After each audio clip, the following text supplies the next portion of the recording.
Alrighty. Alright, we should be live on both platforms. Hello, YouTube.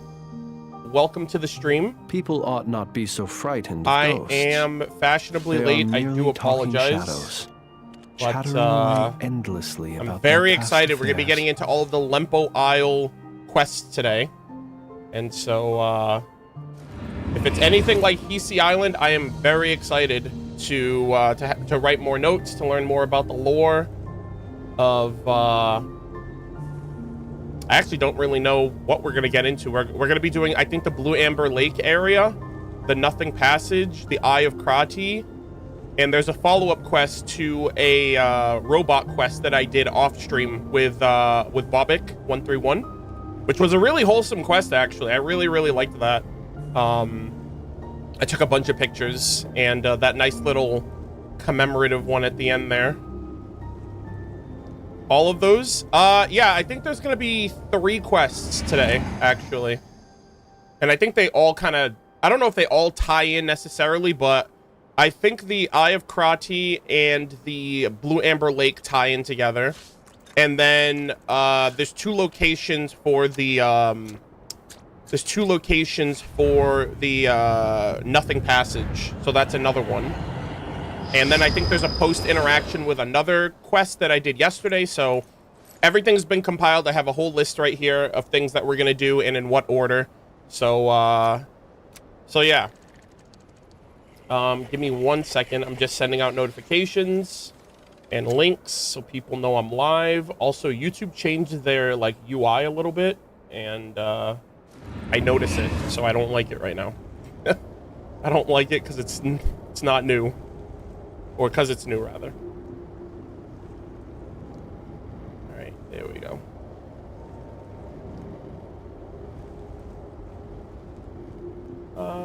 Give me 1 second, gamers. Okay, there we go. Actually, how did I do this yesterday? I did it the same way. Okay, that's fine. 1 second.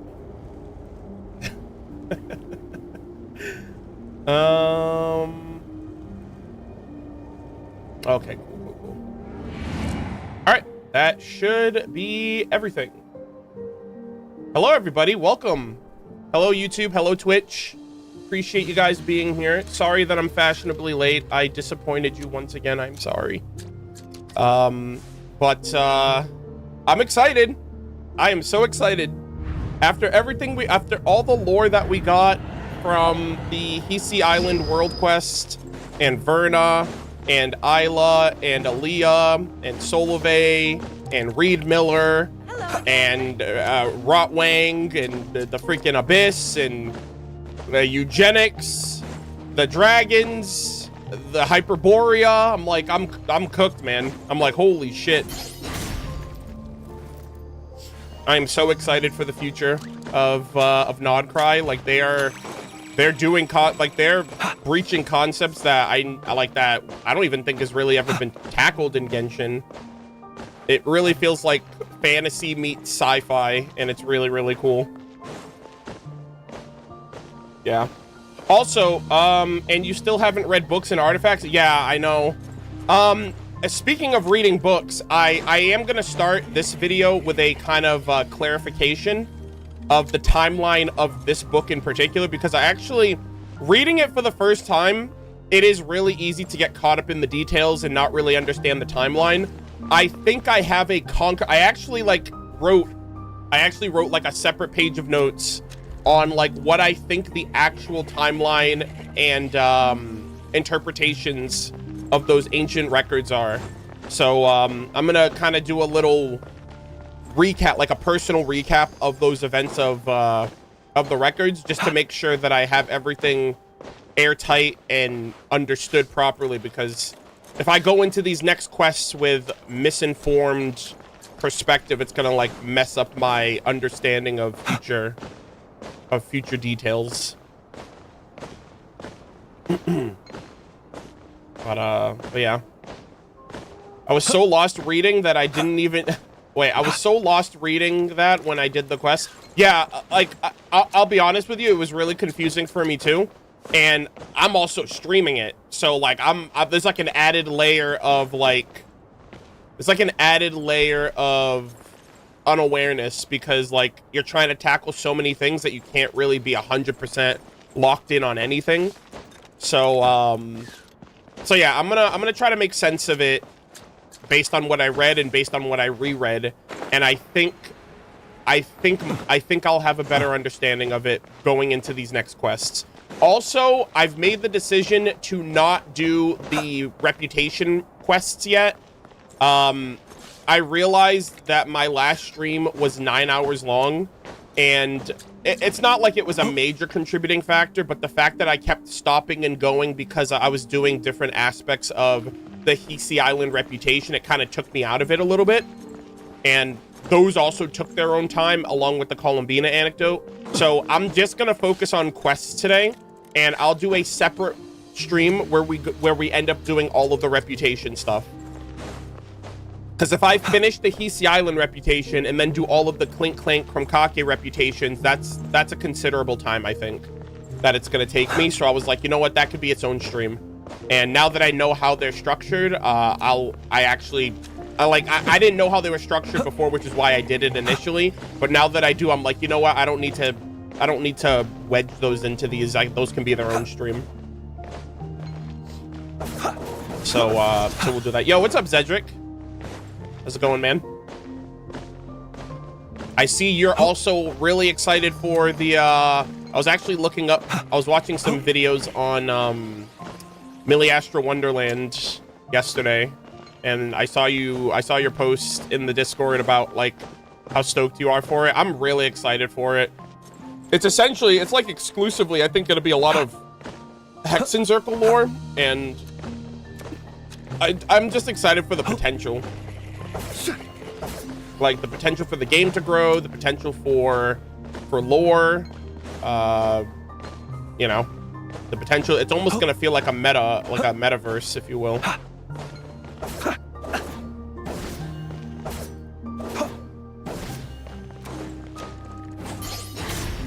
Yeah, I expect that there'll be some lore regarding Octavia and the other Hexen Circle witches, especially because she created the place, and you know, it's literally a wonderland made from magic, and so I feel like all the and apparently, like, the Astra Wonderland Twitter account is dropping some, like, flavor text on a bunch of stuff. So yeah, I have to look into that too, because there's a lot of stuff that they're talking about that I'm not even locked in on that yet, because it's not coming out until next patch. But yeah. Yeah, I hope you guys are all doing well. I appreciate y'all tuning in. Would the clothes have lore? That would be fun. I guarantee you they will. I mean, we already have lore on the outfits that we can purchase and obtain in this variation of the game. So if, you know, if the Summer and the Lantern Rite costumes have lore, you can bet your ass that, you know, even like the reskins for these characters, right? Like Jean's original outfit and her old one. Like, even those skins have lore, right? Like, this is her new one. Like, this has lore. Granted, it's a little bit of flavor text. Gunhilder Legacy.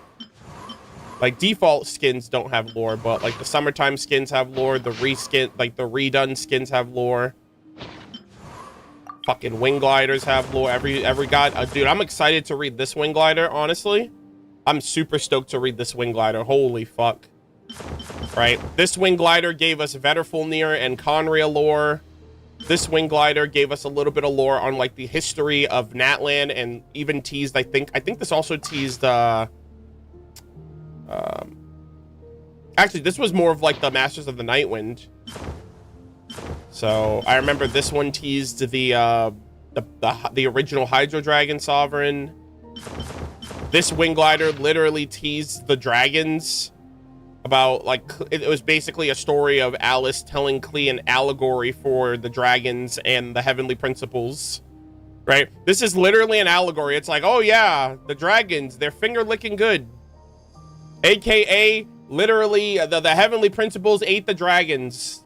Took them all out. Nom, nom, nom, nom. So tasty. So, yeah, some allegories in here too, which is really cool. So I can only imagine what the lore on the Millie Astra Wonderland 4-star, 3-star, and 5-star skins are gonna be. I'm gonna have to be locked into the Wikipedia on that, because I'm not, like, there's no way it's fucking gacha, for Christ's sake. I don't even get all the gacha for my freaking account anymore, so a lot of that lore is gonna be locked behind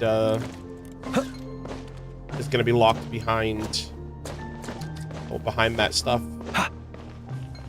Behind the gacha. The gacha for your gacha. Yeah.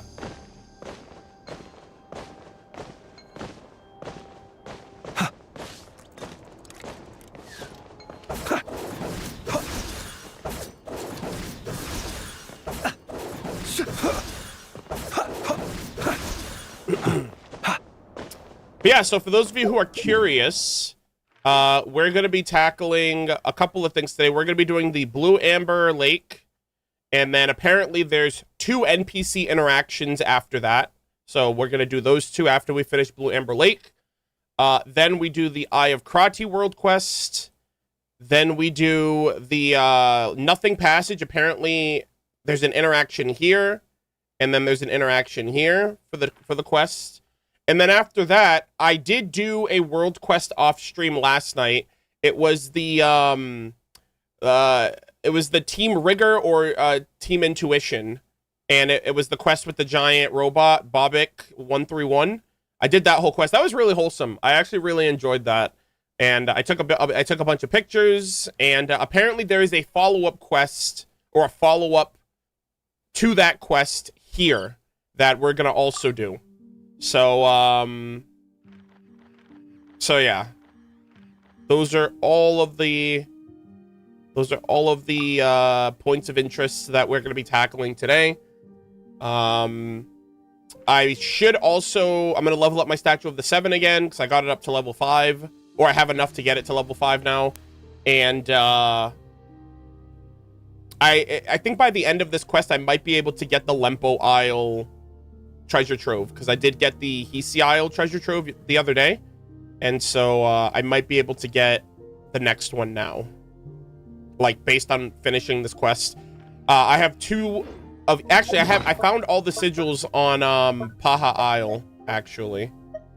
Yeah, I found all the sigils on Paha Isle, so we'll go to that room when we get there, and I need 1 more sigil for Lempo Isle. However, there is a world quest that I was trying to do off stream that's locked behind the Clink Clank Krumkake craft shop reputation. So I have to do the Clink Clank reputation before I can finish the quest with this NPC over here. So I might not get the Lempo Isle sigil or seal if RNG is poor, because I think this quest also gives a precious chest. So we'll have to wait and see.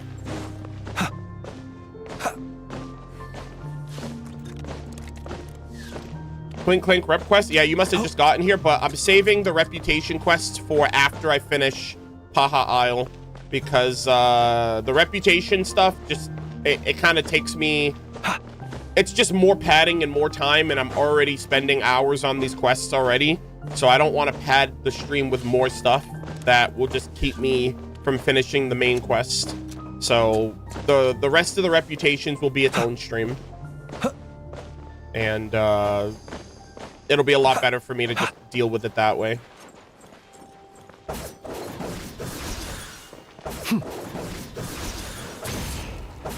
Did you enjoy the Bobby clauses? Yeah, like how like we kind of had to restructure the one thing I actually didn't like about it, about like restructuring the crates, is I think if you make a mistake, instead of dropping the crate and picking up the right one, I think you had to like reset the whole thing. Because I was like, how the hell do I just drop this crate and pick up another one? But I don't know if it let you do that. I think if you messed up, you had to start the whole thing over. That's the only thing I didn't like about it. I was like, oh, that's kind of lame. But besides that, I thought it was pretty interesting. It would be sick if you could just ride that thing all around not crying. That would be really cool. But yeah, I thought it was neat.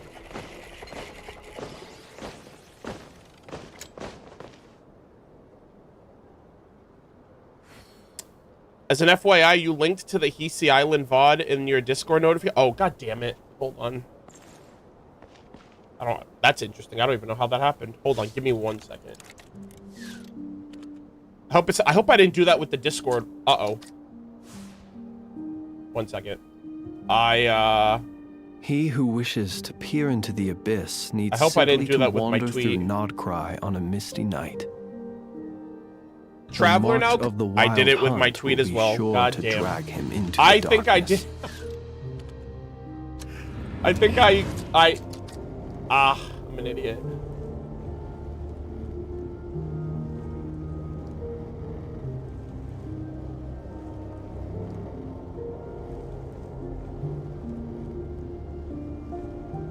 Yeah, I clicked the wrong link. My bad.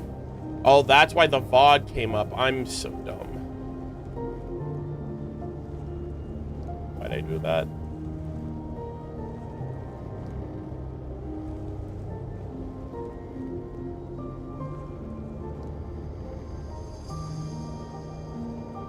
God damn it! Okay, give me like 3 minutes. I gotta redo these. I don't know how that happened. I know how it happened because I was looking at my VOD from yesterday to double check what I was reading up on, and I guess I inserted that link incorrectly because the links look the same. All right, give me 1 second. This.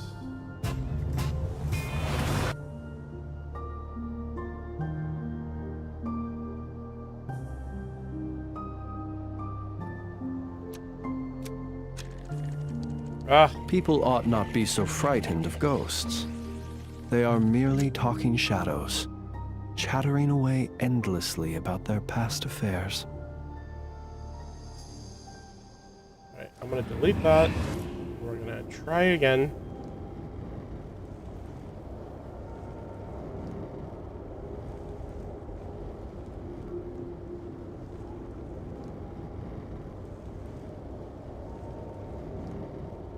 Luckily, with the YouTube community tab, I can edit those, but I can't edit. I can't edit like most of these other things that I'm trying to do. So, yeah, give me 1 second, guys. I am so scuffed today. All right, so this. Okay, there we go. My God. Ah. Stupid.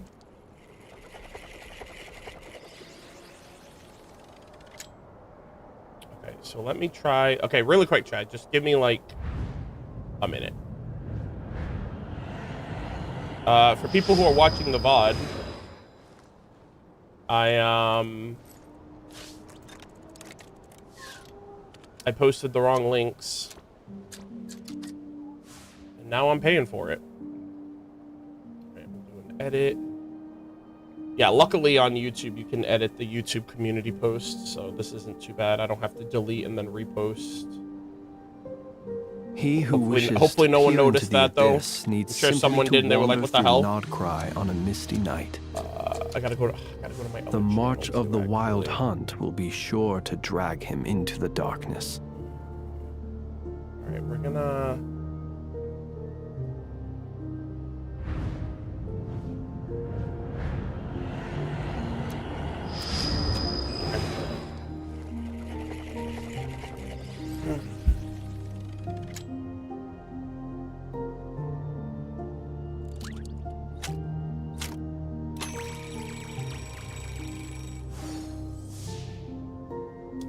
delete this tweet.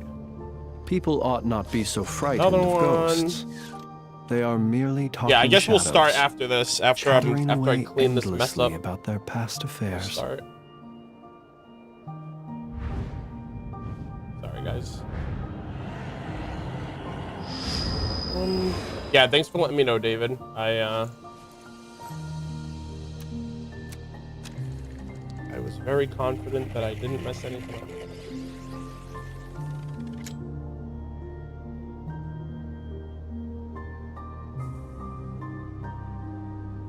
He who wishes to peer into the abyss needs simply to wander through Twins, not I'm so cries. sorry. I'm like, that your quote's grating on me right now. Hold on.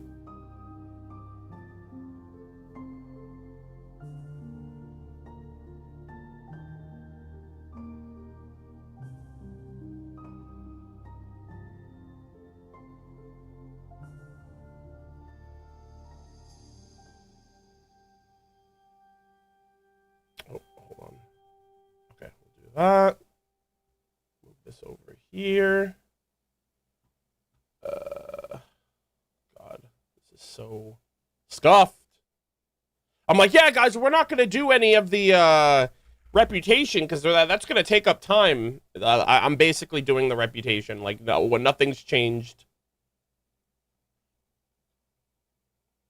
Okay, I'm a little. Yeah, hold on. I might have to. I gotta do a workaround on my phone because I'm live on the VOD channel, and I'm like, I have to switch to my other channel to change that, but I don't want to do that while I'm live, so I think I'll just do it through my phone.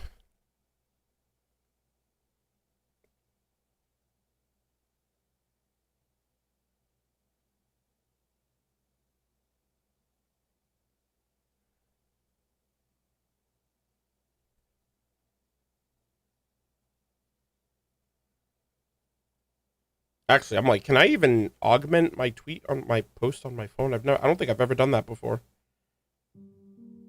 All right, luckily no comments have come in, so no one else has mentioned anything, but then again,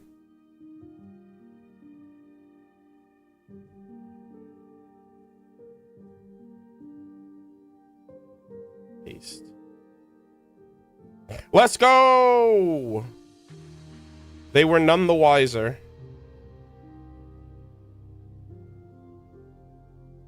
All right, time to delete the evidence. Time to delete the VOD so no one knows that I made this colossal mess up. Chat, you can't prove this happened. Okay. All that out of the way, finally. Good lord. Okay, let's run the ad. I guess we're gonna start now. Shit. Yeah, let's do that real quick. Night. Also, how do I sound, by the way? Do I sound okay? The march of the wild hunt will be sure to drag him into the darkness. Sound good? All right, cool.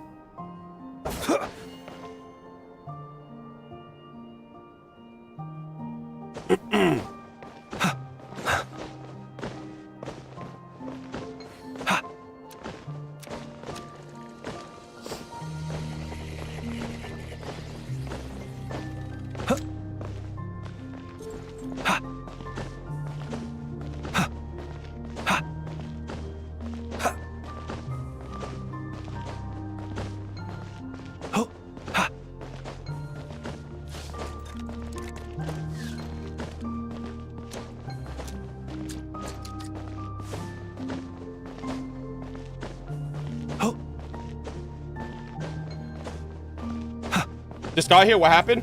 Nothing. I just sent out some wrong links to the YouTube channel, or to the VOD, to the YouTube live stream. So I had to fix that so people actually knew that I was live and they were actually coming to the stream and not a VOD. What kind of artifact set do you use on your Flynn's team? I use the Gilded Dreams. I just go EM.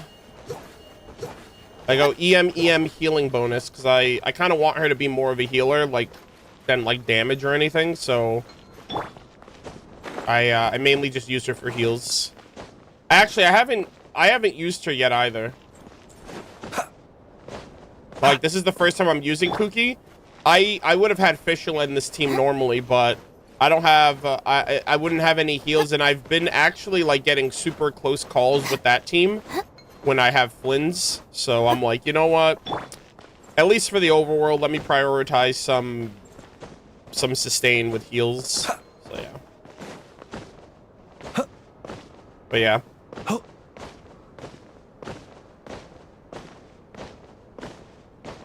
I've seen so many opinions about that. Yeah. Well, I want her for healing, so... And her passive gives, I think, 75% of her EM as, like, bonus healing. So, EM helps with her healing. HP helps with her healing.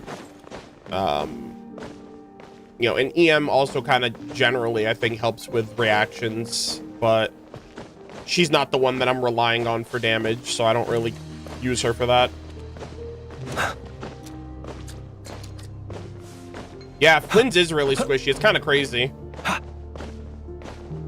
I've died a couple of times with him in domains when I'm doing co-op because like the mobs we fight, like they just tank through the first hit, and I've gotten caught out sometimes. Yeah, and Anthony's using Karina, so he's also getting like his life sapped from him. And then we have no heals during that, so it's basically glass cannon, like a glass cannon comp.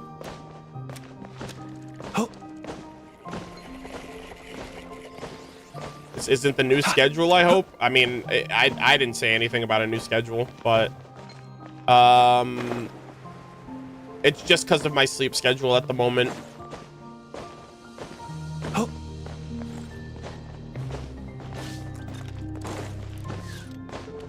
Yeah, it's just my sleep schedule. I'm going to hopefully get it in Trek before the next patch, and then we'll be good. Oh my god. It's a fire truck. Okay. Alright, gamers, how does everything look? How does everything sound? Let me know.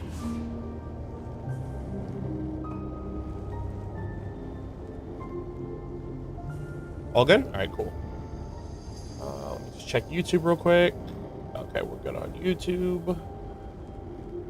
Appreciate it. Make sure you guys thumbs up the stream if you guys could. I'd appreciate it. Co-op off? Probably not. Yeah. Oh my god, there was some freaking random person that like sent me a friend request. I didn't respond to it. Not a friend request, sorry. A world, like a join request. And I didn't respond. And then they sent me another one. I didn't respond. And then they sent me a third one and I denied it because I was farming. And then they sent another one and I denied it. And then they sent another one and I denied it. And I was like, this person literally has no life. Like, what the hell are they doing? Like, hello? And they just kept doing it. And then I just like closed my requests off. And I'm not even lying, guys. I'm very apprehensive about letting people join my world that I don't know. Because I've been in a situation once where I couldn't kick the person from my world. Like, they were in my world and the game wouldn't let me remove them. And I was like, what the hell? And because I couldn't remove them, I couldn't do certain things in my world because I was in co-op. And I didn't know if that was like their intention to let me to like have them join my world and then they ruin my experience or whatever. No, it wasn't Kaveh. It was just like, I don't know if it was them or whatever, but I had to like, and then I left the game and I went back in and they were still in my world. So like, even if you leave the game, like, I guess there's like a threshold of time you have to wait before you can go back in, and like your game actually will kick them. But yeah, it was super weird. Yeah, you can't remove people when they're in the loading screen. Yeah, so I don't know if they just joined my world, paused, and then walked away for something. But I was like, low key, I was like, I don't like that someone can just do this. And even when you try to kick them, they're like, oh, you can't do that action right now. I'm like, what the fuck do you mean? Like, I'm being held hostage in my own world. So now I only accept people in my world if they're on my friends list. Like, I appreciate other people who leave their world open because I won't do that to people, but you don't know what other people's intentions are or what other people are, you know, basically like, you can't say the same for other people. So yeah. To teleport to the teapot? Yeah, I mean, at the time I wasn't thinking about that, so maybe that would have fixed it, but when I realized that I couldn't kick them, I was like, oh, okay, I guess nothing works then, because the teapot kicks them the same way that I would kick them. But if my thing didn't work, I guess I wasn't gonna expect the teapot to work. But yeah.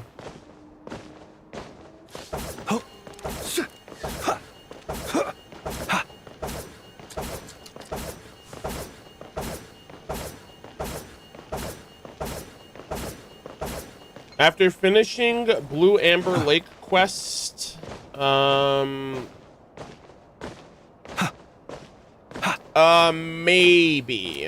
I'll do that. I have a lot on my plate today.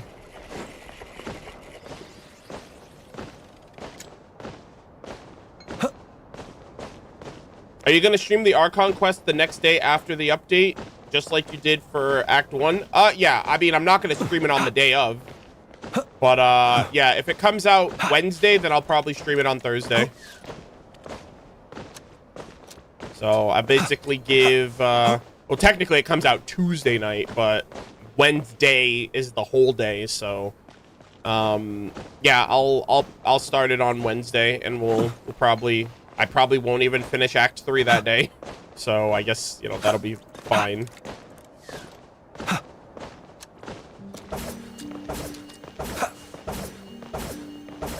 Oh man, what's actually gonna suck?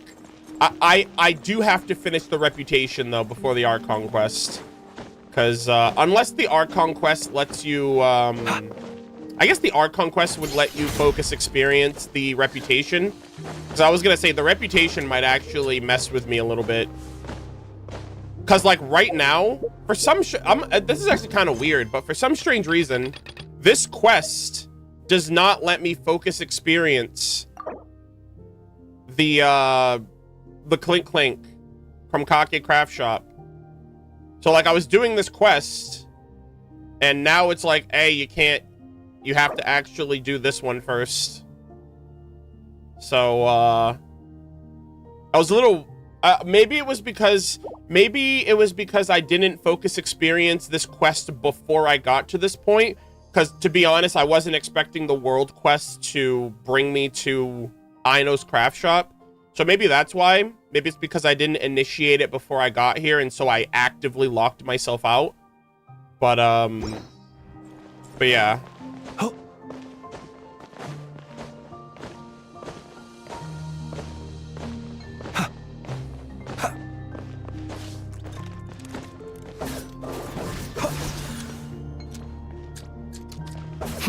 I really hope the Columbina interactions in each Luna patch is on its own reset. I'd hate to be permanently behind. I don't think that's how, I mean, I think that's how it's designed, right? Like, you wouldn't be able to do part 2 until you finish part 1.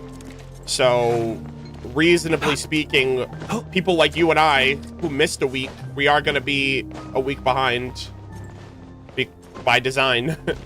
So, I just hope there aren't any, like, severe implications. I just hope there's no, like, severe implications to doing a certain amount of the Columbina anecdotes by the time you finish the Archon quest. That's what I care about. Yeah, I'm a week and a half behind. Which means that, like the latest anecdote, I won't be able to get it during Act 3 or 4. Like, which means I'm also not going to have the last of the anecdotes by the time the Archon quest comes out. Which, realistically speaking, the only way it works out is if the Archon quest doesn't finish in 6.2. Because then you'll have a boss ahead of you to catch up before whatever point in time that the Archon quest ends. But if the Ark Conquest doesn't end at 6.2, then it's expected that either A, Columbina isn't going to die or something, or the Ark Conquest is going to be longer than that. And there might be like an interlude or something.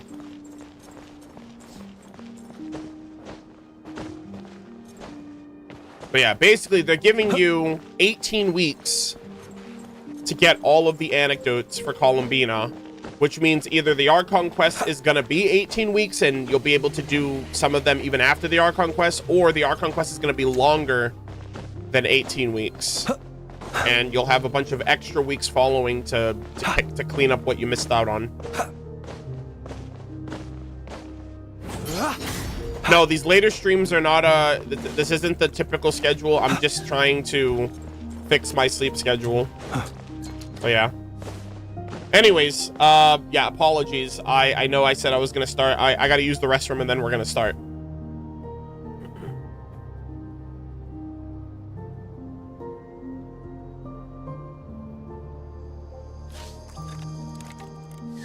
People ought not be so frightened of ghosts.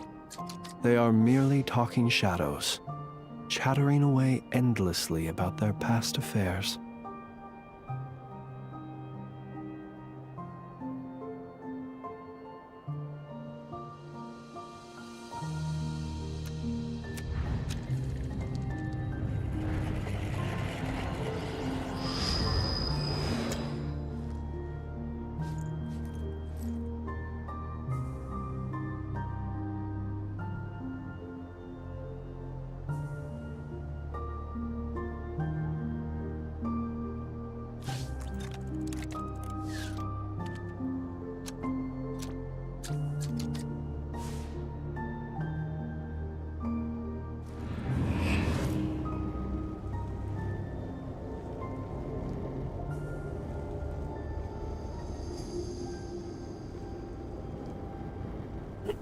Right, I'm back.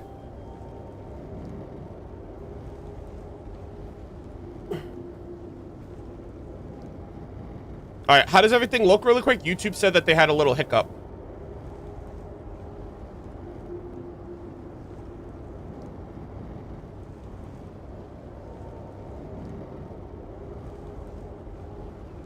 Everything's good? Yeah, I didn't drop any frames, so I wonder if it was just a YouTube thing.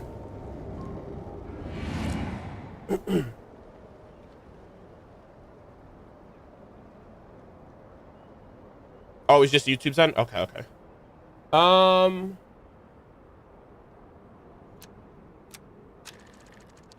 Okay.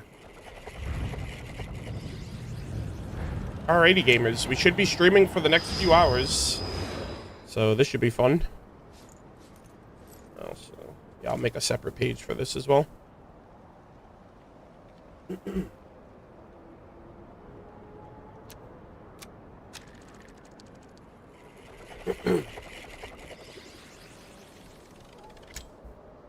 All right, say hi to the VOD watchers, guys. We are starting now. Oh, actually, I hope I literally forgot to record. Give me a second. All right, now we're starting. Sheesh.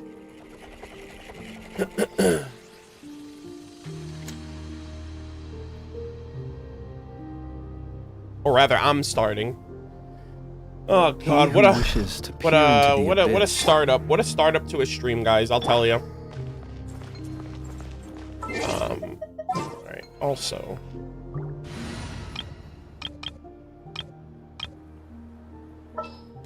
this was the team that I used. This is the team that I used to scale the freaking the Paha Isle Kuvaki what's it called? Kuvaki and something Bureau, Experimental Bureau, I think it's what it's called. This is the team that I used. And I did it. I had to go up one of the chutes because it was a one-way with the Kuhenki moon lanes. And so I went up the opposite chute with Zhongli, Venti, and Kazuha. Experimental Design Bureau. Okay, that's what it is. Yeah, I haven't been there yet, so I always forget what it's called. I just call it the Fatui base. But yeah, this is the team that I used. All right, let's switch back up real quick.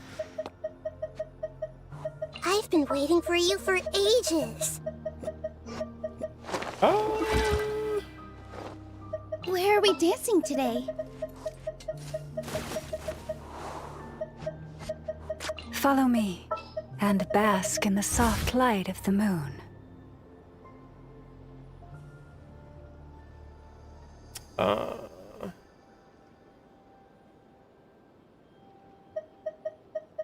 Was I using Aino yesterday? I can't remember. Oh, it was Kokomi, actually, yeah. I was like, for some reason, I was like, I literally forgot who my team was. Also, I'm an idiot. I had to go over one more. Guys, please don't hate me. I'm going through it today. I don't know what's wrong. I thought I took the team out, and apparently they were one more over. But I was like, oh, I'm this far in. I guess I took them out for some reason. What's up, Josh?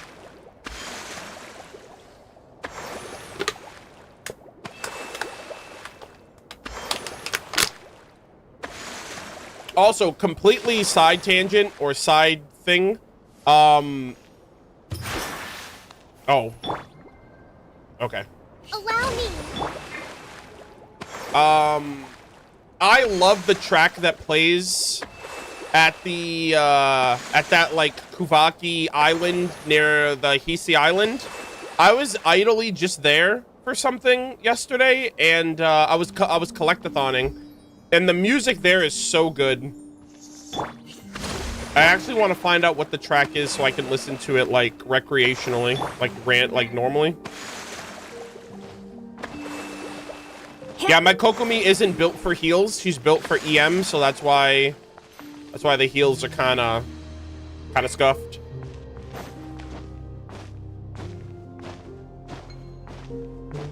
Aren't we supposed to start already because we said high VOD? Okay. Sol World, can you like relax and like let me do what I want to do, please? The one thing I hate more than anything is someone dictating what I'm supposed to do in my stream. I know what I said. It's still my stream. Like, come on. Let me live.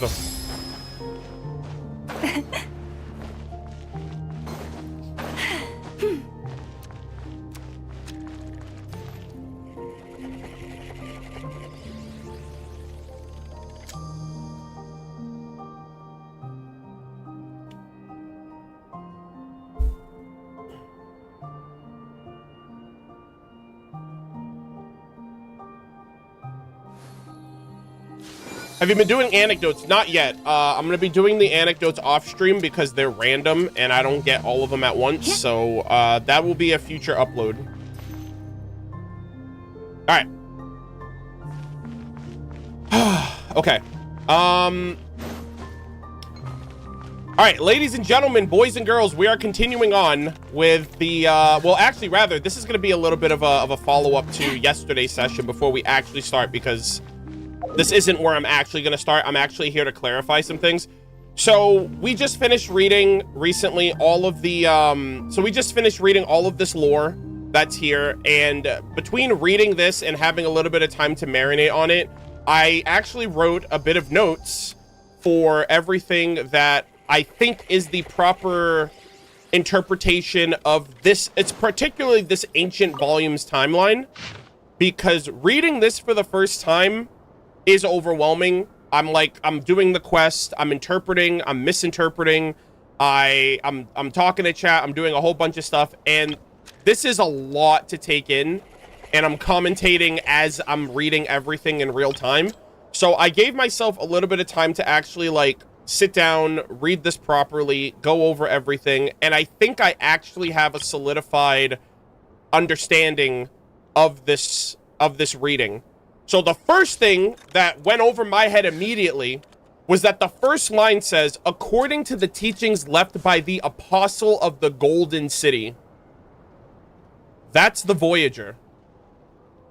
The Voyager indwelled the young boy in the artifact set, and then they lost their memories and they went on to found, that was during the time of the Hyperboreans.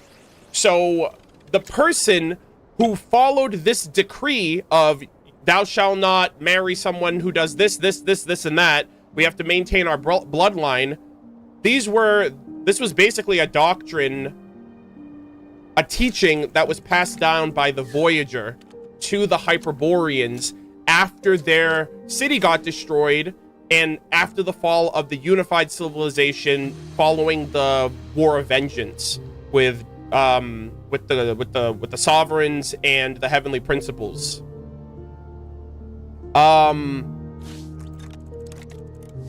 Okay, I'm just reading my notes here to make sure that I have everything intact. So another thing that is kind of crazy too, that I actually have a grasp on what this is actually interpreting, is that the Hyperborean city was destroyed, right? The golden city of Hyperborea was destroyed. I think it was because they were creating the Snowland Fae and they were doing a bunch of other stuff with Moonlight and basically appropriating powers that were creating things that the heavenly principles weren't approving of, I think. So Hyperborea gets destroyed.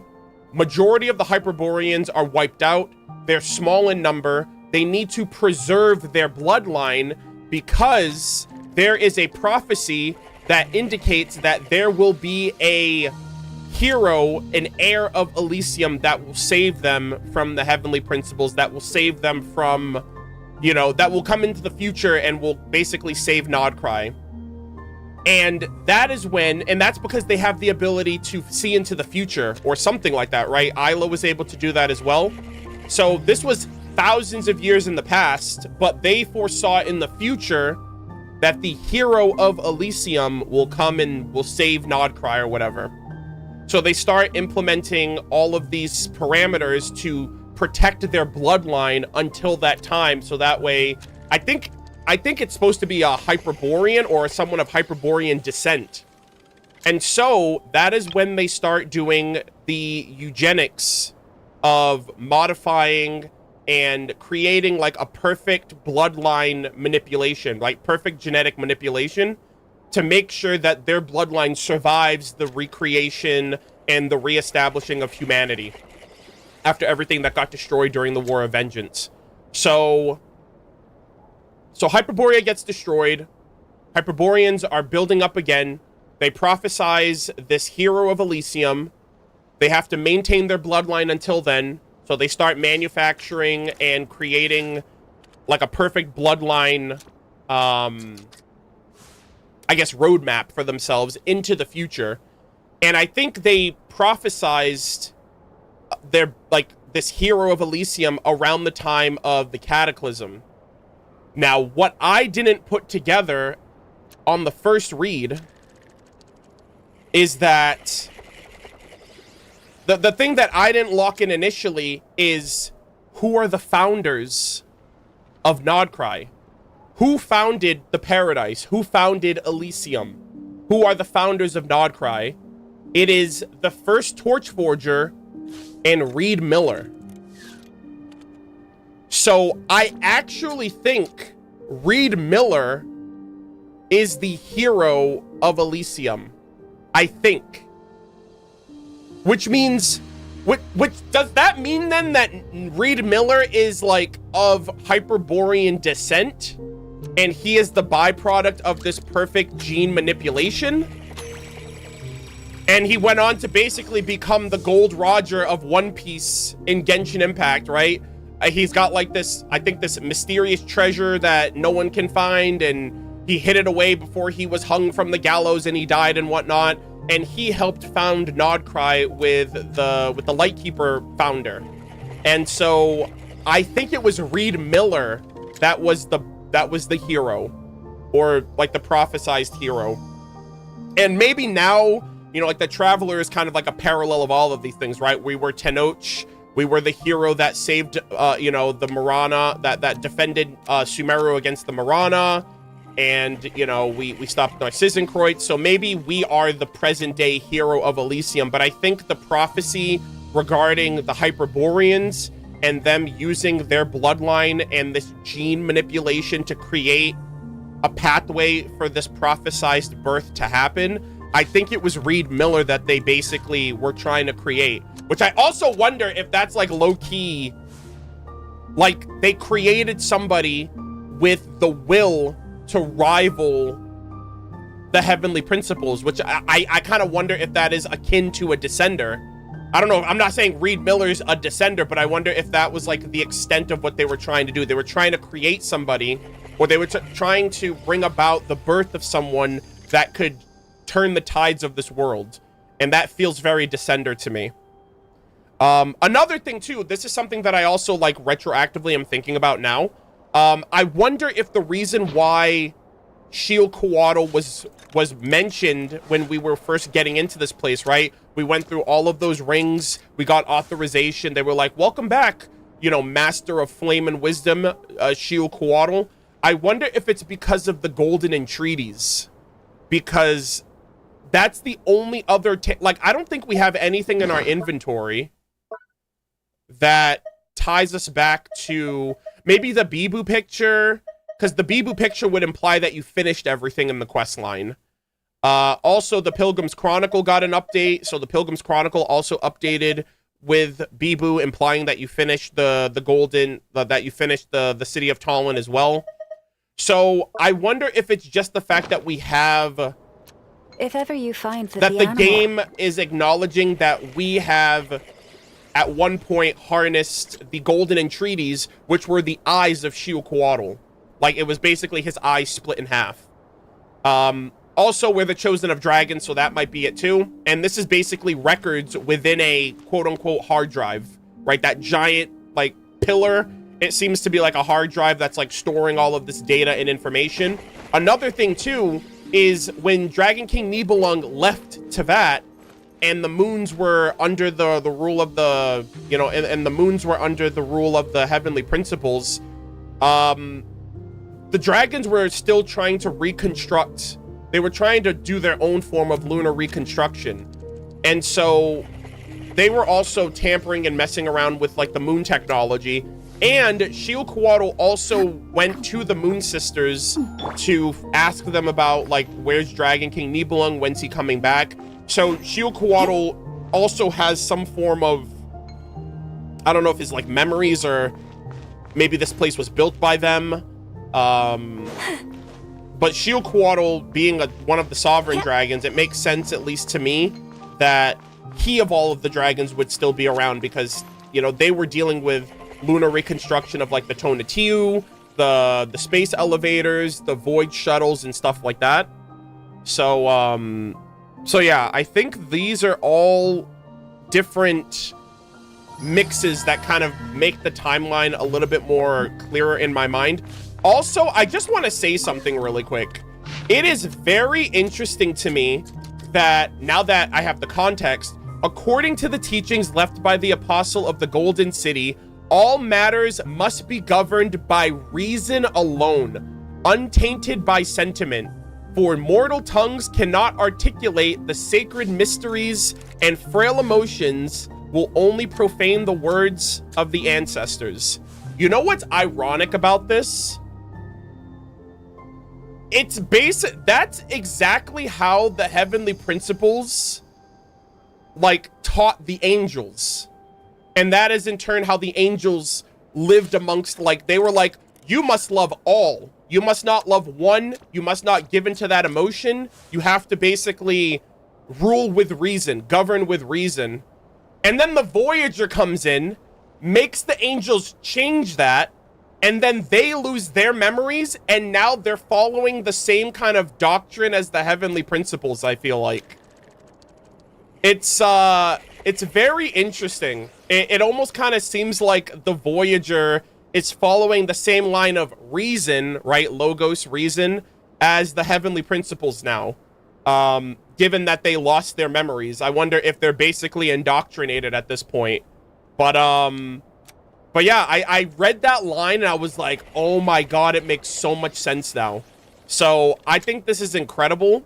I am very excited to learn more. Like, now that I know that the Voyager is directly tied into all of this Hyperborea stuff, and like this stuff directly comes down from their teachings, has me excited for the rest of these quests when we get to them. But I just wanted to kind of slice a little bit of time out before we continue to just make sure that I followed up with giving you guys an understanding of the timeline, just because I feel like my initial reading was a little scuffed, a little all over the place. And yeah, I'm very excited. I'm like more stoked to know about Reed Miller now, because I think he is a byproduct of perfect Hyperborean gene splicing and eugenics. And they basically were prophesizing him to save Nodcry in the future. So yeah, I just think that's really, I think that's incredible. I think that's goated as hell. And yeah, we have to like wait and see what happens from here.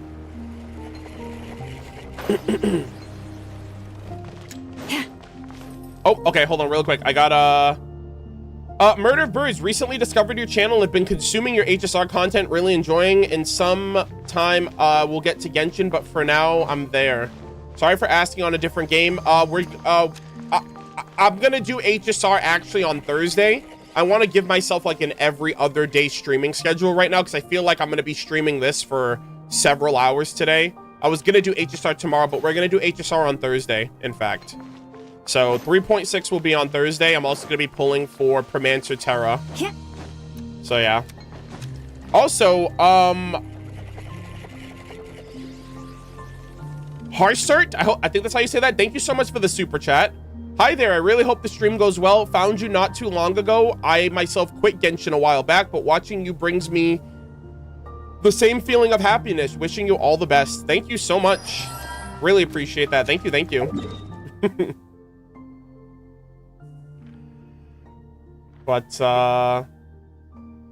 yeah.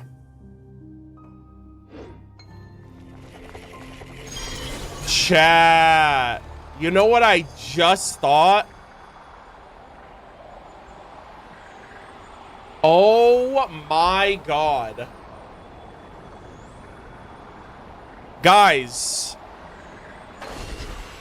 Reed Miller was the first test subject. And the fucking treasure hoarders have been saying another test subject for 5 years.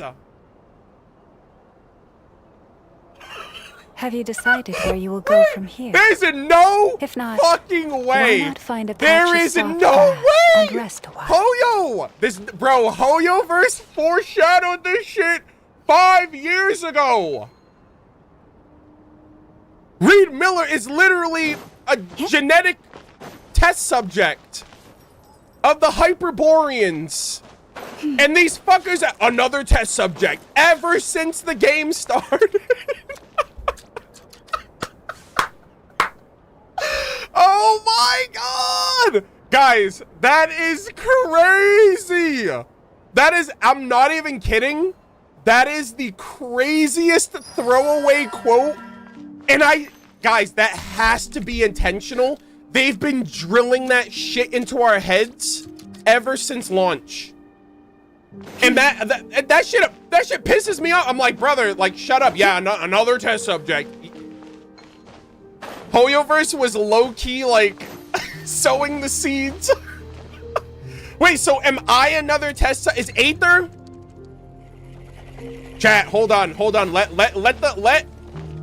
Let the treasure hoarders cook. Is Aether another test subject? Like, actually, Aether's another test subject? Oh my goodness gracious. Aether.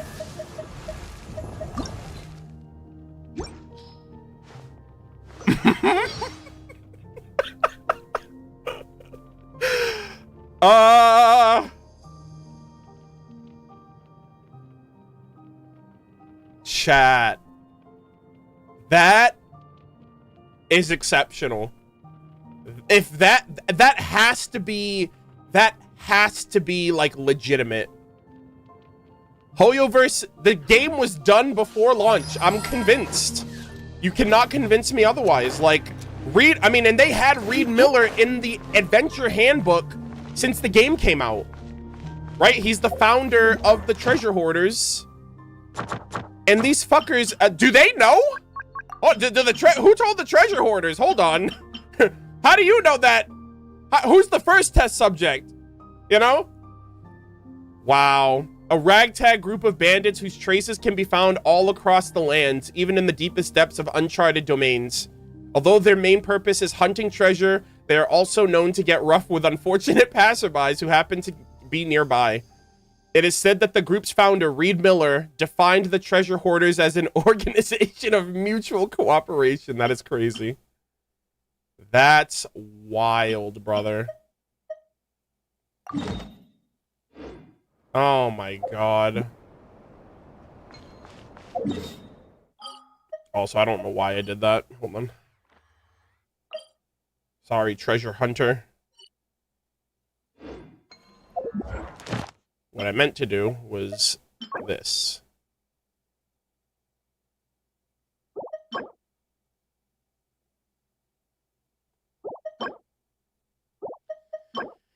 Wow. So, I'm really early into One Piece right now. But I think Luffy's dream is to become king of the pirates so he can be, like, the freest of all the pirates. He wants to be free. And I wonder if Reed Miller knew about the Heavenly Principles at one point, and he also wanted to liberate the world from the Heavenly Principles and parallel One Piece and Gold Roger and, like, the King of the Pirates and all that other stuff. Yeah, I'm literally, I've only watched, like, a handful of episodes of One Piece, so I'm not that far in. So I don't know anything about One Piece, and the One Piece still doesn't, no one knows what it is yet. But I'm just curious. I'm like, bro, they have to, like, that has to tie into it. Like, Reed Miller wants freedom from Celestia, I assume. And that is why he is dubbed the hero of paradise. And that's what everybody wants. That's what all of these civilizations want. They just want their own form of freedom in different ways. Unfortunately, Rotwang and Isla and Aaliyah and everybody else kind of like mixed things up a little bit and kind of threw everything into chaos. So, you know, things are a little different. The Traveler's also here now, so, you know, we're probably going to be involved as well. I'm so impressed. I'm so impressed with this. Holy shit. I cannot wait to see what they do. I wonder if the treasure is the Sampo Mill, actually. And I wonder if we're going to end up finding it and reactivating it, and I don't know. Like, I don't know. Maybe the Sampo Mill isn't the treasure, because we know it exists, and the Sampo Mill was well before Reed Miller's time. But I think we will get to the Sampo Mill. I think we will see it. I think we will reactivate it. And Lord knows what's going to happen with that whenever we fight. I'm assuming we're going to fight Rotwang as well. But, yeah, another thing too, chat. Sampo Mill. Reed Miller. Hoyoverse was cooking, brother. I am so impressed. I'm speechless. This is so sick. All right. All of that out of the way. Wow, I can't believe I just came to that realization now. That is insane. Another test subject. I'm never gonna be the same, man. I'm like, wow. Wow. Holy. All right, chat, really quick. I'm gonna get the timer back up to an hour. We're actually gonna start the quests now. I just wanted to have that little bit there to let you guys know about my updated notes. Yeah, we're starting now.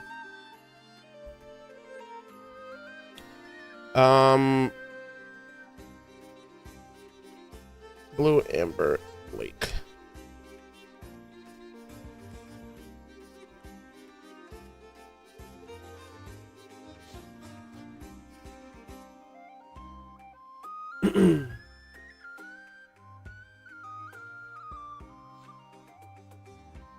This is why chatting before stream is important? Yeah.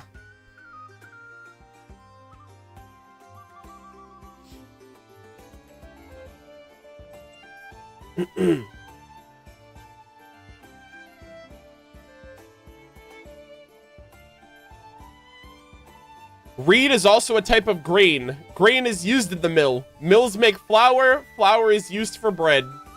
And we get that bread. Hell yeah. That's crazy. What did they say? It makes grain, gold, and grain, gold, and salt. A reed is a grain. Gold is the treasure. And I guess salt is like a precious commodity. Yeah, and Columbina ate the bread. Oh my gosh, guys. Holy shit, we're goated right now. We're actually like... It's all coming together. Not gonna cap, now I really want Yehoda to be like the great-great-great-granddaughter of Reed Miller. That would be so badass. That'd be so goated. Guys, in one patch, Reed Miller has gone from like unknown NPC that no one cares about to like, holy shit, you've been cooking for generations. Oh, that's so cool, man. It actually kind of puts into perspective how interesting the treasure hoarders have been. They're everywhere, man. They're just so basic, though. And so you sleep on them the whole time, and now you're in the nation where it's like, oh no, you got to put respect on their name because, you know, maybe the treasure hoarders of today ain't doing much, but their founder was doing big things.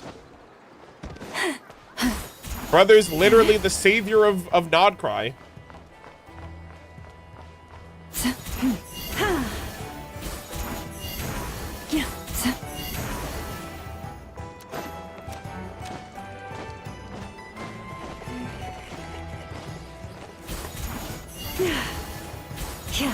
Nah, seriously, the current hoarders are a joke to Miller's name. Yeah. No, I feel you on that for sure. I'm just like, wow, man. I cannot believe how all of this has come together for the game. And now it's like I'm really excited to see the treasure hoarders be more involved. I hope Yehoda, I feel like Yehoda in some way, like, I feel like it would be just a letdown for Yehoda to not be affiliated with the treasure hoarders, considering that Reed Miller is a part of the world quest. We don't have any treasure hoarder affiliation with the Archon quest, despite all of these factions being involved. So I really, really am hoping that Yehoda is in some way connected to all of that. I think that'd be really cool, and what a legacy for her, because she came out of the gate swinging. You know, she had a great introduction, and I hope that continues for her.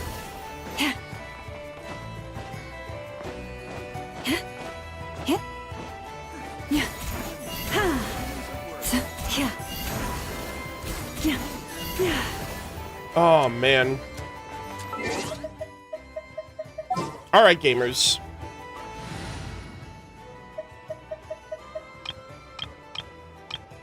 We are ready to start. All right, say hi to the VOD watchers again. We're starting now, I promise.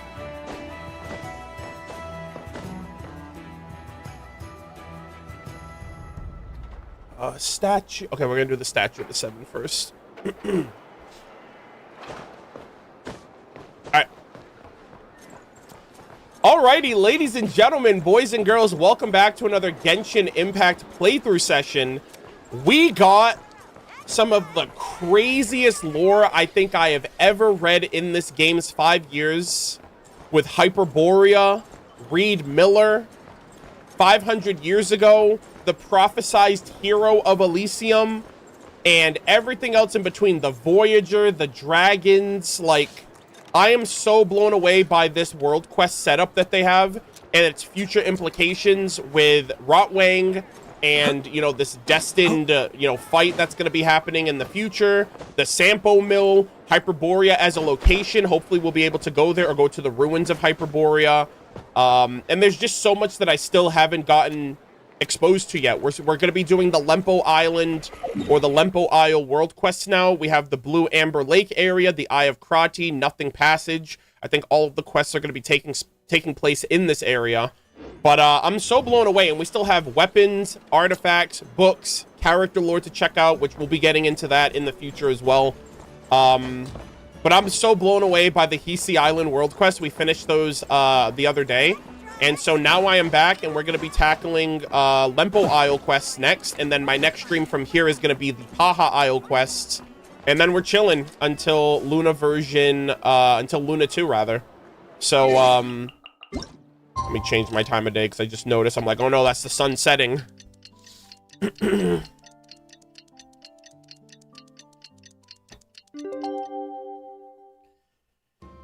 Oh, man. But yeah, so really quick, just giving you guys a little bit of housekeeping before we start. First things first, I have finished 100%ing Hisi Island. After we finished the world quest, I went back. I basically did collectathoning in all of the locations that I hadn't properly been to thus far. I do still have to do the last reputation. We did do, like, we mixed in level 1 and level 3 interactions for the reputation with Lauma. But what I think I'm going to do now is, because that VOD was 9 hours long, what I think I'm going to do now is I'm going to save the last part of Lauma's reputation. I'm going to save the Clink Clink from Kake Craft Shop. I'm going to save the Lighthouse, and I'm going to do a future stream where I do all of them at once. And those Lauma inserts, I'm going to put that in that compilation. So basically, I'm going to have all the reputation as its own stream and as its own video when it goes up on YouTube, just so I don't have to be taken out of the experience to go and do this or go and do that. So that's the first thing. Hisi Island is 100%ed, so we're going to tackle that in the future. Secondly, I actually managed to get enough oculi again to level up my Statue of the Seven again. So I believe right now the cap for the statue is level 5 with 17 remaining, I think, for Luna 1. So I need 28. Actually, yeah, let's just do 28 here, and then I'm just gonna hoard the rest of these until Luna version 2 drops, and then we'll get these up again and we'll see what happens. So, good job. Yeah, I also realized too, the one in Hisi Island is completely untouched. This one's a little bit of half and half, and then the one on Paha Isle is completely, like, taken over by the machinery of Nodcry, or the machinery of the Fatui, rather. So, yeah, I just thought that was really interesting as well. Okay, Statue of the Sun. Oh, okay, another thing too. I think I got all the chests that I can, like, possibly find thus far in Lempo Isle. I think the only ones that I would need to do is the Amber Lake, the Eye of Krati, and the Nothing Passage. I think these are the only areas that I need oculi and chests outside of any that I may not have found. But for those of you who are curious, the 3 chests that you get in the flagship are tied to 3 bounties that you need to collect, or that you need to look into. One of them is right here. The other one is right here. And the third one... Where's the third one? I know it's somewhere.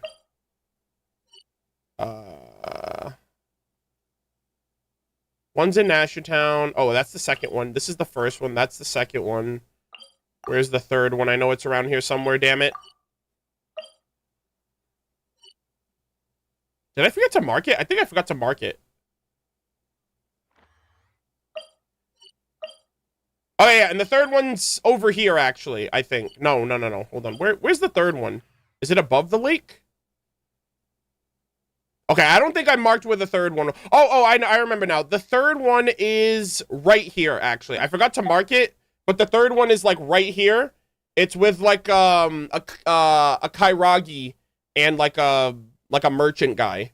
So, yeah, I think I took off the marker here, but I was like, wait a minute. I swear to God, I did that one, too. But, yeah, the third one's right here. So, if you guys didn't know that, do those 3 bounties, and you will get those chests in the... You'll end up getting the chests in the flagship. Another thing, too, one of the bounty NPCs mentioned something called Proof of the Cognoscenti.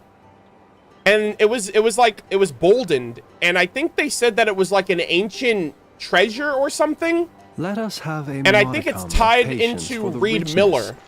So I wonder if that's the treasure like his wanton ancient lost cruelty of the treasure or few whatever. is not worth But our they were honor. like talking about, oh, you owe me like 50 million more or whatever, or like the guy got scammed or whatever, and or the bounty rather, and they mentioned the proof of cognoscenti, and I was like, okay, that's interesting. So I remembered I wanted to mention that just because we were just talking about Reed Miller, and I was like, oh, I need to mention that just in case that comes up. Actually, I'm gonna write that down too. Proof of cognoscenti. I think that's how you say it.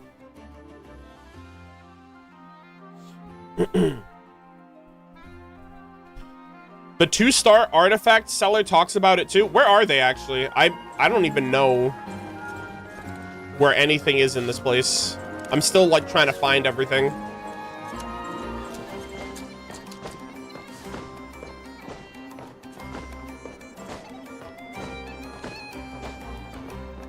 Do any of you guys know where the artifact seller is here?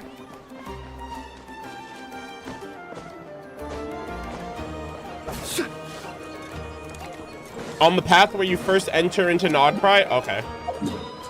Backtrack. Oh, wait. No, this isn't the way. This isn't the way. It's the way we came in. It's this way. They're in between Dory and the shipyard. Oh. Well, that's not over here.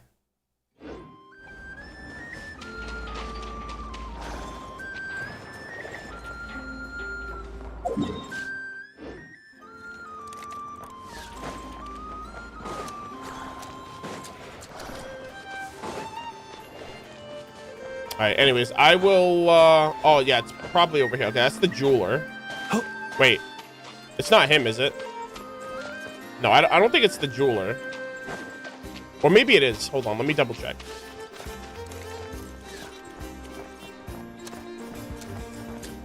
Oh, it is the jeweler. Okay, I'm an idiot. All right, Rico. Treasures from the ocean depths, riches from the darkest domains. Come, come, feast your eyes. About these goods. They're not the sort to, that's not the sort of question one asks around here. Things come from where they come from. That's all you need to know. That said, have you ever heard of the Atlas of the New World? Hold on. Have you ever heard of the Atlas? It sank years ago near the Eye of Krati. Well, even after all this time, there are still treasures down there on the ocean floor. We're going there today, actually, so maybe we'll see that. Legend says that one of those treasures is the proof of the cognoscenti, left behind by the legendary thief Reed Miller. Yeah. So, I guess those. It says, okay, one of the treasures. Okay. Interesting. So the proof of the cognoscenti is a treasure left behind by Reed Miller. I wonder if that's the one piece. Interesting. All right. So with all of that said, gamers, it is finally time for us to start the Blue Amber Lake World Quest. Oh my God. This place is gorgeous. Also, is it nighttime or is it just here? Oh, wow. This is what it looks like all the time? Holy moly. This place looks sick.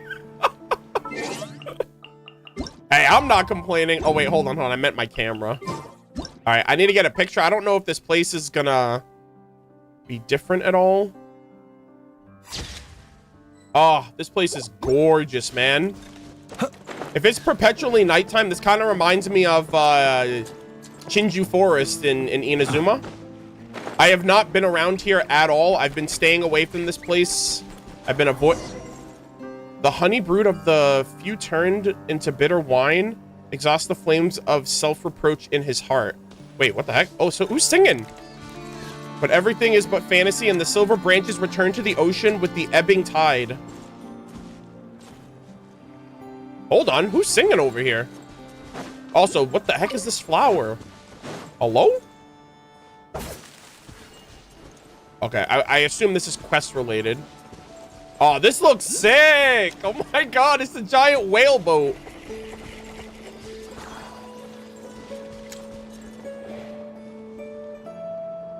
Is there a bard here? The music just got really pronounced.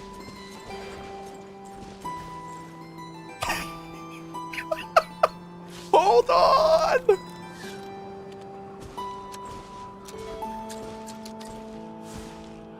Oh, that is so cool. Thank you so much, sir. Give me 1 second. I'm just gonna grab this waypoint so my life is a lot easier later. I'll do a bunch of exploration. Oh, wait, hold on, pineapple. Thank you kindly. I appreciate it. Oh, look, what the heck? It's just like an octopus. Stella fruit. Wait, what the heck did I just grab? A strange star-shaped fruit that can often be found amongst the ripple weeds beside Blue Amber Lake. It seems to contain a mysterious power. When needed, you can burst plump Stella fruit to gain their power. Stella? Interesting.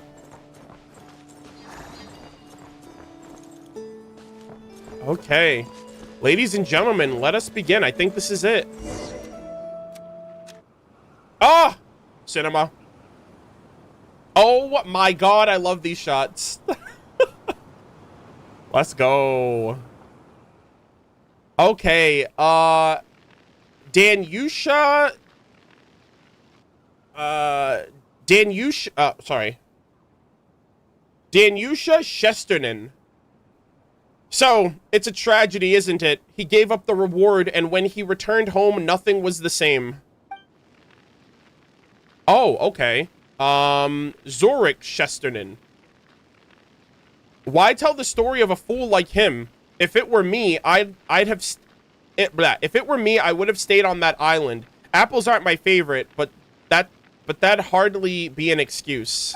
I'm sorry, an issue. Looks like we have new friends joining us. Oh, okay. So we have... Oh, he's got like a treasure hoarder pack on his bag. I wonder if he's a treasure hoarder, maybe. Tolfin. Let me write his name down.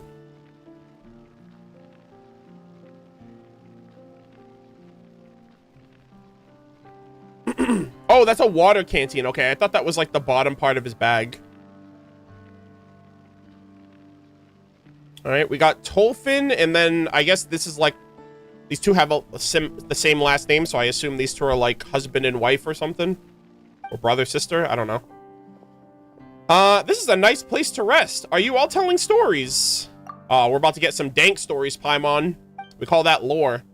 More people. Zorik, be nice. All right, that seems very husband and wife energy. Zorik, be nice. Sorry, he's probably feeling unwell. Been like this since we left. Novo. Been like this since we left Novo Kitesgrad. All right, I assume that's somewhere in Snezhnaya.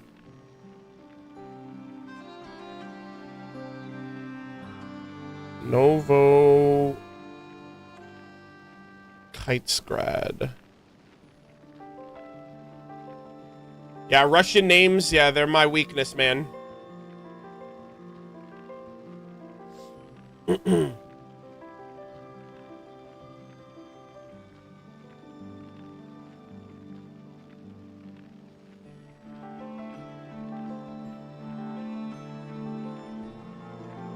Novo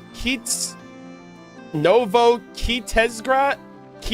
I don't know how to pronounce the T-E-Z-H. I'm like, I feel like that Z is, or that H is silent, so I actually don't know how to pronounce that.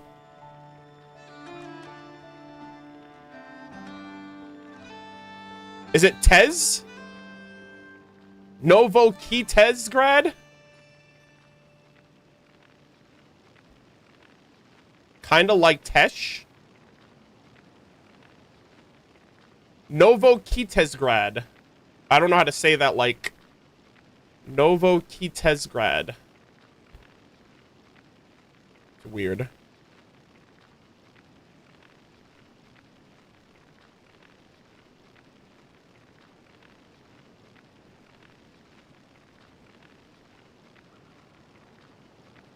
Like Snezhnaya?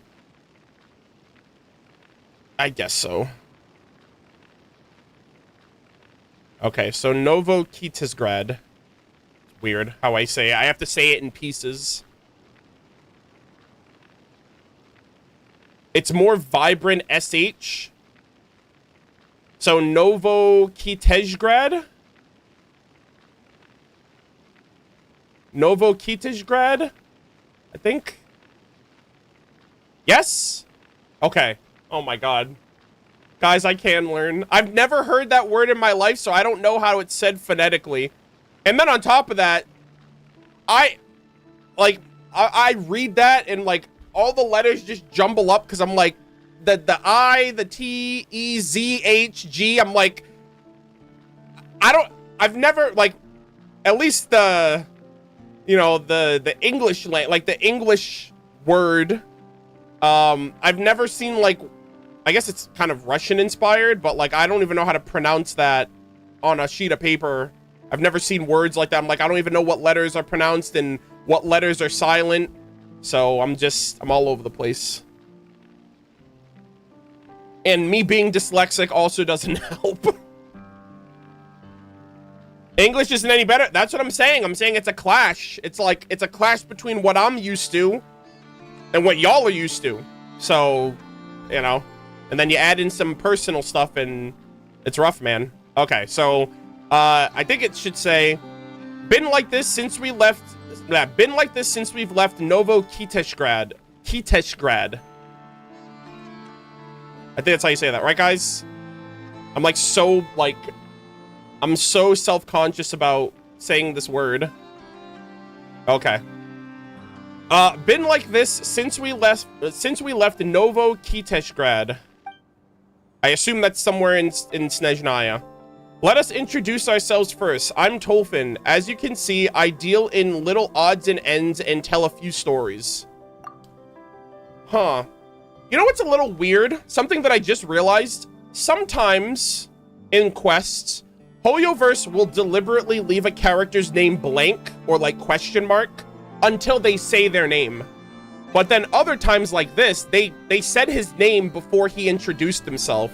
So I'm wondering if that's like, I wonder if they only do that when they want the identity to be like some kind of surprise reveal or something. But I noticed that they do that sometimes, like where sometimes, I think it was in the last world quest that we did.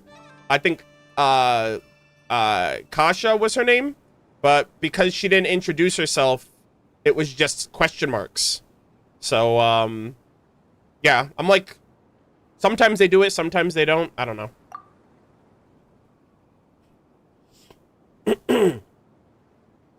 All right. Let us introduce ourselves first. I'm Tolfin. As you can see, I deal in little odds and ends and tell a few stories. These two are Mr. and Mrs. Shesternan, who are on their way back to Novokitezgrad from Nashatown, I believe. Their trail is a tough one. Brave of you two to make the attempt. Ah, we have our reasons for being here, but that's personal and a long story, so let's leave it at that.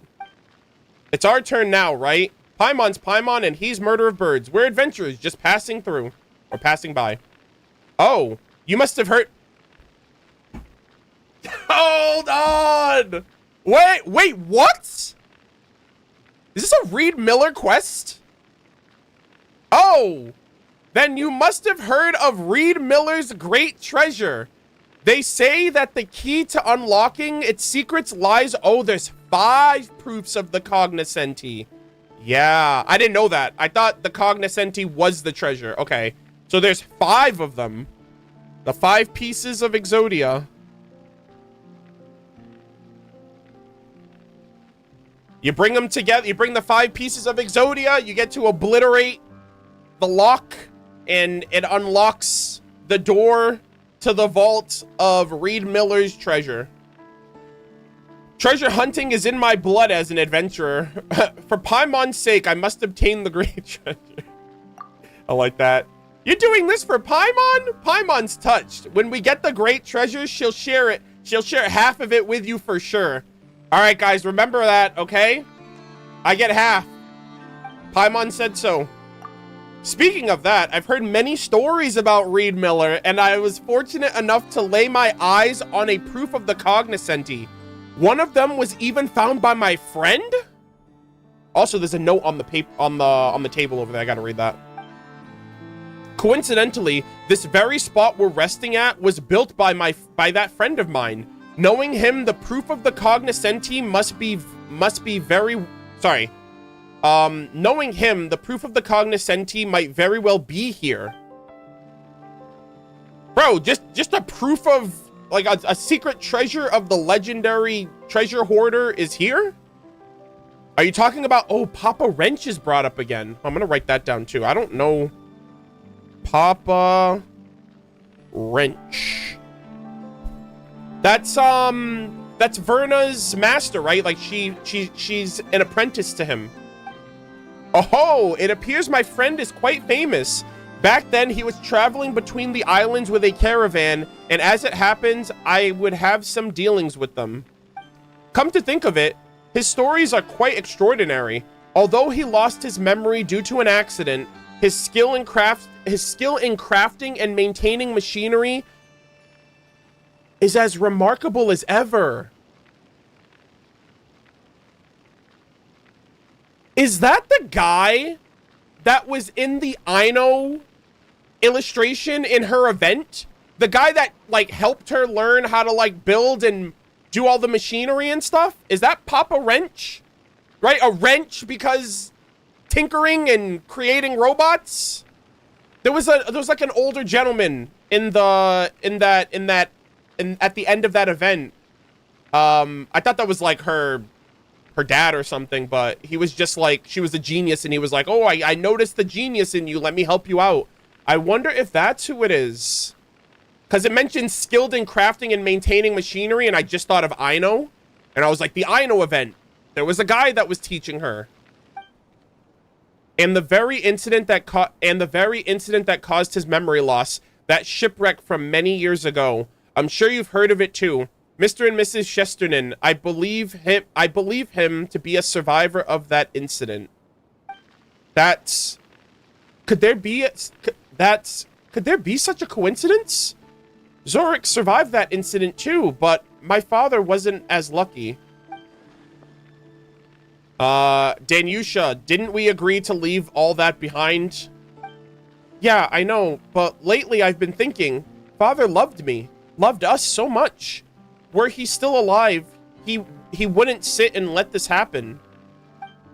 Are you two in trouble? Perhaps we could help. You? Right, you're adventurers. Then could you take the... You? Right, you're adventurers. Then could you find the great treasure for us? Do I have to split it with you and Paimon now? Yeah, sure, piece of cake. As long as the treasure exists, we will find it. But we can't just let you take the great treasure off our hands for free either. Money, money, money. It all comes down to money in the end. Nothing's negotiable without Mora, is that it? Why are you suddenly so agitated? You're the one commissioning us to find something for you, so of course you need to compensate us. We enjoy helping others, sure, but it's not right to expect us to work for free. Yo, you tell him, Paimon. Alright, none of that exposure bullshit, okay? I need to pay my bills. Working for free? The Papa Wrench I knew was exactly that kind of person. Oh my god. Please tell me Papa Wrench didn't let people take advantage of him. Eh? But how would he make a living like that? He was lucky that the caravan leader looked after him. If it weren't for that, I don't think he would have lasted too long. He only charged nominal fees for making and repairing machinery. Sometimes he even did it for free. He did the same when it came to teaching.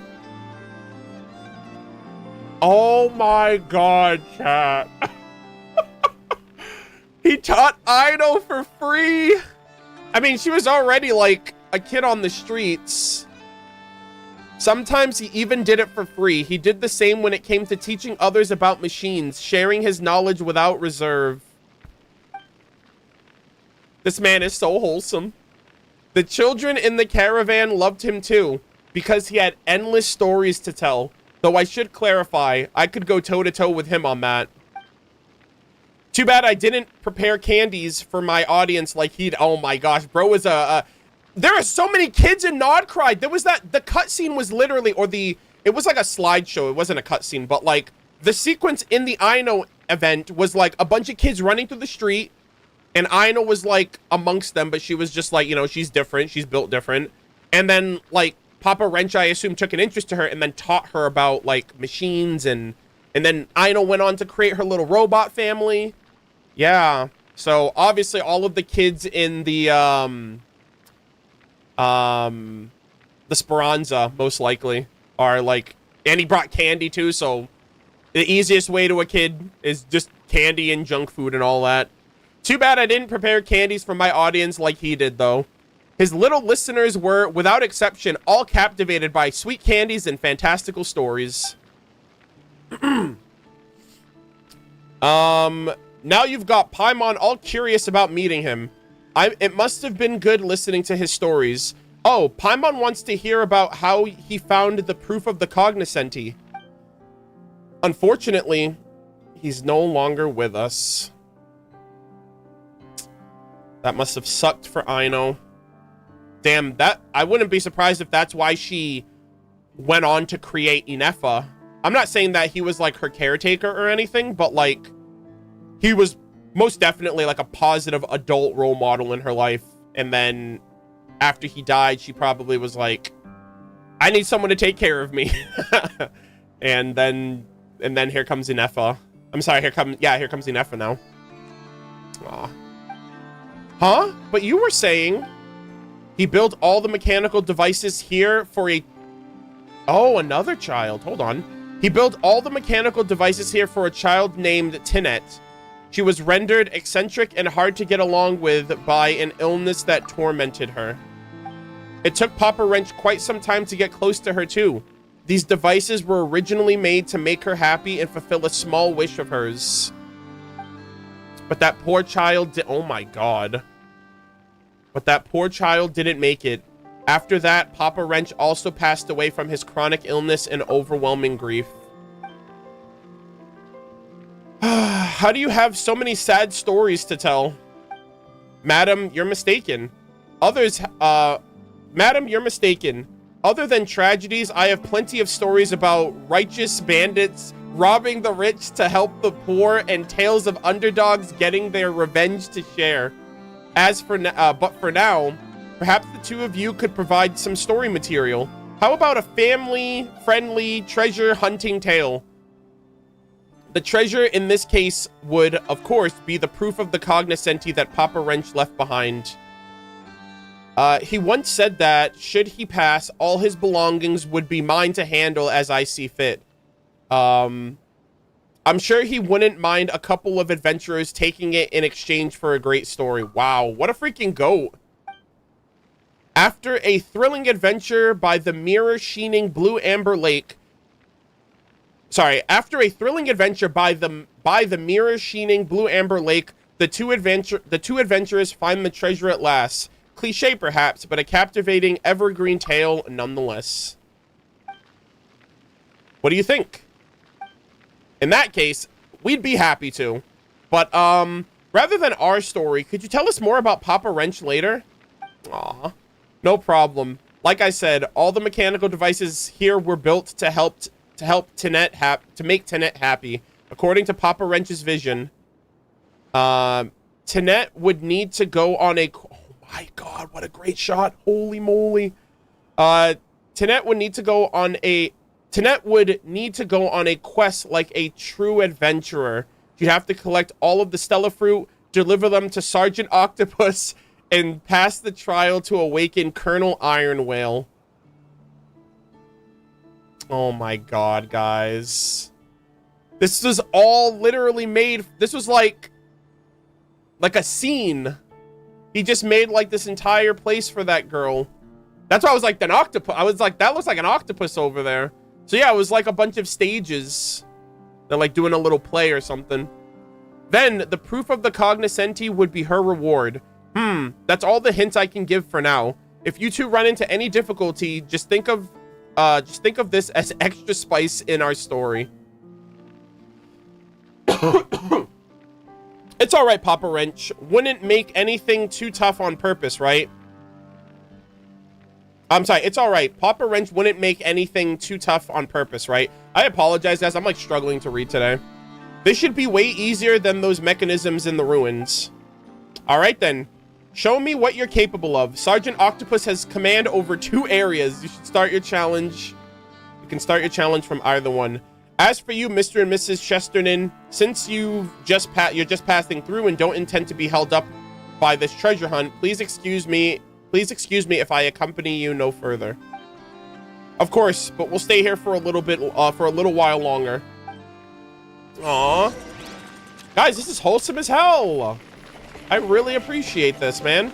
Also, opportunity, you say? Oh, hold up. I hope this man isn't doing anything sussy. That's all I'm saying. He was pretty aggressive when we started. All right, so first off, messily scribbled note. Oh, this is 4. Okay, I might need to find those other notes then. Hold on.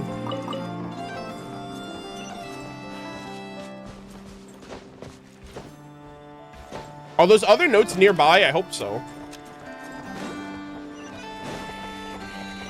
Let me get this Oculus while I'm over here.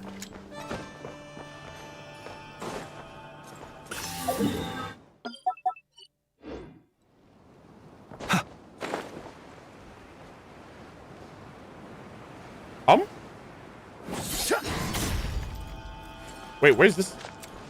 Oh, is it underneath or something? I can hear it. It's like right under me, I guess. All right, let's see. Pick up. Is that in my inventory, Stella fruit?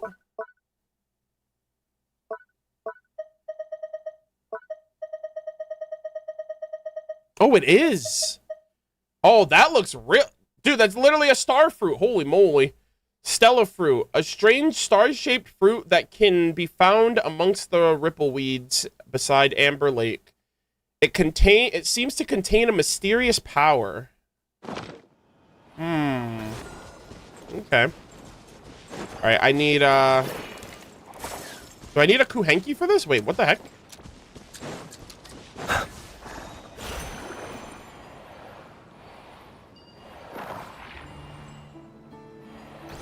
I don't know if it said how I'm supposed to open this.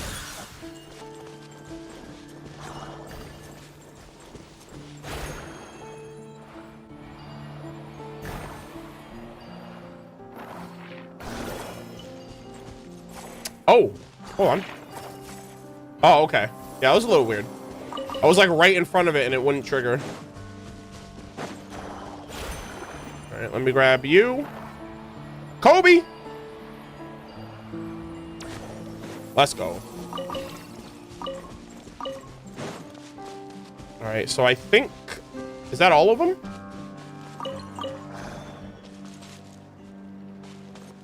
Also...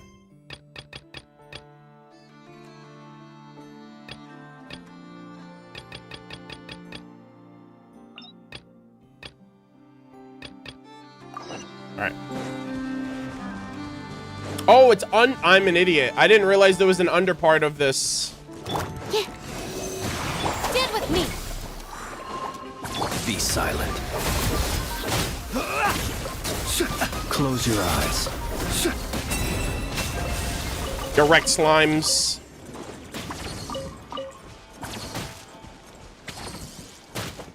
Yeah, I'm gonna read the notes in order. That's why I didn't read that one. So I just need to find where the other ones are whenever I can come across them. Might I ask, when did the custom of placing treasure chests in every nook and cranny come into fashion? Damn. Since the dawn of the RPG, I guess. I don't know. All right. Oh, there's more over here, actually. Let me... Oh, no!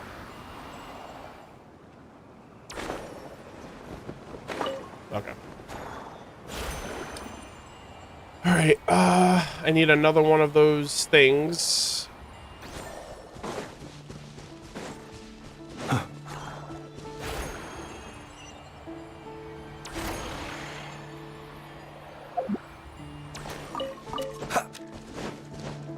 Hold on. Stand clear. Swirl. Mark. Ding dong. Bomb. I'll settle this. Be silent. Night falls.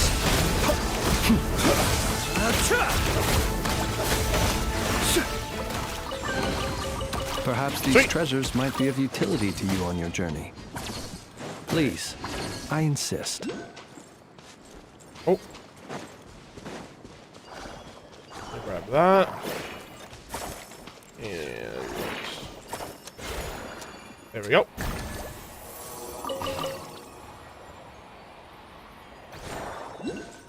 Dude, this looks so... Look at this. Oh my god, this is beautiful. Also, I gotta be careful that I don't, like, drown.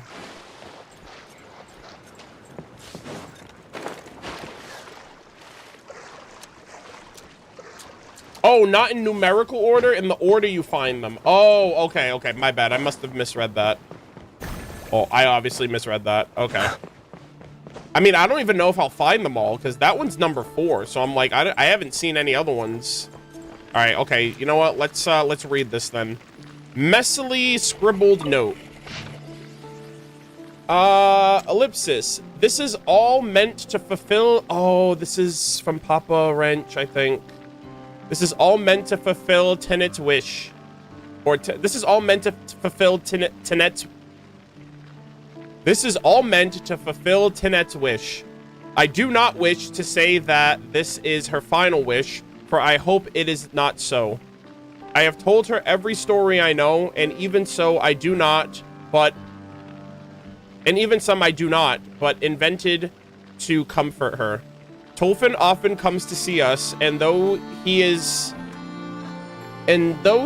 little good at it, he does his best to tell her stories he could barely get through telling, which, such as, it is a sight more marvelous even than a rainbow. The aurora that hangs in the night sky, though you could only catch it very rarely, even the northernmost reaches of the northernmost of nations. Oh, is that like the aurora lights? I remember Arlecchino mentioned those in the north. They say, you know, that you will find treasure at the end of a rainbow, a pot of gold. What great prize, then, awaits those who climb the vivid satins that come rolling down from the very heavens? I remember that as Tenet heard the tale, the candlelight flickered as if a gentle breeze was blowing through. She said, her voice like a sigh. She said, her voice like a sigh, that if she had heard this story earlier, she might have had the strength to go to the northernmost of nations in the story to see those dreamlike satins in the sky with her own eyes. All right, child. All right. I will bring you those satins such that you can see them. Isn't that the same story of the lights that Perware and I'm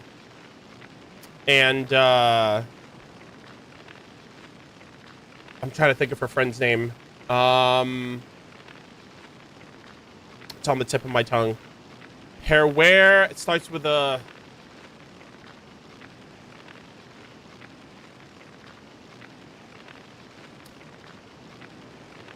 Clairvy. Perware and Clairvy. I think those are the same lights from the storybook that they read. Yeah, it was Clairvy. I was like, I know it. I swear to God. Yeah, I think that's the same story that Perware and Clairvy talked about. And, you know, obviously, Arlecchino was able to see it after her friend died, which was unfortunate.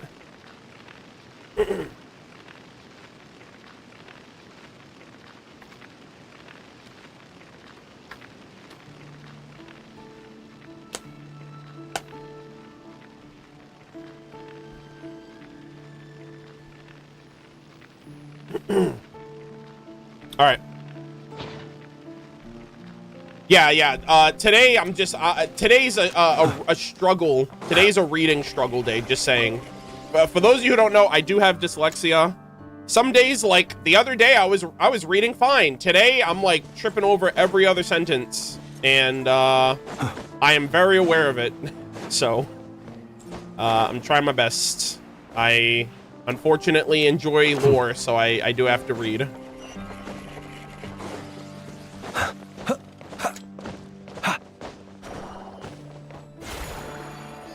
All right, so wait, is that all of it? Collect Stella fruit. Okay, there's one over here. Do I gotta collect all of them, I think? I don't know. I kind of want to collect all of them, but I don't know where those little orbs are anymore. Ooh. Oh, I guess. Oh, there's one right there, I guess.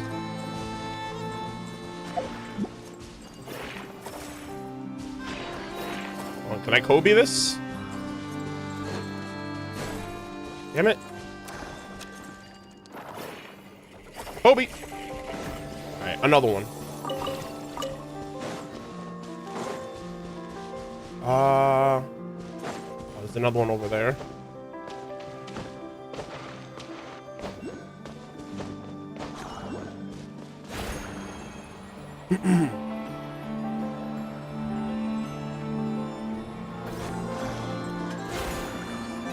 All right, I need to get another one. Oh, I didn't even notice that. Hell yeah.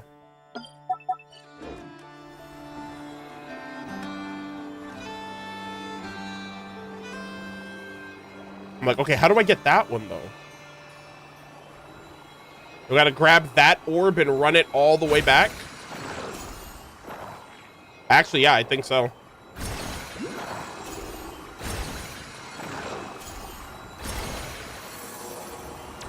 Oh, wait. Oh, okay, I opened it. Okay, thank God. Hell yeah. Oh, also, there's an oculi right here. I didn't even see that. And a chest. I'll take it. Not to be sniffed at.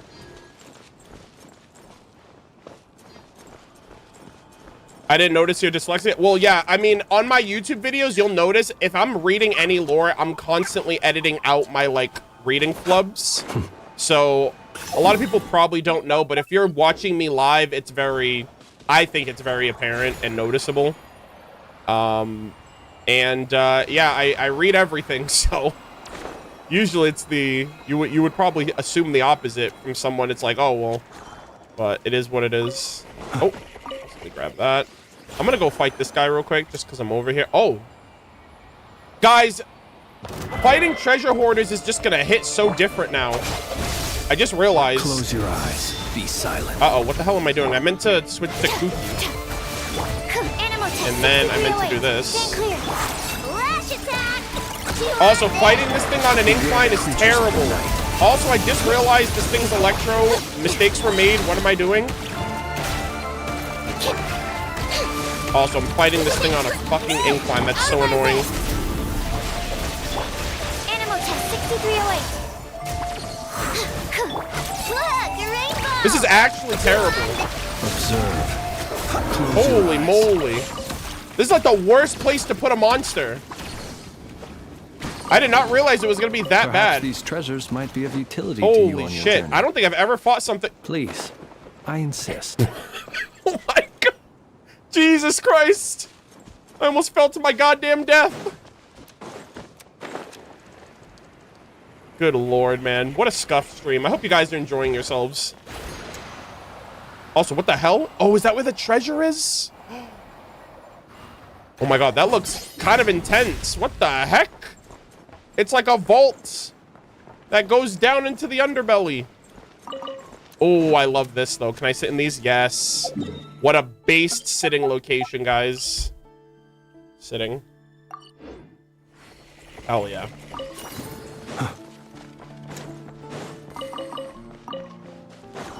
Yeah, like, I have so much respect for Reed Miller now that I'm like, man, do I really just... another test subject, chat? I cannot believe that, brother. If that's actually legit... Another test. Guys, I'm traumatized every time I hear that now. Another test subject. Oh my God. Picked the wrong test Not to be subject. sniffed And at. he picked the wrong test. Reed Miller, I am the new test subject. Holy based. Okay, open secret letter. Ooh, what is this? I wouldn't forget you when there's money to be made. The intel's solid, but we have competition. It's at Blue Amber Lake. I'll scout ahead. You bring backup. I'm in dire straits right now, so I might not be able to give you your usual cut, but I swear I'll pay you double back. But I'll pay you back double when things get better. I'll scout ahead. You bring backup. I hope it's not that lady's husband, because he kind of needs money right now, or he needs something. And he was like, I'm in need of help. Will you help me find this treasure? And so maybe bro's looking for the 5 proofs of cognoscenti, so that way he can pay off a debt or something. I don't know. Oh, god damn it. Chat. I need to be very, very...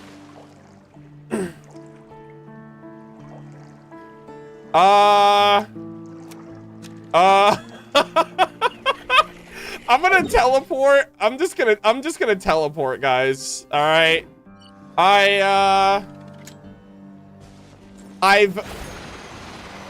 I've noticed the error of my ways, and I promise that will never happen again. Someone said boo? No. Come on, man. I can't. Now that I see, the thing is though, the drowning is only funny when I don't notice it. I noticed it. I was like, oh no, I'm gonna drown. Better actually drown now, because I you know what I mean? Like it takes away the content to do it any other way. Also, let me bring these little guys back over here. All right. Where the hell is this last bot?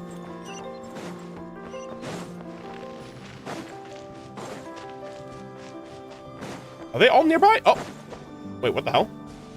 Didn't I just bring you back? What the hell? Hello? Oh, does it reset if I get too far? Oh, god damn it. I gotta find the other one underneath now. Okay, you know what? I guess that answers that question. They must all be nearby then.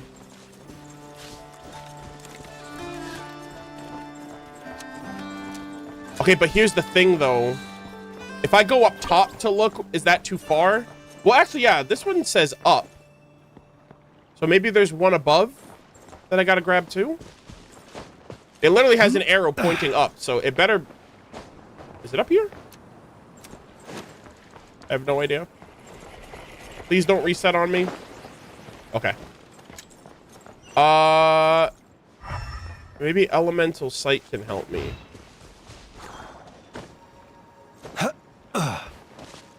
One was at the bottom. One was on the side. I'd assume the last one would be at the top, no? And with the small AoE like this, it would have to be, like, within this parameter. Hold on, let me double check.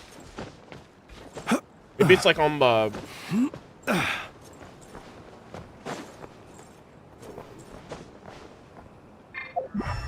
Ooh. You in there? No?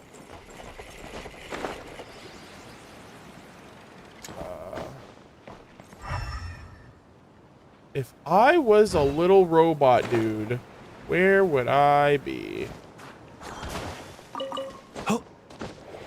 Wait, imagine it's this one. Is it this one? It's none of these, right? I don't think it's any of these.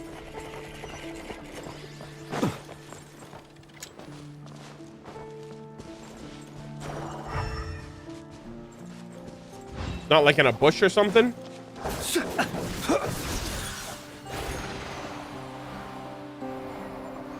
I don't want to go too far, and then it resets me.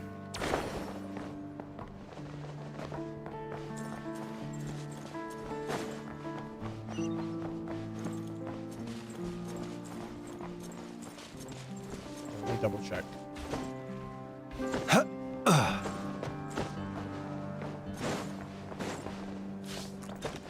You saw it? No, I didn't.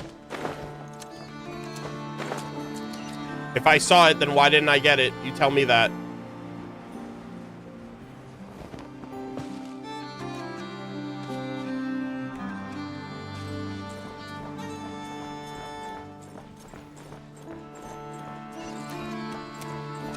None of these.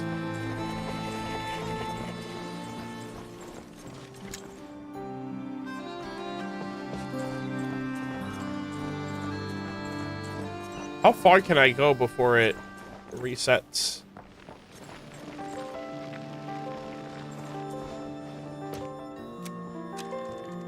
I'm like, is it that one?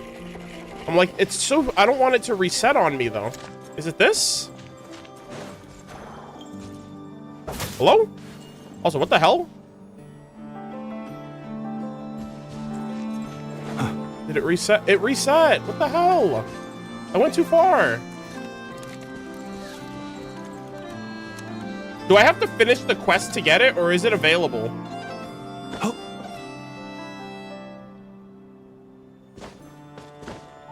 No, it's available?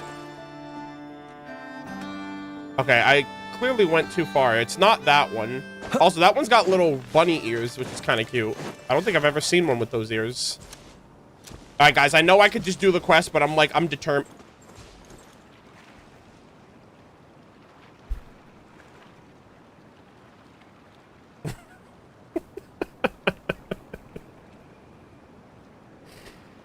All right, guys, we found it. I'm so angry.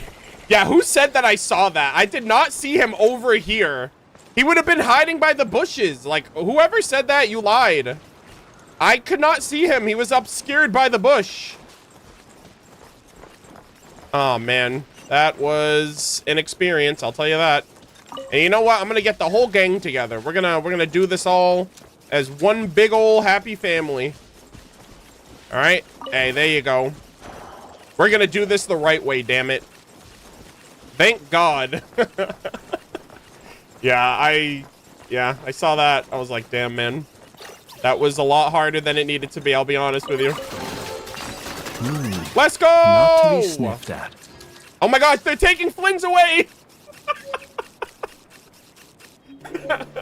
Clink, clink, legion! Assemble! They just carry him off. People ought not be so frightened of ghosts. Oh my god. They are Rye merely talking flour? shadows, chattering away endlessly Chat, about the their Sempo past mill affairs. grinds the Sempo mill grinds the rind into grain. They grind the grain into flour. Reed Miller. Polio was cut. Treasure, gold, and there was salt in there too. Bread, the bread that Columbina was eating. Wait a minute, is that biblical? Is that supposed to be like she's eating she's eating the body of Reed Miller? Hold on. Is that supposed to be like, is that biblical at all? I have no idea. Now that I think about it, I'm like, wait a minute. They may have been cooking. Anyways, what did I just get also? I think I got more. We got 19. What the fuck do you do with 19 of these? Also, did I get something else? Oh, I did. I got a recipe. Borderland crisp bread. Oh my god, guys, we're gonna make our own Reed Miller bread. He who Hell wishes yeah. to peer into the Stellar fruit only grow near Blue Amber Lake, and the climate here is indeed very different from everywhere else. The atmosphere in the air is beyond words. You need to deliver enough stellar fruit before Sergeant Octopus will reveal the tribal contents. Well, this is, well, since this is a fairy tale, I suppose it doesn't really count as bribery. Okay. Let's see. Oh, okay, I needed 12 anyway, so I was a little bit of an overachiever here, and then I assume I gotta give the other one the rest. Start challenge. Ooh. Pashchamp. Ooh, okay. Let's get it.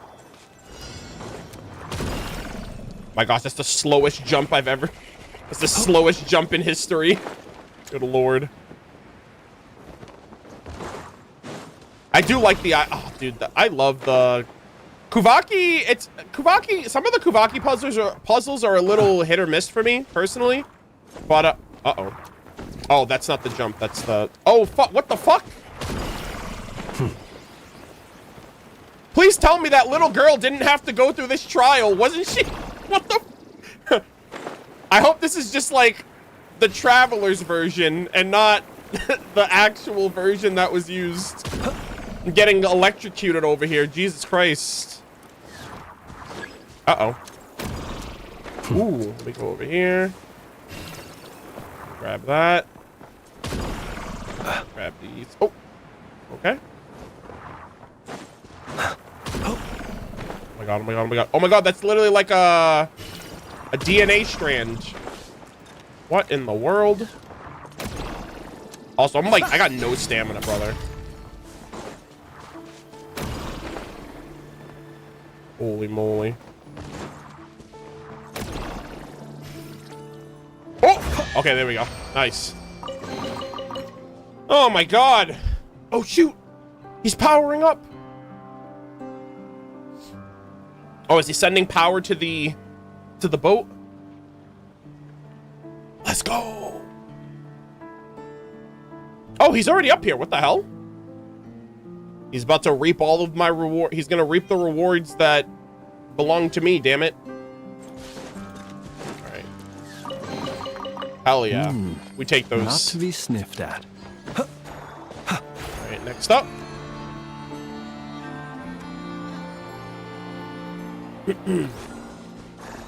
Oh, we gotta run an ad really quick. Sit tight, gamers. I know I'm taking my sweet time today. I do apologize, but at the same time, I'm having a lot of fun. So we're gonna run the quick ad so you guys don't get any ads during the content. And we will resume in 3 minutes.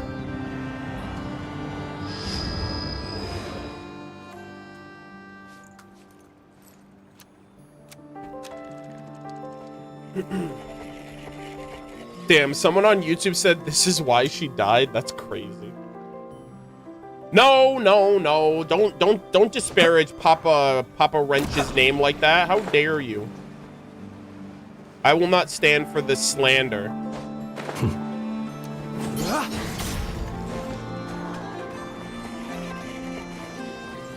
Yeah, I really do enjoy the music here, actually. Oh, can I guess I can talk to the wife after. You know, I'll chit chat with her a little bit after that. Also, what the heck's over here? Oh, I missed one. Well, I guess I would need 12 for both sides, right? I think. So I think I'm down by 3. I'm at 07. Okay. Let's see if I can do something about that. Hello again. Where do I get another one of those things? Oh shit. Okay.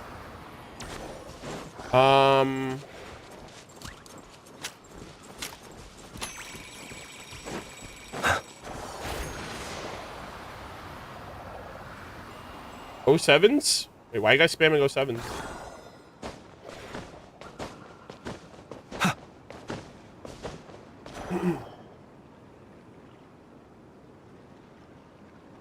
Did you meet Columbina in the Silver Moon Hall yet for the weekly interactions? Yeah, I already did. My interactions are a little behind, but my interactions are on Sundays now. So, yeah, we already did that.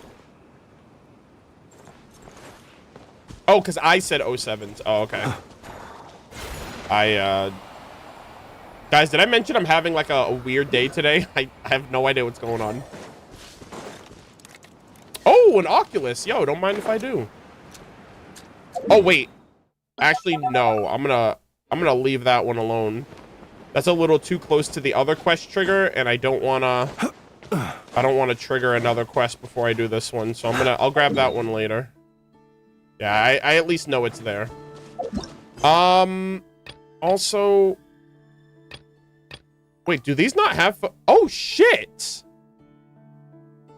I just realized this is called the Telltale, the Tale-Telling Heart. That's Edgar Allan Poe. Right, the Telltale Heart? I didn't realize that was the name of it. Oh, that's cool. Yeah, I read a lot of Edgar Allan Poe in high school, actually. Yeah, that's a goated reference. Yeah, I just saw the title page just now, so I didn't even realize that. Oh, that is really cool. Give me 1 second.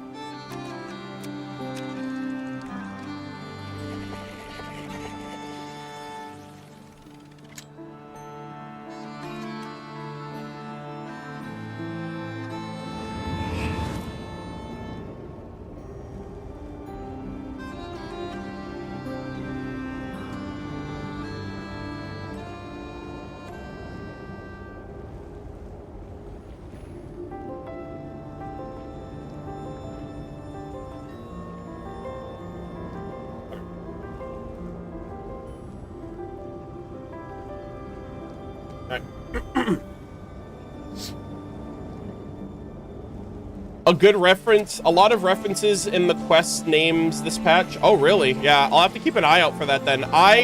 Sometimes I just don't keep up with like the quest names as they change, so I just noticed that now, but so what the hell is underneath all of this then? Because we just saw that contraption. I was like, oh, I wonder if there's a treasure down under. Is there like a dead body down there? Like what's going on? What's under the floorboards?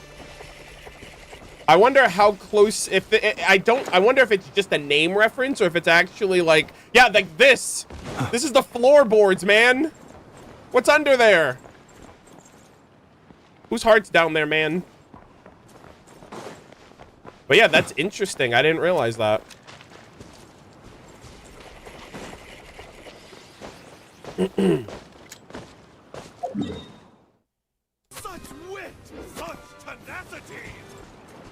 Oh, Prepared Elite, thank you so much for the gifted subs and the resub. I appreciate it. Thank you, thank you.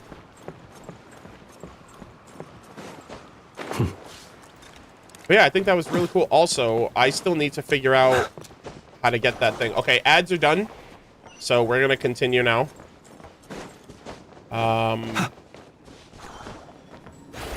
Yeah.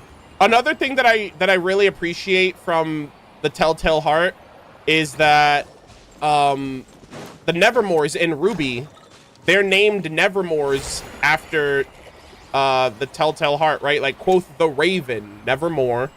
The Nevermores are named after Edgar Allan Poe's short story as well, which is like another personal favorite of mine for that Grimm. How do I get this last one? Is there like another one around here that am I blind? I have to get another one of those like orbs or whatever, but I actually don't know where this one is. Oh, never mind. All right, chat, never mind. I don't need your help. I did it myself. I'm a gamer. Let's go. All right, so now we got 10 though, so hopefully that's everything.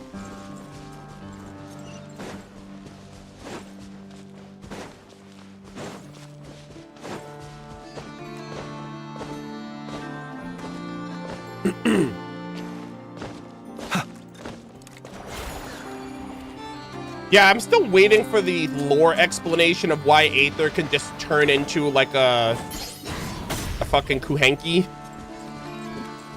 Oh, and I was wondering, I was like, we're down 2, so I was wondering where the other 2 were gonna come from. So there we go. All right, round 2, gamers.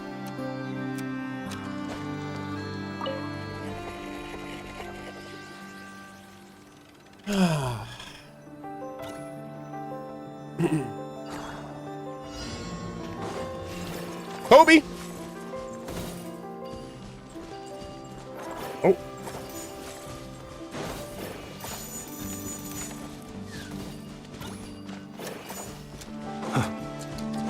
Ooh. Oh, you know what this reminds me of? This is, guys, I'm not even kidding. This is literally the Simulanka minigame. with with Princess Semest, and you had to like angle the you had to angle those shots. I swear to God, guys, I'm not even trolling. I'm being so for real. All right, this isn't the typical Glaze, okay? This is actually legitimate. I don't think we've done this since then, actually. Also, I'm shooting those a little too soon, aren't I? Ooh. Hold on. Big money. Huge. Oh. Massive. Oh! I failed. Was I being timed? God damn it. I was glazing a little too hard. Yeah, I wasn't using the early explosions well. Yeah, massive L for your boy. Oh, I am on a timer. Okay, I was playing too much. Oh, god damn it. Okay, I gotta lock the fuck in. All right, this shit's serious. Oh, I hate this. Oh, I hate this. No! Oh my god, shoot! I don't know why the thing wasn't going.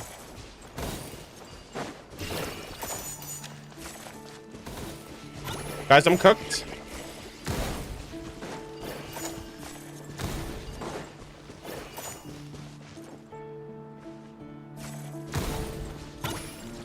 I guess I only get like one good throw.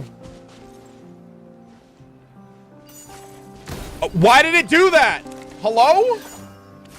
It just automatically changed my target. That's some bullshit.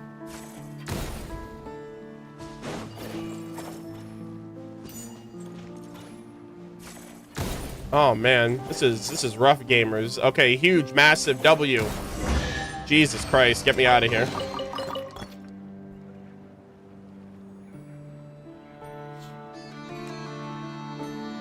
Man, I feel so bad for that girl. If she... I was struggling, man. Oh, Tolfin's here too, actually. Oh!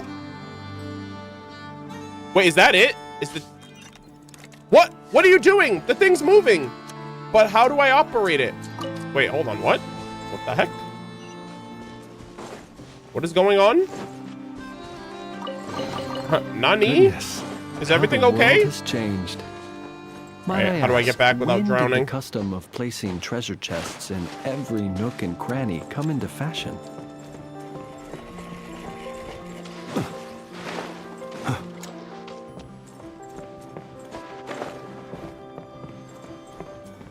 Do we have a Simulanka counter on today's stream? Oh, you guys are gonna love the Simulanka mentions when we get to the summer quest and everything beyond that. The videos are gonna have a Simulanka counter, which is hilarious. But we'll cross that bridge when we come to it. All right, so what's going on over here? We got to get back to the Wake Colonel Iron Whale up. It seems the device for awakening Colonel Iron Whale is missing some parts. That figures even guarded treasures are coveted by others, let alone unguarded ones. So the proof of the cognoscenti, the treasure is hidden here? It's certainly nearby, but why don't we just take it apart then? It's little more than a pile of scrap anyways. This way, you won't have to play this... That way, you won't have to play this little game of pretending anymore. Why not just make things easier? That's certainly one way to think about it. Hey, that's... Paimon doesn't think that's right. Papa Wrench poured his heart into all of this, after all. If we can just find the missing parts... If we're talking about spare parts, I might have some leads. Wow, are you really giving us clues just like that? It's not unusual to receive aid from mysterious characters and stories, right? Mr. Chesterton, if you're also interested in the treasure's whereabouts, why not? It's not too late to join us. Ha! I'm a collector, so of course I'm interested in the proof of the cognoscenti. but I won't play along with your childish games. Well, you can certainly try the challenge, Colonel Iron... Sorry. Well, you can certainly try to challenge Colonel Iron Whale your way. Let's see who can locate the treasure first. As for you adventurers, please follow me. Yeah, this guy's being a real hard ass. Like, where's your whimsy, sir? Are you really this, like... I mean, I guess you're in debt or something. Just a hunk of metal. I don't like this man. All right? Don't talk shit about Papa Wrench. He's out here doing the most. Oh. Where did bro's wife go? She's been here the whole time. Hello? She was like standing there the whole time and now she's gone. Brother, where is your wife? She over here? Did she run across? Swim across? Also, I gotta be careful. I'm like super low on stamina.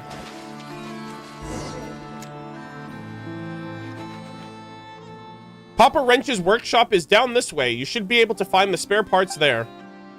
Then all we need to do is activate the lift, right? Paimon's got this. Huh, where's the lever?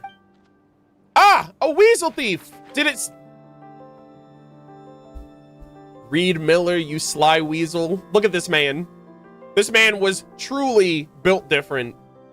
He's like, I'm even gonna get the wildlife to indulge in thievery. Well, this is unexpected. Don't worry, I'll handle things from here. But... Oh my god! Hugin and Moonin? The Ravens? Hugin and Mugen fly each day over the spacious earth. Oh my gosh, that's another poem, like a short story. Yeah, these are ravens. Or that's what they're called. Like, they're normally ravens in like Norse mythology, but they're like ravens of Odin. That's really cool. Yeah, I know about that too because of Ruby. Because crow and raven are ravens, or crow and raven are birds that are like under Ozpin's, you know, under, like they followed Ozpin, and Ozpin was seen as like the Wizard of Oz and also Odin technically by that reference. So this is also really reminding me of Ruby, which Ruby also drew inspiration from a bunch of fairy tales and stories and stuff. So I know about Hugin and Moonin from that too. And where did you come from? It's not that unusual for traveling merchants to have a few clever companions, no? Quickly, let's catch up with it. Oh my gosh. So that's Hugin. So I wonder if is the other one Moonin? Yeah, I think the poem is like Hugin and Moonin fly each day over the spacious earth. I fear that Hugin may not come back, yet more anxious am I for Moonin. Like, I remember the quote because I made a references video during like early Ruby, and I referenced that. That was really cool. Hell yeah. The hunter becomes the hunted. Oh, that is so sick. I was not expecting this at all. This is awesome. All right, also, and there's another... Oh, wait, is this the same note? Okay, this is the same note. I guess they put more treasure hoarders here. I already fought them earlier. All right, sir. That doesn't belong to you. Also, who put this weasel here? Was that the wife's weasel? What's going on? Are they in cahoots? Mr. Chesterton might find the treasure before we do. Let's head back. That's right. We can't lose to him. Damn straight. Also, a lever for operating a lift. For reasons unknown, it was stolen by a weasel thief. Interesting. All right, let's get it. Telltale Heart meets Norse mythology. That is very interesting, guys. This deep underground, it doesn't look like it's a workshop here. More like a mole's house. You look worried. Relax. It takes more than a little rainfall to extinguish my lamp. All right, here we go. Follow Hunin and look for clues. Okay. A group of people, each with their own story to tell, lights a bonfire at Blue Amber Lake. I like that synopsis.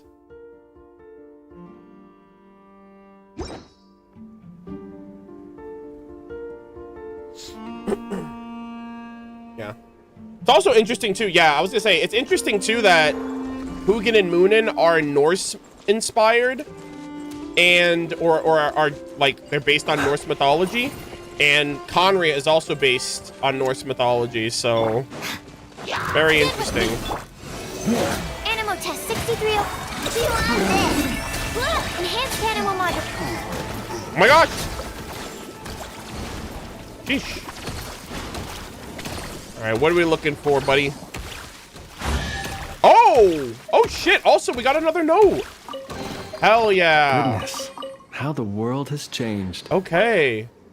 Oh, we have another one. Hold on. Oh, that was weird, the way that it opened. It looked like I was going to get a cutscene. All right, messily scribbled notes 3. Tanette's illness has taken a turn for the worst. Danil has taken her to see the best doctor we can afford, but to no avail. We dared not give her the diagnosis in full, but she had already guessed it. Clever. Clever, all too clever, that girl. Sometimes I wish she were not so. Perhaps then a smile could yet prevail on her gaunt face. Poor girl. I know she has a difficult temper and does not love to speak. Those sudden outbursts of rage surely stem from the sickness's torment. The light in her eyes flickers like a dying candle. What must I do to keep that feeble flame alive? Tanette has grown so ill that she can no longer travel with the caravan. We decided to make camp at Blue Amber Lake. Here lies an underground warehouse left by Archon knows who. One that contains quite a few so-called legacies of the Golden Age. Is that Hyperborean? That suits me perfectly. I've had the underground space modified into a workshop. Something that Danil and the caravan members also helped greatly with. Isn't this this isn't a spare part? Did Papa Wrench leave this here? So it's like Tolfin said, he stayed for Tanette's sake. I didn't expect Mugen to dig up something like this, but judging by your words, did you doubt what I said? Well, they did come for someone who'd give away a friend's treasure. Well, yeah. Well, they did come for someone who'd give away a friend's treasure. Huh? Did you put it like? When you put it like that, MurderofBirds, it does sound suspicious. But Paimon was just playing along earlier, just so you know. We had to see what tricks you had up your sleeve. What are you planning now? Bringing us to this place. Best be warned, Murder of Birds, super strong. To me, you are both unexpected guests, but great spices for the story all the same. I can hardly thank you enough. Why would I even mean you harm? Well then, let's keep searching for the spare parts. I don't know where Papa Wrench left the proof of cognoscenti, so it's all on us now. Or it's all on you now, rather. Oh. Interesting. I'm really enjoying this quest. Oh! Oh my gosh, who is that? Are you another one of the... Wait, what? Oh, wait, are these... What the heck? Go left, go right. Oh, wait, do I gotta clear the path and then... Oh, god damn it.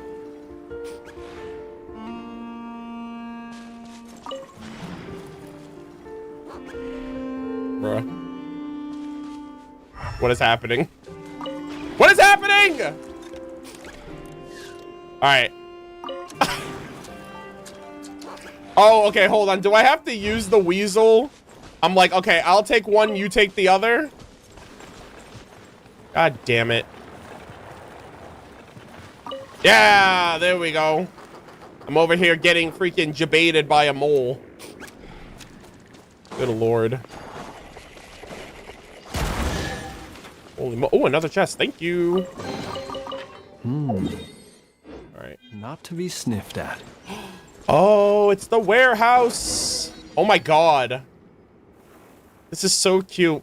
Guys, he really did teach Aino, because Aino makes a bunch of these mechanical contraptions and creations all across Nodcry. For some reason, it just clicked with me when I saw this octopus. I was like, oh my gosh, I'm remembering all of those little robots that we've seen on different landmarks and stuff like that throughout the region so far.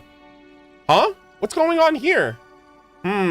It seems Sergeant Octopus isn't feeling well. Perhaps it's getting aggressive because it's not used to the environment. After all, underground caves aren't exactly where octopuses usually hang out. Sergeant, pull yourself together!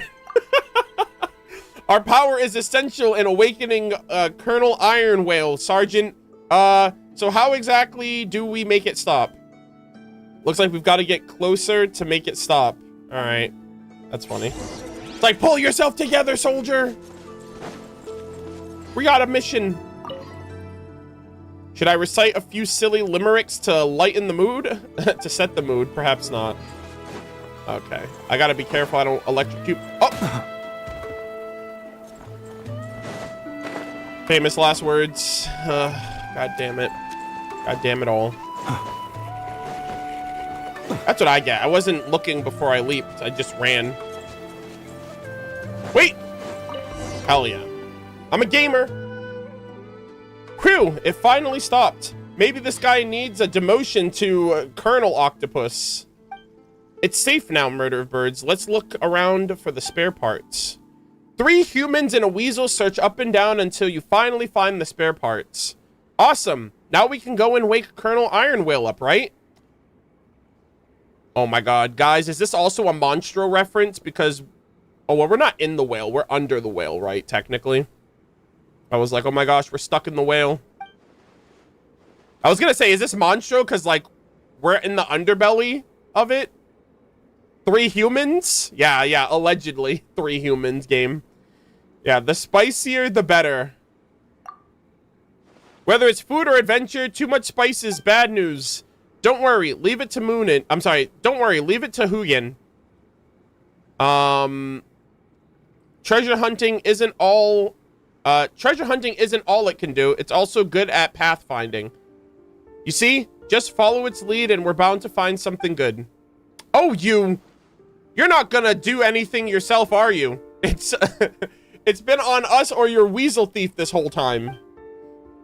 Damn, Paimon. Oh, we did get the spare part. Okay.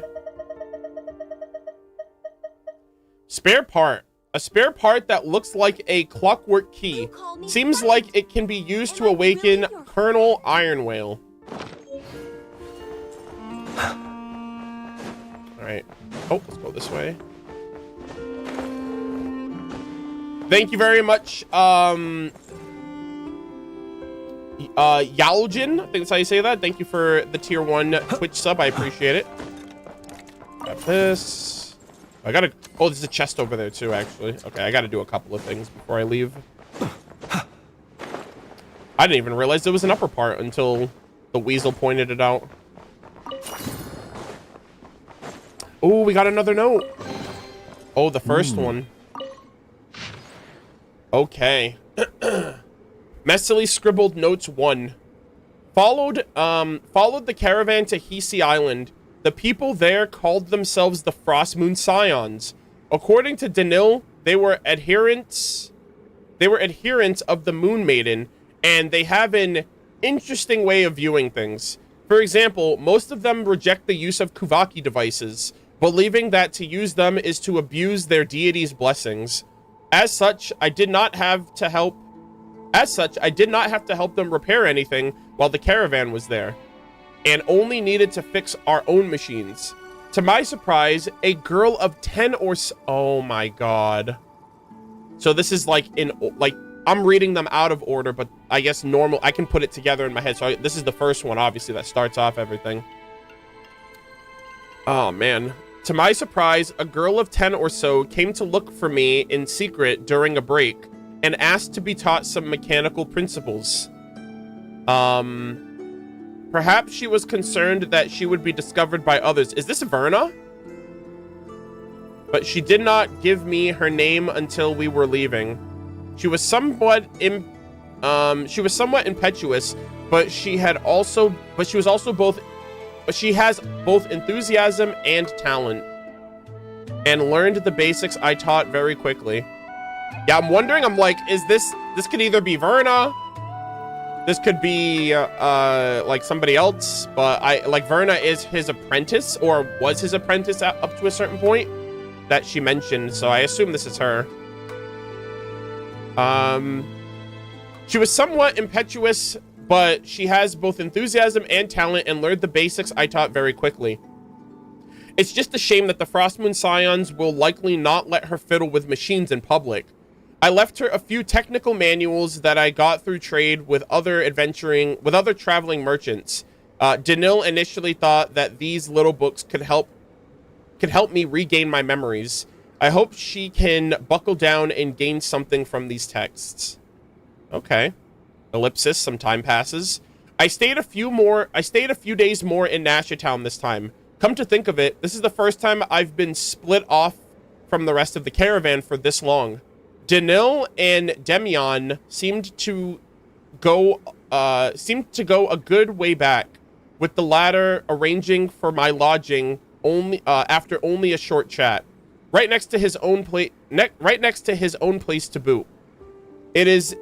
I'll be inconveniencing him until Danil and the others get back from Snezhnograd. But Demian doesn't seem to mind at all.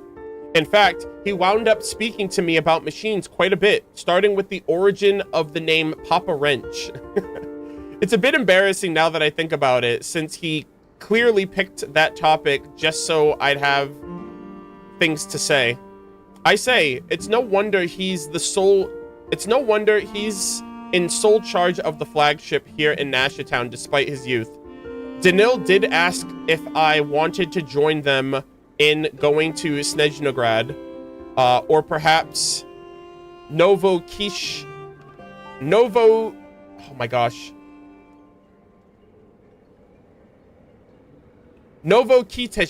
I think that's how you say that. Guys, that word's tripping me up, man. It doesn't slide off the tongue as much. Or perhaps Novokiteshgrad.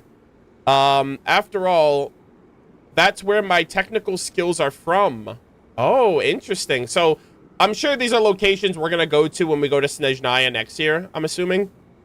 So it's likely that I'll find my identity and past there as well. Oh, Papa Wrench lore in Snezhnaya too, actually. Papa Wrench lore, maybe even Solove lore, because he comes from Snezhnaya as well. Along with the Saritsa and the Harbingers, and you know, Morpasak is where Child is from. So a lot of extra lore that we're getting a little early on here. However, a nebulous unease kept me from going. I did not know what it is I fear. Perhaps it has to do with my lost memories, or with some incident I encountered. Seeing my hesitation, Dino made the call for me. He even took care of everything else, just as he has done for me all this time. Not that there's any point in bringing up any of my unfortunate past. I don't remember them. But I will say this. This meeting Danil and the rest of the caravan... I'm sorry. I will say this. That meeting Danil and the rest of the caravan was in no wise misfortune. If not for them, I would have lost my life long ago. Out there in those... Oh, this is the person that was watching over him that they mentioned before. Tolfin was like, oh, I guess someone took care of him, or someone was around with him, because he can't, you know, he was doing work for free, so he wasn't really able to like pay his way to live. I would have lost my life long ago out there in those shallows. They took me in when I had nothing, while I can do so little to repay them. Ellipsis. Nashatown is... Okay, so this is probably... Maybe he encountered Aino around this time. Nasha Town is home to many children, though I dare not imagine their circumstances. But then again, as with me, what they might need is neither sympathy nor pity. Indeed, just writing those two words almost seemed to bring everyone's arrogant faces to mind. Still, I'm glad that they at least find my stories interesting. Though it might be down to the candies I've brought. I've learned that trick from Danil, by the by. Always bring a few in your pocket, just in case. Among the kids, however, there is one who is more interested in tools I always keep at my hip than any tale about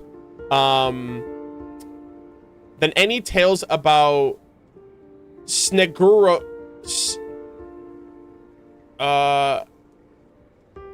Snegorochka? That's how you say that? Yeah. Then any tales about Snegorochka. That's another place. Oh my god. When I asked if she'd like to carry one in her hands, how her eyes sparkled. Oh my god, this is so cool. Katya, the Speranza's boss, takes great care of these kids for the most part. And she rather gently gives us space so that I can tell this girl, I know. Yep, I knew it. I know it. I knew it. About the techniques in which I have much skill. The art of communicating with machines. It seems that just as I am lucky to have had Danil and the others take me in, these children have found a fortune that belongs to them. Even in a world filled with such terrible tragedies, there are so many kind people. I quickly found that Aino is not only interested, but stunningly talented at working with machines. This is so cool, man. I have taught her how to distinguish the material make of gears, calibrate pressure indicators, and adjust safety valves, and she has proven not only quicker to learn than the rest, but also capable of inferring other knowledge from such lessons. Watching her working away with tools still so unwieldy for her, turning scattered components into intricate devices, I am truly happy for her. She is a diamond in the rough, but even so, she already shines with a radiance all her own. I love this. Danil and the others have finally returned to Nasha Town from Snezhnograd. It's time I packed my things and made ready to travel with them. A right shame it is that I cannot stay here for longer. Aw, Papa Wrench and Aino. Yeah, that was like her mentor, essentially. Might have been a father figure too, to an extent. But that's awesome. I can't believe we're getting a little bit of Aino backstory. Like, I figured that had to have been him because there was someone that was helping her with the machines and components and stuff like that in her event. So all of this coming together was really well done.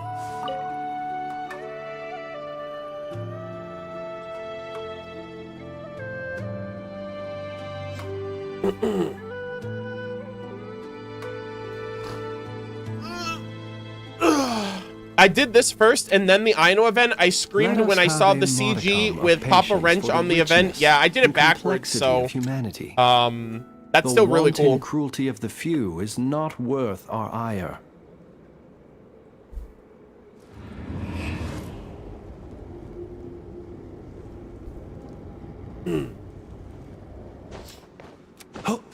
Did you recognize the name? Wait, what do you mean? Papa Wrench? I mean, I remember the name Papa Wrench because Verna mentioned it. And Verna was mentored under Papa Wrench as well.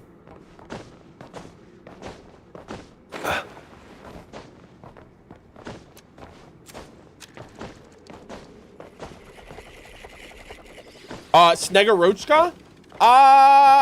Yeah, I did read the Ballad of the Fjord. I don't... Is that a hold on, is that a person or is that a place?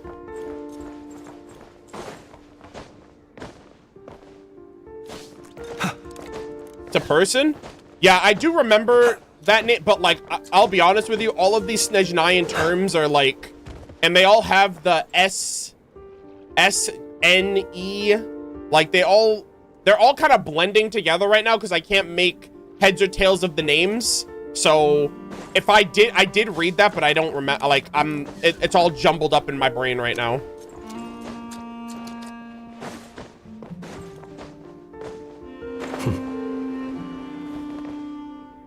Hold on, actually, instead of talking about it, I guess I can open it up here. Ballad of the... Hold on a second. Ballad of the Fjord. I don't know what level mine is. Hold on, let me see if I can find it. I don't even know if I leveled mine up. Oh, it's right here. Yeah, I did read this about Hyperborea.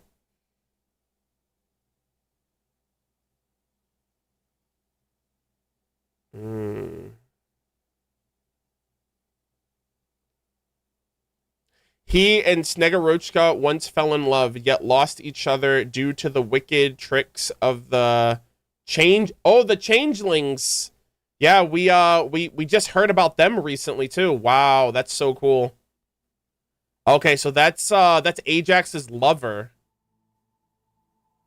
Oh, hold on a second. Let me go back real quick.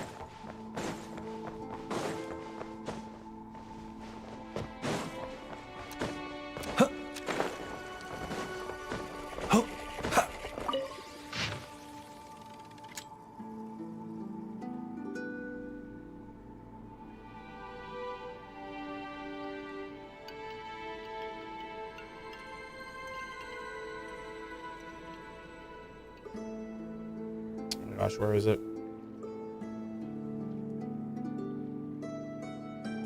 Among the kids, however, there was one even more interested in the tools I always keep on my hip than any tale about Snegurochka. Okay, so that's another tale about her. Her and Ajax. Yeah, that guys, they're setting up Child next. If there's anything that I've been developing and learning about over the course of Nodcry, especially with Reed Miller, Ajax, Child is named after that individual, that warrior. And like, his name is Ajax. He's named after that warrior, named by his father. And so I think Child's going to be incredibly important to the lore, especially when we go to Snezhnaya, or maybe they might tease some of that stuff in Hyperborea, or like the future quests or the future artifacts. I haven't read everything yet, so I'm not sure. But, and like, Child has so many parallels too with Certology, right? Doing Skirk story quests. I was like, wow, Child's like a mini Certology right now. He's also trying to get stronger, and he's using the Foul Legacy transformation, and he's obsessed with fighting and all that other stuff. So, and he's named after this legendary warrior from Hyperborean fairy tale. So, and now we're getting into all the Hyperborea stuff now, so I'm very excited to see how this is all going to come together. But yeah, Snegurochka is a name I'm definitely gonna remember now that we're actually in Nodcry.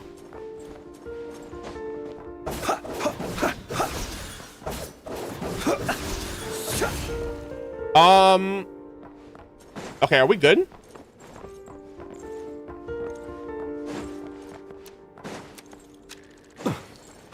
Also, my controller's kind of acting up a little bit.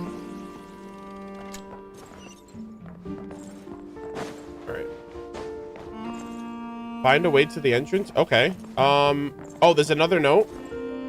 Wait, another one? Oh, this one? Oh, okay, there we go. For some reason, I think because I went back, I thought I read this one already. But, okay. Alright, now we have Scribbled Notes 2. A few days ago, I met a traveling merchant who just traveled south from Novokitezgrad. We had a lovely chat, and I felt quite nostalgic. I had yet to learn that this was because I was originally from that city. Okay, let me write that down. So he said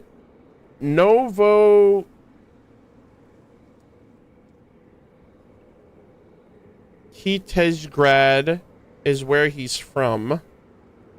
Where Papa Wrench is from. And he said he learned his technical, like, knowledge from... Hold on.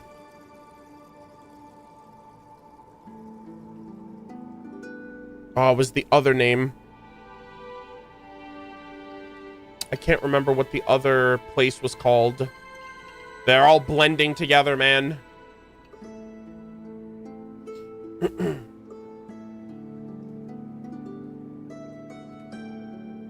After finishing this quest, can you try rereading notes 2 and 3?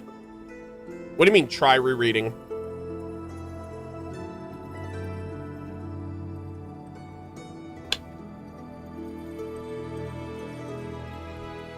Oh, Snezhnograd. Yeah, that's what it was. Snezhnograd is where Papa Wrench learned his, like, technical skills.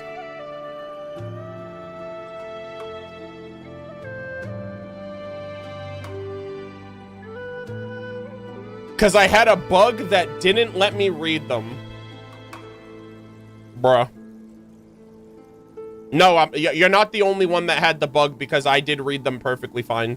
I mean, I'm reading 2 right now. Also, you're subbed on Twitch. You can just rewind the chat now.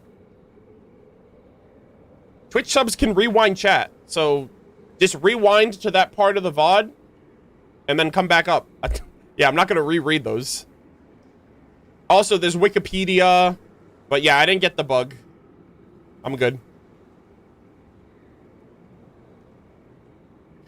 All right, let's see. All right, let's start this again. A few days ago, I met a traveling merchant who'd just traveled south from Novo Kitezgrad. We had a lovely chat, and I felt quite nostalgic. I had yet to learn that this was because I was originally from that city.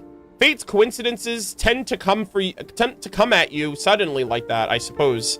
I discovered a foreign yet familiar face in the newspaper she'd brought along. The person in that paper had hair not yet stained by hoarfrost and a carefree smile. This was me! 10 or more years ago. What? That's kind of cool. I wonder who this lady is then. It was only upon reading the obituary in the corner that It was only upon reading the obituary in the corner that I truly remembered all I had lost. Yeah, that girl's father died. And I think her husband was also involved. But old Scheisternen was the one who owed all this, and he is dead. Danyusha had inherited his family name and possessions, as has Zorik. Zorik, 10 years on, is still known not which hands those... Wait. Zorik, 10 years on, I still know not which hands those were that pushed me off the side of the ship. Oh my god.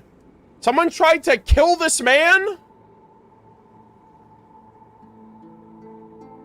10 years on, I still know not which hands those were that pushed me off the side of the ship. It was all too sudden.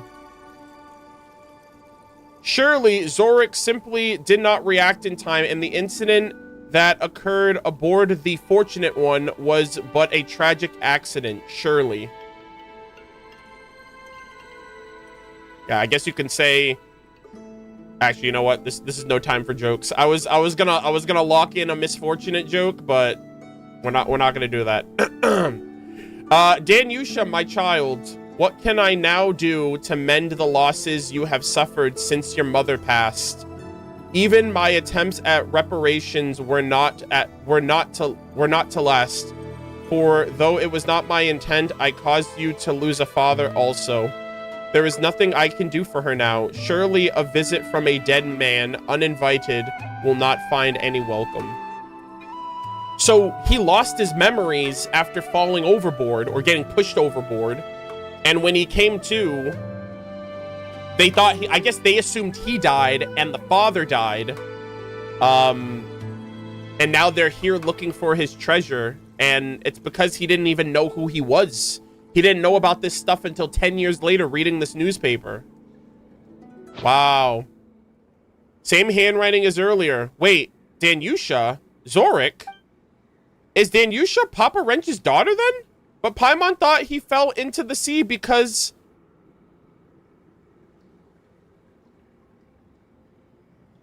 Wait a minute. Wait.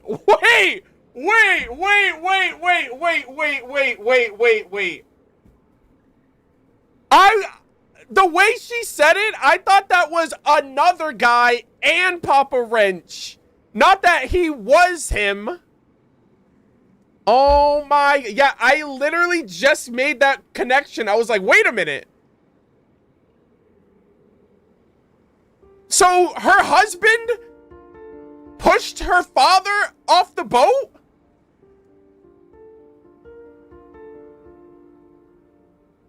Oh my God.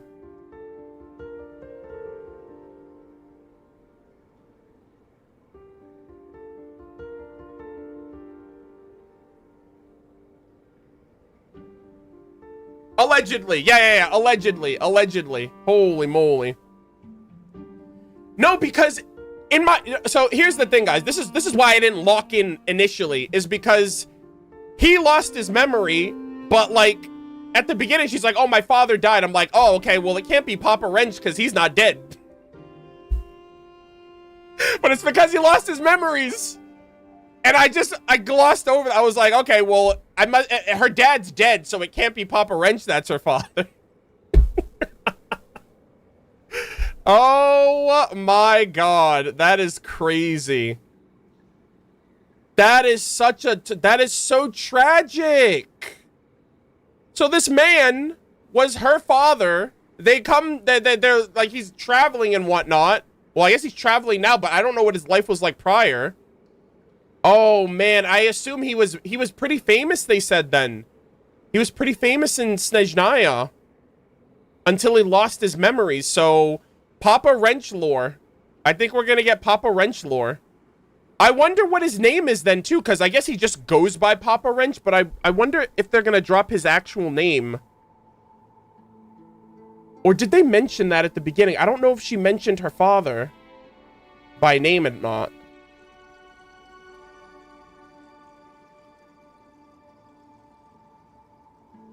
In the note? Okay, I have to double check that then, because I might have overlooked the name. Because I didn't realize it was him until just now.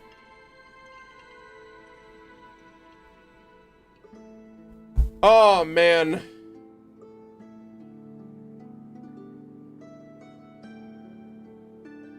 Yeah, it just says Old Chest. It only says Old Chesterton. It's not like his actual name.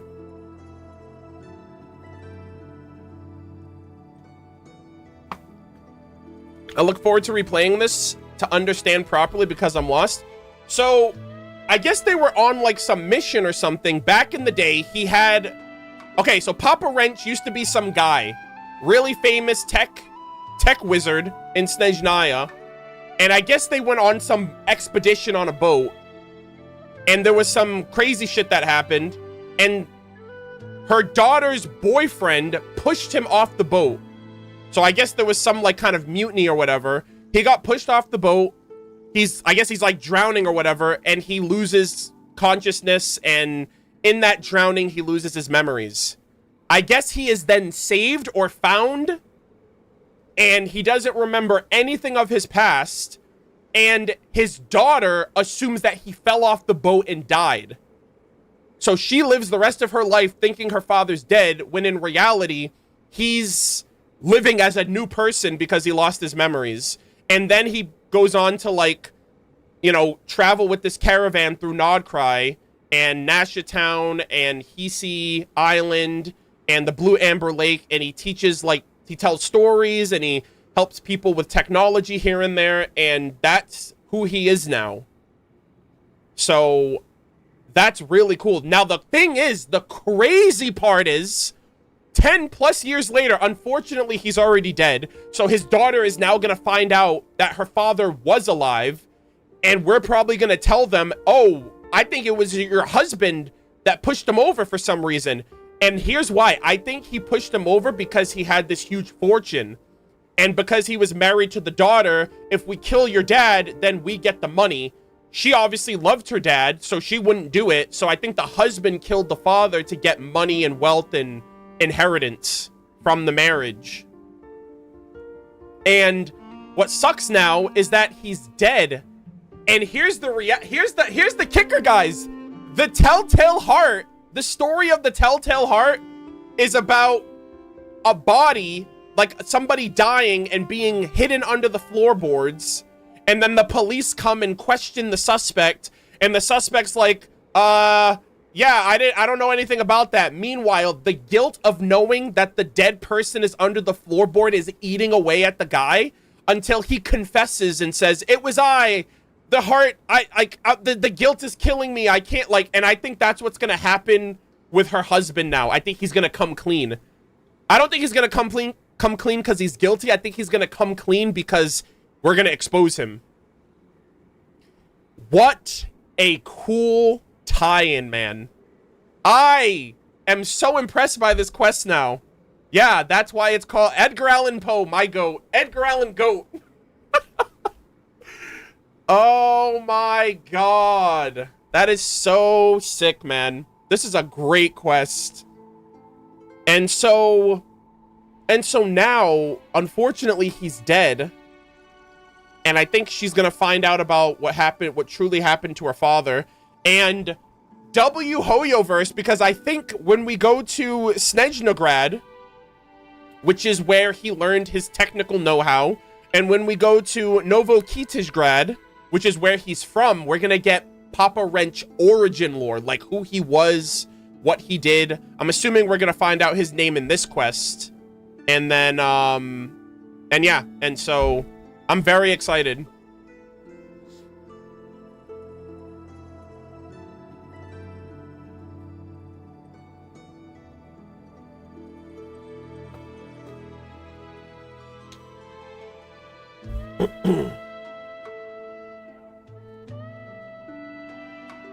Oh my god, this was so good! And then he taught Aino as well, so he was like and now he was a mentor for Verna too. So he mentored Verna, he mentored Aino. Lord knows what else he did and what other accomplishments he made in Snezhnaya. I hope he was the Elaine Guillotine of Snezhnaya. Like, I hope all of Snezhnaya's technological advancements is because of Papa Wrench. I think that would be awesome. I really hope that that's the case, because this story is epic. Wow, that is crazy.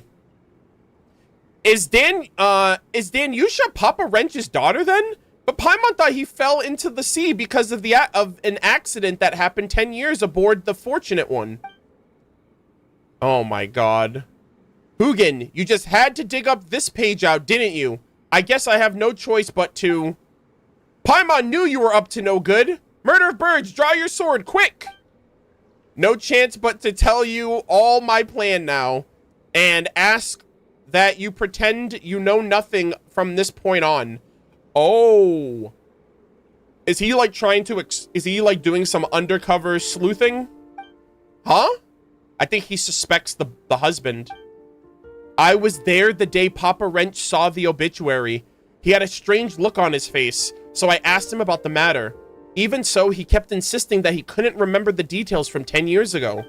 Always assuming the best of others. That's just the way he was. Besides, he had Tinette to take care of, so everything else took a back seat.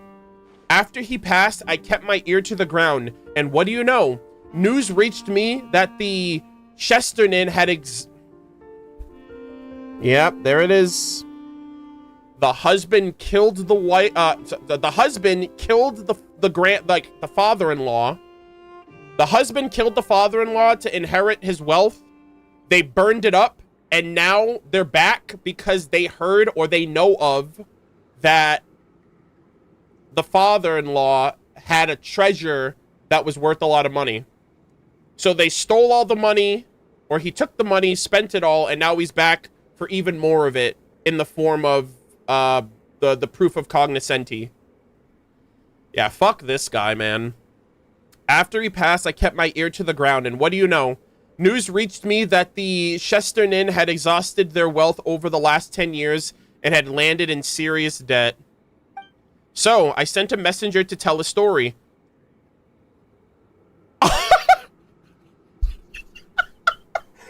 Oh my god! W. Tolfin! Oh my goodness. He baited them!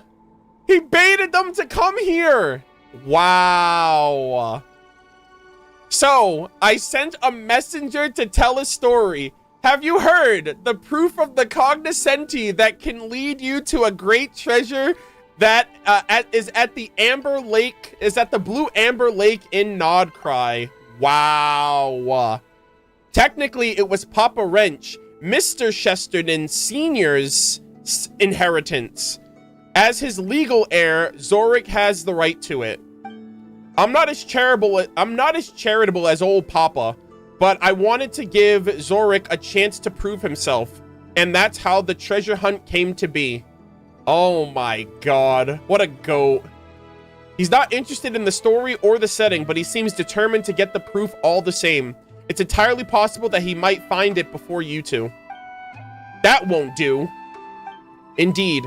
Therefore, what a go! I love this. I love this so much. Indeed. Therefore, my plan is to ask you to interfere with the process, or should I say, finders keepers, as long as you get to it before him, of course.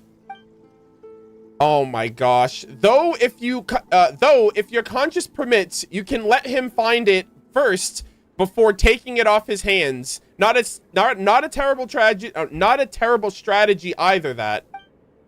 So that's your plan? Paimon doesn't get it. Do you want him to have it or not? And what if we don't come this and what if we didn't come this way? What was your original plan? A scheme abandoned hardly matters in the present, does it? I have great faith in your treasure hunting skills. When we go back out, please pretend you've heard nothing. It would not do for me to appear biased after all. Wow. Wow. I am so impressed. What a fantastic quest. Okay, good. I was gonna say, how the hell do I get out of here? There we go. Oh, Papa Wrench, we gotta do it for him. Oh my god, there's even further down? Holy moly, guys. The Telltale. Oh, or is this where we originally started? And now we gotta go back up. Okay, never mind. I was like, what the heck? Look at the drawing next to the wall. Oh, I did. All right. Whatever chatter told me to go down and go up. That's on you. That's your fault. And guess what? Now I get to go back up. Yeah, so this right here, right? The little robot. Is this what you're showing? You wanted to see the little robot doodle? Yes, I did see that chatter.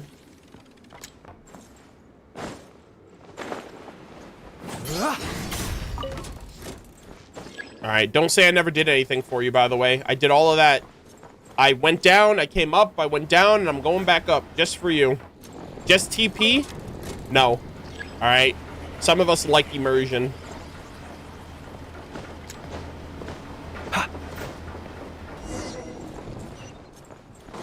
All right, let's go.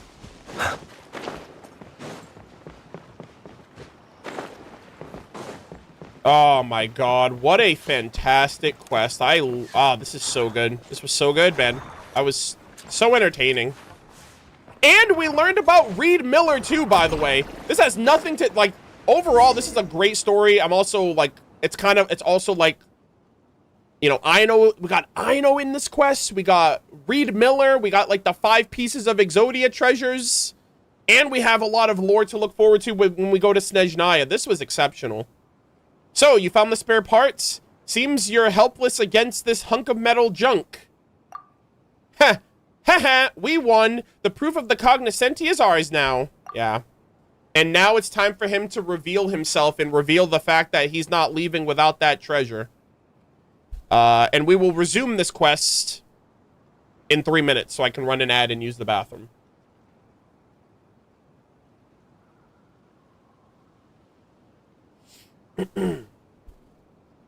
Also, where the hell did this guy's wife go? She's not down there anymore.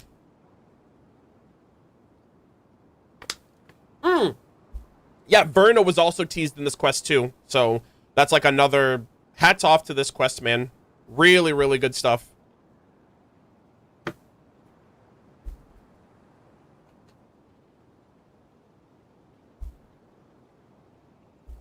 Yeah, Sandman, you're fine. It's not that deep.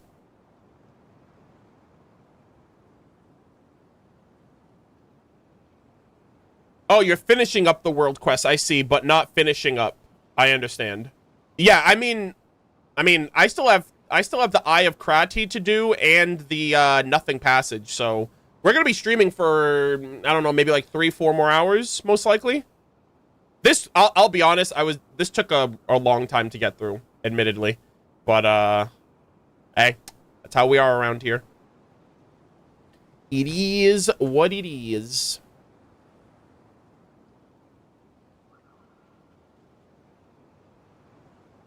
Hey, Zedric, thanks for stopping by, man. I appreciate it. Sorry I couldn't get through everything. I also don't really like streaming at this time, so I'm gonna try my best to fix the sleep schedule so I can actually stream at a normal time.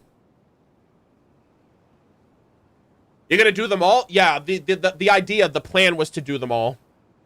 Are you gonna do the Flynn's lore reading? Not today, but eventually.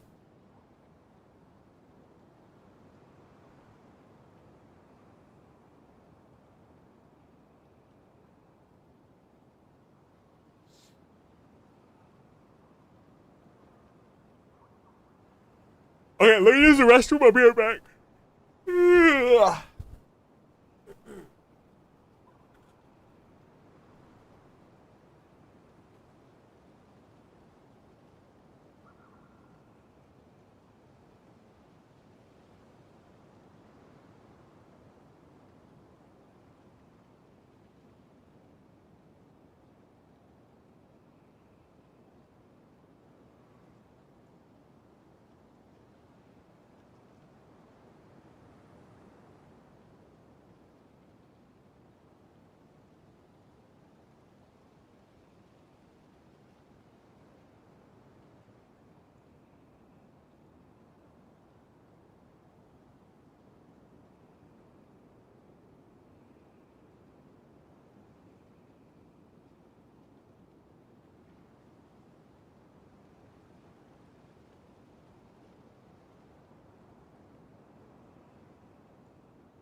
All right, I'm back.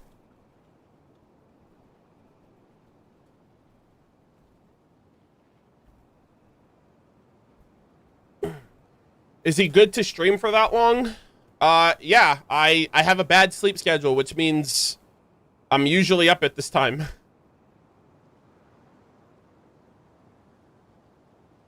My sleep schedule's a little rough right now. I'm falling asleep in the morning and I'm waking up in the afternoon and then I'm staying up all night. Like, that's not a good schedule.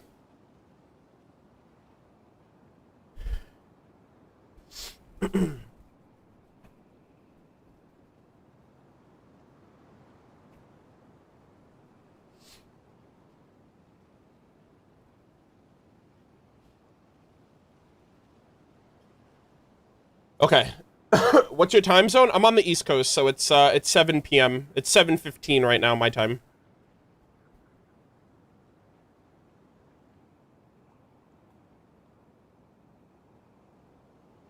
Okay.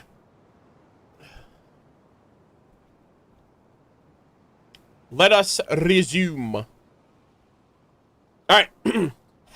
We won. The proof of cognoscenti is ours now. Well, congratulations. But are you really going to activate the device right now?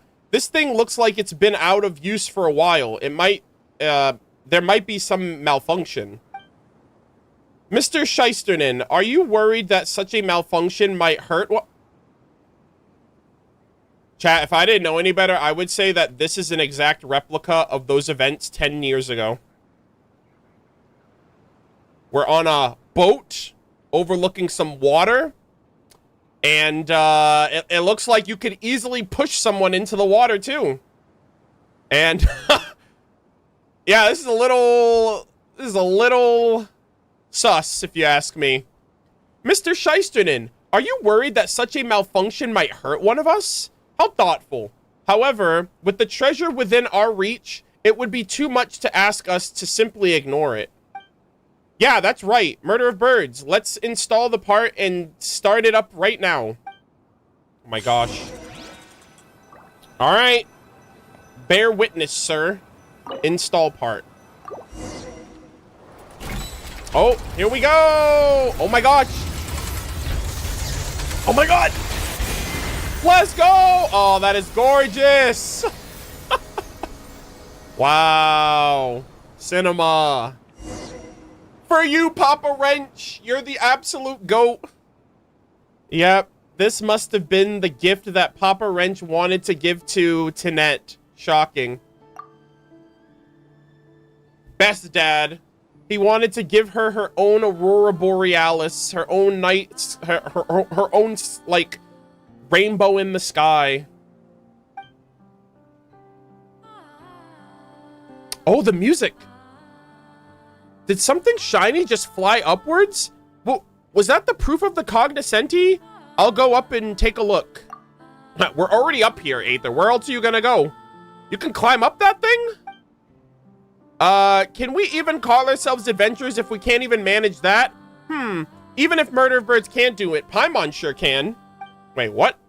Hello?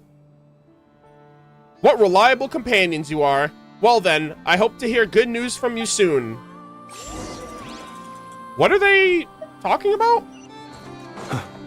What? Wait, what? Wait, no shot. Do we get to ride on that? Is this like moon lanes? Oh my god. I thought those were just shiny, pretty lights that we get to see. Chat, also, don't look now, but those stars are hanging just like the stars in Simulanka. Just saying, I gotta point it out. I gotta keep you guys informed, just in case you didn't know. Look, they're literally dangling from the sky. Tell me I'm wrong. Also, this music is goated. Wow. It's a shame that Tinette couldn't see all this with her own eyes. She would have loved it here. She would have loved it. Maybe there are others. I mean, I wonder if this guy's gonna be a recurring antagonist then, because there is 5 pieces of proofs, and we got the first one, I guess. It's up there somewhere. This is so cool. Oh my god. Wow, ride the Aurora and reach the destination. Bro, this dude, I love Nod Cry. Oh, shinies, collect. Wait, was I supposed to get that? Oh, okay, hold on. I guess did I auto collect that? I didn't know if I was supposed to grab it or not. Dude, this is sick. Holy moly. Oh, let's go over here. Let me grab this one. This is so cool. Ah. So peak. Oh.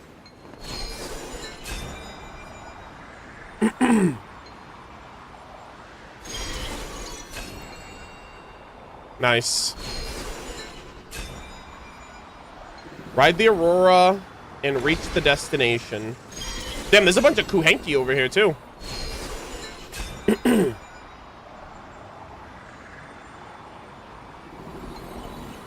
Oh wow, this even, dude, this is, how high up is this? We're so high up. Holy peak. Also, Papa Wrench, how did you pull this off? My goodness. We're going to Celestia, boys. Holy moly.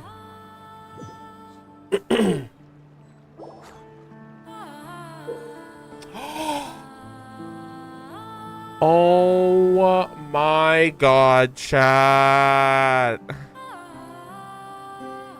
That's him.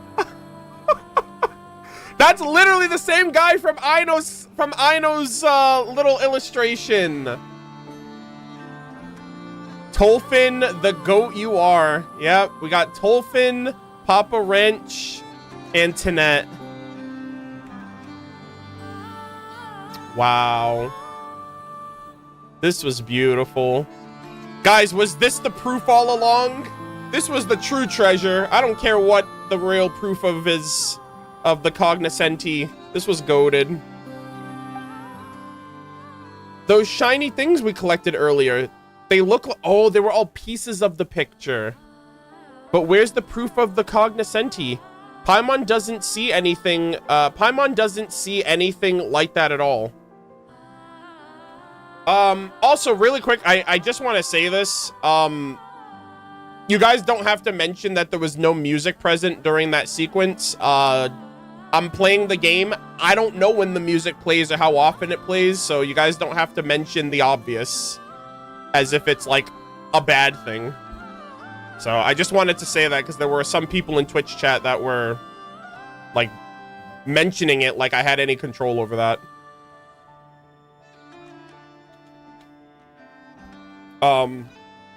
Anyways, maybe somebody already swiped it. The experiences and memories we gained are the most precious of treasures. And adventurers would have all starved to death long ago if that was always the case. Not that we can do anything about it right now though. Let's go back first.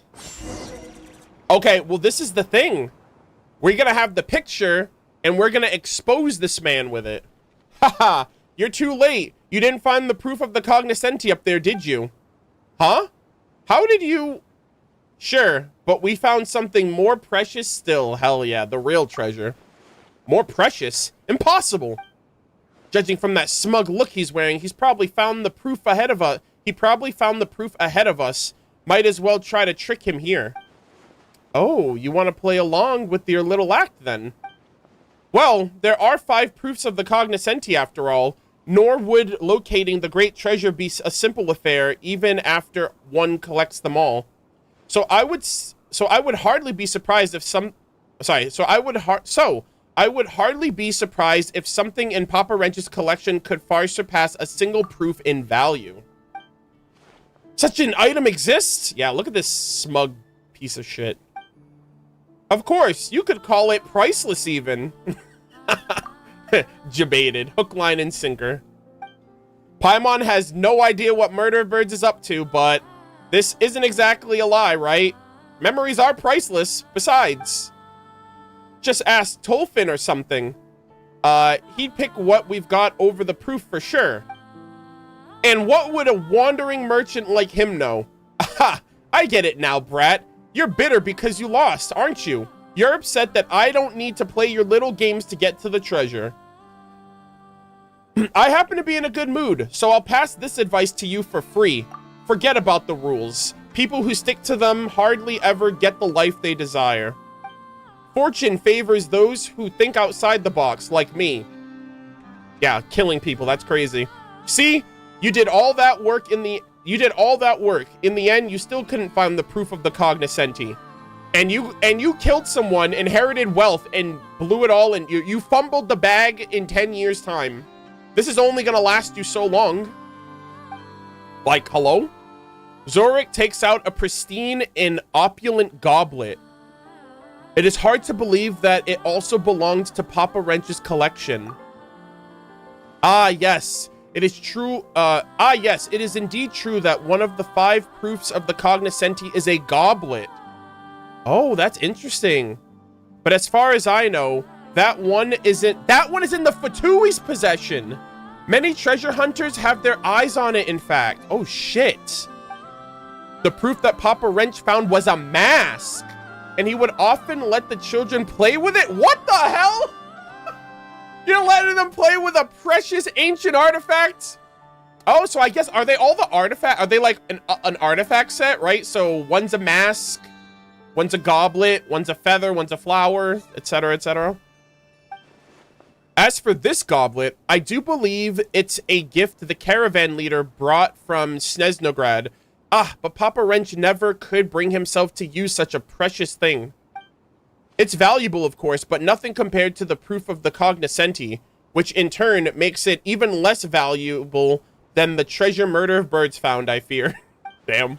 That's impossible. It appears even a seasoned collector such as yourself can be mistaken at times, Mr. Shesternan.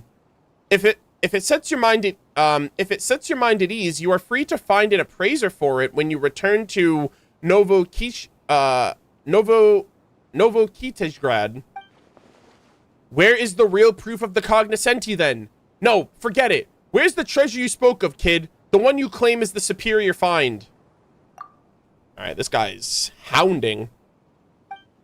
You may have beaten me, but I shan't forget it until you've shown me what you found.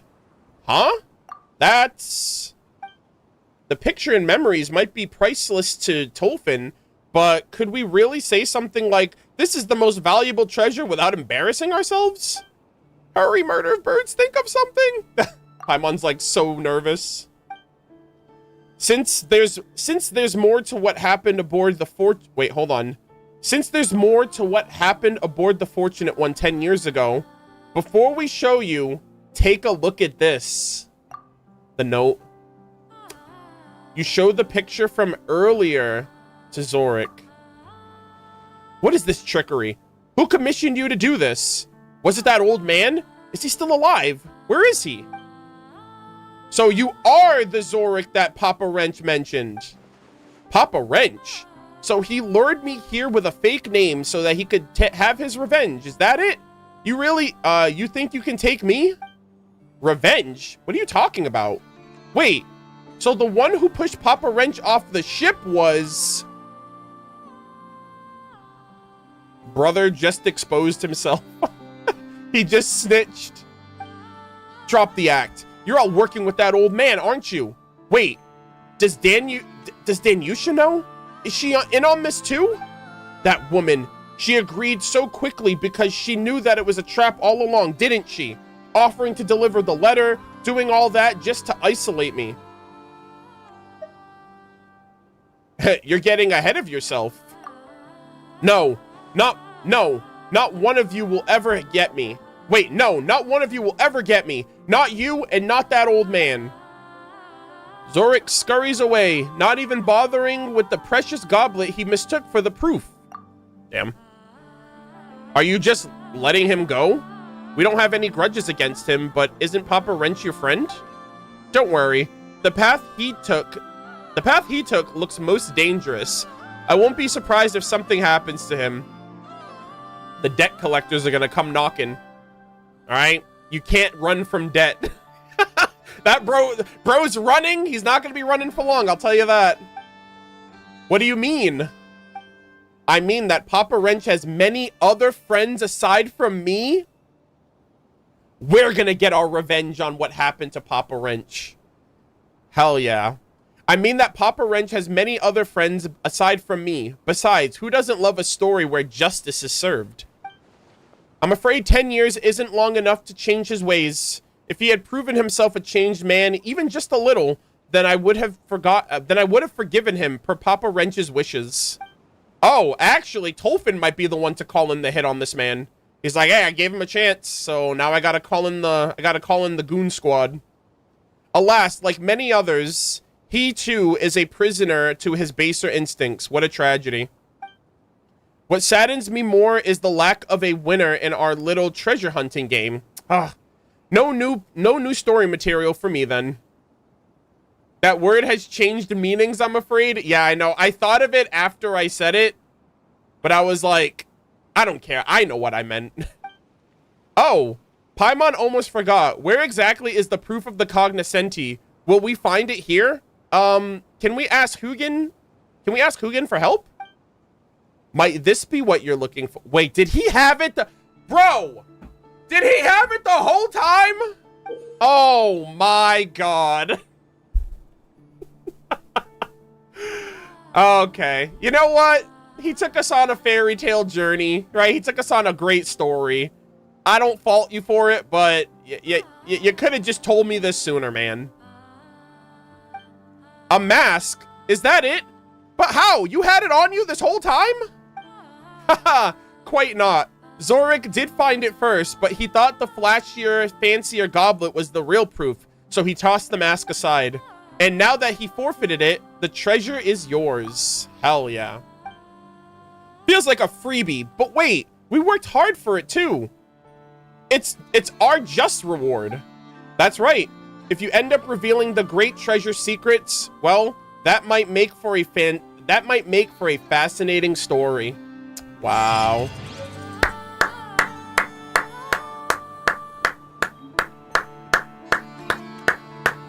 So good! So good, man. Holy moly. What a quest! We got Aino lore. We got Ajax lore, technically. We got Snezhnaya lore. We got Verna. Papa Wrench's identity. Reed Miller lore, like this great 5 treasures of a great treasure left behind. He who wishes to... This was really, really cool. I really liked this. I guess I'll come visit Colonel Iron Whale from time to time. About the proof. They make for great stories, so I do know a thing or two. Allegedly, there are 5 proofs of the cognoscenti in total. Besides the one Papa Wrench had, there are 2 more on the 3 southern islands. Oh, so... Wait, these 3? Like the ones that we're on? The remaining 2 are further north. You might find more clues about them in Pyramida. Oh my God, that's another location. Pyramida. Okay, so we're probably going to be going north of Nodcry in a future expansion then to get the other 2. And that might be the expansion that we get the Rotwang boss fight and more expansions on these world quests in the future.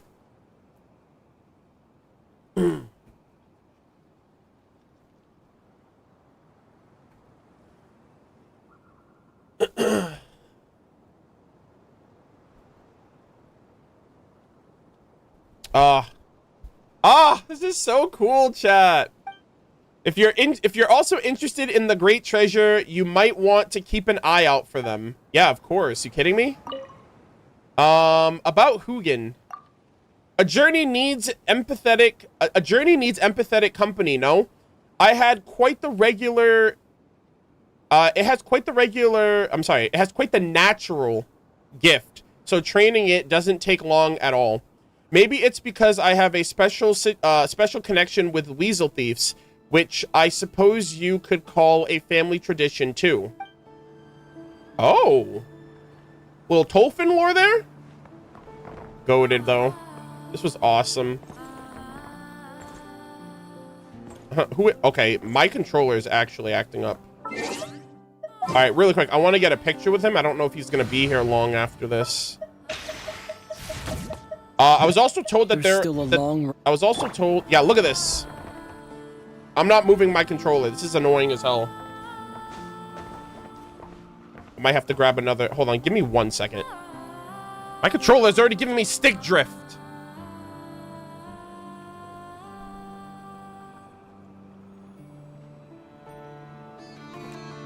I'll be right back.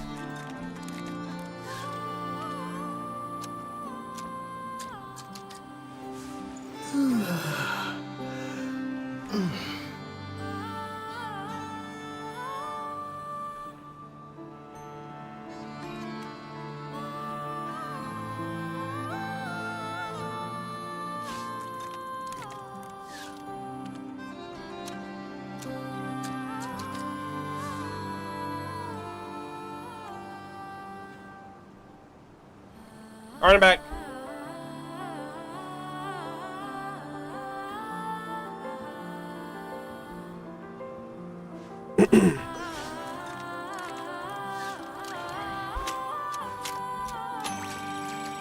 Oh.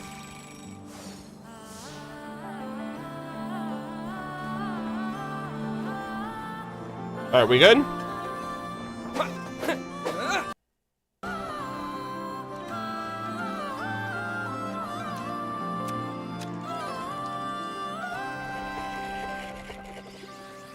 All right.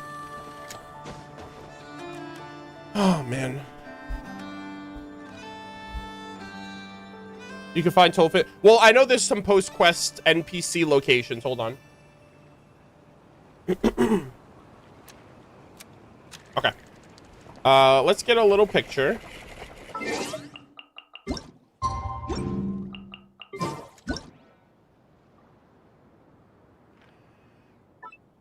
Definitely want to get a picture of him while we're over here.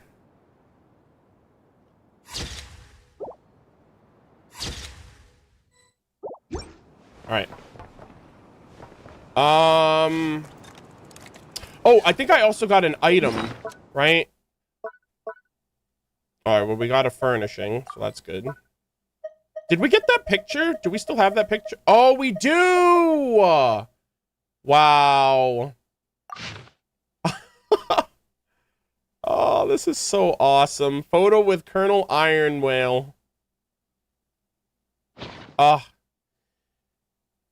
photo pieced back together from sorry. A photo pieced back together from recovered fragments. Scrawling messily on the back are the words, "I'm a bad kid, but thank you. This time, it's not a lie." Aww. Also, we got one of the 5 proofs of freaking Reed Miller. Stratagemma Cognoscenti's mask. A cold mask that once concealed a true face.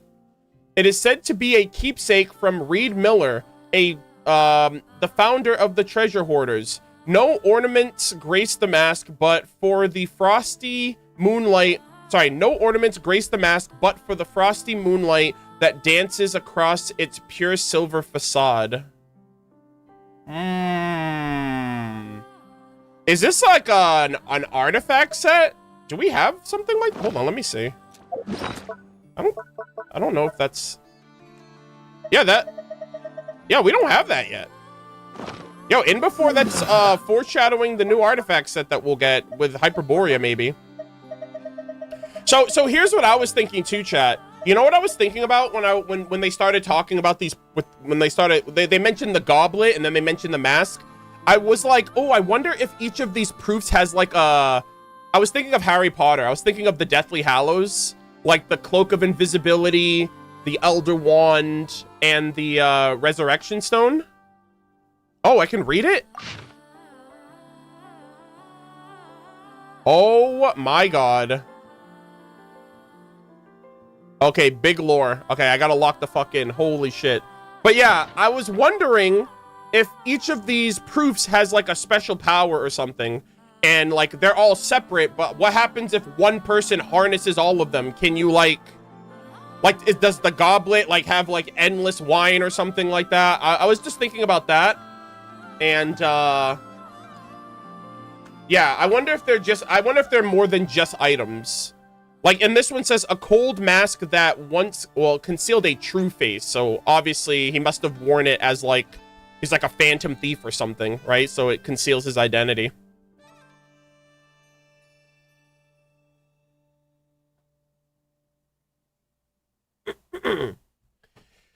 Oh, this is exciting. Oh my goodness. Okay, let's check out what this says. God knows what this says. Okay. According to the tales that circulate in Nasha Town today, the Master Thief once walked the world without a disguise, free and tall. It was only after the cold gibbet in front of the royal court failed to take his life that he began wearing the silver mask that might have covered his handsome face forevermore. Oh shit. So there was a failed execution? It was only after the cold gibbet in front of the royal court failed to take his life. So they were like, missed me once with that. I'm definitely wearing a facade now, so that way I don't get killed next time. Okay. It was only after the cold gibbet in front of the royal court failed to take his life that he began wearing the silver mask that might have cover his handsome face forevermore. Had he not taken it off once more and for good had he not taken it off once more and for good after the pitch black calamity swept the borderlands? So the cataclysm, I'm assuming. Over the centuries, countless rumors have circulated about the reason behind the Master Thief's actions. Some say he did what he did to keep himself safe from the relentless searches happening in Snezhnaya, while others say he wore a mask to hide certain marks that had been left on him by the executioner. Some tales claim the Master Thief put on the mask after growing weary of the love and hate of the maddening crowd, that his close shave with death had left him a changed man, taciturn and sparing with his words. No matter the truth, the Master Thief's silver mask had become his symbol, and combined with the spectacular heists of countless treasures at the Borderland Governor's Palace, its legend has become as golden rain to the poor, nourishing their sleep with countless lovely dreams. Okay. So they're saying, like, originally, Reed Miller, like, he didn't wear, like, he didn't hide his identity. But after having a near-death experience, I assume with the Tsaritsa?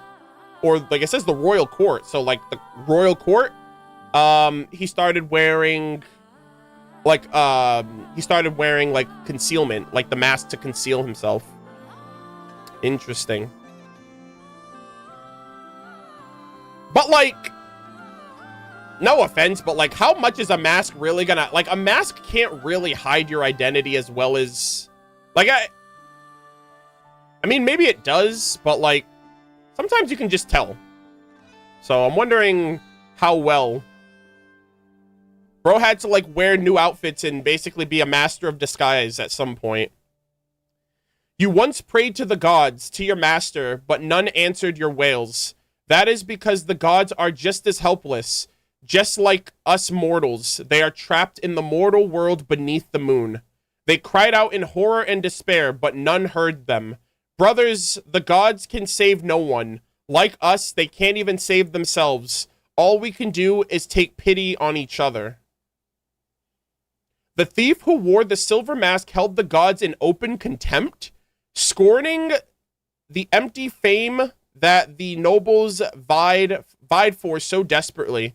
To the taciturn thief, both the Northland Tsar and the mistress of the Frost Moon deserved his contentment and silence equally, until that rush of moonlight poured from the high tower, incinerating both the silver and the resolve reflected in her eyes.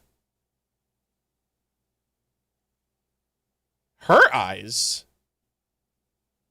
Wait, is this not Reed? Wait, is that a typo? It says he, but then it says she. Unless somebody else is wearing the mask and impersonating him.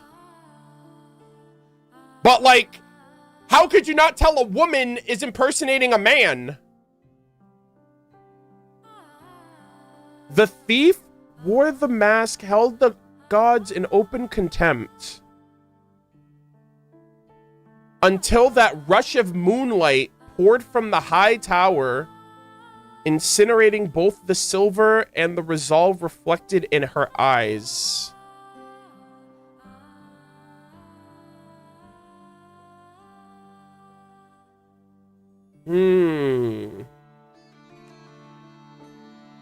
I'll be honest, though, like, Reed Miller has never been known to talk about gods or anything, so this passage talking shit about the gods, it seems like this is someone else's rhetoric, but this says it's Reed. But if this, what if the mask has the ability to change your identity? So what if this person, they said she, the only person I can think of would be, it wouldn't be Isla, because she was on, like, Solove's side. It's not Aaliyah, because she died. So Lovia, I don't know if we know what happened to her. I assume Isla killed her. But that's the only other she that I know. I mean, I haven't done all the quests yet, so I have no idea. Are we sure she died? I'm pretty sure, like, Solove wrote a note to Isla that her sister died and that he regretted not being able to like intervene and stop her. And she killed herself because her mother sent the military, or like sent guards or whatever, sent people after her because she fell in love with an outsider. So I think they killed her husband, and then she killed herself because they did that. And then Isla was just like, well, fuck, this is corrupt as hell. I gotta reform everything.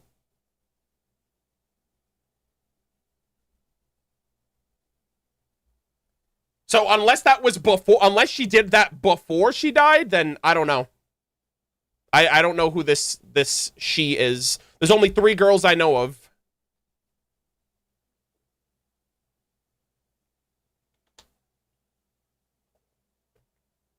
I mean, I guess I can go back and look at it, but yeah, this at least says that a woman, I think someone impersonated him and is spreading rhetoric about the gods. I wonder if the mask itself, not just, I wonder if the mask actually changes your identity, because that seems so, like, my suspension of disbelief is being challenged here, because I'm like, I don't know. Maybe, it does say that the frosty moonlight dances across its pure silver facade.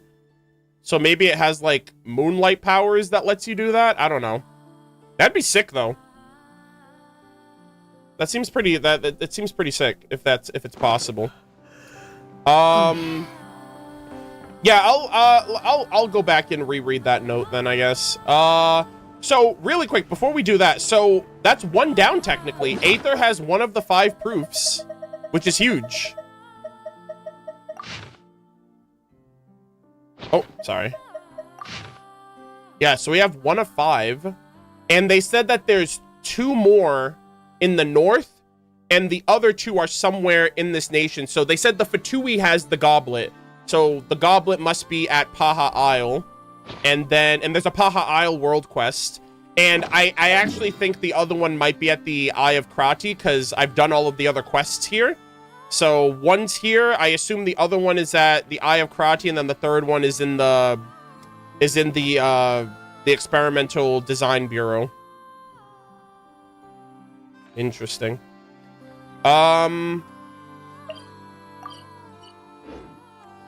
This is so awesome. All right, so really quick, I was told that there are 2 NPC follow-ups to this quest.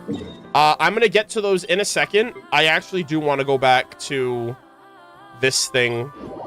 This might give me context. Because I read all of that stuff the other day, and now they're like debating me with this other mask identity. Someone's impersonating my Reed Miller, my goat. And so, let me just double check this real quick. Can we get back to the Dragon Pillar area? Yes, you can. There's a Kuhenki behind Columbina's statue that will take you there.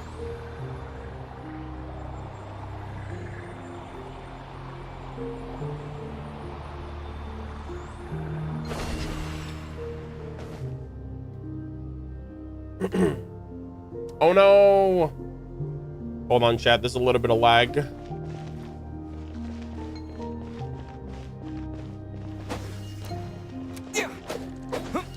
Without fail, man.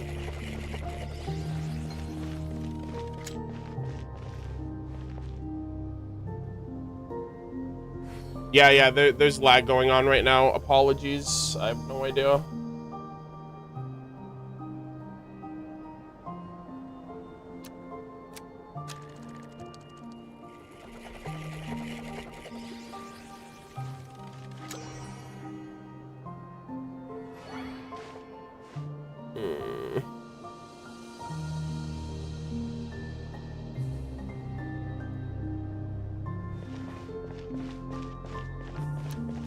All right, 1 second, guys. Yeah, we just had to like, hold on. It was like a little, that was like a little hiccup, I guess. I think we're good now.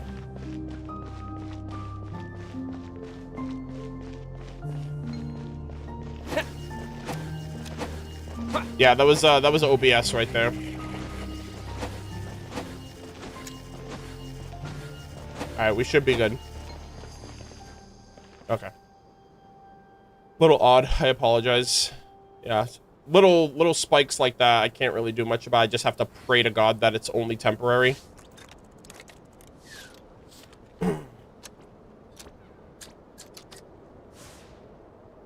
Yeah, just make sure, just tell chat to refresh. Everyone just refresh your screens and hopefully everything will be up to date.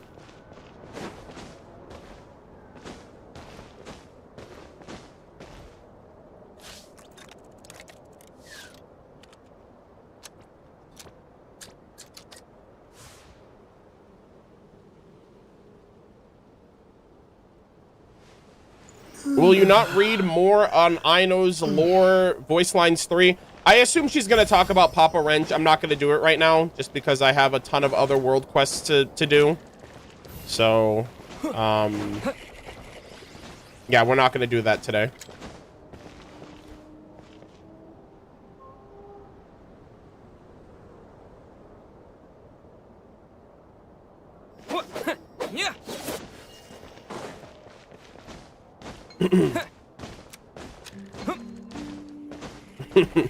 What if Reed Miller is a woman disguised as a man? Damn, then we all got debated. All right, so what is it? The note to... No, Lovia's note is Rotwing. I doubt it's him. Isla's note?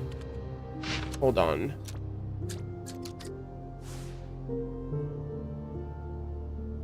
Hold on, who's this from? Yeah, I don't know which note it is. Hold on. Oh, wait, this is Isla's note. I think it's the note to Isla. Oh, letter for Isla. Hold on.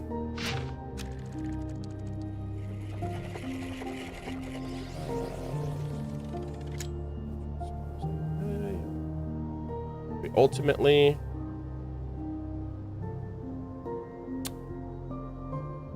Oh... I am truly sorry that I was unable to stop Miss Aaliyah in that moment, yet it was through her noble sacrifice that we ultimately thwarted Rotwang and prevented the loss of countless lives. Now I Oh shit, now I fully understand why she pretended to be my close companion.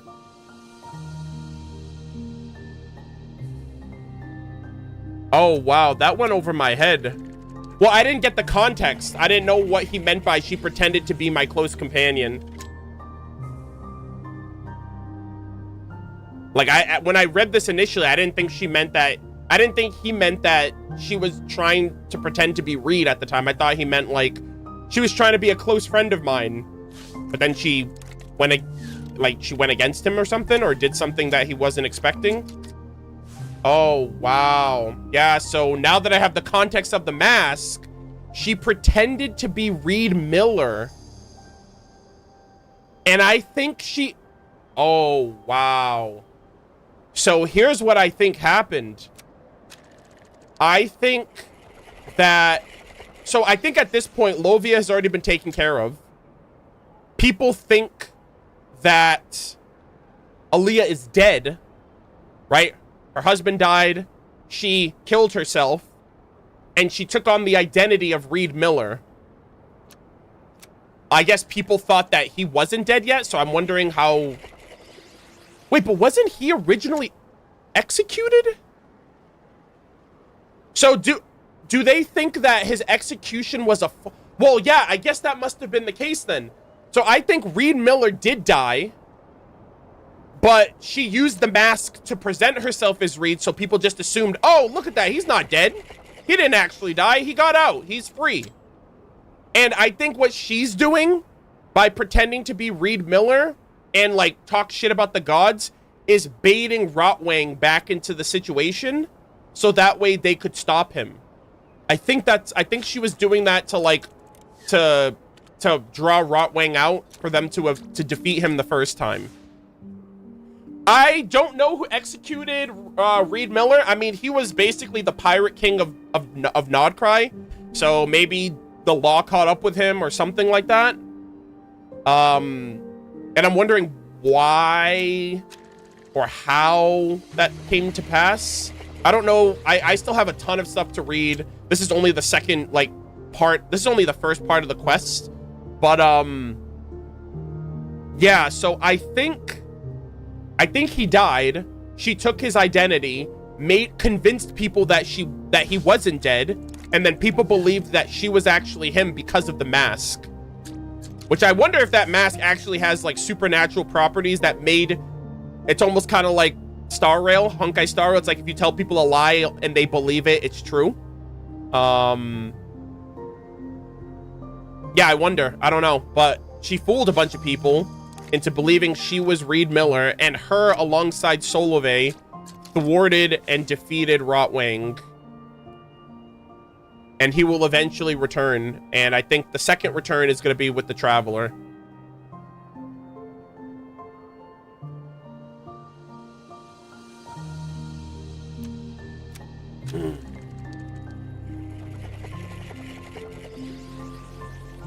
Oh, man, that's crazy. So while Isla and Solove were taking care of Rotwang, while Solove and Aaliyah were taking care of Rotwang, Isla was reforming the Frost Moon Scions. And she believed her sister died, and she was fucking miserable her whole life because of that. And she didn't know that her sister was actually alive, putting in work with the Lightkeepers. Holy moly.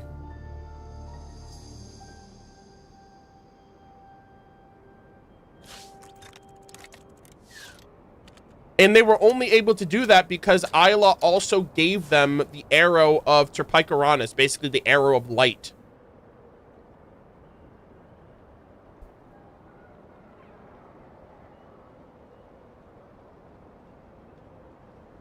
Bro, that's crazy. The lore is so dank. I think I've had to come back and read these notes multiple times just because every time I learn a new piece of lore, it, like, reinforces what I currently know and, like, adds so many layers and so many depths to it, which is insane.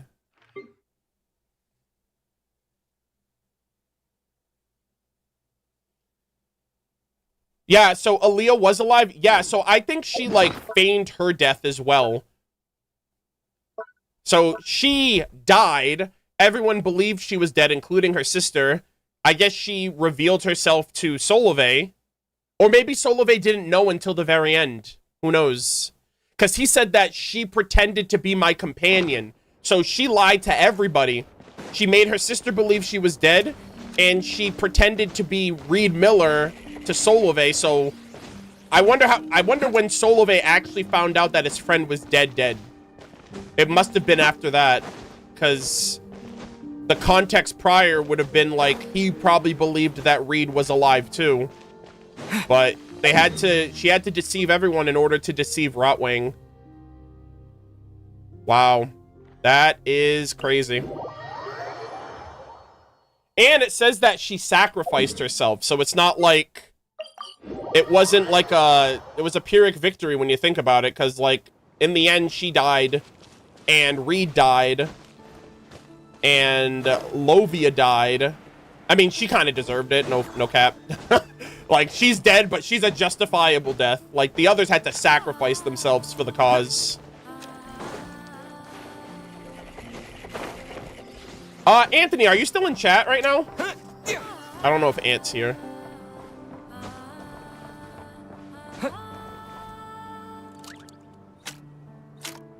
Yes?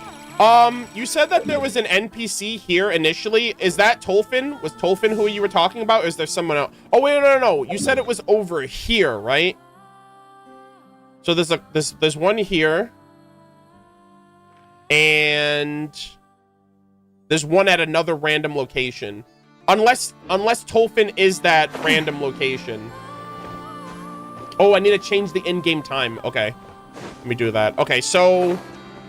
yeah, spectacular quest. I think this is going to be its own video when it goes up on YouTube for sure. But apparently there are a couple of NPC follow-ups. So we are going to fast forward to an appropriate time. So that way we can check those out.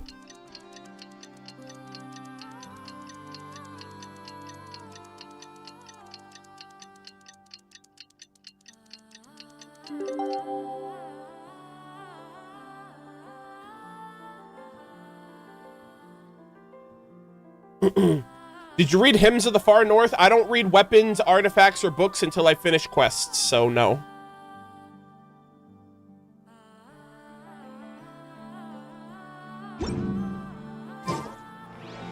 Also, I assume I have to leave and come back.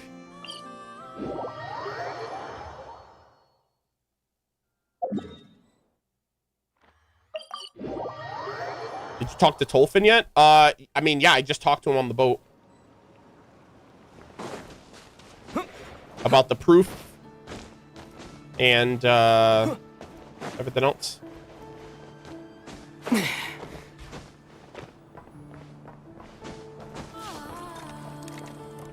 Am I the only one who gets the sisters' names mixed up? I get so confused due to my hearing problem.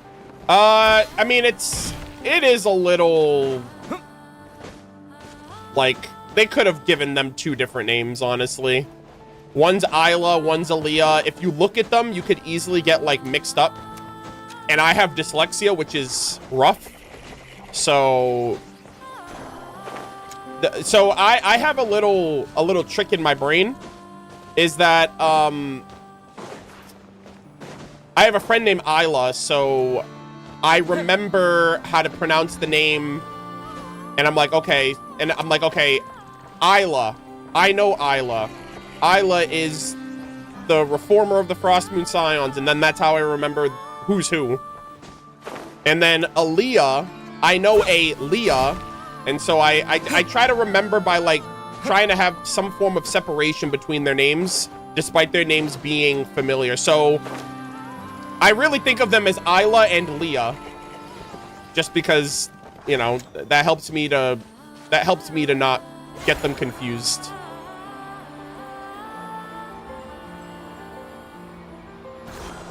But yeah. All right, so apparently there is one follow-up quest over here. Not quest, sorry, a follow-up interaction, I believe. Huh? Is it the goats? Hello? Also, where the hell am I?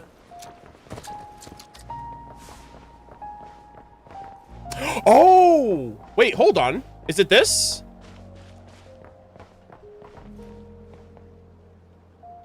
It's the wife. It pays to be careful. This isn't the kind of place you can just go for a wander. Oh. Oh dear. She's like, yeah, don't worry. I'm gonna put the hit out on my former husband. Hopefully that's your former husband now. Oh, it's the wife. Oh shit. This is gonna be interesting. Where did he go? What brings you here? Oh, I'm waiting for Zorik. Do you know where he went? We agreed to meet here with his friend from Nashatown. Chat, she doesn't know. But they haven't showed up. I'm worried that something might have happened to them. Tolfin did advise against taking this route earlier. Oh, fuck. Should I tell the truth about Zorik and Papa Wrench? If you see Zorik around, could you tell him that I'm waiting for him here?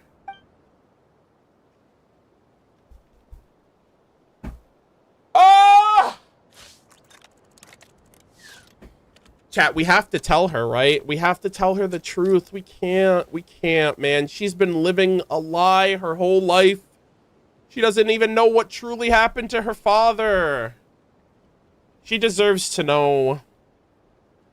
There's something about Zorik that I must tell you. You tell Danyusha everything that happened. Oh dear. So father was Zorik. No, that's impossible. That was just an accident. And father. Why did you have to tell me all this? I always thought I had no chance of recovering what I lost. Zorik did surround himself with questionable people, but father always told me to be compassionate. He wouldn't have agreed on our marriage otherwise. Oh, man. We are in some trouble now, but I believe we can make it through. I've spoken too much. Maybe I should go find him instead of waiting here. Yes, I should do that. Farewell then, kind soul. Regardless of what happens, thank you. Oh, fuck. Oh my god, chat. I might have just made things worse. It pays to be careful. This isn't the kind of... It's not safe around these parts. You should get some insurance. Better safe than sorry, eh? Who are you? I'm the proprietor of this Erst rest stop. The only safe place for miles around. Whether you're after a break from the road or looking to replenish your supplies, you'd do well not to pass by us. Oh, and we sell insurance. This is a cursed place. There was a shipwreck a few years ago, and most recently merchants have been attacked. Then there's that nothing passage. A little while back, I spotted a whole bunch of northerners. Fatui they was. They dragged all sorts of heavy equipment inside, and then what? Who knows? Not one of them's come out. Anyways, it's extremely dangerous. Even an adventurer like you should be wary.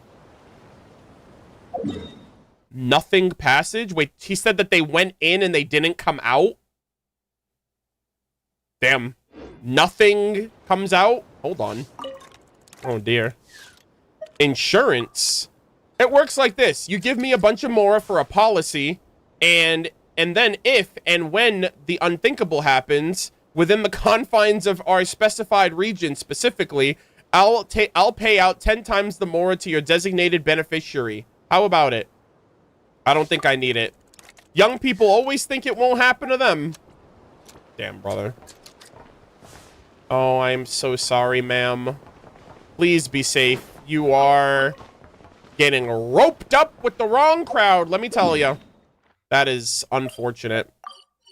And then I was also told that there is a second follow-up, but it's in one of 3 locations. Apparently, it is either at the Blue Amber Lake, Nashatown, or the Frost Moon Scions. So I'm gonna try the Frost Moon Scions, and we'll check each one out. Apparently, it's the same each time, but I'm not sure what exactly I'm looking for or who exactly. Oh, hold on. Is it these kids? Carl and Ina. Wait, is it them? Or is this something different? Oh, it should be Tolfin? No? Okay, I don't know who these kids are. I haven't talked to NPCs yet. No? Oh, it's Tolfin. Okay, so I guess that's easy. I just gotta be on the lookout.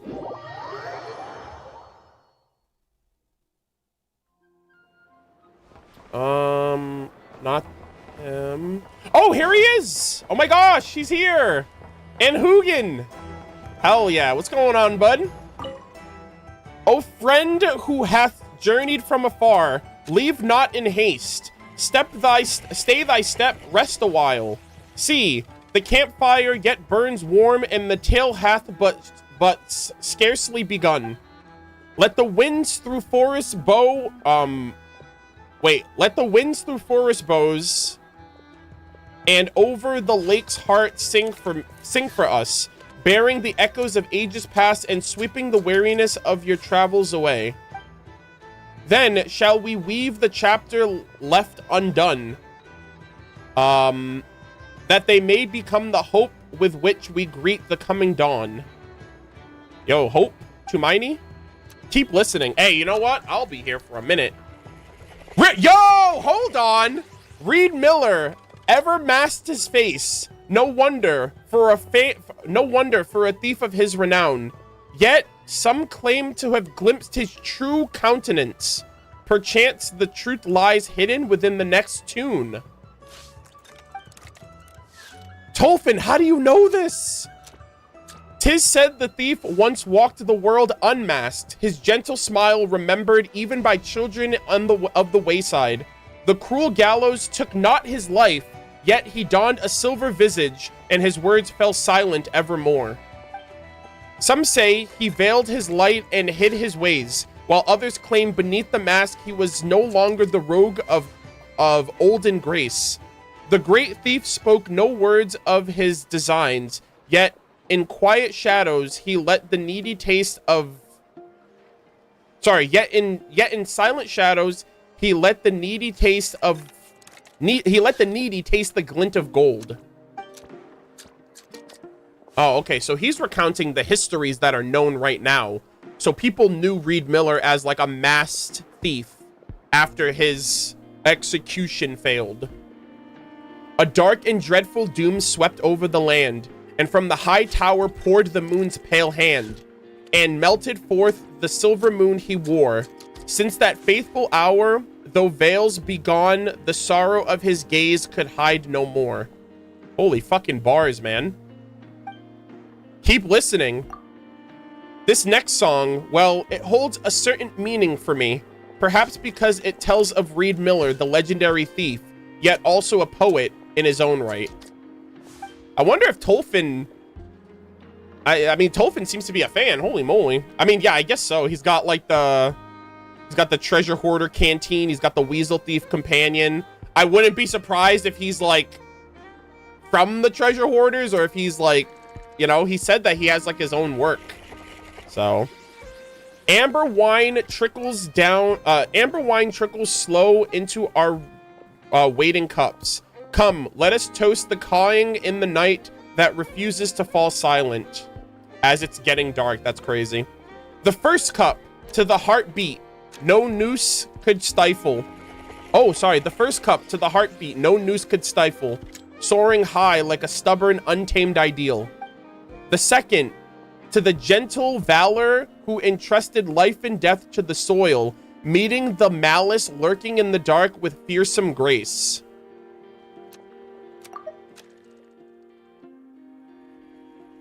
Is this the Lightkeepers? Is this Solo? Is this like talking about Solove? Right, so the first cup is in honor to Reed Miller, right? The noose that hangs him from the gallows, right? It couldn't stop him from soaring his ideals. The second one, to the gentle valor that entrusted life and death to the soil, meeting the malice lurking in the dark, aka the Lightkeepers fighting the Wild Hunt. And the last I keep for myself. When the two cups... when the first two cups are spent, may the music of my lyre send courage forth into every heart not yet grown cold. And the third is for him. So it's like, who is Tolfin, man? Tolfin seems very, very enigmatic, for sure. All right, chat, really quick. We're going to run another ad. I didn't realize that the ad timers were bustling.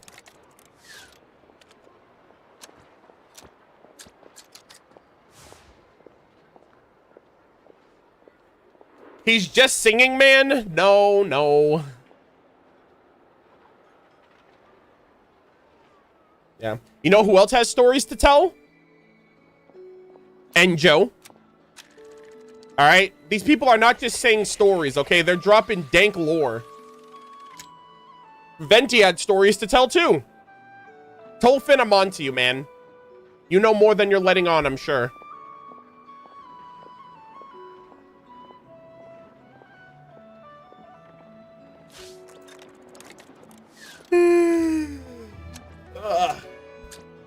I listened to his stories of the Frostmoon Scions. Yeah, apparently he tells these stories at 3 different locations, but mine, he was not there. So he's in Nasha Town for me.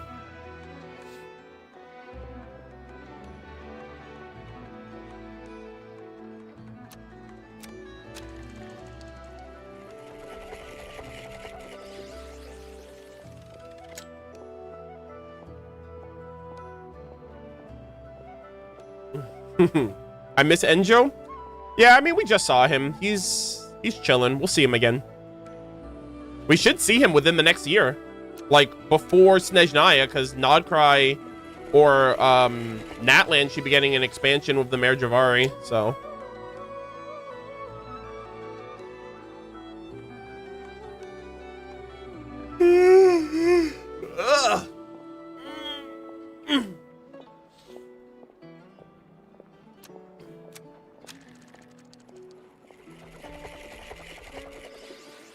In Norse mythology, Hugin is one of the 2 ravens. Yeah, ash-filled words you must have just gotten here.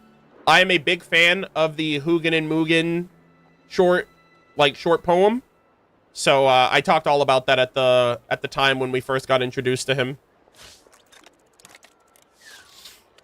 But yeah, yeah, we have Hugin, so I'm wondering, where's Moonin? Does he have another Weasel Thief somewhere in Nodcry? I wonder.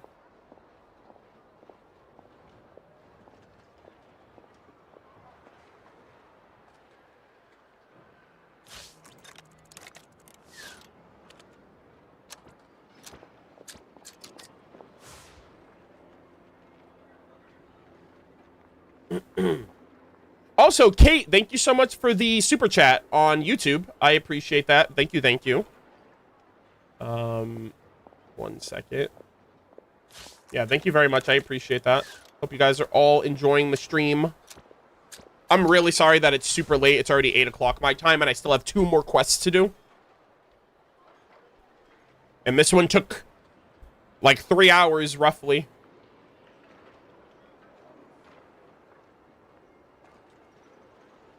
Oh, man. But this was so good. This was so good, man.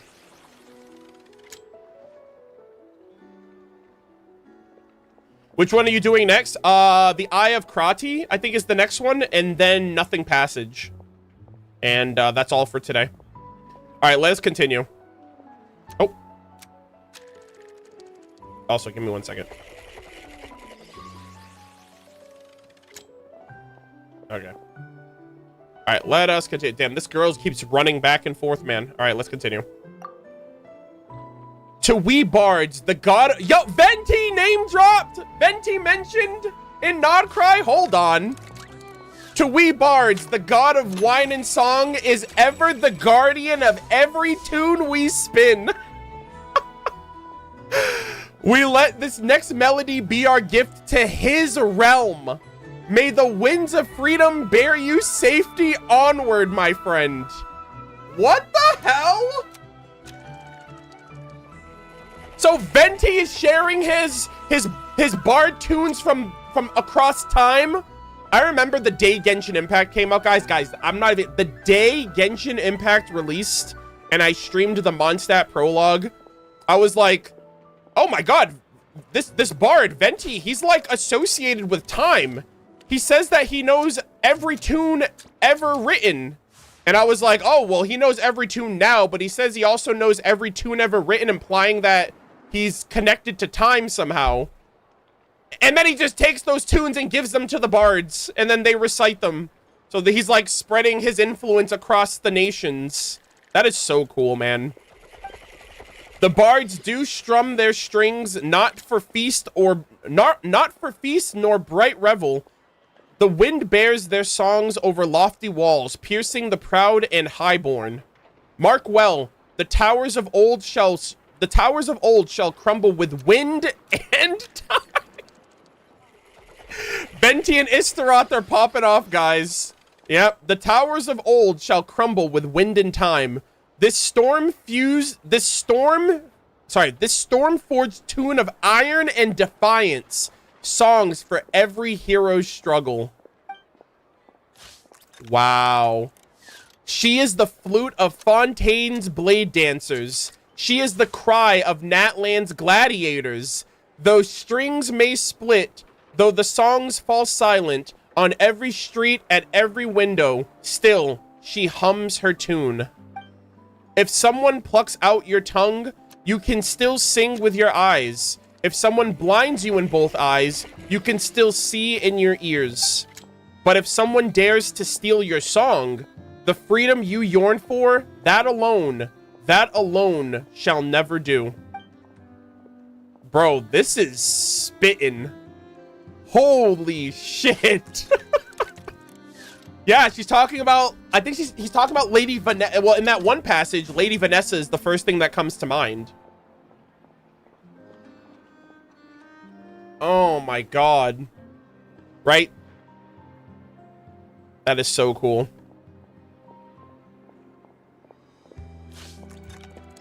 Yeah, this is crazy. Keep reading, keep listening. This song, oh my god! Bosacious? Bro, what? Dude's giving flowers to everybody! Every lore character in Nodcry, every lore character in Mondstadt, Liyue, the Seven Nations. Holy moly. This song I dedicate to a Yaksha in the land of Glaze. Not to be confused with O Captain, My Captain, Il Capitano, ranked #1, strongest member of the Fatui Harbingers, by the way. Surely not. As the abyss rose to devour the people, he leapt into the fray, charging alongside the warriors. Yet never did he return. Oh my god. The Chasm quest with Bosacious. Yep. Disaster arrived in the land of Glaze, and a horde of ancient foes came surging forth. The Millelith warriors held the rear, striving only to carve a lifeline for the people. Yo, the Millelith, absolute gigachads. Stone spears pierced the darkened tide, fulfilling Rex Lapis's command. The Yaksha, sworn and near collapse, pressed on through blood-stained cliffs to hold the battle line. The fantastic compass restrained both foe and ally alike. Dude, this guy is recollecting the Chasm Archon quest. That's crazy. In a fleeting moment, the Yaksha's wit returned, and he saw that the comrade beside him was not those of old. Ere his passing, he spoke his name, Bosacious, entrusting the cherished memories of bygone companions to another. Wow, this is so unexpected, chat. This is so unexpected. And this is lost ancient history. Like, Tolfin knowing this is crazy because it implies that the tune he was given to him by Venti, that was gained through his association with Istaroth in time, and she records all of Tevat's history. So I think this is from Istaroth all the way down to the common bard who just like sings the tunes. Alas, all things must wither and all gatherings part.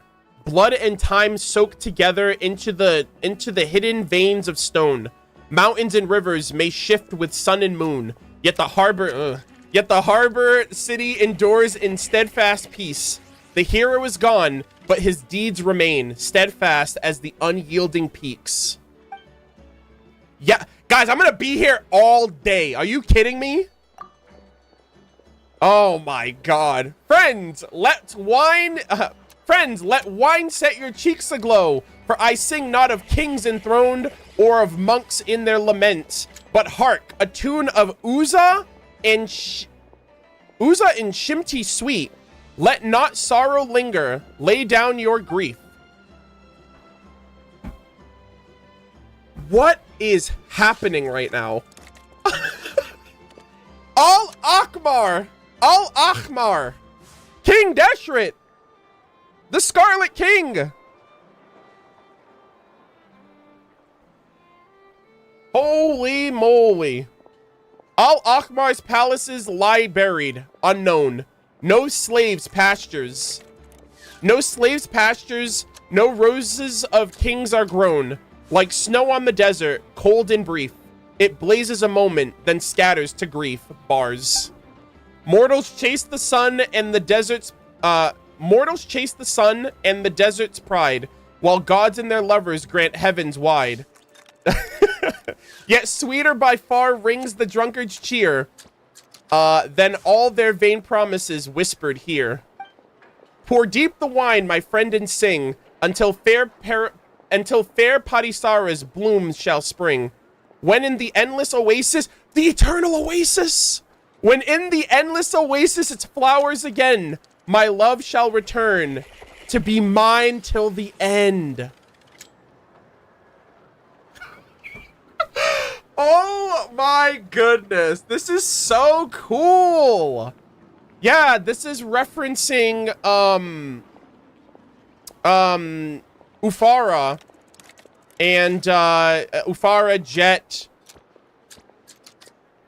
and obviously the Goddess of Flowers. I think this is more, I wonder if this is actually referencing the Goddess of Flowers and King Deshret.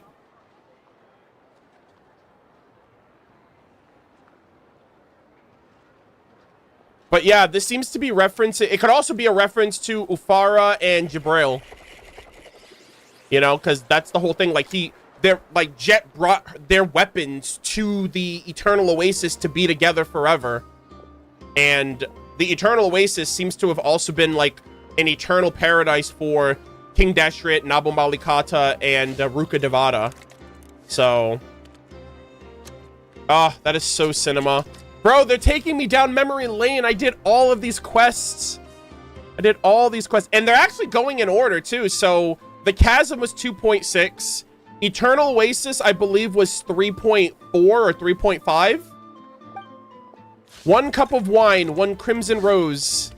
Sleep, and they also started, he also started with Lady Vanessa too, which that's like the manga. And, you know, that even predates the game, which is crazy.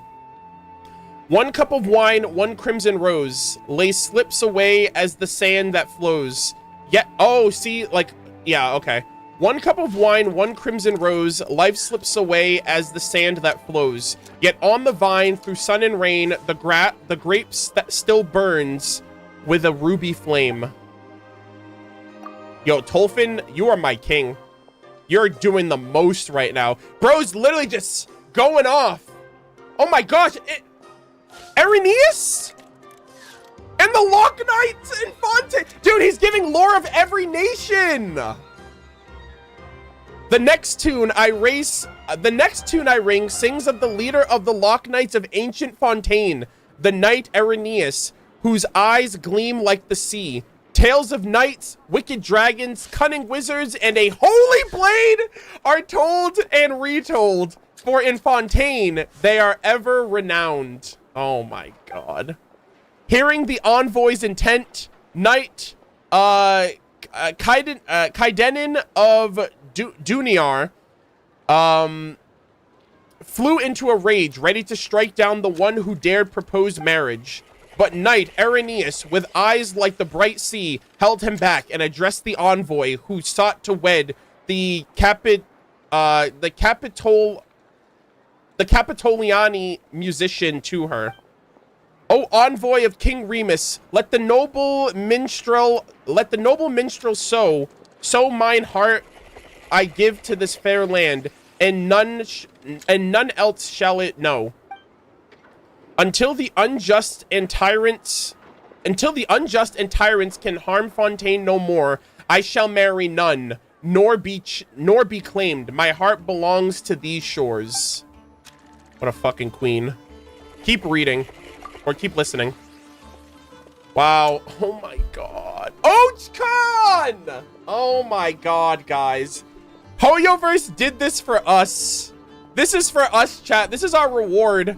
This is memory lane, dude. These are like all of the major world quests of every region retold through a bard.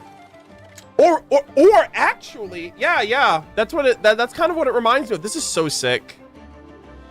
And it's in order. This song tells of a tale sung far and wide in Natland. Children of men and Saurian alike joined in heart and hand to smite the Python King Ochcon, who had strayed from the god's path. First to arrive were the forebearers of Nanatskayan and Sakuk, a maid as fair, and the green Quetzal's song. In darkness and in night they spoke and they pondered, thoughts and counsel guiding them along. Then came Atahualpa and Huascar, noble sons of Metzli and Teotihuacan, two brothers who roused the hearts of all and made the timid stand as one once more. Then old Yupanqui, honest and true, took to heart every warning of Xibalanque too. For the sake of those long gone, he too walked the path of the young. Thus began their vow to overthrow the tyrant. Thus began the fall of the city of cinders. As they spoke those words, their eyes beheld, as their hearts prayed that a second sun might rise to bring them light. Yeah, so this is the unfinished Reverie artifact set lore. Yeah, this is so cool, man. Keep listening. Bro, okay, now you're going to be getting into some premonition if you're going to start talking about Nodcry. Ooh. Oh my goodness. He's talking about Snezhnaya. This song I raise in honor of the valiant warriors who fought the things of darkness, and in tribute to all things here. Hear me sing of the Belyazar's expedition and of the sacrifices of princes and heroes alike. So this is 500 years ago. This is the Belyazar, the first Cryo Archon. Oh my god. Day by day, they battled the horde.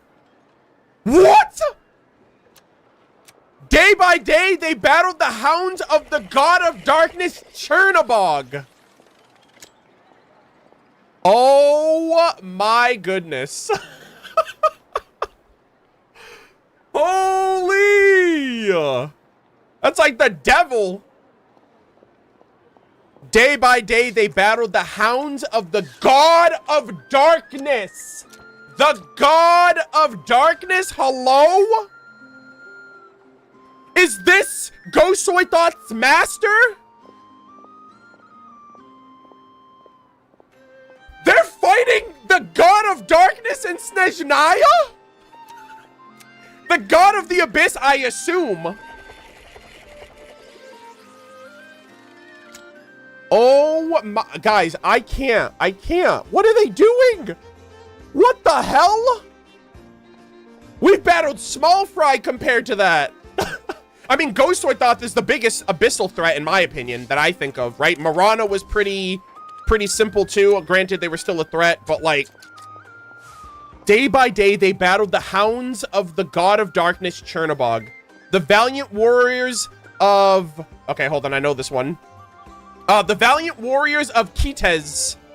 Yeah, Kitesh, okay. The valiant warriors of Kitesh, their shouts held back the desolate plains. Their golden shields spanned the open wilds. The earth did roar like rolling thunder, while arrows rained from storm-dark skies asunder. The children of the god of darkness pressed near, seeking to encircle the forces of Snezhnaya with fear. What the fuck happened in Snezhnaya? I think Snezhnaya got it the worst. If they're fighting the god of the abyss and everyone's dealing with the aftermath, Belyazar is actually next level. If the Belyazar died fighting the god of the abyss, holy shit. At noon on the 7th day, the banner of the Belyazar fell in disarray. Beneath thundering hooves, black soil sank the crimson spray. Thirst bent their bows, and sorrow choked their quivers drained. Yeah, so they got overwhelmed, and they were outgunned, outmanned, outmatched. Grieve not for the valorous fallen, nor fret for the tides of time. To wash away our Lord's dishonor, rise, brothers, and in unity repay with blood the brave who bore this crime.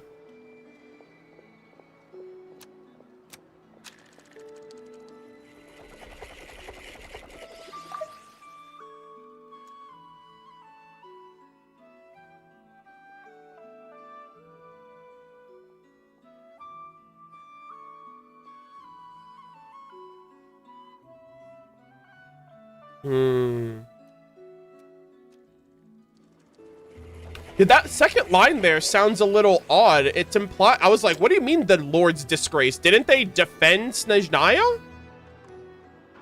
To wash away our Lord's dishonor, rise, brothers, and in unity repay with blood the brave who bore this crime.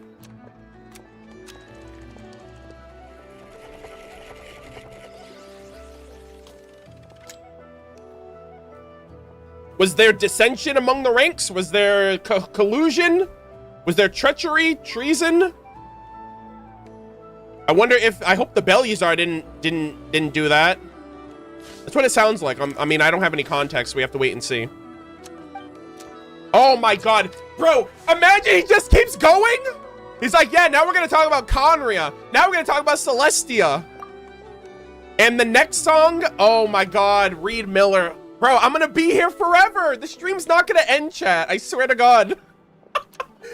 And the next song, another tale of Reed Miller, the legendary thief of 5 centuries past. After all, there are too many tales about him, almost as many as the treasure hoarders lurking around this land.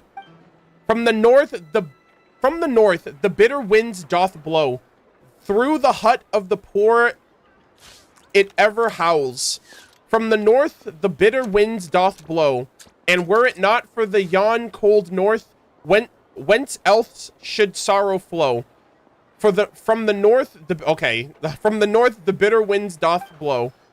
From the north, the bitter winds doth blow, and ever linger worldly woe.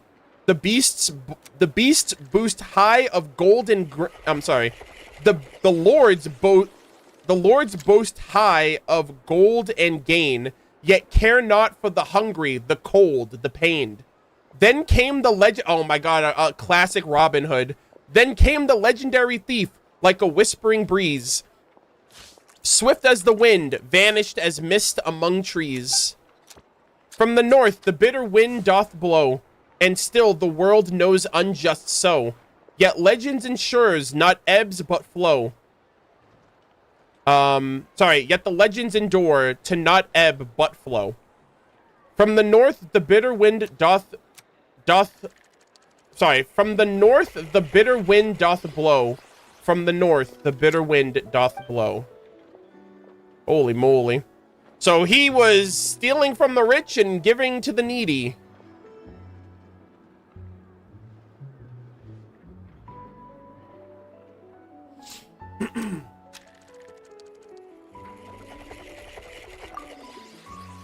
Oh my gosh. Oh, and that's everything. That's everything, guys. He started and ended with Reed Miller. Oh my god. Dolphin! You are everything I love about Genshin Impact. Holy moly. Who are you? Who are you, sir? Who sent you? Istaroth just gave you the entire playbook. She had to have, brother. Are you kidding me? Bro is gonna... He said everything. What didn't he say?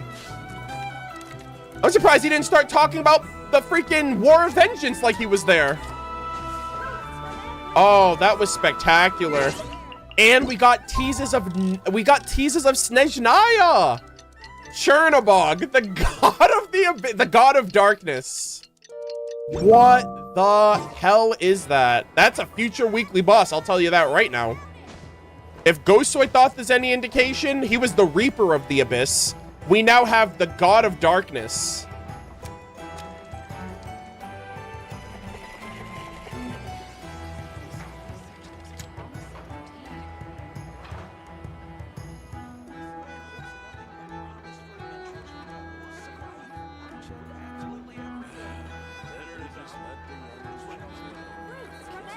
Extra! Read all about it!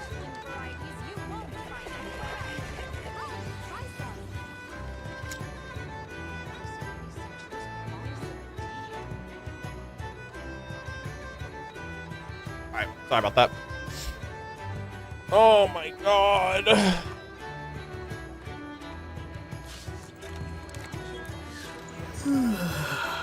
Brother. Chernobog, the god of the abyss, Ghostoithoth, the reaper of the abyss, the Marana, the avatar of the abyss. And that might not even, I mean, I know they say it's the god of darkness, but I feel like the abyss is everlasting. And there might be something even above the god of the abyss, or the god of darkness. I don't know, I'm assuming darkness is just another name for the abyss, right? But it's, and it also has children, like obviously it's abyssal creations. That is crazy, brother. I cannot believe they dropped this lore. Read all about it.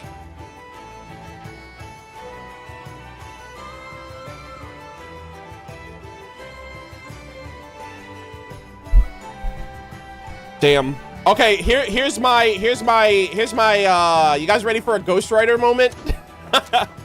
Okay, so This research looks I was a little off the mark when I mentioned Ghostoithoth, right? When Ghostoithoth was first revealed, and I had a theory. I said, oh, it's interesting that the Abyss, right? Like the Abyss, the Tenebrous Mimi Flora can mimic monsters, and then the Tenebrous Papilla can mimic world bosses. And then Ghostoithoth, I was like, oh, what if Ghostoithoth can mimic I thought Ghostoithoth was gonna mimic Mawika. That was my initial theory. Turns out he did it one step further. He mimicked a sovereign. So I wonder if the god of darkness is actually gonna mimic either. They're gonna mimic an Archon, a Shade, or the primordial one themselves. I think that's the next step up for the Abyss's mimicry. It goes mobs, bosses, sovereigns, gods, or even a descender. I mean, there's not a lot of those around, but also the primordial one is the descender. So that tracks. But I think whoever or whatever this god of darkness is will have that capability to mimic an Archon, or mimic an Archon, a Descender, or the Shades themselves. I think that's like the next. Imagine that. It's like we're not fighting the Sovereign. You know, it's like we didn't technically fight the Pyro Dragon Sovereign, but we basically fought the Pyro Dragon Sovereign. Imagine fighting not the Shades, but the Shades. That would be insane. Especially since they're always on the side of humanity. Or, actually, what would be cooler than that is like, I mean, I don't know, because this seems like it's World Quest material, and it's also Belyazar stuff. So I doubt that they killed off the God of Death or the God of Darkness. So if this is like a World Quest thing, I wonder if this is like a Snowland Fae thing. I wonder if the Snowland Fae are gonna be somehow involved in that quest. Because the Belyazar was the ruler of the Fae. So that might be the Snowland Phase quest line when we get it.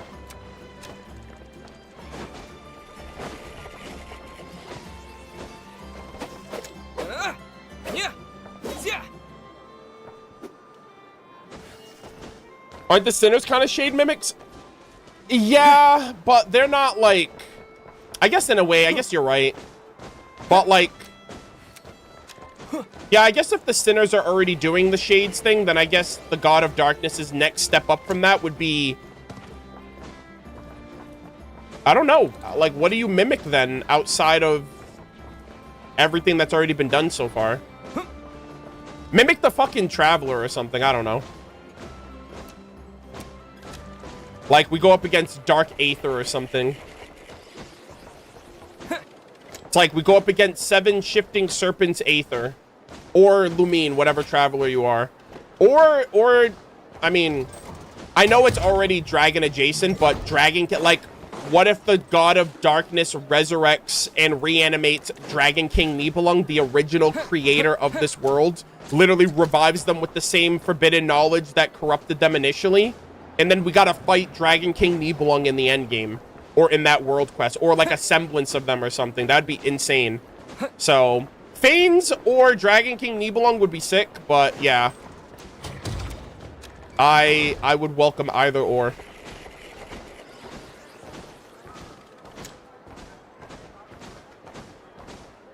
Yeah.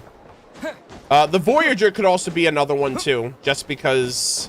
we know that they're involved with the, I guess, like, the future founding of Hyperborea, their decrees, the liberation of the angels and all that stuff, right? The Angel Rebellion. So, I don't know. I mean, we still need to find out more about the Voyager, like what happened to them and if they're still alive or if they're still around or they're, you know... I assume that's the moon sword that we got from the Frost Moon Scions is theirs. So I'm hoping we learn a little bit more about that as the rest of Nodcry. I mean, as I get further in. But yeah. This was spectacular. What a phenomenal quest. I think we're pretty much done with the Blue Amber Lake quest line.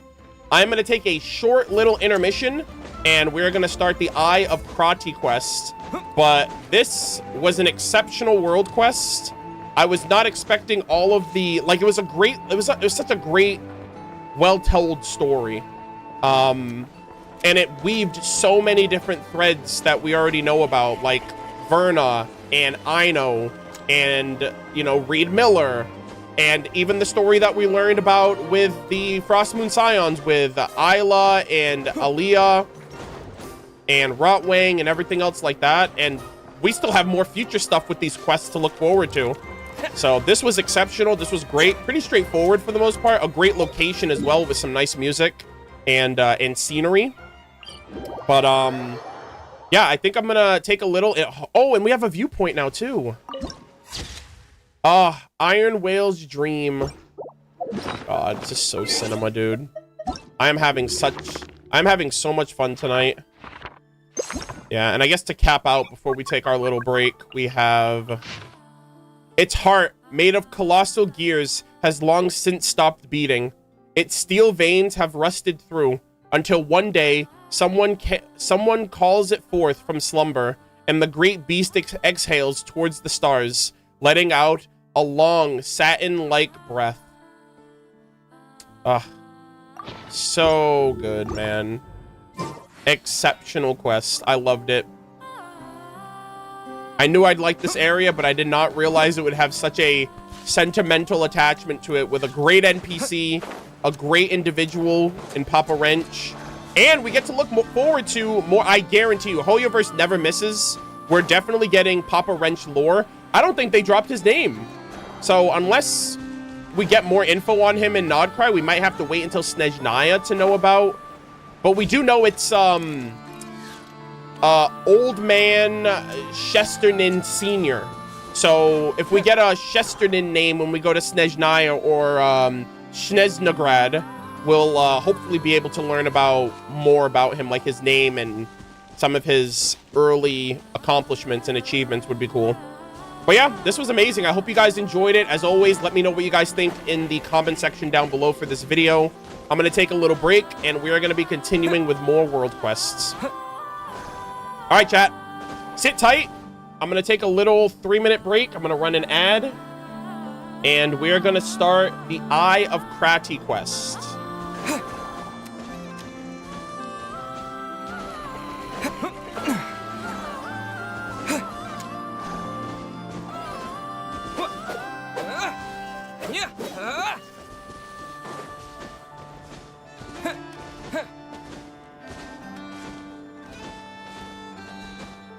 Unfortunately, I gotta go, so have fun. Thank you for hanging out. I appreciate it. I'm so sorry I couldn't get to everything before you had to leave. I promise I will try to do a better job in Luna 2 and beyond. I mean, Luna 2 is really gonna be a lot of reading. Honestly, there's gonna be a lot of reading going on. Also, we only had like one combat moment during these last 2 quests, right? Like, I remember, I think during that other quest, I think during the Hisi Island, I think I only fought one thing. And then here I only fought like the treasure hoarders that were over there, and that was it. So, very interesting. Very immersive, very limiting on the quests, or limiting on the combat, which, I mean, I'm not complaining. There's more than enough things to fight in the open world. Is it possible for you to do the Aino reputation today? No. I mean, it's possible, but I'm not doing it because I'm 5 hours in, and I only got 1 quest done. I have to do the Eye of Krati next, and then I have to do Nothing Passage, and I know myself. I have to do level 1, level 3, and because I hit 87, or rather, yeah, by the time I finish those, I'll probably be at 90. That's 3 additional reputations. So I'm not going to do that today. We're doing reputation after we finish the Paha Isle quest. So we're going to clean up all of the reputation in a future stream, but it's not going to be today's.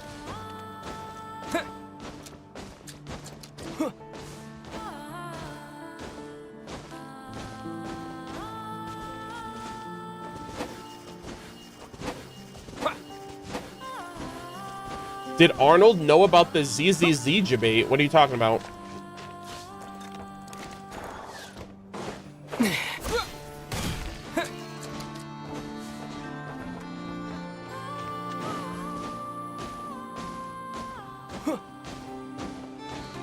ZZZ did a live stream of Lucia ASMR.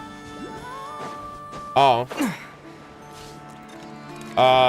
Were people expecting something else?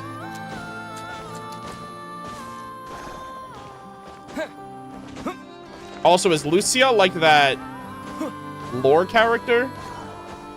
I think I heard Azrael talking about her. Isn't she coming out soon? Yeah, like the goat. He's the goat.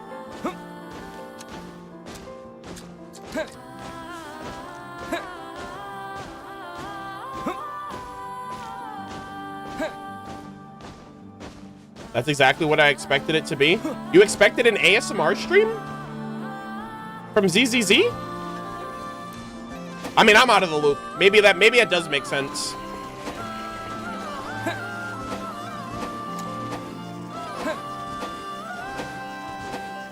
I mean, you guys probably should have expected not a live stream special program, because didn't you guys just get one?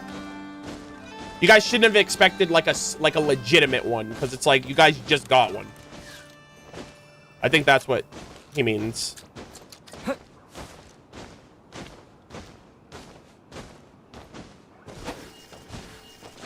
Yeah. Let me know when Astra, Yao, and Alice rerun so I can pull them.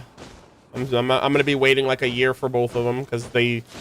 I mean, I skipped Alice because I needed Trigger. Now that I have Trigger, I want Alice and Astra, Yao, and I'm gonna have to wait Lord knows how long.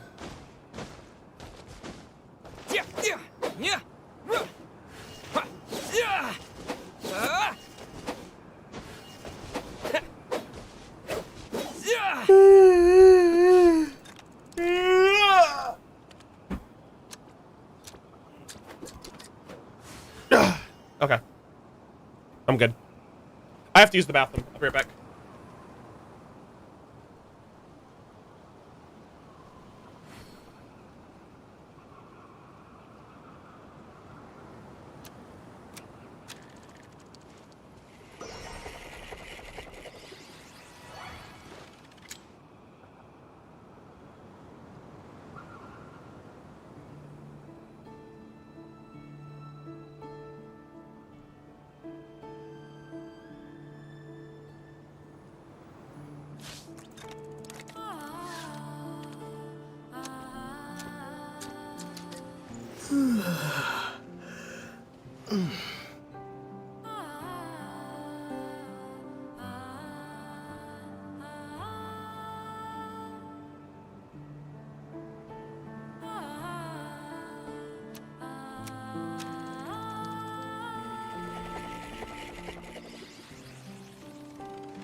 I need to definitely prioritize doing a lore keeper live stream with I gotta prioritize doing a lore keeper's live stream next patch about all of Nodcry, just because I'm late to the party and I really want to talk to my peers about this, and obviously people in the server too.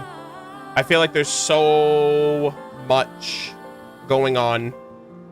I still have a lot to finish, so you know, it's still gonna be a little bit of time.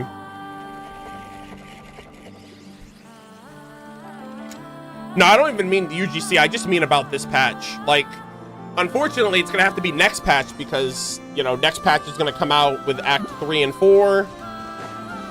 But yeah, actually, you know what would be cool? Oh my gosh, we need to make like, I'm gonna commission somebody. I'm gonna be like, okay, we gotta have our own like little sets. We're gonna have like our sets for the lore videos or for the lore podcast, the Lore Keepers podcast, for like I don't know, like whenever we get together, we're not even gonna join in the overworld anymore. We're gonna join in our own exclusive Millie Astro Wonderland Clubhouse. But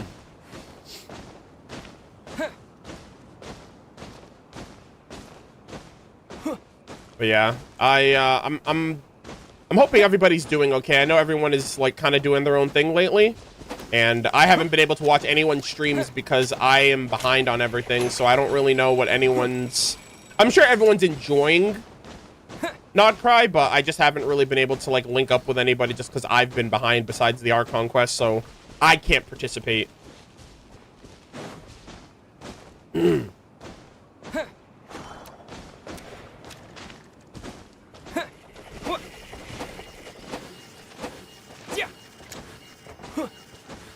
Yeah, I haven't read any of the official Millie Astro Wonderland, but apparently they're dropping some like flavor text and like some lore posts here and there, which is interesting. You guys stopped just before Natlan's finale. Well, here's the reality. The reality is, out of the lore keepers and myself, I'm a full-time content creator. Like, I don't know what everybody else's personal life is and their, you know, the time that they have to dedicate to Genshin and to content creation and to streaming and stuff. So it's not really reasonable for me to expect any of them to be on my schedule or vice versa, for all of us to be able to come together weekly to do this. Like, I do this and I get paid to do this, right? This is my job. It's not the case for other people. This is like time that they carve out to do when they're able to. And so I'm not, no one's obligated to get together to do a podcast or whatever. And the fact of the matter is, since the last time we did it, we've all just been on like different wavelengths, honestly. So, I mean, I'm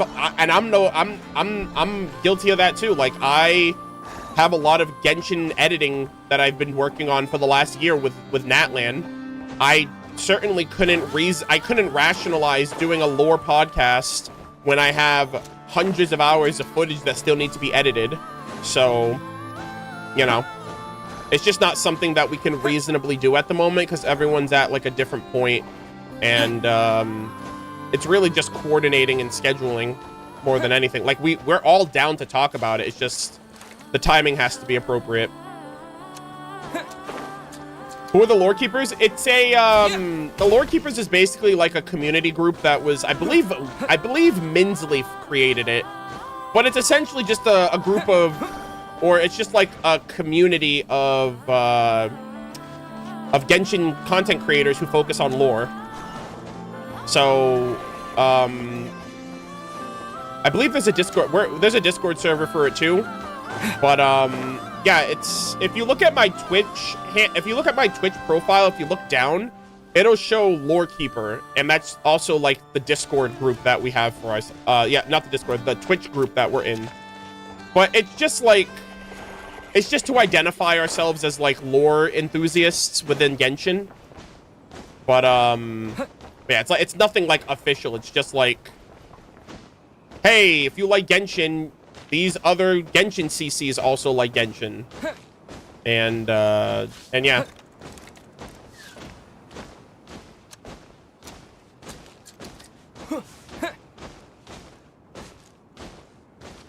Is the Discord public? I have no idea, actually. I don't know if it's outside. I don't know if it's public, actually.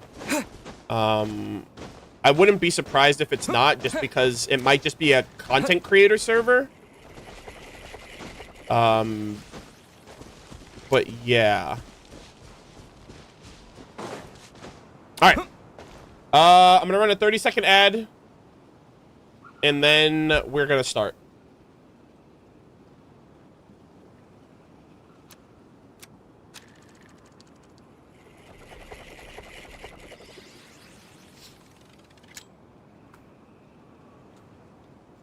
Hopefully you can focus on more content like this when you're caught up. That's the plan.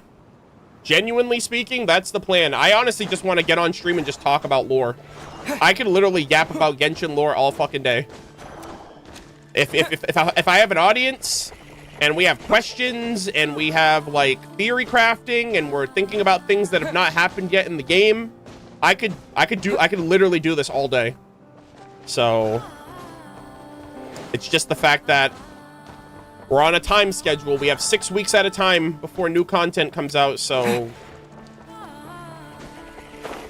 yeah. I'm also currently editing Nodcry, so we're still a little behind compared to where we would like to be. But I'm hoping the next patch, because we're not getting a new expansion, we're not getting world quests, right? We're getting 2 Archon quest patches, an event patch. We're getting 2 Archon quests. Sorry, we're getting 2 Archon quest acts. We're getting an event in Miliastra Wonderland. It's probably going to be pretty dense, but for the most part, I don't see that as too overwhelming, right? We're not getting new artifact sets. We're only getting 3 new weapons. Actually, 4 technically, if you want to count Nefer. So it's going to be a lot more manageable the further the patch goes on versus when a new nation comes out, you're hit with like 20 different things. And it is overwhelming. And there's a lot of stuff I haven't even done yet. Like a lot of reading lore. So.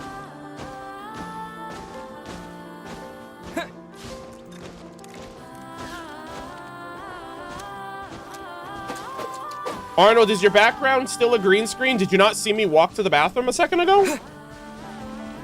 What is Miliastra Wonderland? Hoyoverse is creating essentially their own game engine within their game. And it's basically like, if you've ever played Roblox, it's like that, but Genshin. And if you haven't, I recommend you look up Miliastra Wonderland, because I'm terrible at explaining it. But it's a new game mode coming next patch. But anyways, with all that said, gamers, how does everything look? How does everything sound? Let me know. We're going to stop the recording here. And I'm going to start up another one.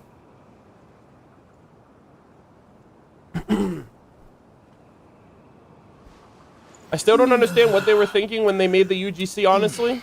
What do you mean? They're trying to expand the game to more than just this. right? It's literally, it makes sense to me. Like, from a business standpoint, it makes sense. Like, they want Genshin to be around for the next 10 to 15 years. And they're not going to get there only with this story.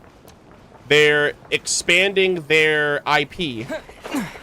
And they're basically making, like, an evergreen metaverse in their game. Look at Fortnite. Fortnite is literally doing the exact same thing. I mean, Fortnite's way ahead of its time in terms of that compared to Genshin. But, like, that's what they're doing. Fortnite is no longer just this tower defense game or even a battle royale game. It's so much more than what it's known for. And that's what Hoyo... I think that's what Hoyoverse is aiming for when it comes to what they want Genshin Impact to be. They want it to be more of like a platform than just an open world action RPG gacha game. And, you know, they're casting a wide net, and they're going to be successful for that, even if they're not known for just combat or just lore or just whatever.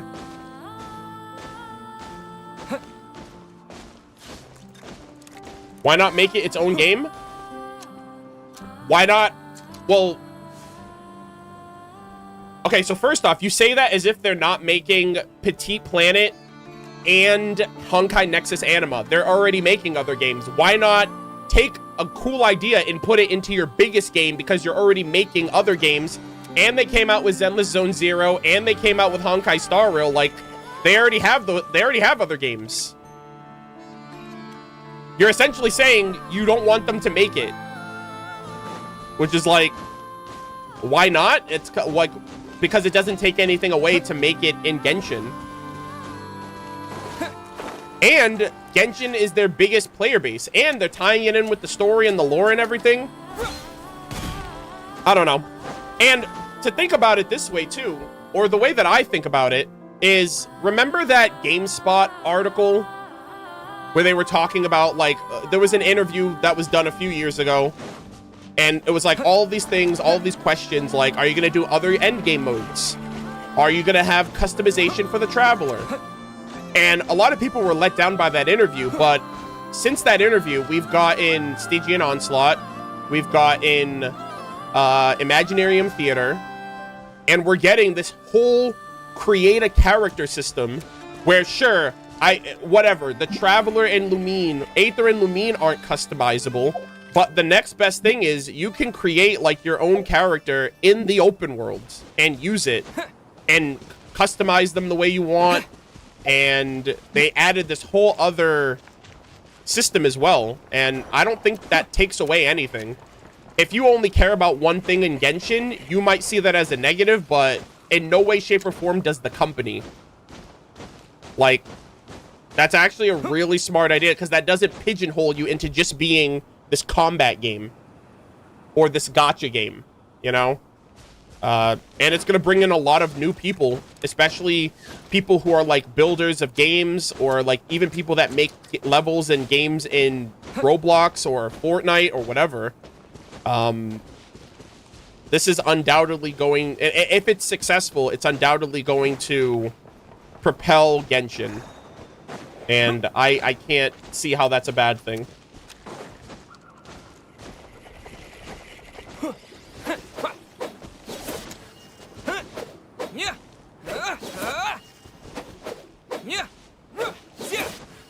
And then on top of that, it's like, look at how much Nodcry's been out for 5 weeks. Look at how much they've provided for Nodcry whilst working on this UGC behind the scenes for God knows how long.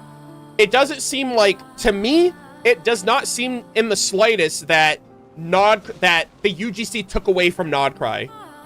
It really does feel... I wouldn't be surprised if the UGC was made by a completely different team, and the story team just stuck to doing what they do best and working on the main story and the Genshin Impact experience. So, I mean, realistically speaking, like, Hoyo's got the money to do it. Why not do it? You know, it's like, they can do it. Why are they doing it? Because they can. And if it succeeds, it succeeds. If it flops, then you know, it'll be there for regardless, but that's a business decision on their part. But I think it has a lot to offer, and I was very lukewarm about it before it came out. I'm actually super stoked for it, and if it functions the way that I envision that it will, I think it'll be great to look back on and be like, wow, I'm so glad they did this. You know?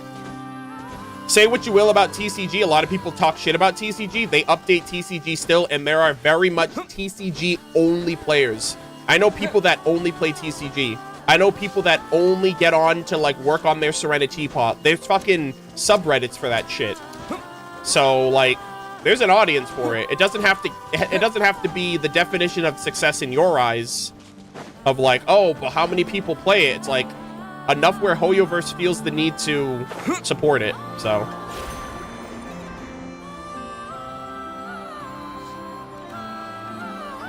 and on top of that, if you look at TCG and the Serenity Pot, I don't think they're just going to develop this UGC mode and then drop it like a bad habit.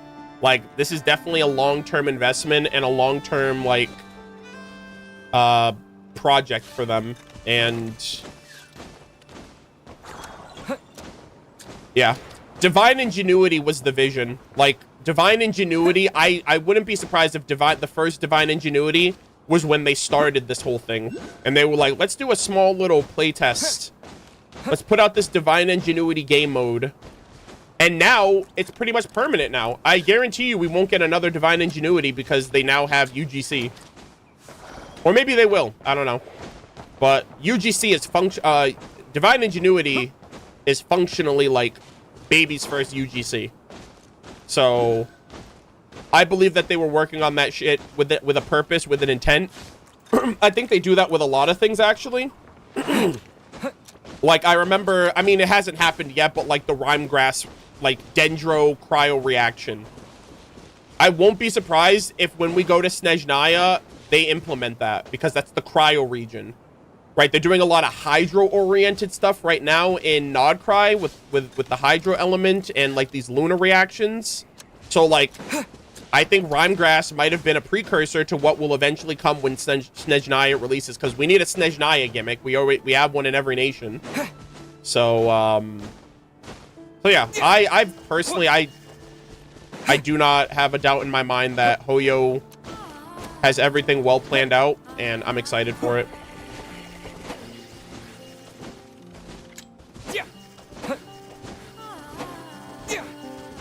All right. Sorry for the soapbox. I promise, okay? One more ad and we're gonna start for sure. Stop distracting me, chat. Stop talking to me. No, I'm just kidding. No, that was a good talking point, honestly. You know, that was a nice little conversation.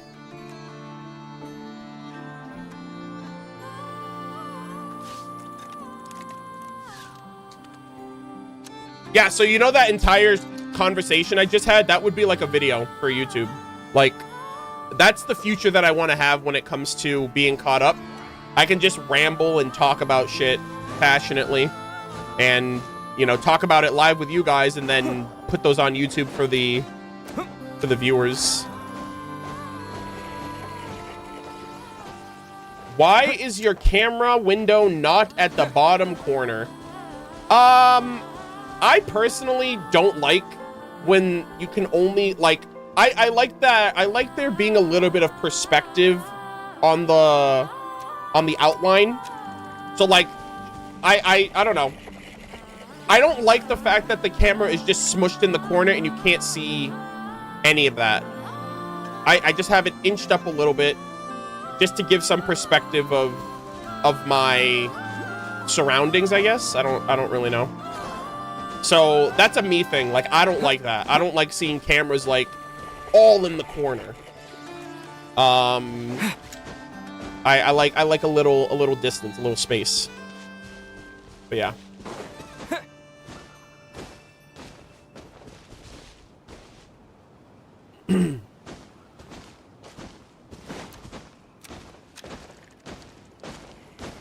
Okay, Arnold, now give us your predictions on Octavia lore.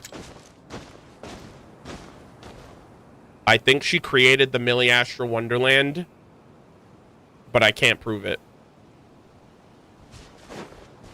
I think she created the mannequins. I think I'm onto something.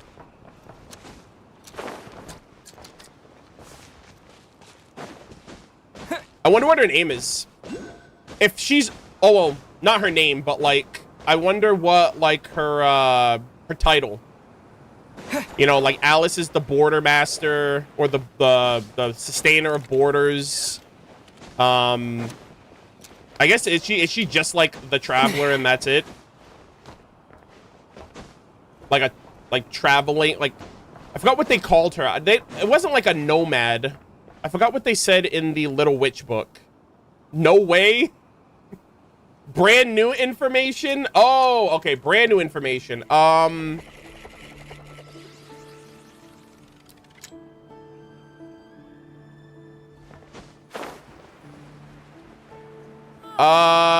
She doesn't have a chair at the Hexen Circle tea party table because she prefers to stand. There, I said it. There's an actual critical lore reason why there's not another chair there for her. It's not because she leaves and whenever she wants, she prefers to stand.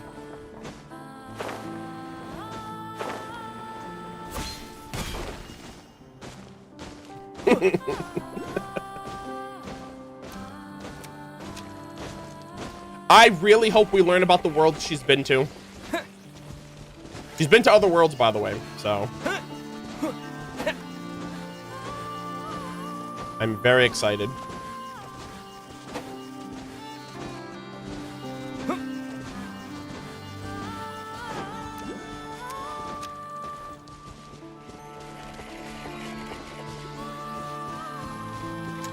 Okay, say hi to the VOD watchers, guys. We're starting now. It's already happening. I'm getting distracted. I need to stop. Okay, also really quick, let me just double check. Okay, so that's this quest. Okay, so we're gonna go here next. Okay, I can get rid of these pings. I don't need them anymore. Oh, actually, I needed that one. That's okay. I'll put that back. I meant this one. All right, say hi to the VOD watchers, guys. We're starting.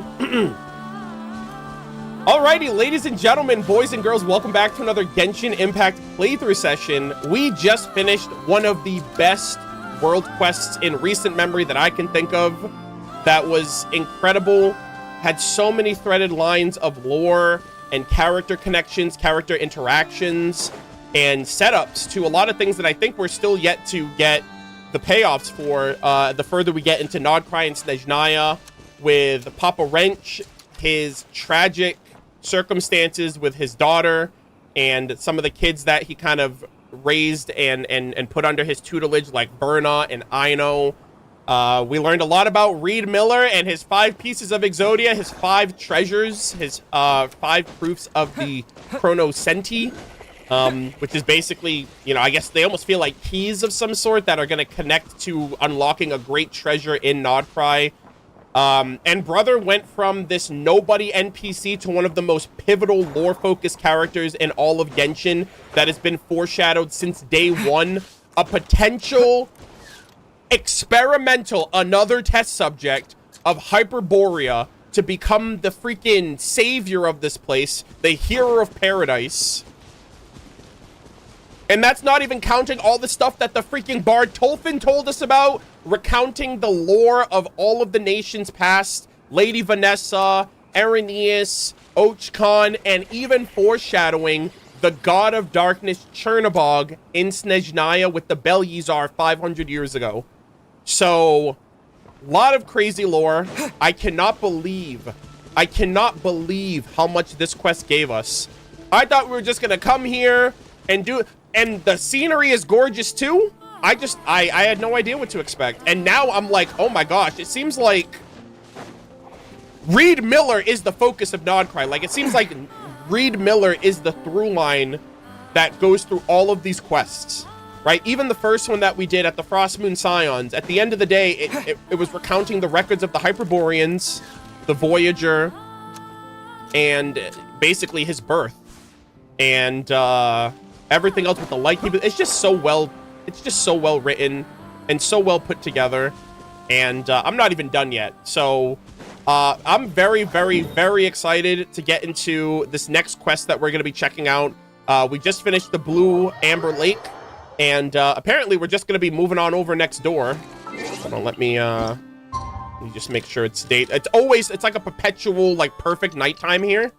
But the second I think you leave the area, it's gonna be the normal day. So I'm like, I don't want it to be nighttime when I leave here. But yeah, it's exceptional. It's so good, man. And we still have Paha Isle.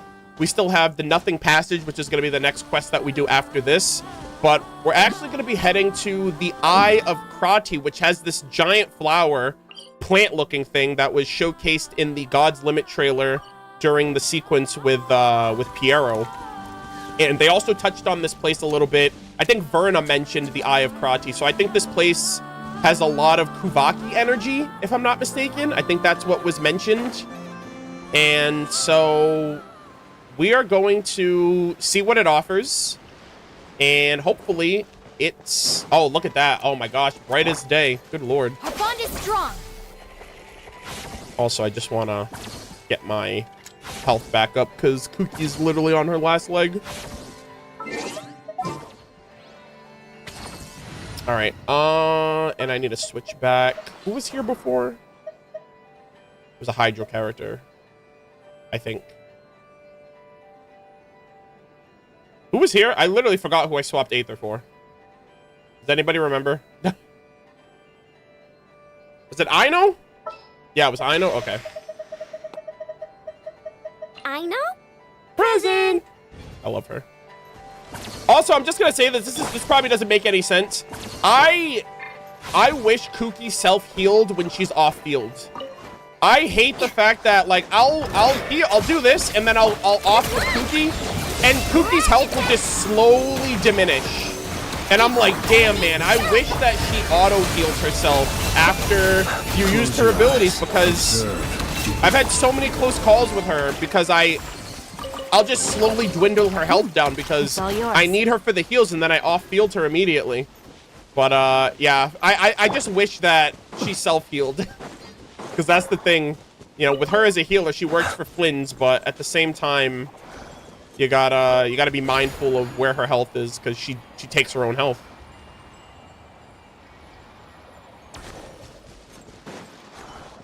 All right. Whoa, look at that. Oh! Why does that look like a branch of Irminsul? What the heck? Huh, Nani? That's like a silver tree. Hold on. What in the world?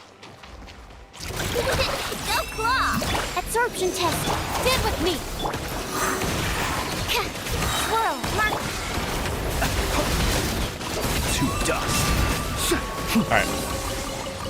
Yeah, I just saw the branch of that thing, and I'm like, what am I about to get into right now? Hold on.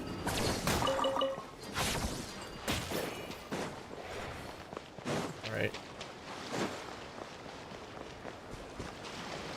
Okay, scenery-wise, this place is looking kind of cool. Also, why is this a giant crater? It looks like something smashed into this place. Oh! Who is that old man? What the heck? Oh, he's fishing.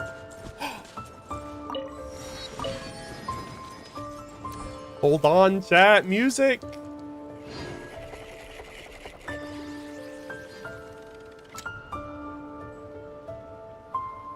Vibes. Listening.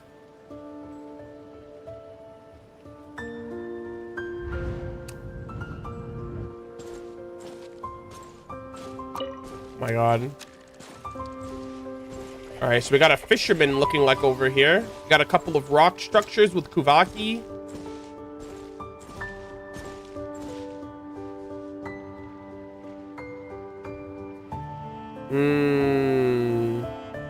So good. Okay. Is this a tree? It looks kind of more like a crystal, but it's not glowing at all. Oh. Oh, that's like a solid. Holy moly, guys. Yeah, that's a silver trunk, silver root almost. It looks like, honestly, we've seen a lot of the silver branches like around areas that have a celestial nail. So I was like, oh, this kind of reminding me of an Irminsul branch, kinda. Also, these usually have chests, not chests. Yeah, these usually have chests in them. Hold on.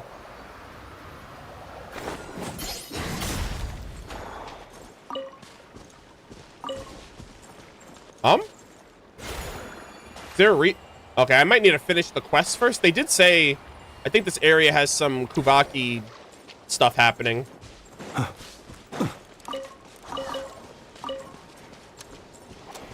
Oh, there's some back area. Hold on. I just want to do a quick little bit of exploration.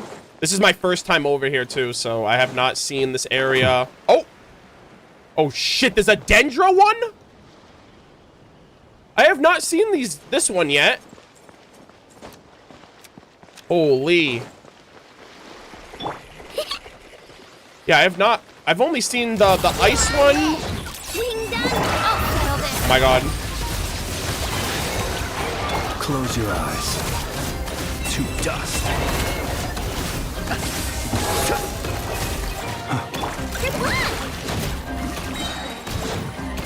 Look, you're ready. Stand clear. Our bond is strong. Observe. Steady. Close your eyes. Night falls. Night falls. Don't break my glass attack. Lightning, Sheriff! Animal hypostasis emulation. Be silent. Observe. Night falls. There we go. Little sloppy on the rotations there, but Not to be sniffed at. what am I looking at right now? Are those ghosts? Right in front of me? Also, wait. Oh dear. My artifacts are capped. God damn it.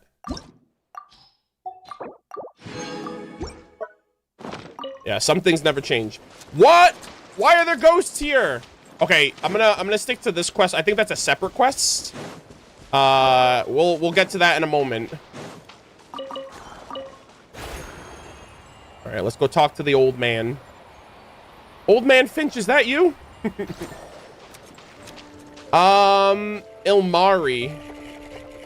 What's going on here? You fishing? Another day, another empty bucket. Damn. What are you doing here? Fishing. Though so far, I've only caught things that aren't fish. If it were knickknacks from shipwrecks, that'd be fine. Traveling merchants would buy those. I once pulled up a boot with half a...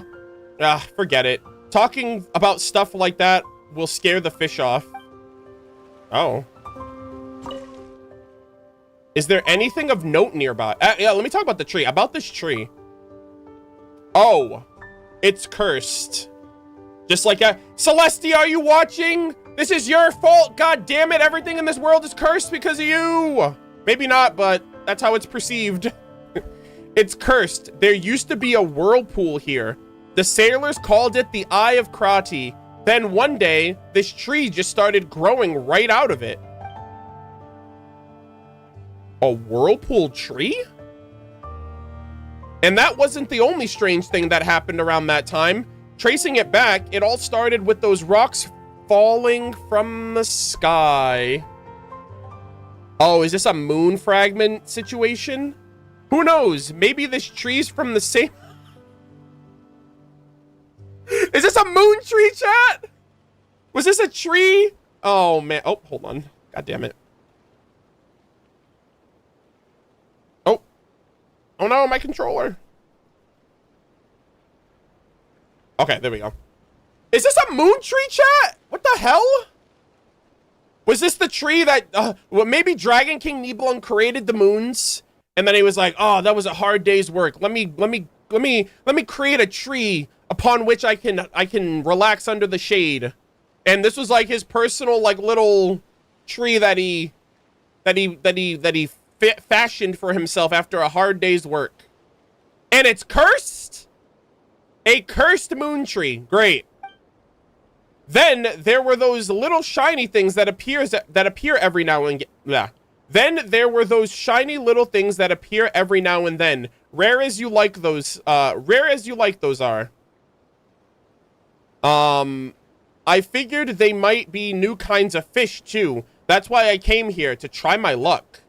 I used to have a fishing buddy who came here too, but he said that he kept hearing strange singing. It spooked him so bad he never came back. Ha! Only half a Frost Moon sigh on that one. Wait, hold on. But he inherited every one of their odd little habits. Does this have to do with that fisherman that we saw in the other quest? That was fishing. He's like, damn, I can't fish shit over here. And then we helped him out, and then he let his fishing spot. Is that guy? I forgot his name. But yeah, I was like, wait a minute. We met a fisherman from the Frost Moon Scions. Oh, that's cool. Hold on. Damn, brother was scared shitless. He was like, I'm getting out of here, man. The moon can be treacherous.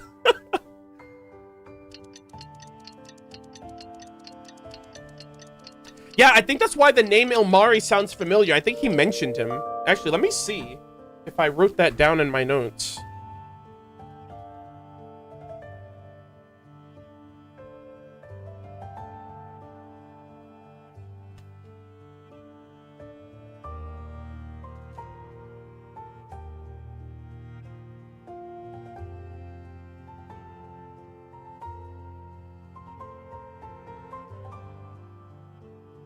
All right, I didn't write his name down. It was probably like a passing name. I probably took it for like an NPC. I'm also just remembering now. I was just looking at my notes. Reed Miller and the Fey Princess. I'm still waiting for that Fey Princess to present themselves. If we haven't already met them or know who they are. But very excited for that. All right. He mentioned Ilmari and that annoying bard. Oh, he was probably... Was he talking about Tolfin? Was Tolfin the annoying bard? Hey, he's goated. Is there anything of note nearby? Treasure hunting, huh? That great treasure, they say, lies east of the moon and west of the sun. Doesn't take much to know that there isn't a place... Wait. Doesn't take much to know this isn't the place to find it. East of the moon and west of the sun. Though saying that, they've been good. Though saying that, there's been a good few shipwrecks in these waters. There may well be treasure beneath the waves, but not that you'd find it easy to get at. I heard talk at the tavern too from sailors who escaped their sinking ships. Said it happened on a moonless night. Yet something was glowing. Yet something was glowing among the towering waves. They swore it was one-eyed Krati, a monster that could swallow the moon. Wait, hold on. Did they redo the is this the true Bakunawa inspiration? That's a moon-eating deity, a moon-swallowing deity? Hold on. A monster. A monster that could swallow the moon.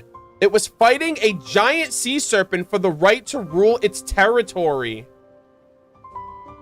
Hoyo-verse, you mad lads. For a long time after that, this whole stretch of ocean stayed as dark as ink. No ships dared pass through. They all feared the lost souls beneath the waves would drag them down.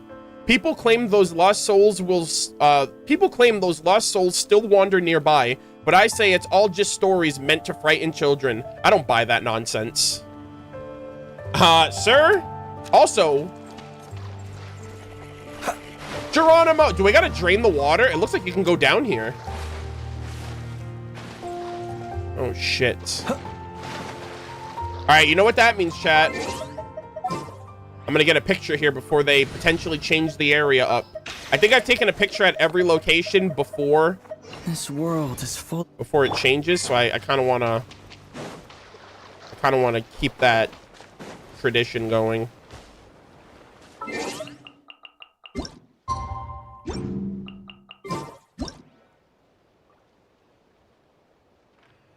It is I, the Traveler. We're bringing you good greetings from the cursed moon. The cursed moon tree. Oh my gosh, hold on.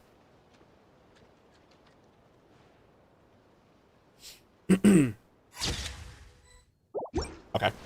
That's a good shot. Actually, you know what? I'm gonna get one without as well.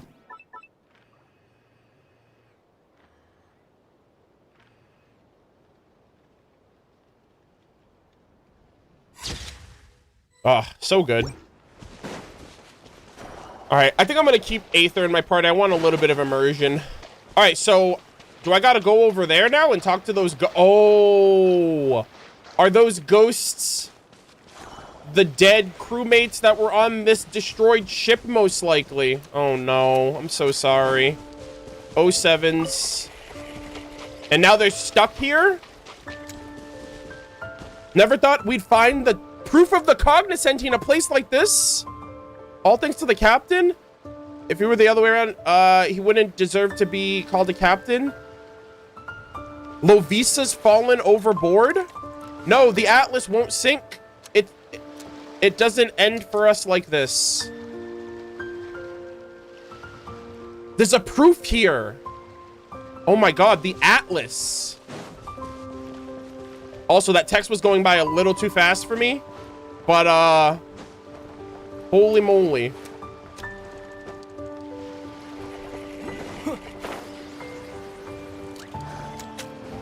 Atlas won't sink, volume 8 flashbacks. That's hilarious.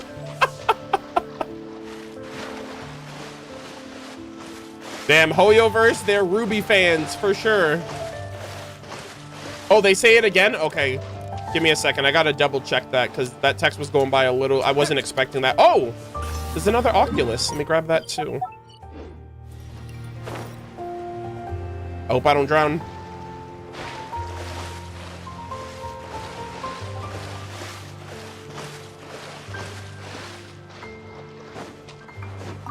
Look, there's a lot of shinies over here. My goodness.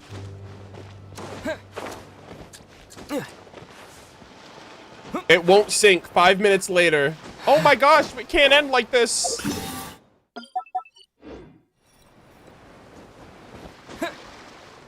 Oh, that's right. I gotta go back and get that Oculus that's, Oh, I guess I'll do that when I do the Nothing Passage quest. Alright, really quick. Alright, I'll explore everything later.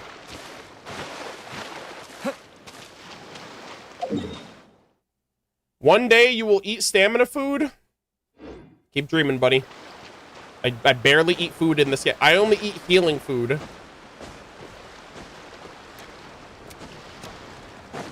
Oh, okay, so they're still over here. All right. Let's try that again.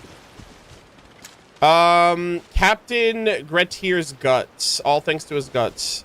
If he were any other way, he wouldn't deserve to be captain of the Atlas. Darn it. Lovisa's fallen overboard. Hark, where's Hark? No, the Atlas won't sink. It doesn't end like that. It doesn't end for us like this. Yeah, so... Oh, damn, man. Yeah, this guy's just like... He's stuck here. He's sulking. He's dead. Water-stained nautical records. All right. Oh, boy, that's a diabolical first line. It doesn't end well. The wind and waves are calm today, and the ship is making steady progress. For the moment, everything is normal. We should reach port in 20 days. Everyone's in good spirits. Well, apart from a few new shore huggers found slacking off and gambling down in the cargo hold. Lovisa's caught them red-handed. If Hark hadn't intervened, she'd have cracked their heads open like eggshells. Hopefully, they'll learn a lesson from it and learn a lesson from it. The shield of a shield maiden isn't just some mantelpiece. Well, that sounds kind of cool. A shield maiden? In the end, they were docked 3 evenings. They were docked 3 evenings rations and ordered to scrub the deck for 3 days straight. Ellipsis. The morning fog was thick, with visibility down to less than 10 chains. It didn't begin clearing until midday. We encountered a ship from the north, made of metal and sitting low in the water. Let me read that again. We encountered a ship from the north, made of metal and sitting low in the water. She looked like a biggin. Gretier,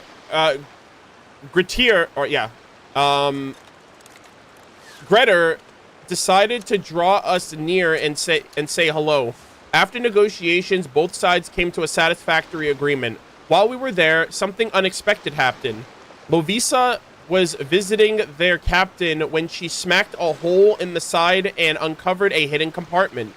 Inside was the legendary proof of the cognoscenti.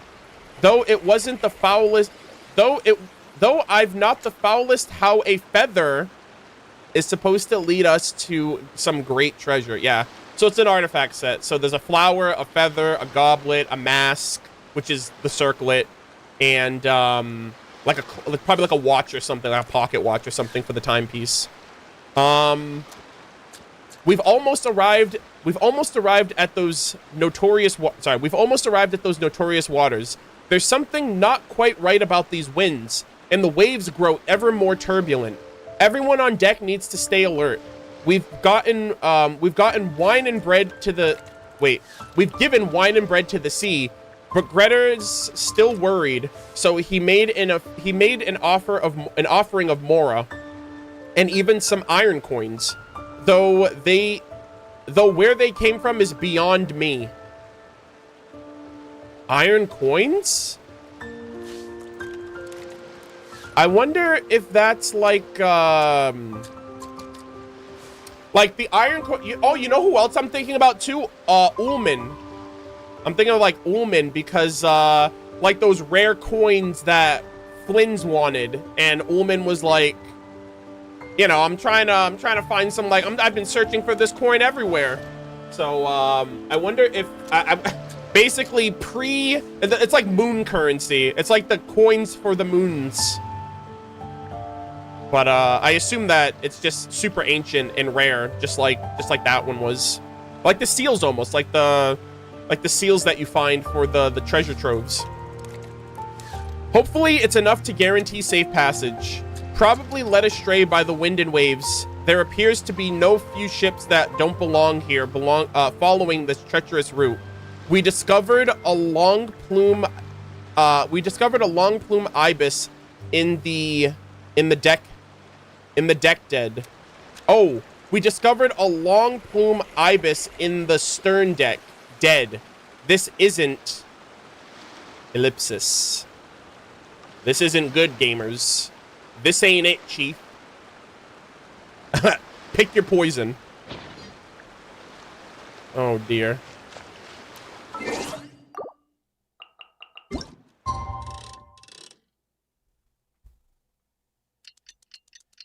Yeah, I methean, that's a nautical bird. That's a bird that, like, probably, like, lives on the ocean and lives, like following boats and, you know, taking their scavenged fish and all of that. So to see one of those birds dead in their deck, they were probably like, that's a bad omen. Surely that can't be good. It's hard to see where it leads. And what's with... Oh, shit. Paimon wonders what's on the other side of the mist. All right. Guys, we're going to the moon. Fly me to the moon. Like a ship sailing through the fog. Oh. MurderofBirds, do you feel okay? Paimon's getting a little dizzy over here. Huh? Paimon thinks she's heard someone talking. Oh my god, dude. It's the entire ship crew. They're all dead.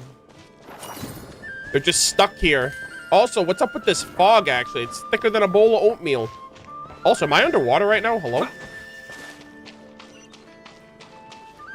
Mama's in the sheepfold. Don't be scared. Don't be worried. Strange lady. Take my tattered cloth. Dance now. Don't stop. Chat, what's going on? I'm scared. What? Hello? Oh, I like this music. Salomia. Salmi, please say something. I'm so worried. Oh. A reward on the road. She's looking for somebody. So I guess this is post shipwreck. Maybe she's looking for someone on in the crew that she knows. Oh, there's a book over here. How could this be? It's like she's a totally different person. Oh dear. She's become a monster. Guys, is the moon fucking around with these people and turning them into monsters with this curse?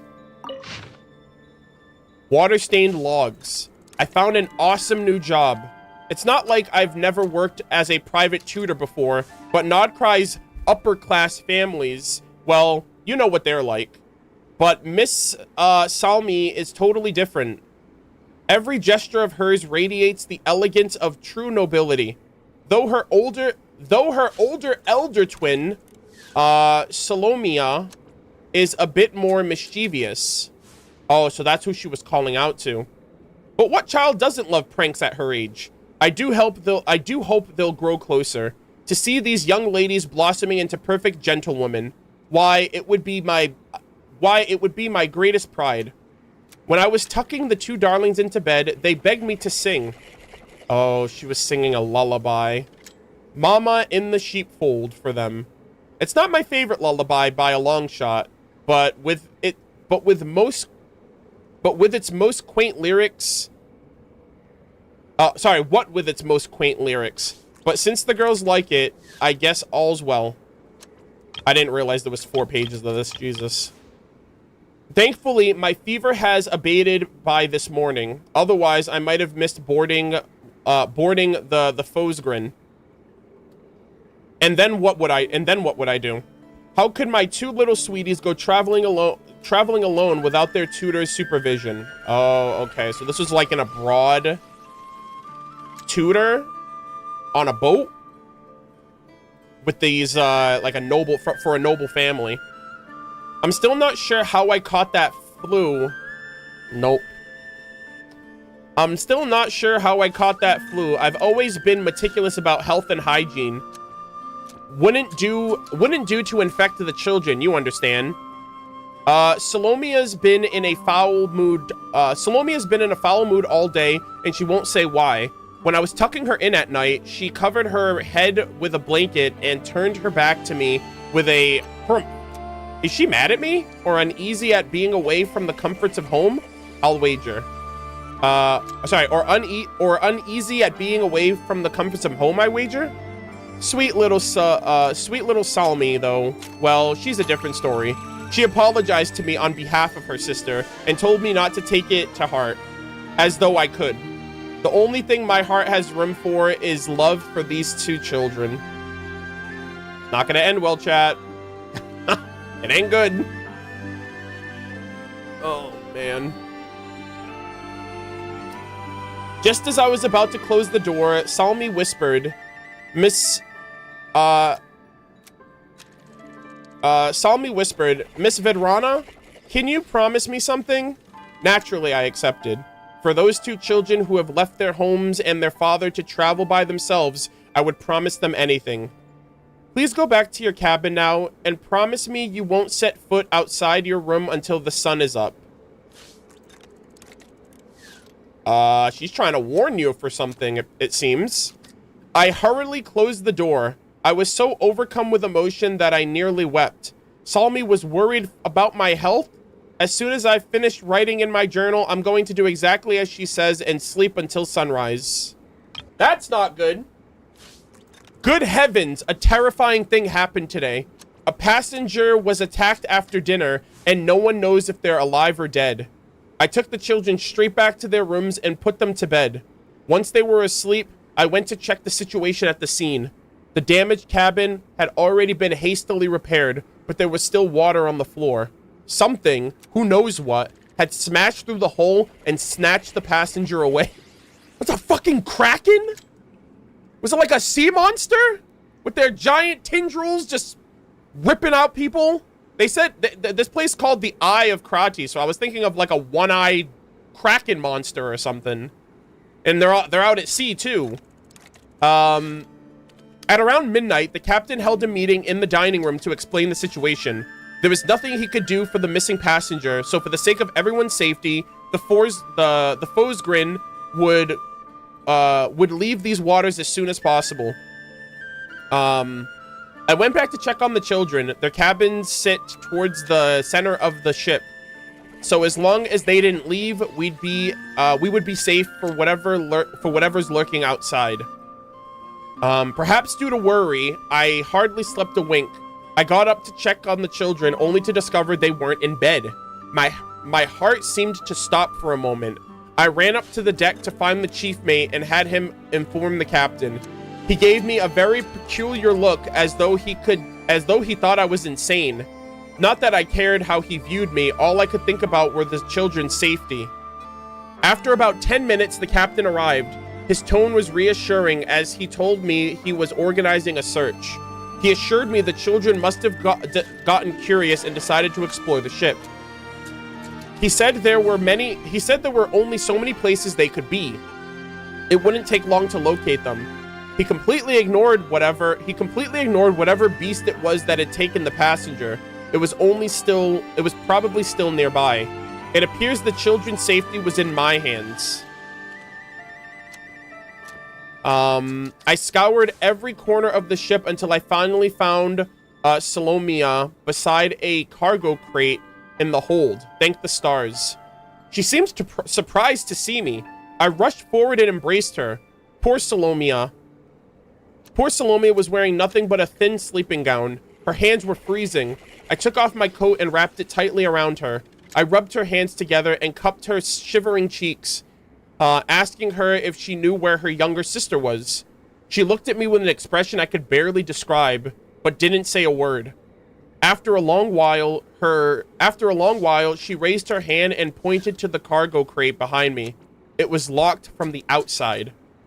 When I opened the crate, I swear my heart skipped a beat. There, Salmi was, curled up on the floor. She had been weak from being stuck in that airtight crate for so long. I stretched out a shaking hand and held it to her face. She was still breathing. If we'd have got here any later, I don't even want to think about what might have happened. After taking Salmi to the ship's doctor for treatment, I spent forever putting Salomia back to bed. The sky was already beginning to brighten, but I didn't feel tired at all. My mind was racing, trying to think about what had happened. Bro, this sounds like what the hell happened? I want to know what happened. This is like some horror story going on here. Who had locked her in that crate? Who had the children done? Wait, what had the children done to warrant such treatment? The ship's doctor said Salmi needed more time to rest, so I returned to the children's cabin. Salomia was awake. I knew it might be too cruel for her to think back to what happened, but I had to get to the bottom of the night's events. But when I asked, what she told me shattered my heart. Even then, I can scarcely believe it. As I write this, my hands are shaking. It was Salomia. It was Salomia who locked her sister in that dark prison of a cargo crate. This wasn't just some prank. This was something far worse. She had to be punished. No matter what else may have happened, nothing could ever justify doing something so horrifying. Unless she was like possessed or something. You guys are in like this moon fog. Salomia cried as she begged me to forgive her. She said if she hadn't done what she did, Salme would have left her. She claimed that Salmi was a child of the Fae, that she wanted to return to the world of her people, that the monster that took the passenger was probably Salme's kin. Nonsense. Utter blather. There can be no doubt that Salme is a human child, no different from Salomia. Though there are not fae that are there not fae that can transform? A terrifying doubt took root in my heart before I tore it up and discarded it.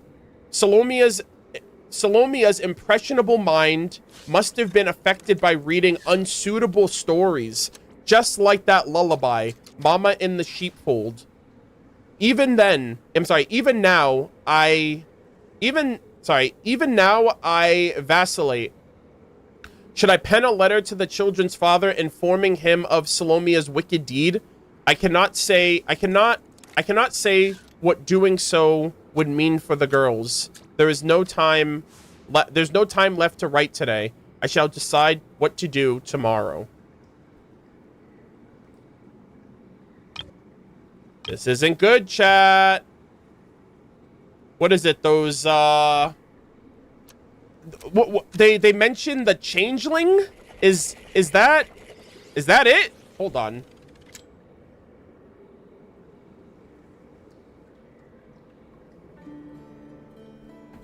Is it pronounced change? Is it Chongaling?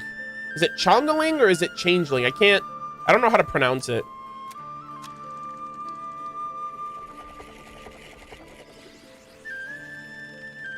Oh, it's changeling. Okay. Just making sure, because I've never heard that word spoken before. All right, give me 1 second.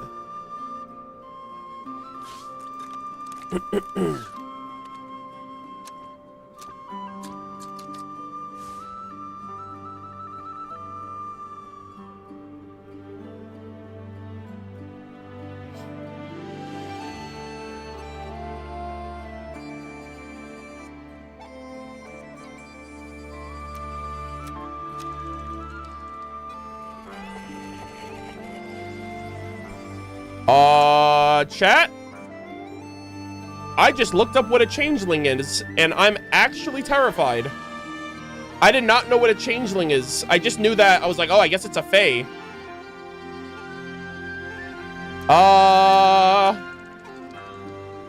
In mythology, a changeling is a fairy child that is left in place of a stolen human child.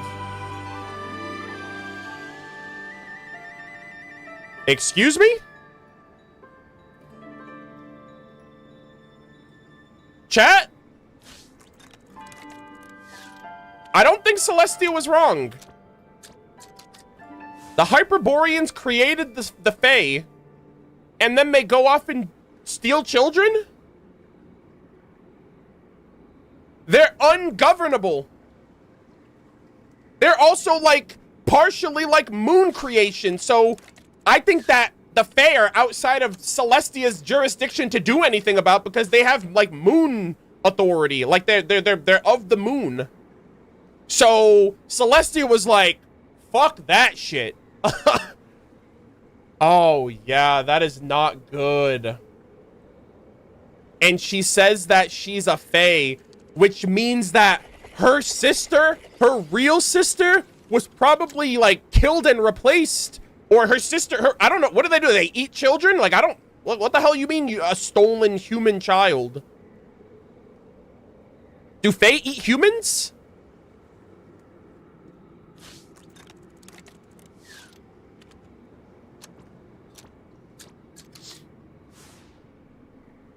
I'm not gonna cap chat. The only time I've ever heard about, like, Fae are, like, they're fairies.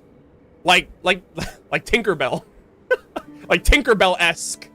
But, like, yeah, Fae are, like, they seem to have the potential to be horrifying creatures.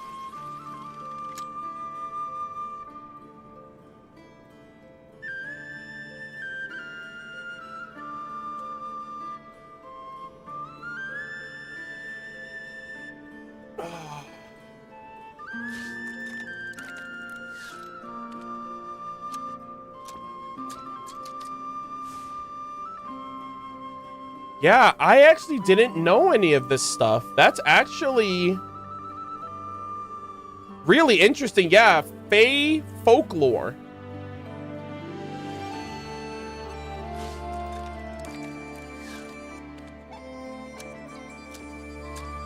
I've always heard that you should never give a fae your name.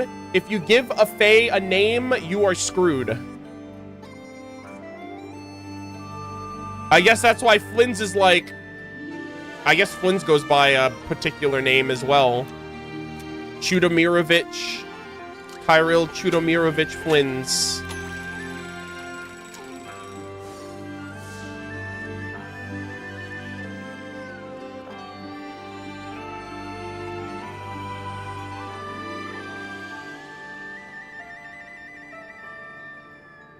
Wow. This is actually really scary. I'm like... So they're teasing in the Snowland Fae. I'm sure there are good Snowland Fae, like, not...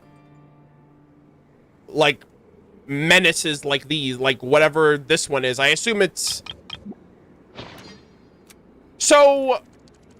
I guess Changeling are just one type of Fae. And they're probably like the baddies. They're the ones that do the stealing. The stealing of human children, mind you. They're the one. I don't know if they're the worst of the worst, but they're definitely. That seems a bit malicious.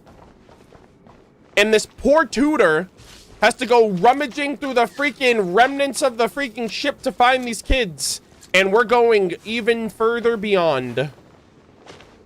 Oh God, guys! And it's October, just in time for the holidays. Awesome. So a Fae was on board the entire time, I think. Oh, wait, what the hell? Oh, I triggered it from through the wall. What the hell is that? Hello? The hell are these bug-looking things? Hello?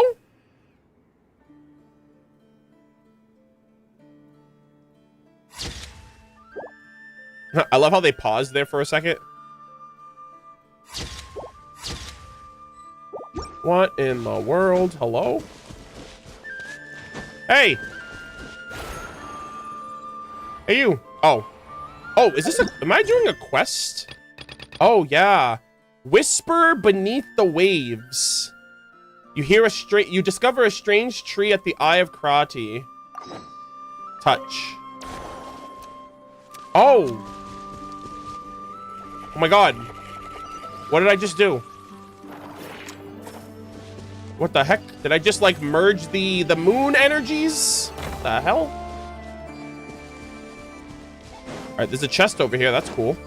Grab that.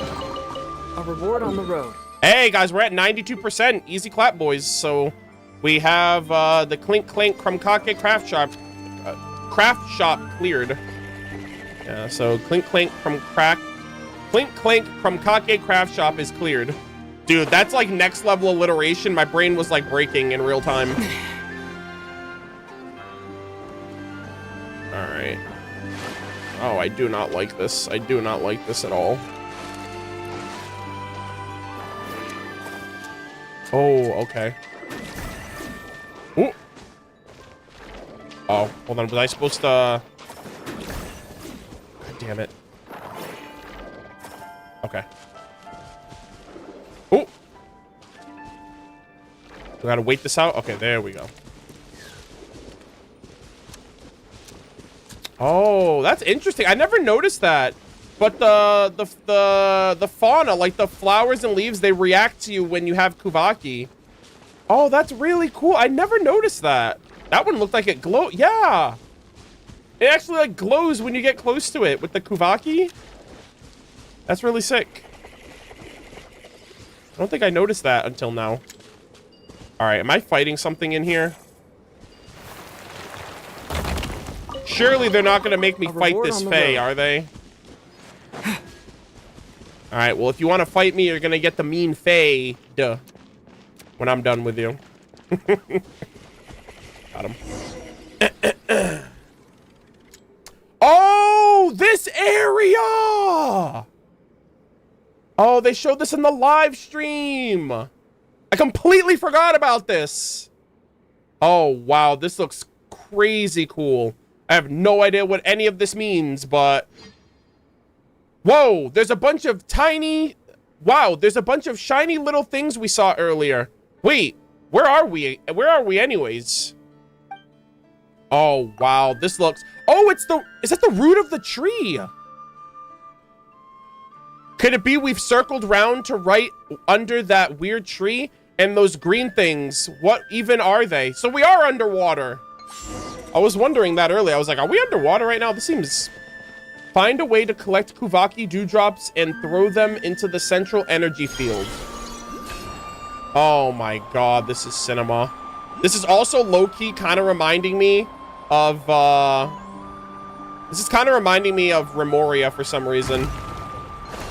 I can't... I think it's because, like, the water... A reward on the road. Yeah, I don't know why. This is just reminding me of Remoria. Because, like, there were aspects of Remoria where we were underwater, but we were in, like, these open, walkable areas. So cool, man. All right, there's an oculi over here, so I'm gonna grab that.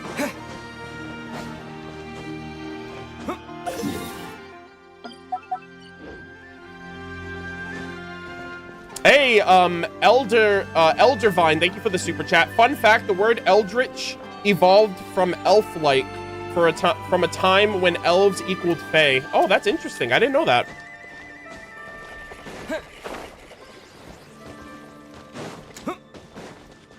Oh, wow, look at this. This is like a water wall.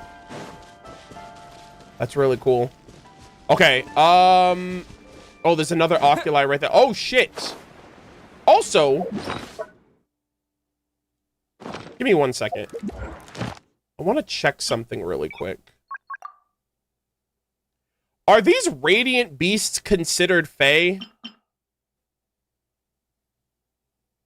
Or are these just, like, creatures? An elegant elemental life form. It was born from the Frost Moon Scion's blessing. Hold on.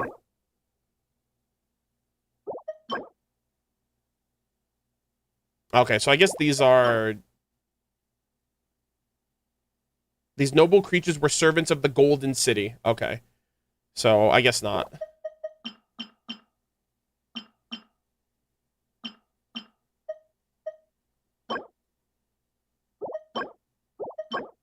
Okay, never mind.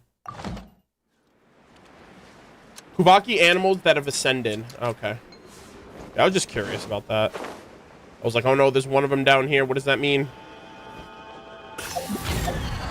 Also, I just realized I'm using Aether on this team comp, so this is probably going to go really poorly.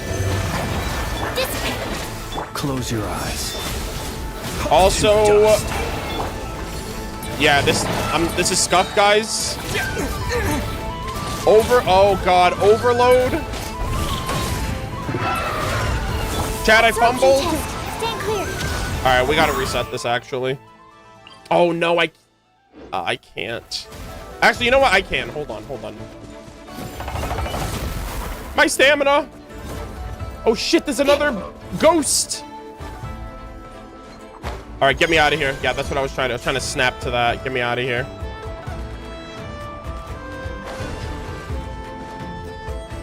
All right. Are we good? Yeah. Okay, we're good. Jesus. Aether, I'm so sorry, but you're kind of scuffed here. I know. Present. All right. Round 2, Electric Boogaloo.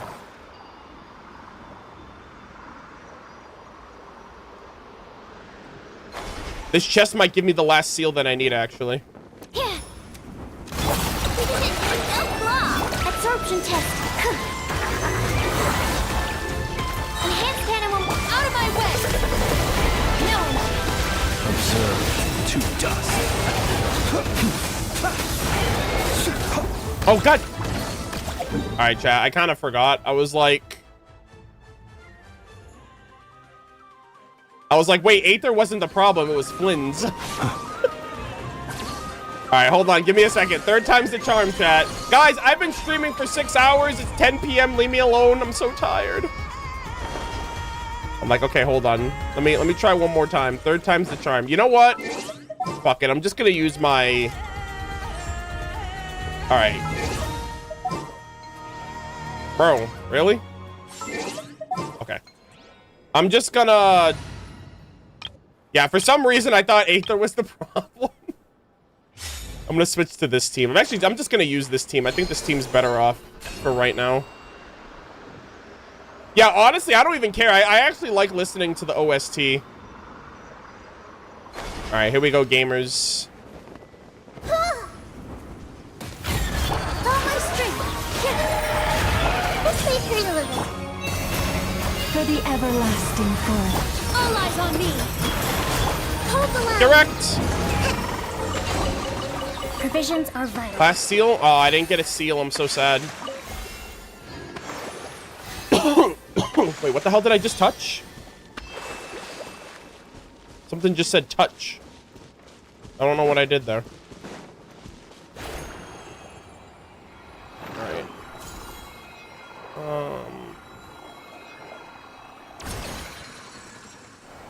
Alright, so are these little things I gotta collect? These? Are these it? What are these?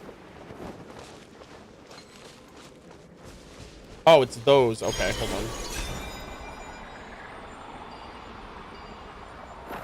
Yoink! Kobe!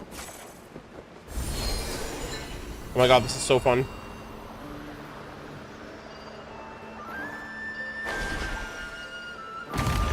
Another chest, I'll take it. So this is the thrill of adventure. Oh, there's an NPC down there. Do I have to... Are they part of the quest that I gotta talk to?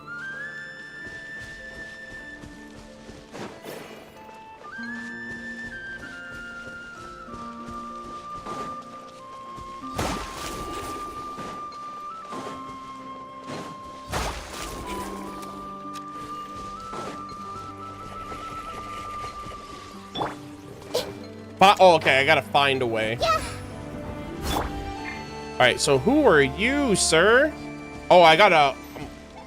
You mean your daughter? A question a bit tough for me to answer. I do have a sister who's much younger than me. Kids her age... Oh. Alright, I don't know. I guess they're, like, looking for kids? Kids that are here? Oh, hold on. Touch. Oh! Yeah, see, they just went up too. Okay. I guess I gotta follow this guy. The captain won't help us. Chief looks like this fortunate one. Oh my god! I don't mean to offend, mister. Your friend, I understand. Wait! Is this the boat? The fortunate one! I thought this was a separate boat. You're saying it's the same one? Oh my god, chat. Dude, this is all connected. Oh my god. Water-stained notes. Okay, hold on. Oh, okay, so this is a log of the deaths. Holy shit. Victims. MZ Plekhanov, loan shark, died a violent death with multiple stab wounds? What the fuck? VT Yakub, head of the Black Spruce Trading Company, died in a freak accident buried by an avalanche. Suspects. IK Dmitry, former rail worker, lost everything due to Plekhanov's exploitations. OV Kozlov, second in command of the trading company, has had recent disagreements with Yakub. What the fuck? Just a straight up murder? Okay, so this might tie in to that whole situation with Zorik or Zorik and Papa Wrench. The two suspects with the most compelling motives both had airtight alibis, stymieing the investigation. Also, I'm sorry, I do gotta run an ad. There's a freaking... The ad timer just popped up. Bro, this is crazy. So, like, did the Fae do this? Did someone get framed? Or was this, like... Were they doing, like, multiple jobs? Like, I'll kidnap a child here, I'll frame a death there, like... These humans are stupid. Let them fight with each other. This is entertaining. I have no idea.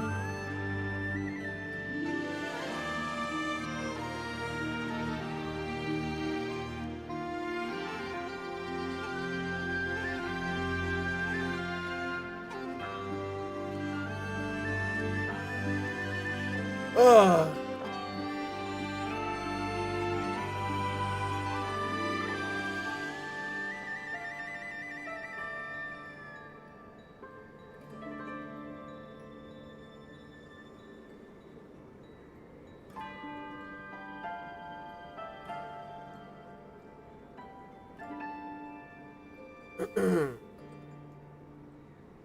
Yeah, this is crazy, man. Hoyoverse was just like, hey, you know what we should do? We should just scare the fuck out of our player base. Yeah, we should just like, when they play our game, we should just remind them that fiction is scary and terrifying, and you better watch your back. Otherwise, the changeling might get you in Teyvat when you least expect it.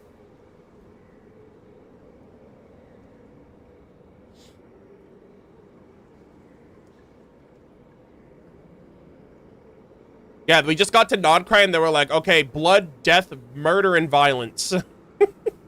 Have at it. And it's October. Purple Moon _T, thank you for the 5 gifted Twitch subs. We appreciate that. Appreciate it very much. Big W's in chat for the support. We, if you guys got a sub, be sure to say thanks as well. Thank you, thank you, thank you.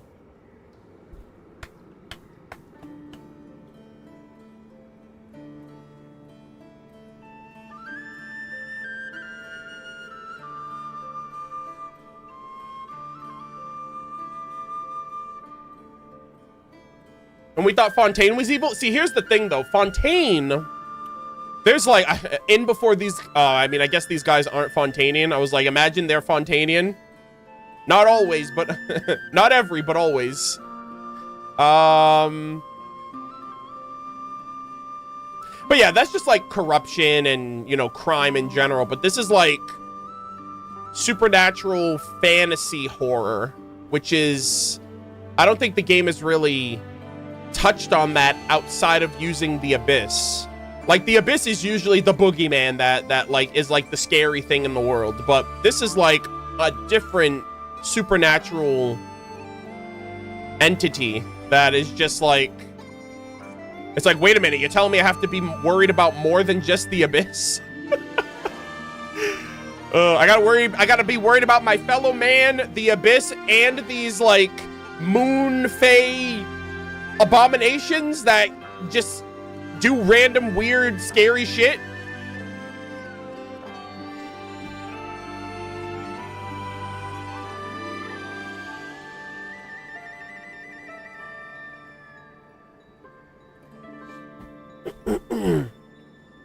All right, guys, ad timer is over. Let us continue.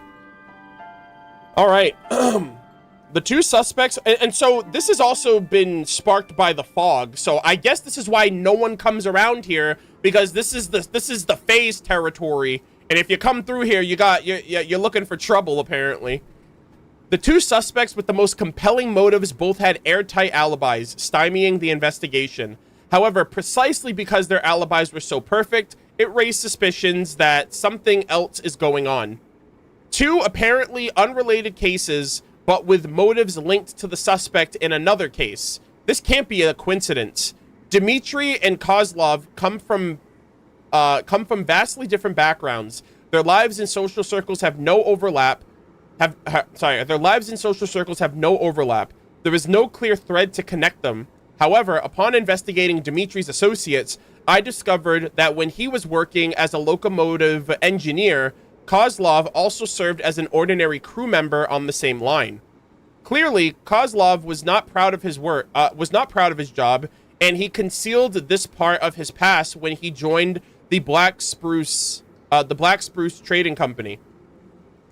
The two were reunited by chance during a train breakdown, and due to one's past grievances and the other's desire for power, agreed to work together. Dmitri used his inside knowledge to manufacture a natural avalanche, staging it as a tragic accident, while Kozlov used his own tried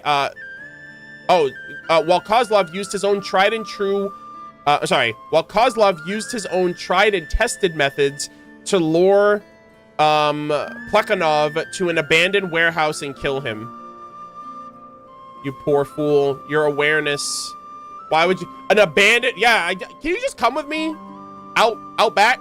To this, just this place? I got something to show you? It's totally legit, man. It's like, man, that's messed up. Fools always believe they can cheat fate. There's no such thing as a perfect crime. There are only imperfections that are yet to be uncovered.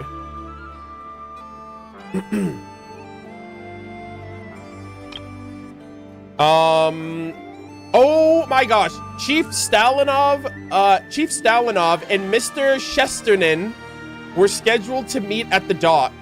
Okay, so is this Mr. Shest? Is this Papa Wrench? Chief Stalinov and Mr. Shesternin were scheduled to meet on the dock.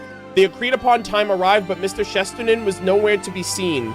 We asked his companion. Oh my god, that's Papa Wrench. Oh, wait a minute. We asked his companion, Zorik, who seemed unusually calm and spoke with a coldness that felt out of place. He claimed to know nothing of Mr. Shesternin's whereabouts, but when told his cabin might be searched, an almost undetectable sense of panic seemed to flash over his face before quickly donning a mask of concern. He took great pain to emphasize Mr. Shesternin's obsessions with machinery and attempted to convince us that his absence was coincidental. My intuition tells me he's lying. I hope this matter can be concluded before we reach Nashatown.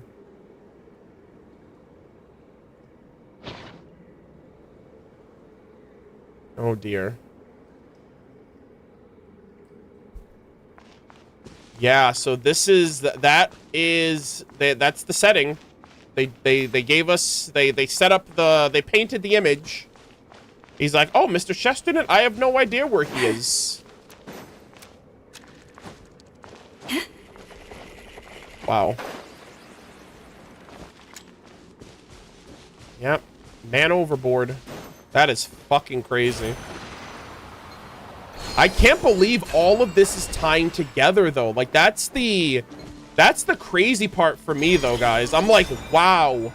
I thought this was like a separate thing. I was like, okay, another Reed Miller proof. Awesome. I want more Reed Miller. I was not expecting to get more of Papa Wrench, even now. You know?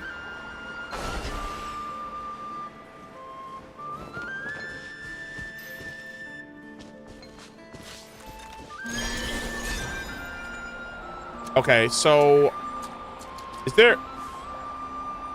I'm kind of curious, what do I do now? Hold on. So I used one of them.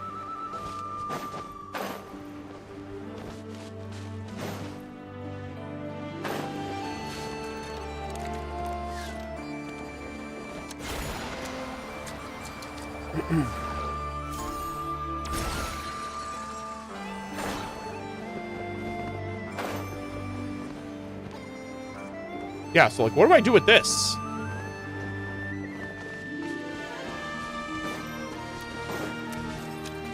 Oh, that right there. Oh, the ones that have the little things coming out of them, I think. This right here? Is it these I gotta interact with? Okay. I see. God, these things are so slow.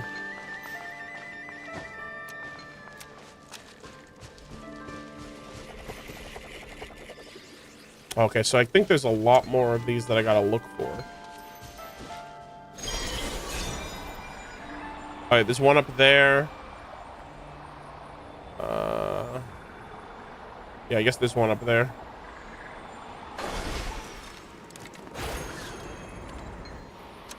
Damn, I was trying to get to this thing to shoot me up. Yeah, this one's a little... There we go.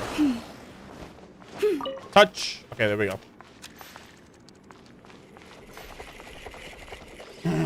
Slower than a seal? Yeah, I know, right? Taking their sweet time. All right, there we go. Kobe! All right, that's another one down.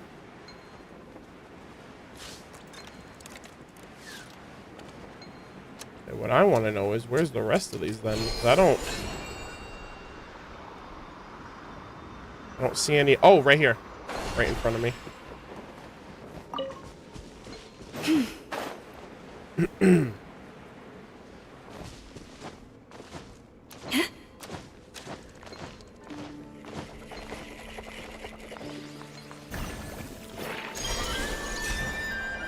All right, that's another one. Oh, there we go. Okay. Oh my gosh, what's happening to the tree? Yo!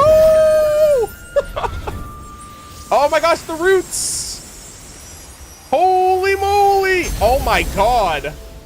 Cinema. God, what a great shot. Oh, the Kuvaki's back! And I get a chest. Hell yeah. Oh, that looked sick. They swam up. Let's head to the surface and see what's going on.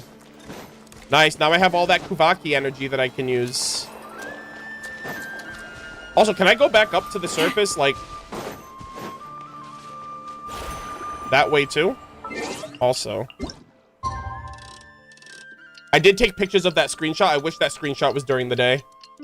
Or I wish that cutscene was during the day, but I can't tell what time of day it is from here.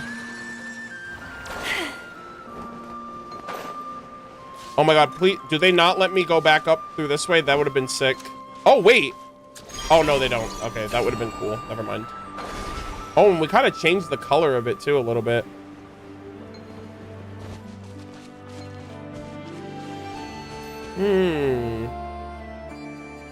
Yeah, this was an interesting quest, chat. Holy moly. All right, I guess we can just teleport out. My immersion! That one viewer from earlier, they're like, Arnold, see, I told you. You should have just teleported.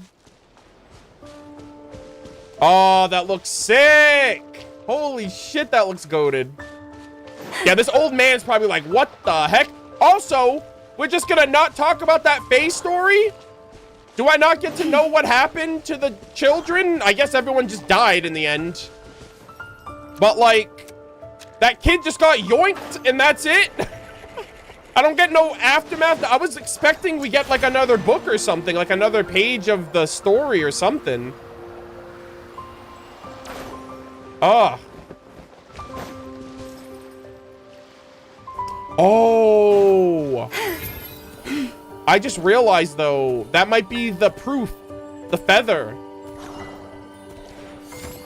Okay, I gotta be careful with my stick. Chat, yeah, this is the last place I want to die. This is the fucking, the cursed tree. Yep, we got it. Treasure has wow, that's so cool. Now that's strange. Did I see that? Did you see that? The tree just split up all of a sudden, and those little things. Too bad they're not fish. So, that thing in the center must be its root, huh? Paimon doesn't understand how it works, but now that it's all shiny, it looks way better than when it was dull. Yeah, I was gonna say, you explain what happened earlier. I have no idea what the hell's going on here, sir. Ilmari, can you inform her, brother? I'm kind of three-head right now. It's pretty hard to believe, but you've got no reason to spin up a yarn. Looks like that fishing buddy of mine, that half-Frost Moon Scion, was right after all. But so what? They're just remnants of the past. Whether they sing or not, it's not gonna stop us living folks from catching living fish. Anyways, you folks are treasure hunters, aren't you? That thing you picked up earlier. Yes. Holy based. Guys. Guys, did I drown in Nodcry yet? Yes, I did. It was off stream. It was technically on stream, but it was during a test recording that I was doing. And so I did drown. I'm sorry. I was actually gonna say, guys, am I coping or am I hoping? Is this the artifact set for when Reed Miller goes on the banner? Surely. Surely they're gonna give us an exclusive artifact set for the Reed Miller. This is the proof of the cognoscenti. It looks like an ordinary feather. A trader I know once said that if you collect all 5 proofs of the cognoscenti, you'll uncover that great treasure east of the moon and west of the sun. Who knows if it's true? Still, a lot of treasure hunters seem to believe the story. They're all rushing after it like crazy. Yeah, it's like the gold rush. Well, it's treasure after all. If you ask Paimon, she's kind of curious too. If I were 20 years younger, nah, even then, I'd still be out here fishing. That said, another day, another empty... Oh my god, yeah, some things never change, old man. Interesting. Okay. Does he say anything new? About the proof of the cognitive... Okay, the proof... Okay, so... Folks who greedily chase what... Folks who greedily chase what isn't theirs rarely come to a good end. Take the Atlas, for example. I heard Captain Gretter was bewitched by all kinds of talk of treasure. In the end, he met his fate at the bottom of the sea. And the treasure, it's not like it stayed buried with him. All that fuss over nothing. Damn. Yeah, this guy's an old-timer. He's like, you know what? You should have listened, and you should have just stayed at home and fished. Yeah. Take heart. You toil not in vain. All right, so I'm gonna grab these little... I guess all of these have a treasure chest, which is good. I'm at 94%, so I assume the Nothing Passage quest is gonna have chests, and that'll probably be how I get my 100%. Take heart. You toil not in vain. Yeah.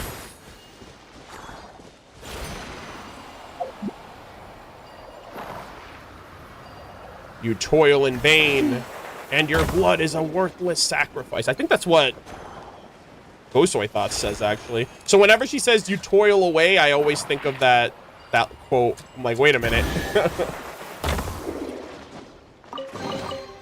The world wishes you well.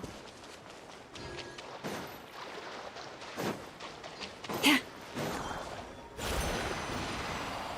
We got this last one.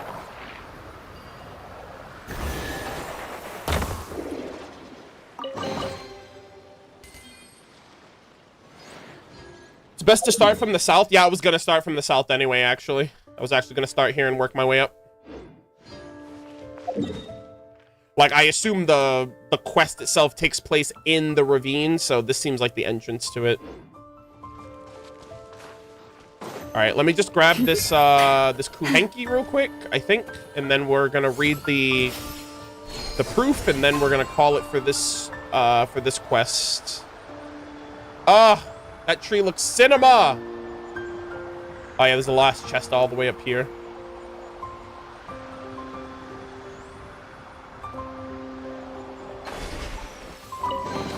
Nice. Take heart. You toil not in vain. 95%, not bad.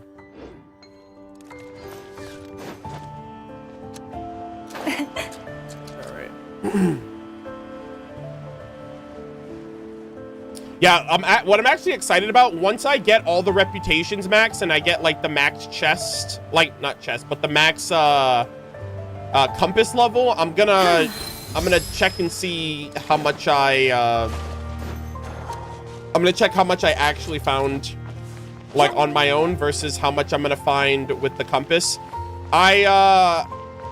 I don't use any, I'll be honest, chat, you might think I'm crazy, but I don't use any like guides to find chests.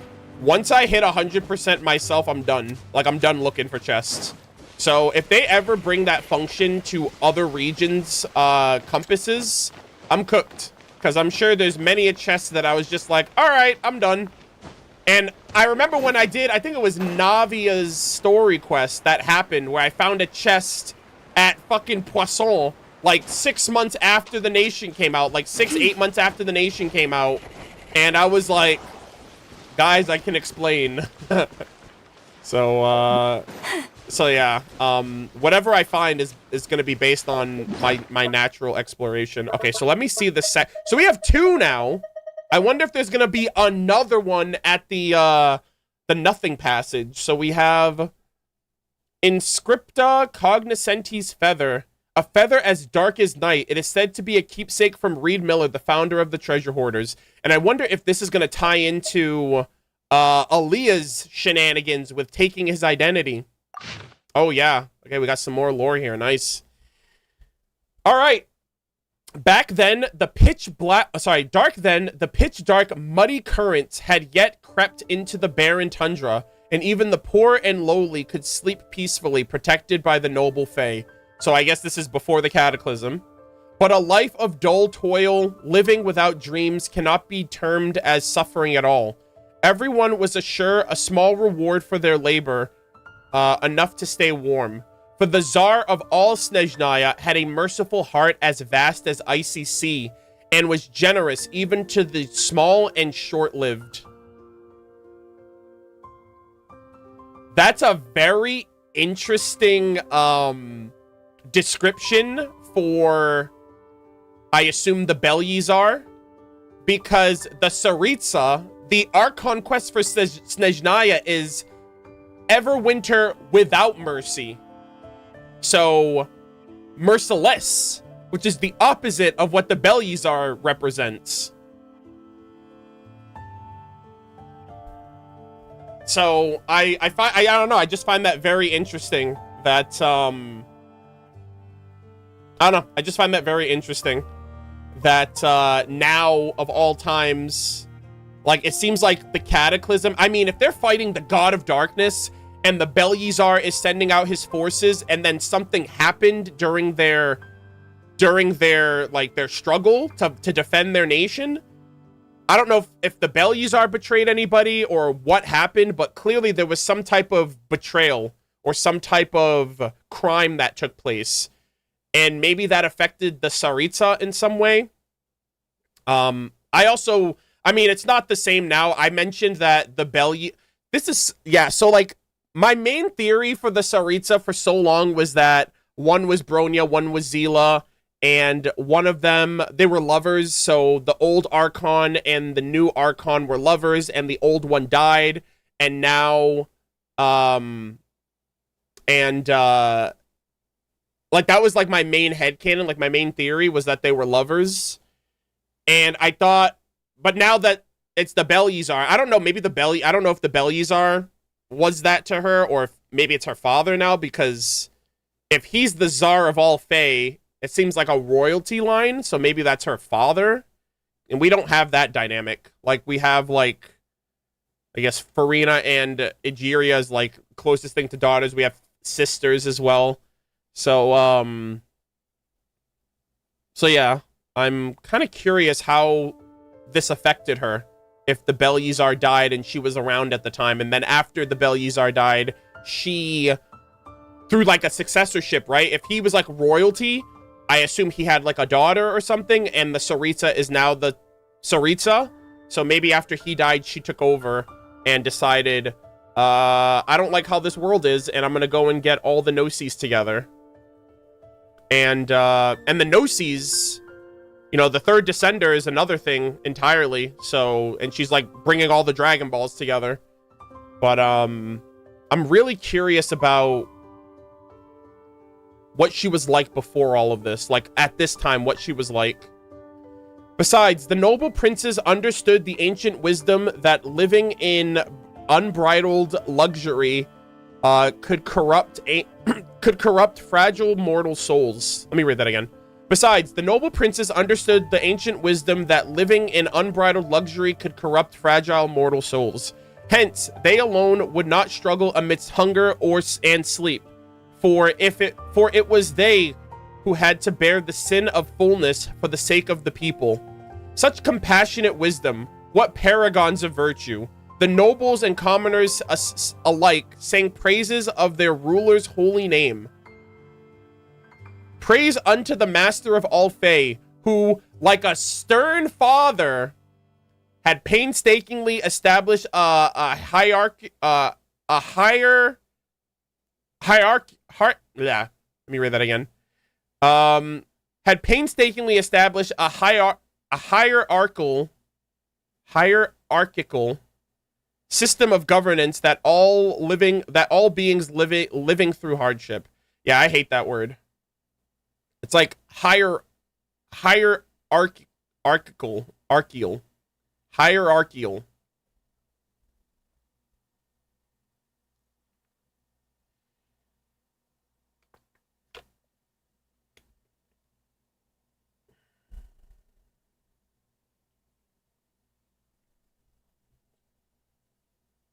Yeah.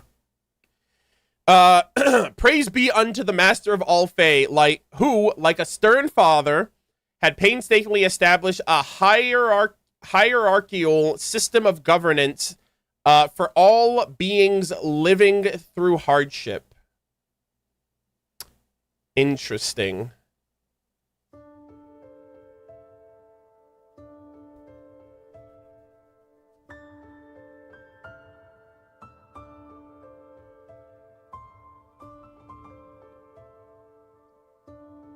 Let me read this part. Hold on. They would not struggle amidst...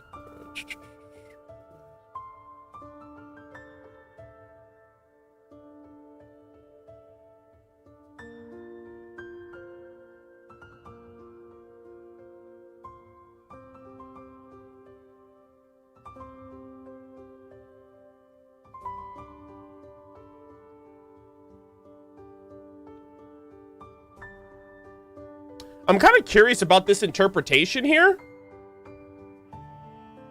It says, noble priests understood the ancient wisdom that living in unbridled luxury could corrupt fragile mortal souls. So that kind of seems like, oh, if you get greedy, if you start living in high luxury, you'll become corrupted, you'll become greedy, you'll become slothful, etc. Hence, they alone would not struggle amidst hunger and cold, for it was they who had to bear the sin of fullness for the sake of the people. That almost seems like... Am I weird for interpreting that as, like... They were like, oh, we'll be greedy and fat and hungry and full for your sake. I'm like, is that the right way to interpret that? And it's regarded as, like, a virtue? Like, the people are being gaslit? Is that right? I'm like really confused by that. I'm like, wait a minute, that doesn't make sense.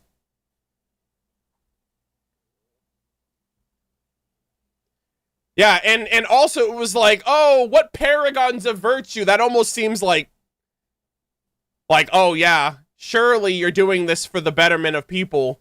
Oh man, you want to eat all the food and have all the money and all the wealth and all of the warmth in the world while we struggle cold and starving in the streets? We're so thankful for your sacrifice.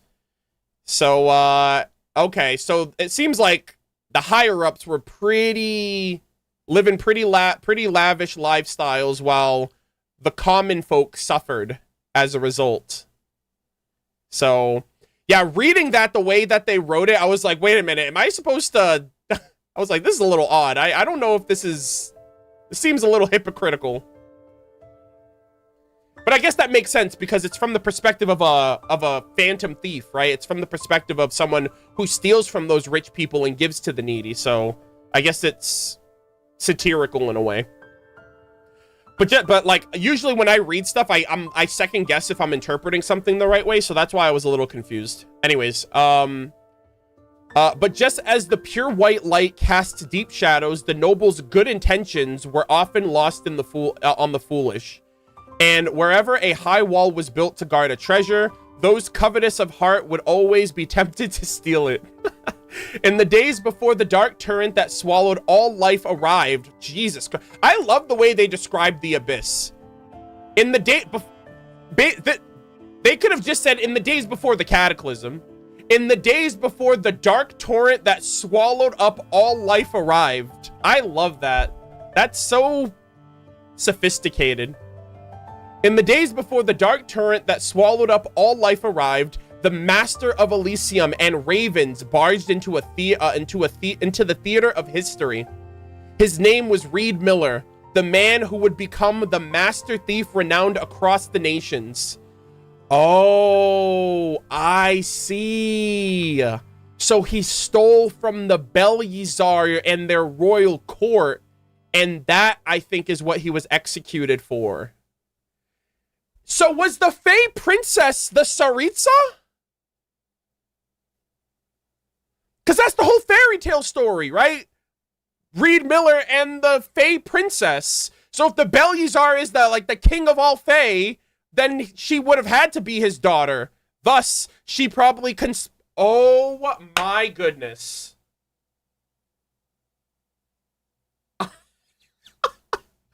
Oh my god. That is it. Wow. So the Tsaritsa is the princess of Snezhnaya. And I guess eventually, I wonder if she helped Reed Miller overthrow her corrupt father and their corrupt...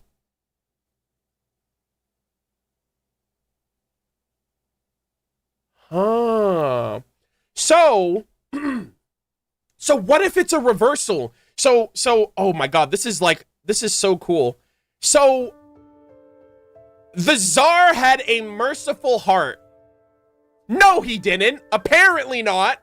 Apparently, they were corrupt and greedy and selfish and all of these things. This is almost kind of like Eula, like how Eula's like, revenge will be mine, like vengeance will be mine, when in reality, that's like, she means the opposite. She means like, I actually really do care about you and all this other stuff. It's like she's putting on like a front. So when they say here that the Tsar of all Snezhnaya had a merciful heart, they don't actually mean that. So does ever winter without mercy mean the opposite as well? Is the Tsaritsa presenting herself as this cold fucking dictator when in reality, she actually does care? Like, I wonder if that's like... Because when you read this, it's like, oh, he had a merciful heart. That's interesting. Because judging by this, he didn't. And now when you present the Tsaritsa ever winter without mercy, I wonder if that's just a front. Like, if she actually does care a lot. And I mean, she's... You know, people regard her as the goddess of love in the community. That's not confirmed, but that is like what people heavily speculate.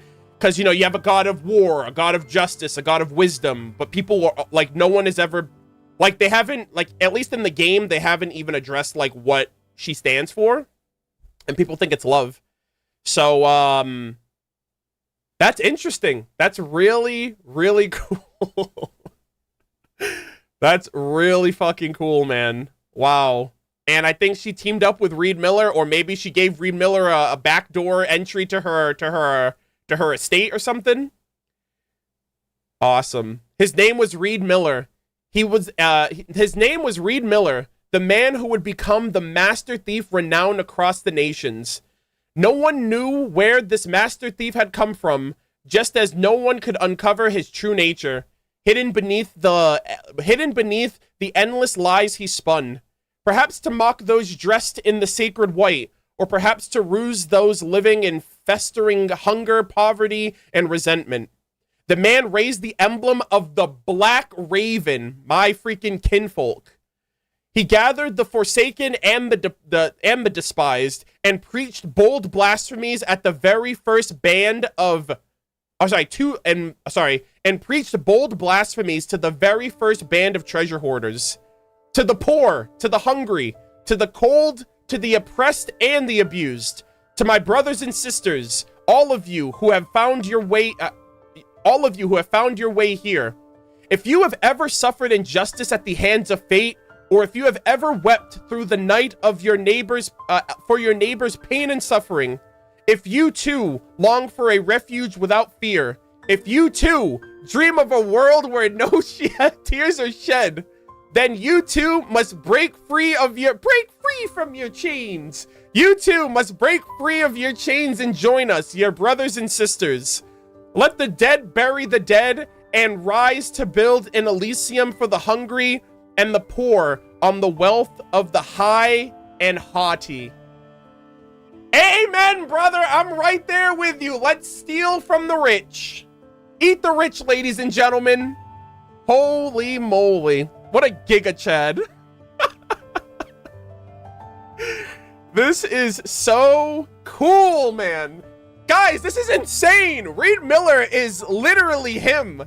I can't, dude, it's been 5 weeks since this patch has been out, and like already Reed Miller's doing the most.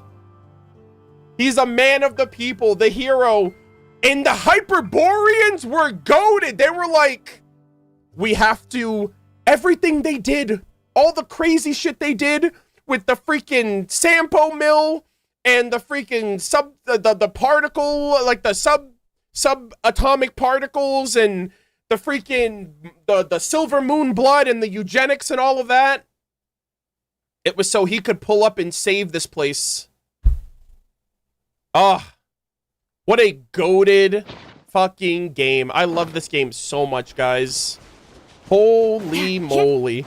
I need, honestly, if they reveal any, I actually might have to get Yehoda if she's related to Reed Miller in any way. Guys, I literally, in one patch, I've just like contradicted everything I've said. I'm not getting Nefer, I'm not getting Yehoda. NPC lore creep and possible relative of Reed Miller quickly changed my mind.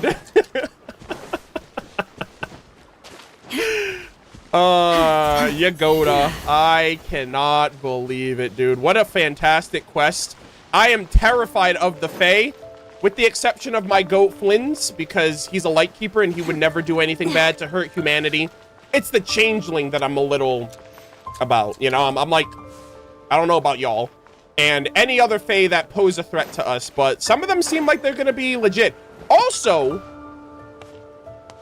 in the trailer, like the first Nod Cry teaser that was narrated by Nicole, they showed like a Snowland Fae. I assume one of them was a Fae, and they had the elf ear looking things. Does that mean that Klee and Alice and the rooster, right? Pulcinella, are they considered Fae? And Layla Layla's getting an event? Layla's getting an event during Nod Cry? There's no shot she's not a Fae. Yeah, and Lauma, I guess technically, but you know, she's got the silver moon blood to prove it, maybe. I'm kind of curious about that. Chaska too? Yeah. Oh my god, I never stopped to think about that. Because I'm like, when are we gonna meet our first Fae? The only thing we know about Klee and Alice is that they're long-living species and they're destined to live a long life. And I think the Fae are in that same camp. So, unless Hoyo confirms it, I don't think they've confirmed it in any conceivable way. Or in any, like, confirmed way. The Fae can also shapeshift? Ah, I see. Well, yeah, that's true, because, I mean, the Changeling can, apparently. But, yeah, I didn't know that. I mean, I guess they kind of seem a little bit like Adepti, then. Flynn's doesn't have the ears, though? Well, that's the thing. If they can change their form, maybe Flynn's just doesn't have the ears. I don't know. They're clearly some kind of race that hasn't been fully explained. But we did see the image of the green-haired, like, elf-horned lady in that teaser, and I assume she's a Snowland Fae. What kind of Fae, I'm not sure, but that's enough of a comparison for me to start questioning, like, Alice is here now.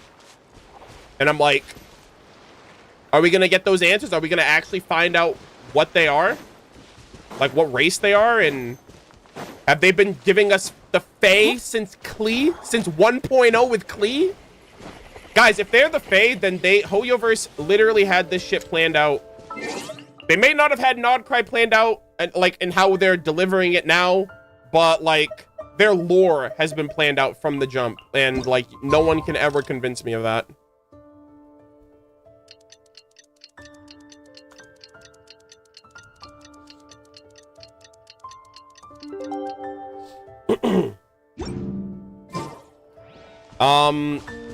But yeah, thank you guys all so much for watching. Yeah, the thing too with Chaska specifically is that she was raised by Kukusaurs, so we don't even know like her family or her bloodline or where she, like, none of that. We don't know anything about like her heritage or like where she comes from or anything. So there's so many loose threads that I'm glad that they're leaving it ambiguous for us to find out over time. But thank you guys all so much for watching this. This was another phenomenal quest that also tied in to the Reed Miller lore and everything else with these proofs that we're looking for. I think the next quest we're gonna do might actually have another proof as well. But yeah, this world quest was awesome. A lot of weird supernatural, like eldritch level horror that's happening, like especially with this quest with the Fae that they were talking about, like stealing kids and replacing them and killing like ship passengers and all that crazy shit. But this was a spectacular quest. I really appreciate all of you guys watching. I hope you guys enjoyed. We are going to be taking a little bit of an intermission, and we are going to follow up with the last quest of the day, being Nothing Passage. Don't know how long this is, but I'm expecting dank lore. I'm expecting another proof by the end of it, and a lot of people are anticipating this one, so I'm really excited. The first two I loved, so I'm hoping that this one delivers as well. So we'll get to that soon. All right. I'm going to run an ad. I also need to use the restroom. I've also been streaming for 7 hours, so another 9-hour stream, gamers.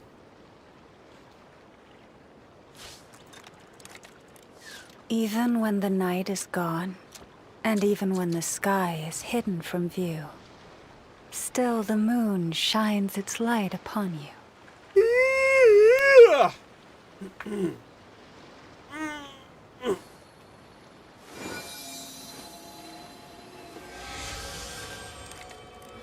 I slept for 4 hours and didn't miss Nothing Passage. You missed everything else, though.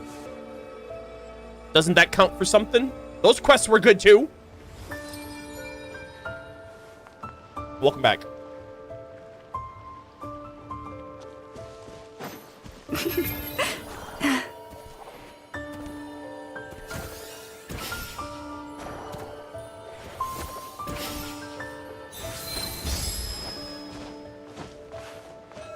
But we have VODs, so no need to worry.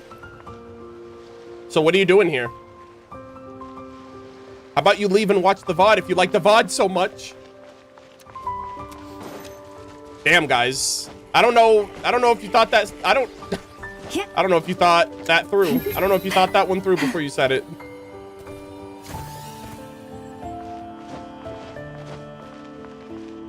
Just got here. Is he gonna continue? Yes, we have one more quest to do, and then we're done for the night.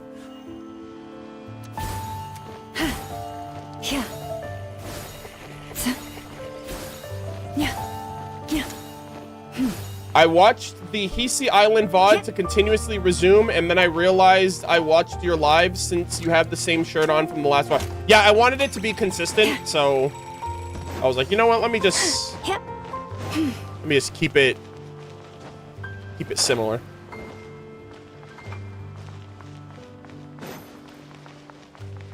Well, you know why you probably thought it was the VOD stream? It's because the links that I sent out were from the last VOD by mistake. So I sent my links of my VOD from yesterday instead of the stream link. And it was maybe like 10 minutes into the stream before someone told me. And then I had to fix it. So I probably actually debated you with yesterday's VOD. You probably, at one point today, you were probably watching yesterday's VOD. Yeah, it was David that mentioned it. So yeah, the same shirt didn't help. Like I thought it would. Oh yeah, and I have the same team. Yeah, yes. Yeah, this was a weird... Granted, I just changed to this team recently, towards the end of this quest, so you must have gotten here recently or something. Because I was using Flynn's team earlier. But then those freaking electric mobs. Is there any fighting in this upcoming quest?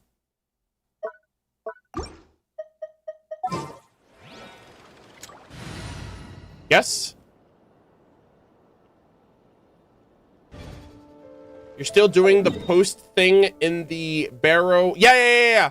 We're gonna do this too. This technically isn't a quest. This is like a follow-up, but this will be after this quest is done. But yeah, this isn't...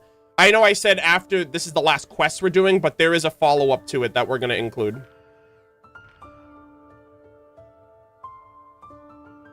A little?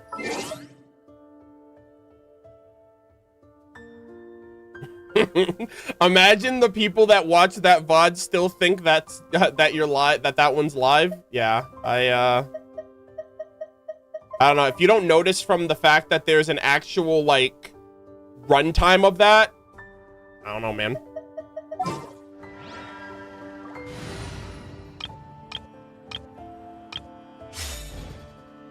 What out of curiosity though, because I've heard a lot of people talk about Nothing Passage.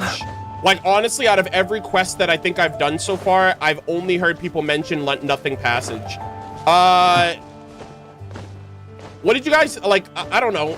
What did you guys think of? No spoilers, obviously, but what did you guys think of the world quests on Paha Isle? Since that's the one we're doing next. I think there's only one quest here. Is that? Do I got that right, or is there two? I think there's only one that is mentioned. Two? There's a couple? I just meant the ones that are similar to this one.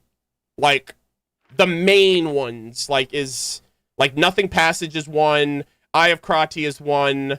Blue Amber Isle is one. I'm assuming there has to be two then, right? If there's two other proofs. Oh, no. Those two other proofs are in the far north. So actually... Oh, no. No. There isn't a proof here because the third one, they said there's two to the north. So the last one is actually with the Fatui. So this is something, I don't know what this is going to be then if that's not with a proof. Yeah, they said the goblet is with the Fatui and then the other two are in the north.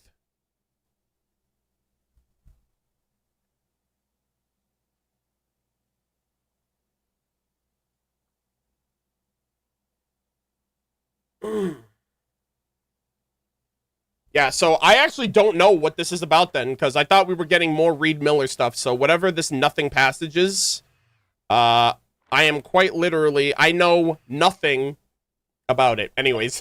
All right, ladies and gentlemen, boys and girls, welcome back to another Genshin Impact playthrough session. We are going to be starting the next world quest in a series of world quests on the Lempo Isle. We just finished up doing the Blue Amber Lake quest, which featured Papa Wrench. We finished the Eye of Krati, which gave us some weird, like, horror vibes with the Fae, and more lore tying into Papa Wrench and a bunch of the other stuff regarding Reed Miller, the 5 proofs of the Cognoscenti, and I guess Reed Miller as a goat, like learning a lot of his lore, a lot of the past, connecting that with the Saritsa and the Belyazar being her father, I believe. Her father, who was the first Cryo Archon, and a lot of corruption, a lot of crazy stuff going on in the past and whatnot, and that has led us here to the entrance of Nothing Passage.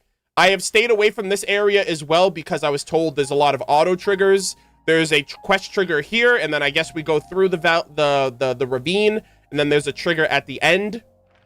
And this is basically the next main quest that we're going to be doing. And then we're actually going to conclude with a follow-up interaction over here at the Barrens area.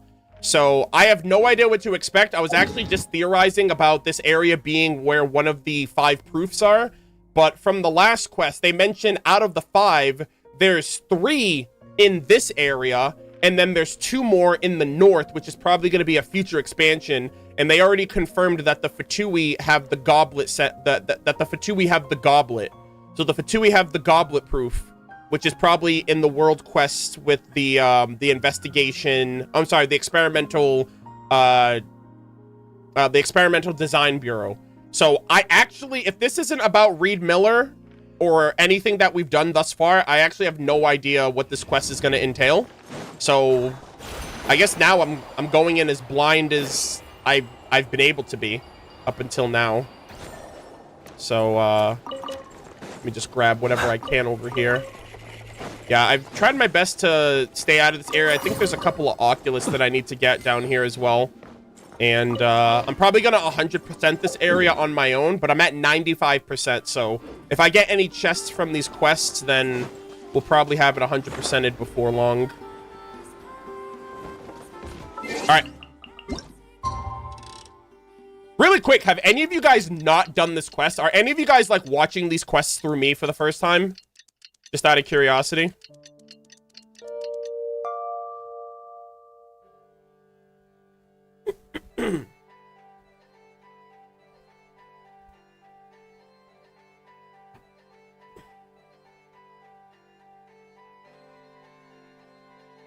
I did it once. I've done everything. Okay, so most of y'all have done it then.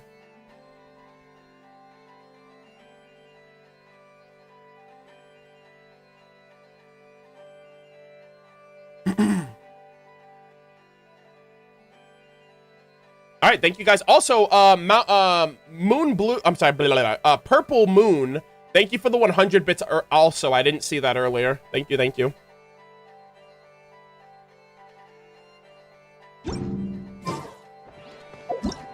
All right.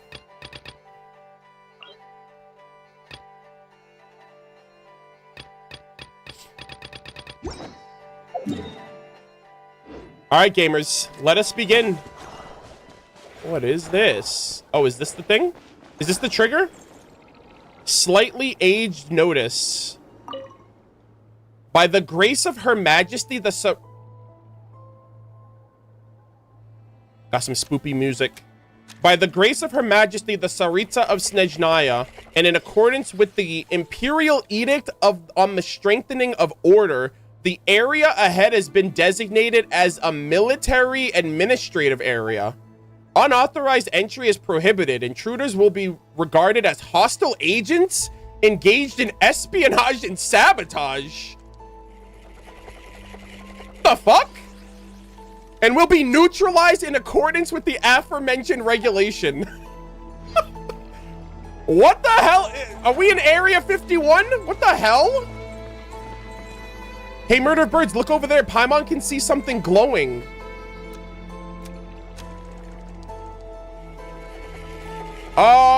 There's a lot of Kuvaki over here.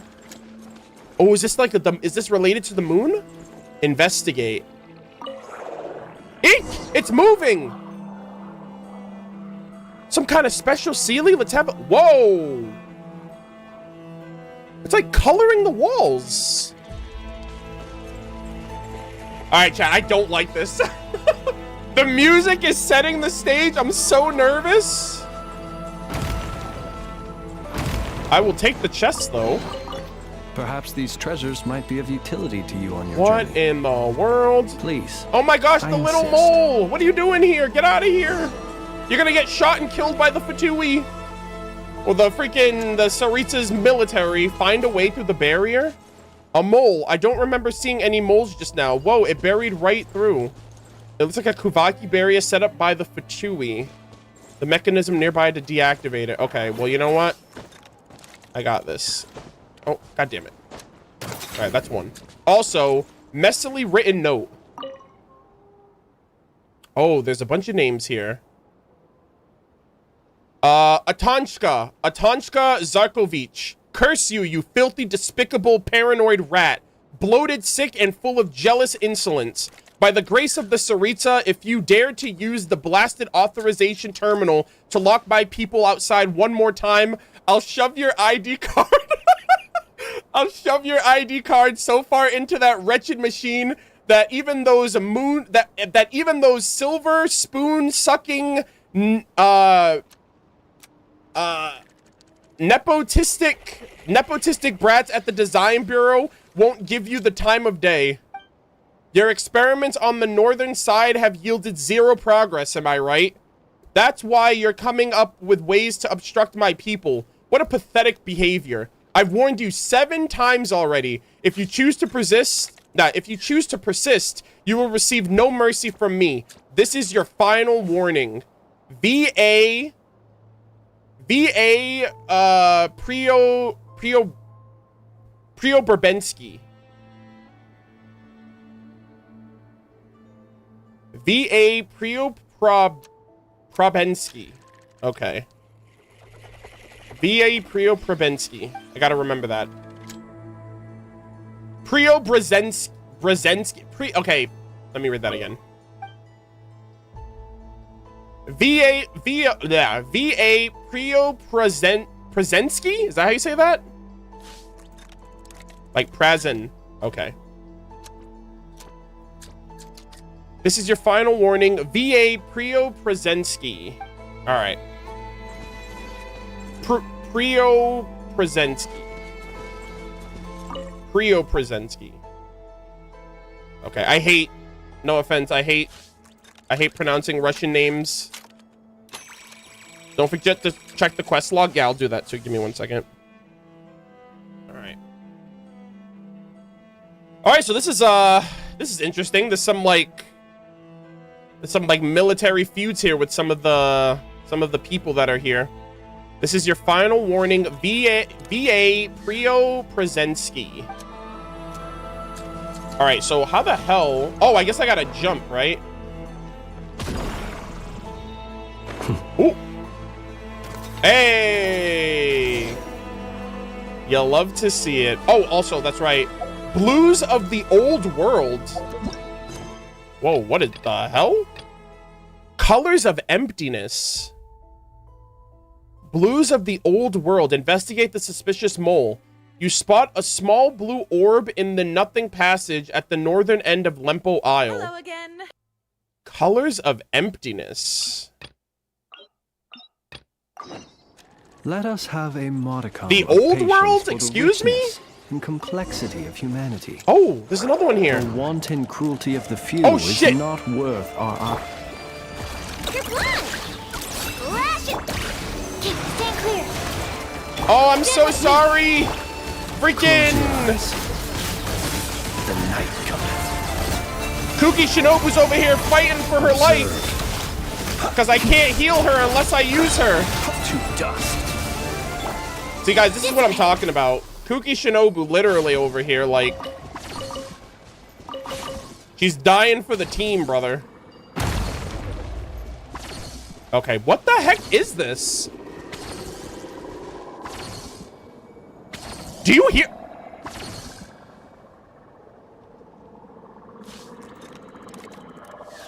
Do you hear that?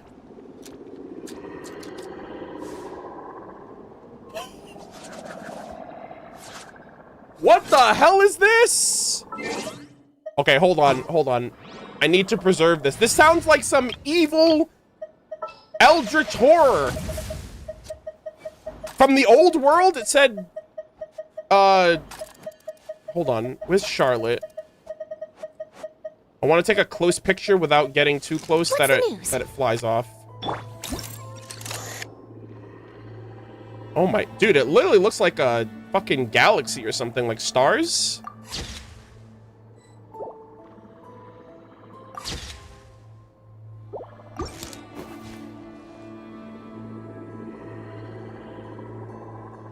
Yeah, that sounds crazy. All right, hold on a second. Let me grab this. Ooh, this looks all right. God damn it, I didn't get my seal. They're gonna save this last seal for this quest that I can't do. Watch. All right, wait, so what's over here? Is there anything over here? Oh, another chest. Oh, shit, and notes. Hold on. Ooh, this looks all right.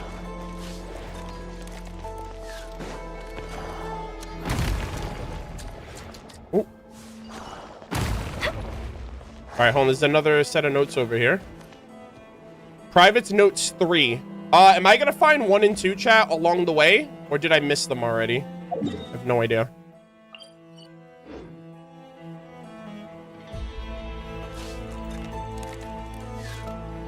One is in the camp. Okay, hold on. Let me go back. Oh, okay. Yeah, I missed it. Okay, so there's 1. I assume 2 is further along then. All right, Private's Notes 1. Holy yap.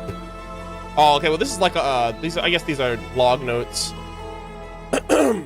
It's been 3 weeks since the it's been 3 weeks since the Poruchik posted me up here. Compared to our recruits who are stuck collecting materials for the design bureau, I suppose I should count my blessings. It's not like there's anything else to do around here. Forget about bandits. I haven't seen so much as a shadow in these godforsaken mountains. All I can do is write in my diary and stare at the foliage. If those 2 professors would hurry up and finish their blasted research, who knows what they're doing?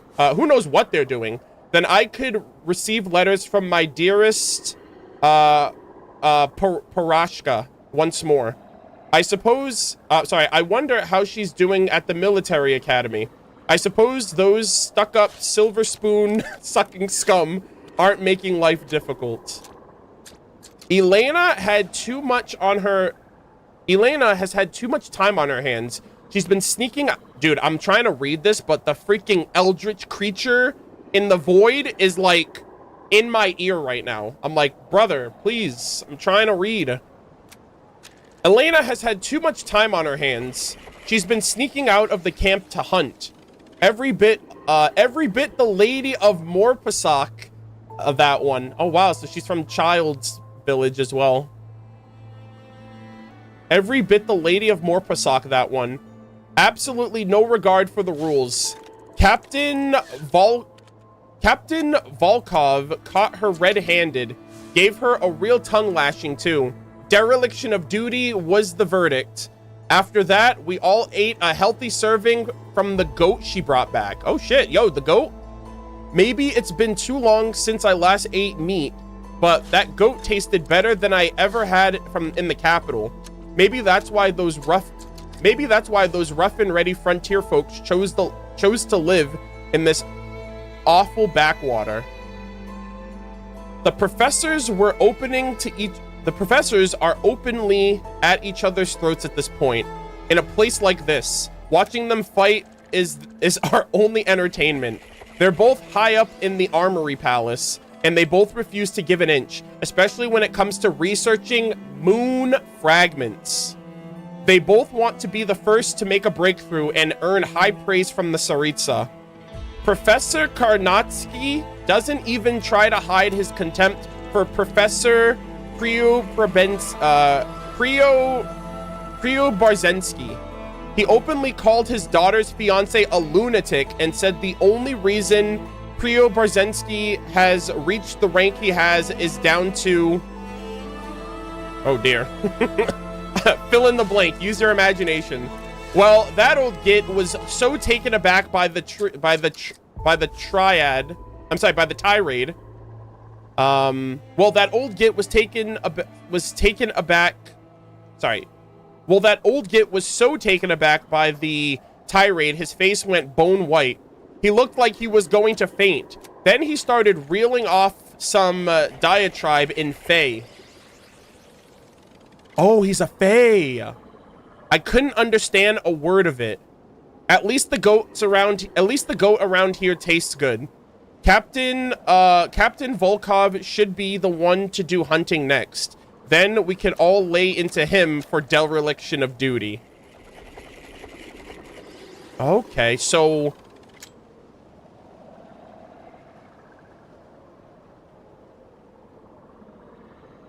So Professor Priobrzezinski is the Fae, and Professor Karnatsky is, I guess, human.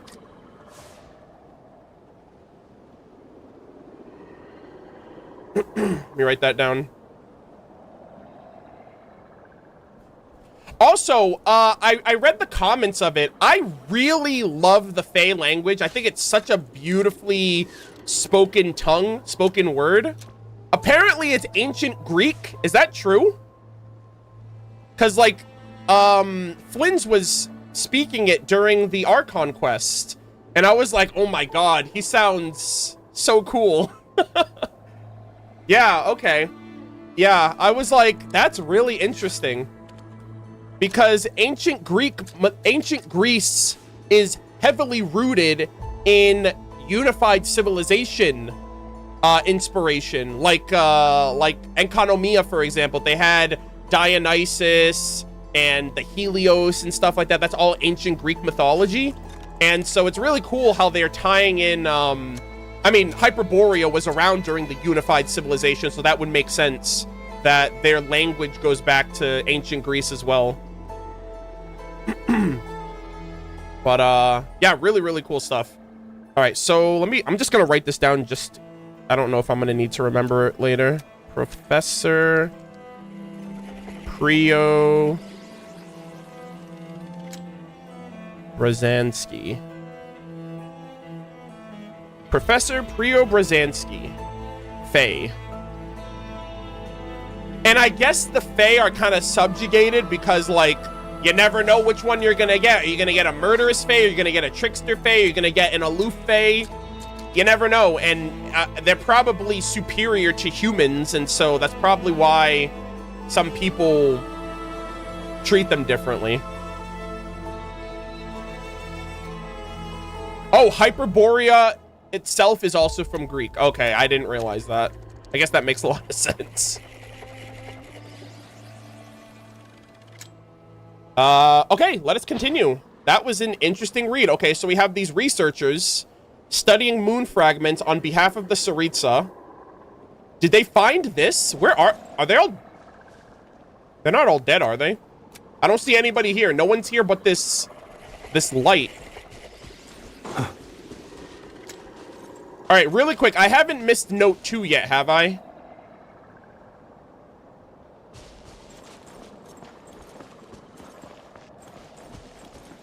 No? Okay. All right, so we are going to go back over here because this is where I first found note 3, and there's a lot more lore, a lot more notes. Okay. 2 ellipsis. Well, I don't know who can even write to... Well, I don't even know who I can write to. Maybe I should address this to myself to prove that before this land and its abominations consume me utterly, my pitiful, fragile mind was for a moment still my own.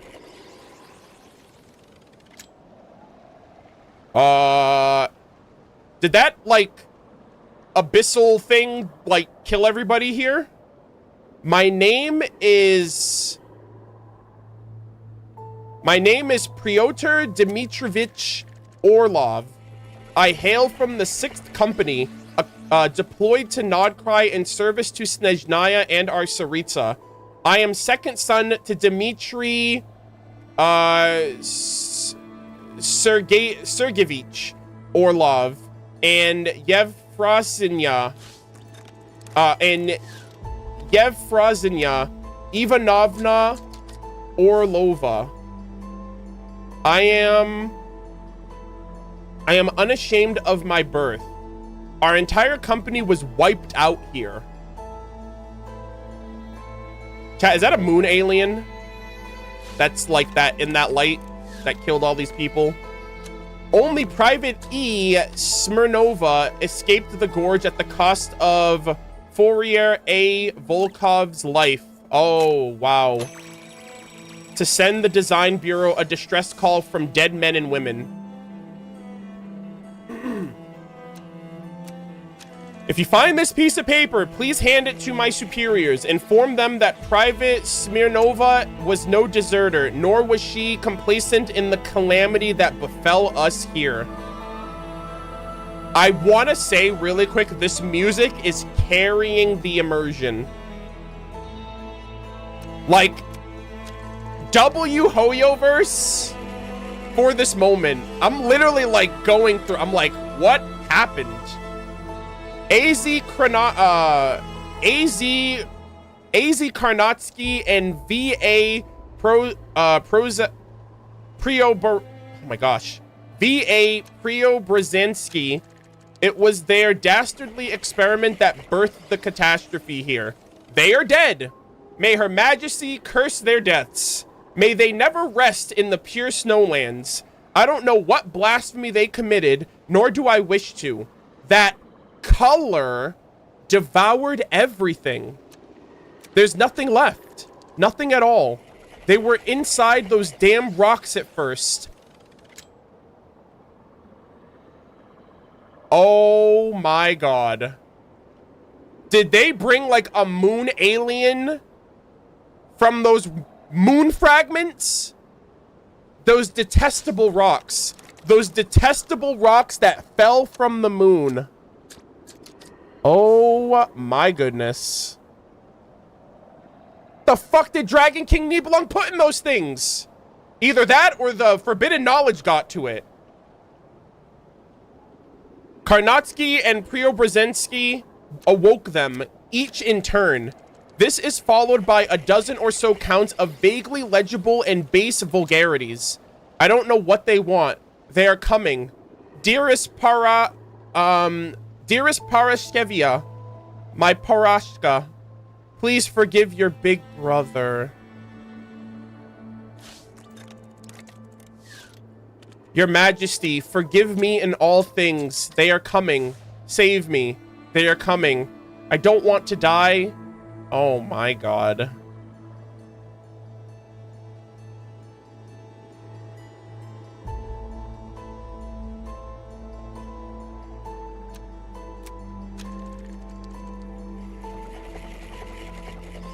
I feel so bad for this guy.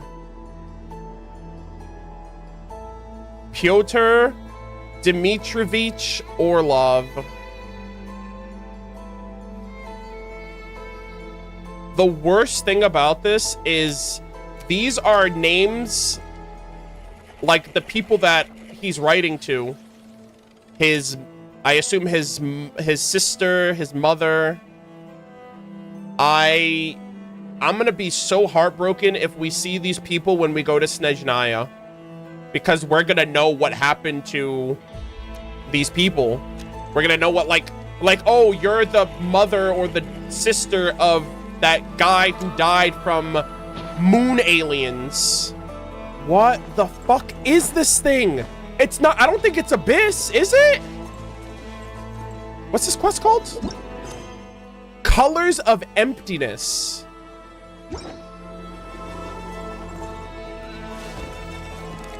Oh, goat, get out of here. Wait, what? Did it attach to the goat? What?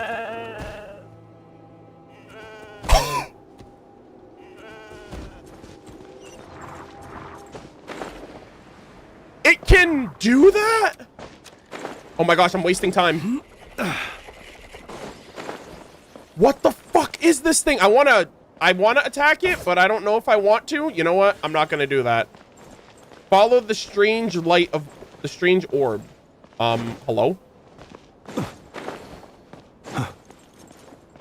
Goat, move! Oh, I'm an idiot. Guys, I'm so locked in. I'm like, what the heck is this goat? They were eating goats before. Were they eating these fucking things?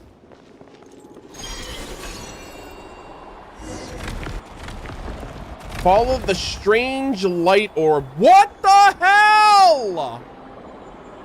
It's coloring this entire area. I don't know what this is. This Kuvaki? I mean, it has to be, right? This thing came from the moon. Oh. Whoa. Oh, God. Are you telling me there's a red one on the other side now? Oh, it's gonna make purple then. And purple's the color of the abyss. If it, Paimon, this is not a fucking Seelie, okay? Open your eyes, learn to read, I'm sorry. If it really is a Seelie, then there should be treasure around here, right? But, Paimon can't see anything. Not even those Fatui or their camp.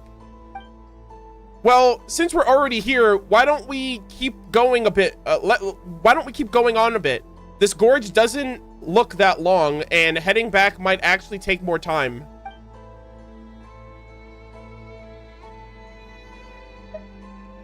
All right, then. I'm counting on the world's best guide. Chat, hold me. Oh, is it going to automatically send me there? Oh, okay. I guess if I had chosen the other option, it would have just let me. Wow. The entire area is dyed blue. Holy fuck. And now this second area is going to be dyed red, I think. And then they're going to create a purple singularity in the middle. And then the abyss is going to fucking come out and I'm going to die. Oh, okay. This is another slightly... Okay, is this the same thing? By the grace of the Tsaritsa and in accordance with... Okay, so they put this note on both sides. Oh, quest... Oh! Crimson Cleansing. What the fuck? You spotted a strange red orb in the Nothing Passage. There's an orb over there. It looks a different color than the one we saw. And now we are in red. Oh, shit. Holy fuck, this place looks crazy. Guys, I died and went to hell. Surely. Oh, Kuhenki, yeah, get the hell out. How the world has changed. Wait, is it chasing? Might I ask, when did the custom of placing treasure chests in every nook and cranny come into fashion? Was it just chasing that Kuhenki? What the hell? Guys, are the Kuhenki the aliens of the moon? Also, yeah, Flynn's is yapping. Okay, really quick. Give me 1 second. I just need to grab this Oculus. Grab that. God damn it. Close enough. Okay. Grab that. Okay, hold on, we'll do this. Open that up. I don't know what's in there, but I'll look later. Actually, hold on. Oh, is this the other note? Oh, it's not. Okay. I thought this was the other note. I jumped the gun. I don't want to miss it, though.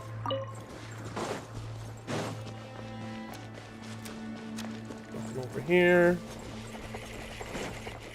Let me look what's in there, actually. Oh, is this another way to get in? Oh, I see. Oh, this is the note. Okay. I mean, I guess I could have gone this way, too, but that's okay. Perhaps these treasures...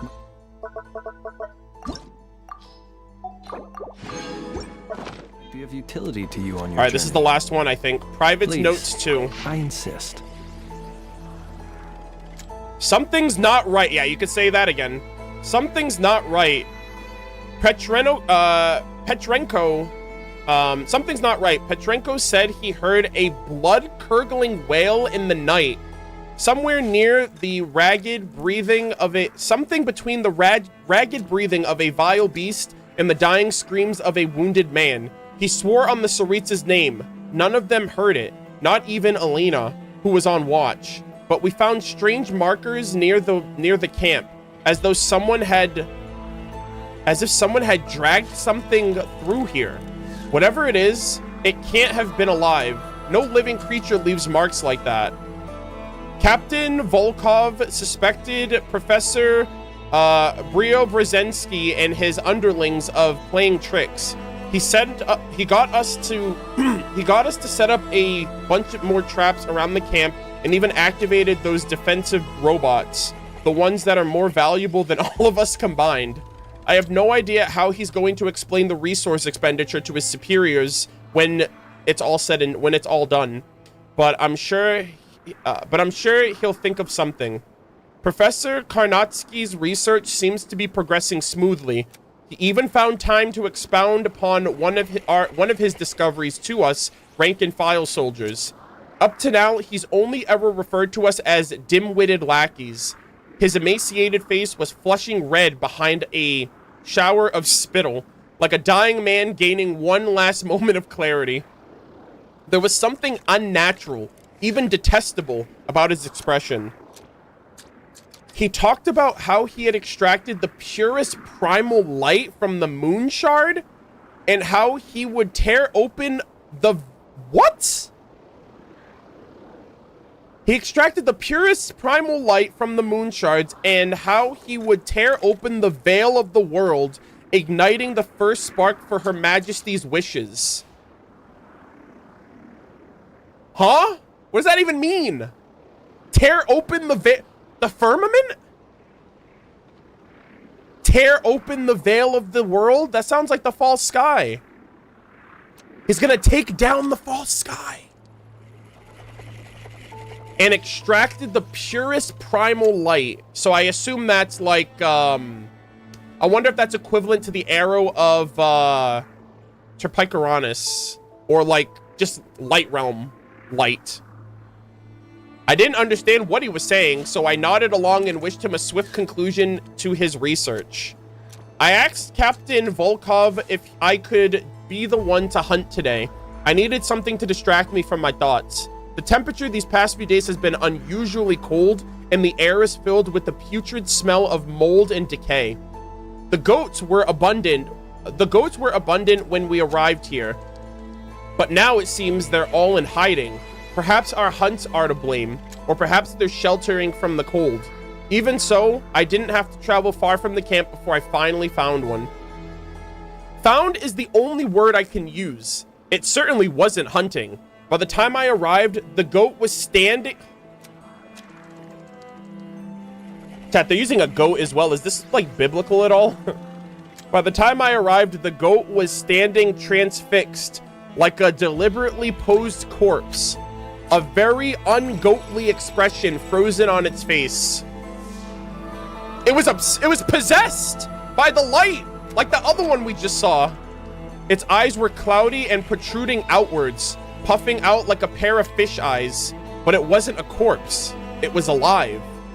Until the moment I cut its chest open, its heart was pumping blood. Until the moment I slit its chest open, my blade... I thought I reread the same line there for a second. I was like, bro, I'm struggling today.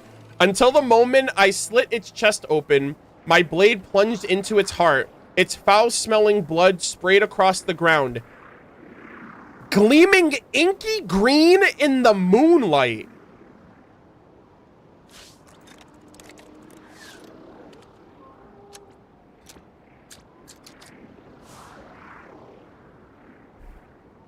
Chat. This was in the Little Witch and the Undying Fire book.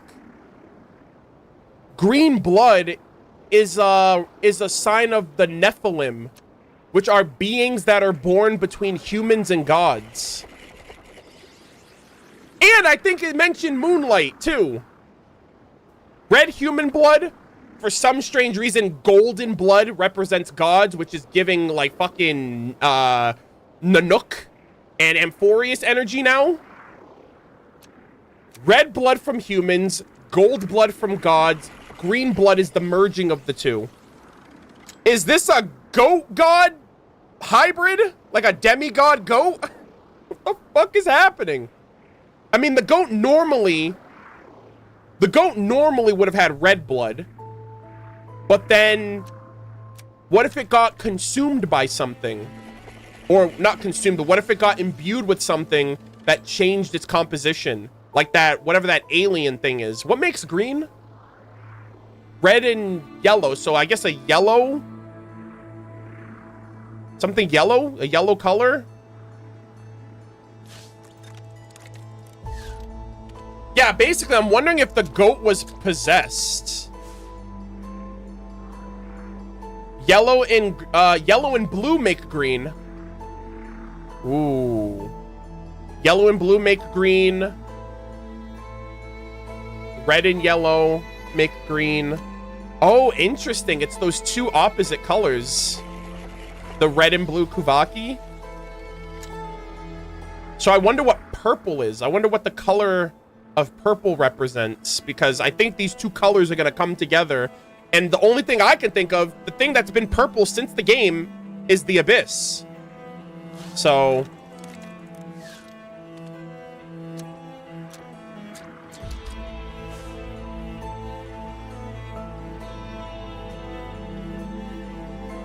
oh, sorry, not red and yellow. My bad. I don't know why I said red and yellow. I think I said red because the red light's right there, and I'm like, what other colors?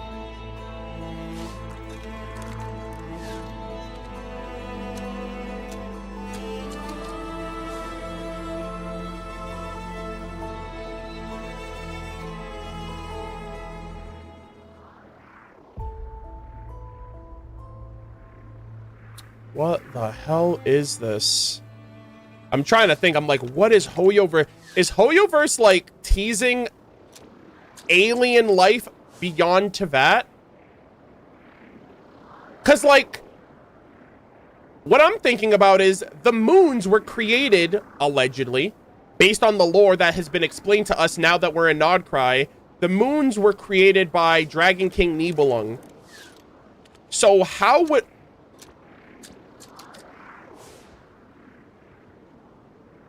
Oh, I think I know, actually.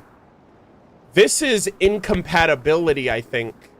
So, originally, the world used to be enveloped within the light realm, which had light energy, Kuvaki. When Phanes came in, Phanes terraformed the land, got rid of all of that energy to make the world hospitable for humans. But now that these pieces have fallen into Teyvat, this energy is incompatible with the life on this planet, I think. And it comes across as it's alien in nature because this is not the world that it originally inhabited, I think. Because, like, the Kuvaki, like, this energy should be dragon energy. Unless it was corrupted by Nibelung and the Forbidden Knowledge and the destroyed moons, and the fragments that happened were from the War of Vengeance, and maybe some of the Abyss got into it. Or maybe this is like the equivalent where Kuvaki and Abyss, like, one can overpower the other, and now it's manifesting on Teyvat in a different way. There's that too, but clearly it's not ending well for humans and wildlife at the very least.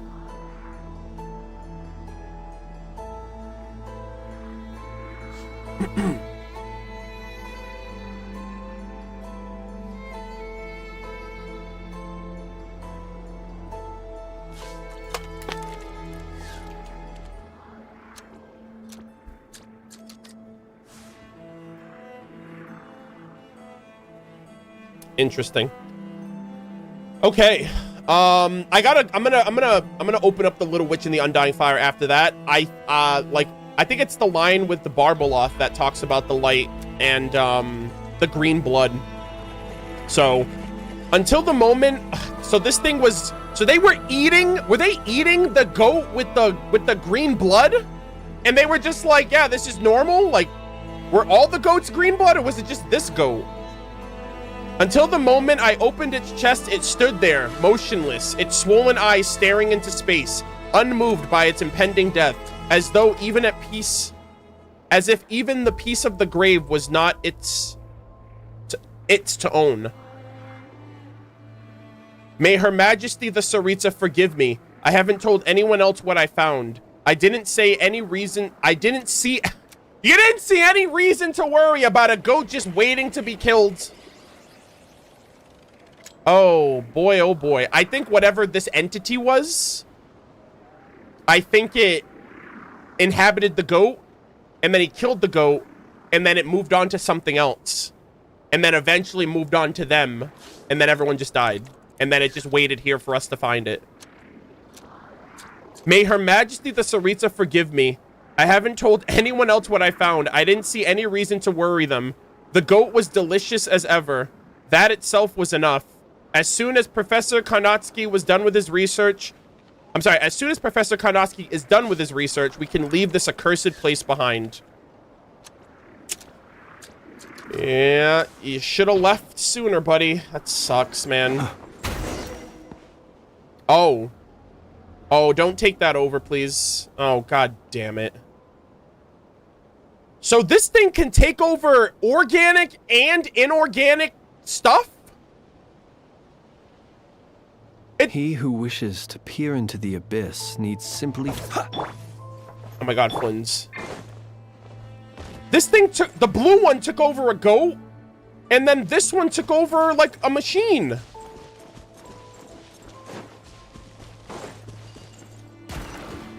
What in the world?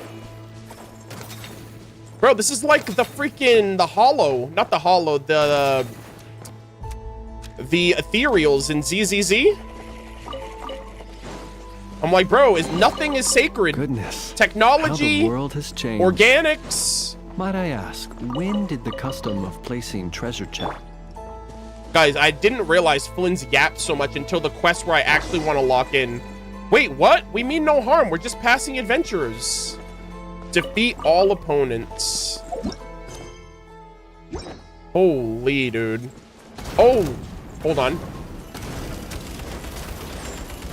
Charlotte, you are so random in this party. I'm so sorry. Stand with me. Lightning, animal test. Holy fuck, bro's lighting me up. Close your eyes to dust.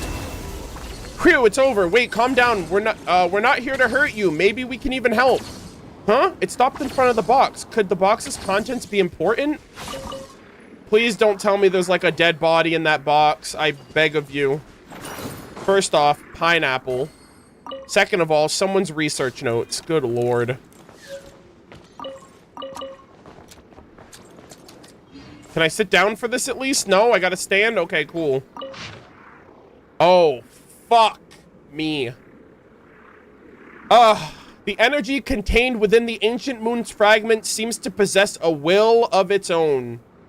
Yeah, I could have told you from like 5 minutes being here. When exposed to trace amounts of abyssal energy, it appears to exhibit survival and defensive instincts with notable similarities to the fear of death previously observed in the blank experimental subject. I think it was the Kuhenki. The Kuhenki experimental subject. The Kuhenki was like running for its life? So it's not abyssal. What the hell is this? I can now confirm that the previous observational data is correct. Oh, is this just pure Kuvaki? Right, he said he extracted the purest primal light. So are we fucking with lesser Kuvaki energy? There's a higher tier to be afraid of?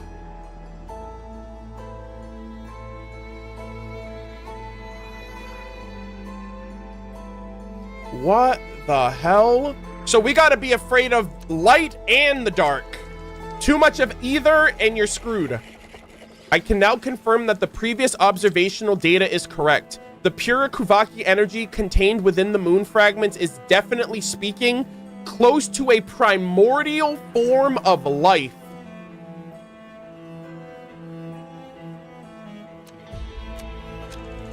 What? So is this energy not even Nibelung's? Through inducements, I have already taught it to replenish its energy by killing and consuming living things. At the same time, it exhibits faint altruistic tendencies, which hold the subject back more than they benefit it. I must find a way to reverse. I must find a way to remove these.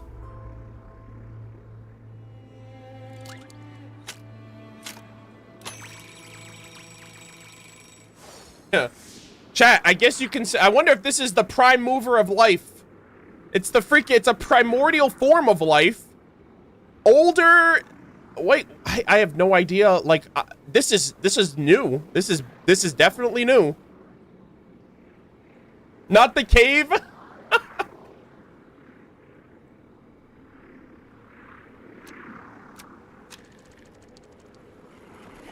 Oh my god. Yeah, I have, like, this is so bizarre. The energy remained too scattered.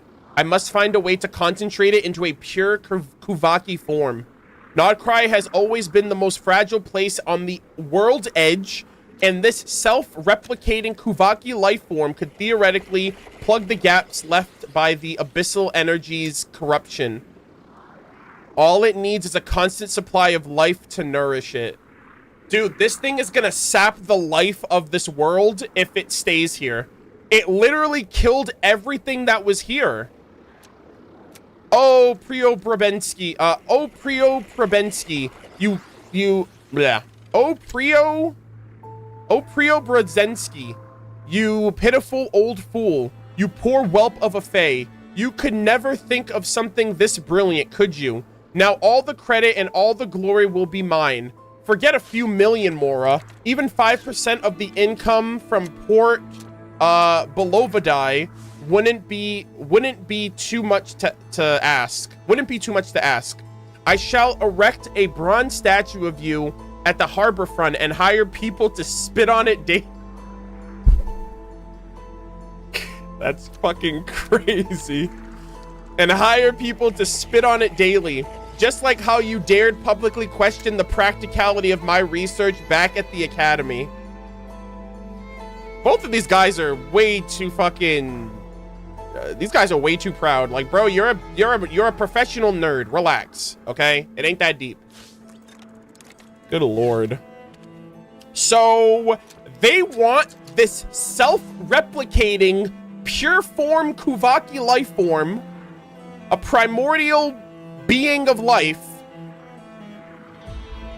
to deal with the abyssal threat. And then guess what? When it takes out the abyss, it'll be the new threat.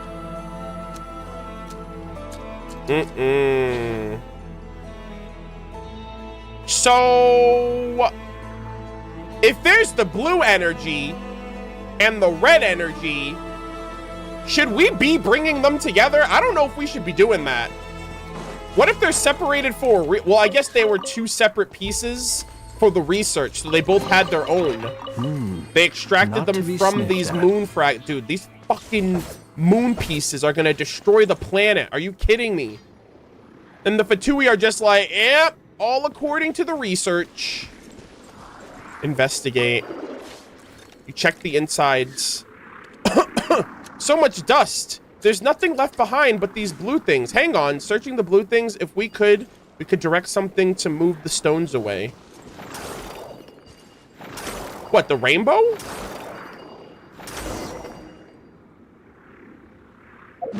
Hold on, give me a second. I'm just gonna double check the rainbow drop crystals.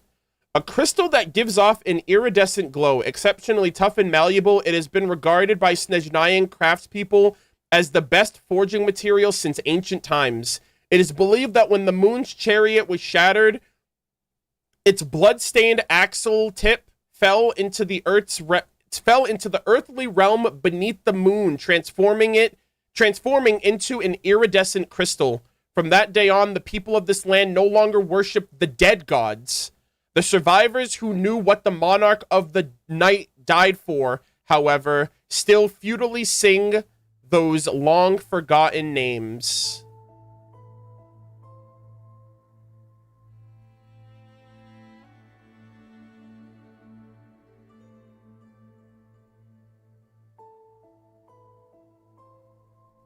Really quick, chat, as I'm picking up my little moon crystals here, I gotta double check something.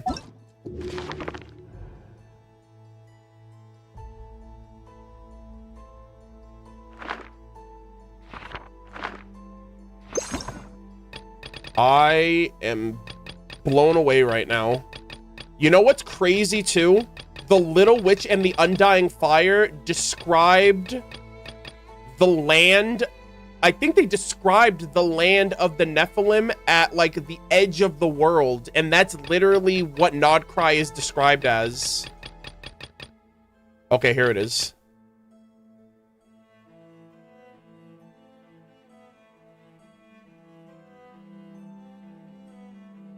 Deep in the woods, nighttime, the Little Witch soared upon her broom beneath the blood-green moon.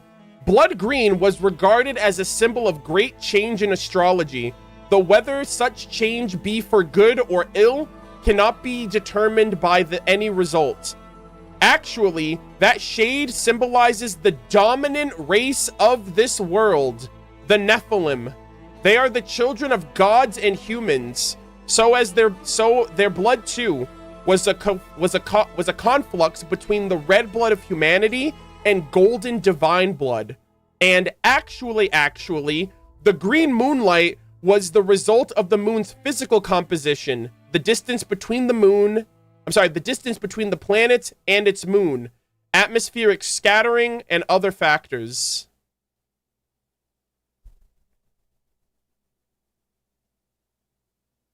Yeah, so when I mentioned earlier golden divine blood, I was thinking of Nanook. I was thinking of Amphorius.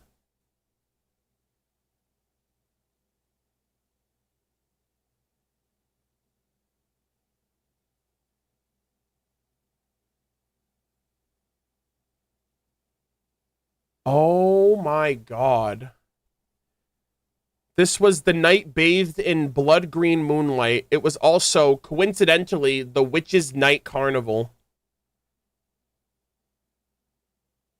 Oh, wow. Hoyoverse, you mad lads. So, I wonder if there was a life form that predates the dragons. I don't know if it predates the dragons, though, because if it's on the moon and Nibelung made the moon, are they a product of the moon, or are they a product of, like, something in the outer space that took refuge on the moon?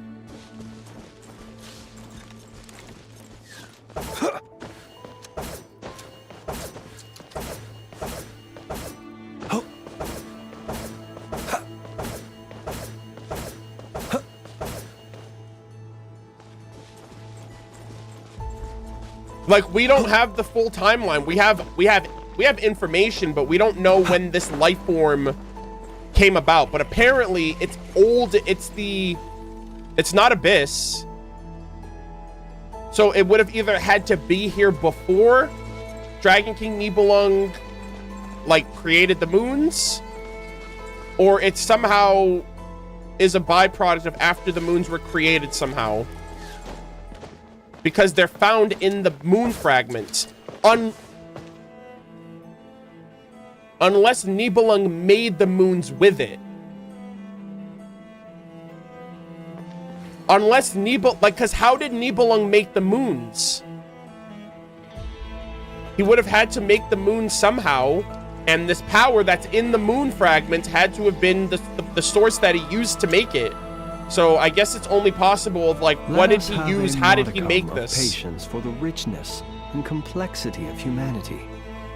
The wanton cruelty of the few is not worth our ire.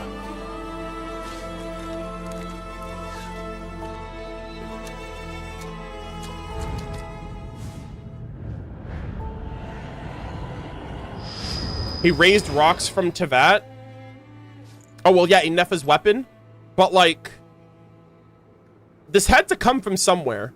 If it didn't come from the planet, it came from something. And I guess that's the question we don't have the answer to. People ought not be so frightened of ghosts. Guys, I'm about to retire Flynn's, I swear to God. Alright, really quick, I'm gonna run the ad while I can.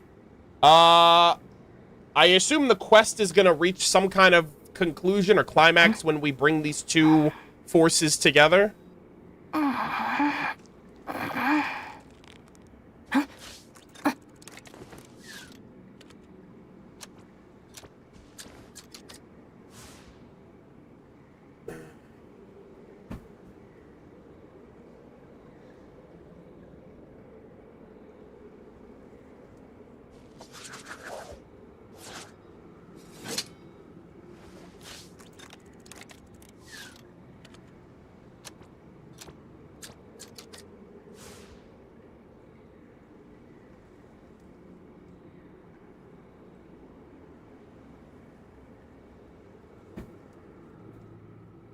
Can you check this mural? I assume you're talking about the Dragon King, like the one with Nibelung and the Three Moons in Ochkanatlan. He just created the moons and, like, the Tonatiuh.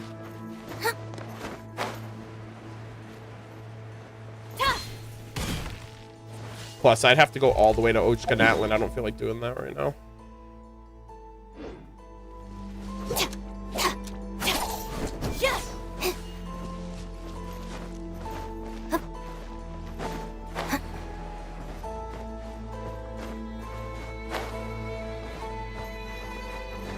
This is definitely a mystery. It's also a pure... It's the purest form of primal light. So the implication there is that the light that we know of is probably not even what was regarded or known in the world up until this breakthrough. And he was like so excited. He was like, oh my God, this is it. My research. So...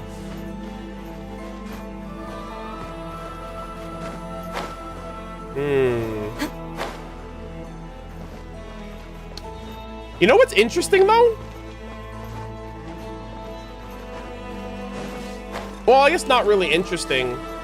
If Nibelung had light energy, I assume that light energy was that, I guess, can we consider, is Kuvaki just a form of light energy? It's not the light energy, right? Because Nibelung was also corrupted with the Abyss, but I guess his Kuvaki, or I guess his light energy wasn't stronger than the Abyss for him, because usually, like, based on this lore, if one energy is stronger than the other, it overtakes it, but you still retain its properties. So like Rerir, like the light energy actually makes him stronger, but it doesn't like dispel or neutralize his abyssal side. So I wonder what would happen if the opposite happened. If you had a stronger sense of light energy overtaking the abyss, but not completely. Like, to where you could have, like, Rerir is like more abyssal than Kuvaki, but he has both. So I wonder what would happen if someone was more light, but abyss.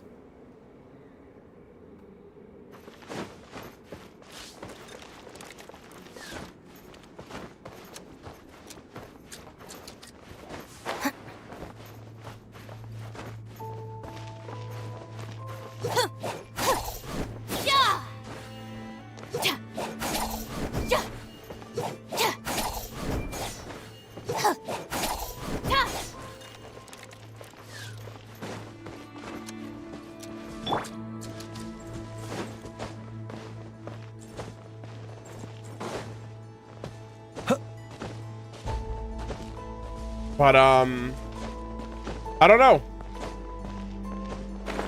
It's very interesting.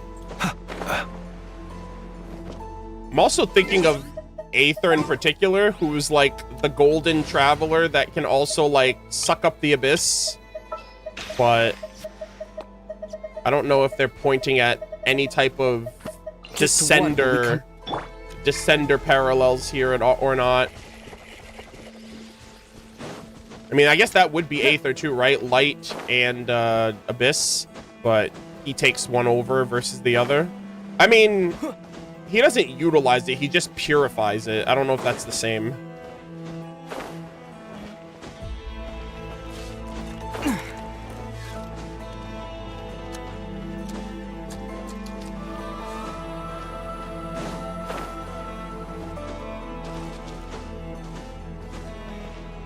Haven't finished Nothing Passage yet? Like, you must be just getting here then if you're asking that. I've been streaming for 8 hours, so we haven't been doing just this quest.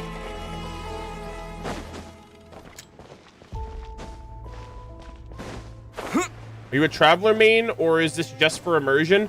It's for immersion, but also I like the Traveler. Pyro Traveler is my first Crown Traveler, so I'm not opposed to using the Pyro Traveler. But I wouldn't call myself a main. I don't use any character like only. I like mixing it up. Okay. I guess we're gonna continue on from here then. But yeah, a lot of things to ponder and think about. I don't think I'm smart enough to figure this out just yet.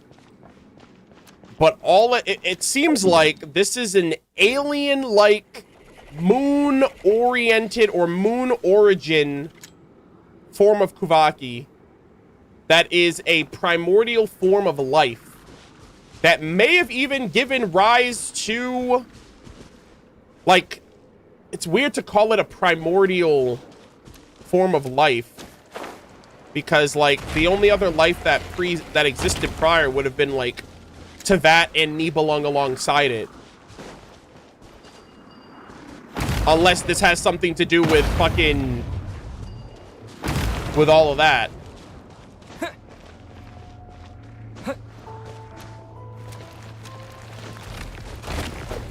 Yeah. I feel like Hoyoverse is cooking, though. I feel like this is a quest that they're giving us now, and then they're not going to bring it up ever again until the point of relevance, until it's actually, like, we can figure it... What the hell? Hello? What is happening?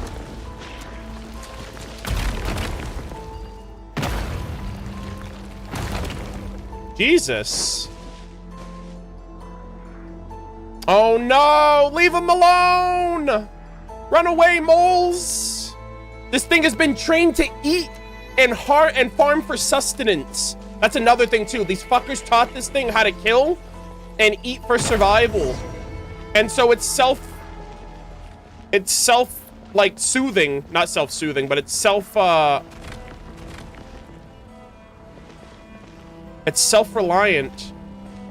The fuck? I didn't even see this thing earlier.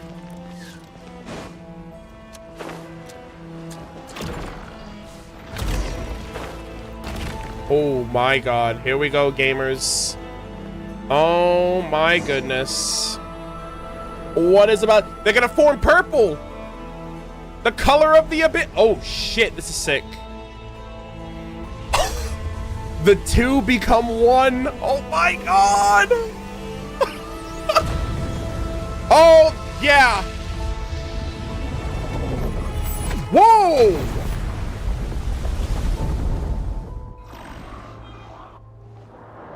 Whoa, what?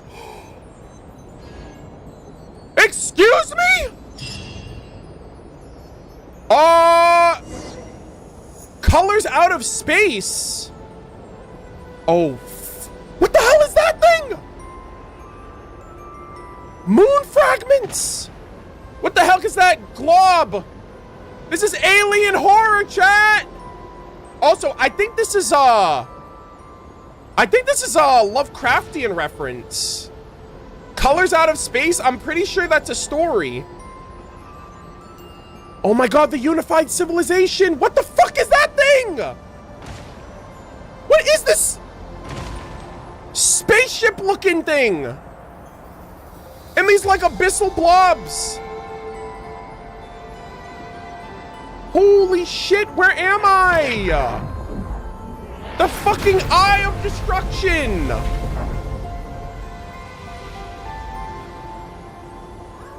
Chat. Oh my goodness. Chat, what the fuck is Genshin Impact? What? Oh, whoa. Did I just travel through space and time? Was I in a different dimension? Dude, did you see that, like, structure thing? I can't make sense of any of that, dude. Hoyoverse just spoiled the next, like, decade of Genshin Impact. And we just went through, like, a different time paradox dimension or something. Whoa, there you are. Oh, and it wasn't even, it was just me. Dude, were we witnessing the destruction of the fucking universe or something?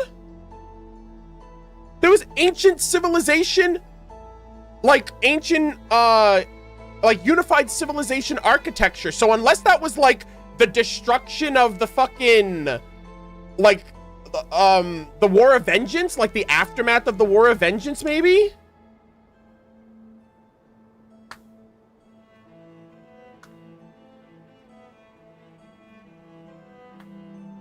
I am so nervous. There was like these abyssal blobs and like these spikes of like stone or moon fragments. So unless that was like the destroyed moons in the sky or something, I have no fucking clue what Hoyo just showed me. I took a few screenshots, so I'll have those for references, but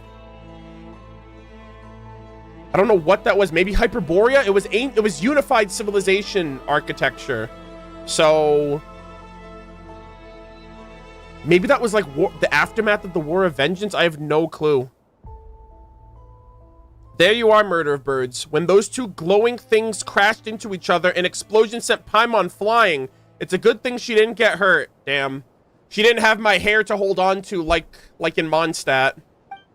It took Paimon forever to fly back here. Paimon's just glad you're okay. What the hell was that explosion, man? Does anyone... what is this aftermath? Hello? This grayed out rainbow color? What happened to that life form? I have so many questions. Actually, I went flying for a while too. Yeah, exactly. I was blown to some strange place. You tell Paimon what you saw. Okay, Aether, make sense to it. Make it make sense. Paimon's never heard about a place like that in Teyvat. Are you sure you aren't just seeing things? We were not in Teyvat, guys. We were somewhere else or somewhen else. We were either at a different time or a different place, but we were not here, gamers.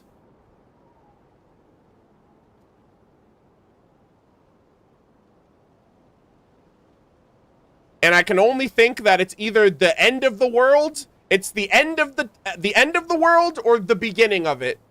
Like, there was so much destruction. Also, colors, hold on, I gotta see what it says again. The name of the quest is a, it's an H.P. Lovecraft story. Colors Out of Space, yeah. Colors Out of Space is a Lovecraft story. And when you think about it, it's almost like this. Like, a strange phenomena happens. Wow, that is crazy how they tied that together. Like the Telltale Heart quest. An unknown entity saps color out of the world. It makes people go crazy, and it changes like the vegetation and the wildlife. I just didn't know that that's what this was. Oh my goodness. Wow, now this place has no color. Paimon didn't think we'd get that. Paimon didn't think they'd be that dangerous, and we didn't even find any treasure in the end. Why would something like that show up here anyways? Oh my god, the moon can be treacherous. Columbina warned us, chat. But if those two glowing things weren't Seelie, then what were they? I think they were the Nephilim. I mean, maybe they're like a they are so Colors Out of Space is also like part of the theme of that story is like the color described. It's something that you can't, like, it was a, what is the color of space, basically? Like, what is the color of space? It's a void. There is no color. And so I think that was also kind of the thing too. Like, I don't even know what to call those things. Like, they are literally, they're like nothingness. Like, I can't even put, and even based on the speculation, okay, Kuvaki, pure Kuvaki primordial life forms. I thought we knew what those were, but apparently these are different, so therefore I don't know what those are. You know what's crazy too? I saw tweets clowning on this quest because the place was called Nothing Passage. There were people that were like, oh man, I guess nothing's going on here, I'm sure. I'm like, brother, these people, if only they knew. Everything is going on here. It's just that it's nothing that we can make sense of. I think those were literally like primordial aliens or something that may have even predated like, I don't want to say predated the dragons because they came from the moon and apparently Nibelung created the moon. But then why are these things so, like, mysterious? Colors out of Snezhnaya. Oh my god. Look at this!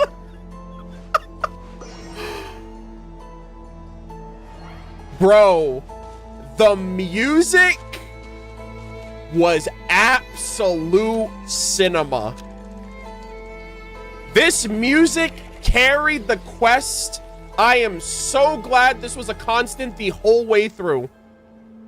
I cannot believe. I can't. This is so crazy. Color the Nothing Passage. Colors out of Snezhnaya. It says, is Snezhnaya space, chat? They replaced space with Snezhnaya. Unless this is the color of Snezhnaya and the lights, right? The rainbow satin aurora borealis lights. I wonder where those lights come from, chat. I wonder if there are spaceships in Snezhnaya, chat. And the Tsaritsa wanted research for this. I wonder why. This is so cool. This is so fucking cool. I need... Oh my god. Oh my god, and we're at 98%. How sad. I thought I would hit 100 from this quest. That's okay. I think there's a couple... Oh, actually, hold on. Pause, champ. Wait, so are the other areas still their respective colors? Hold on, let me get out of this hole in the ground. Bro, oh, it is. Wow. Damn, we fucked this place up. Holy moly. Yeah, Kuvaki blue, Kuvaki red, meet nothingness. Kuvaki, primordial Kuvaki in the middle there. Holy shit. I do like how the color changes, though. That is sick as hell. All right, really quick, gamers. I cannot believe...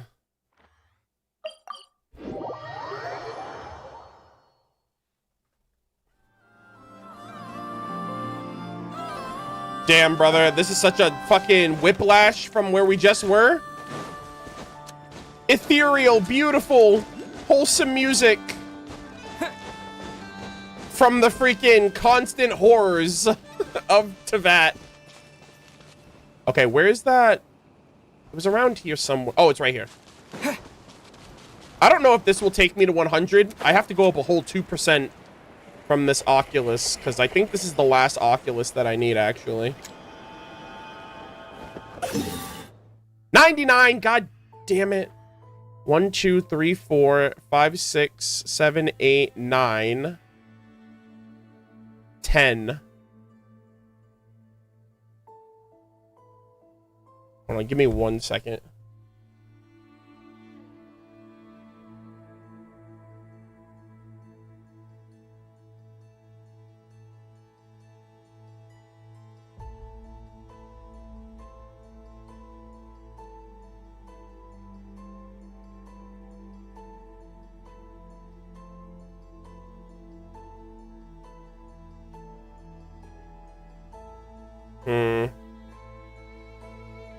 Yeah, I'm missing the treasure trove, but can you believe it? They didn't give me the last seal that I needed. I'm so pissed.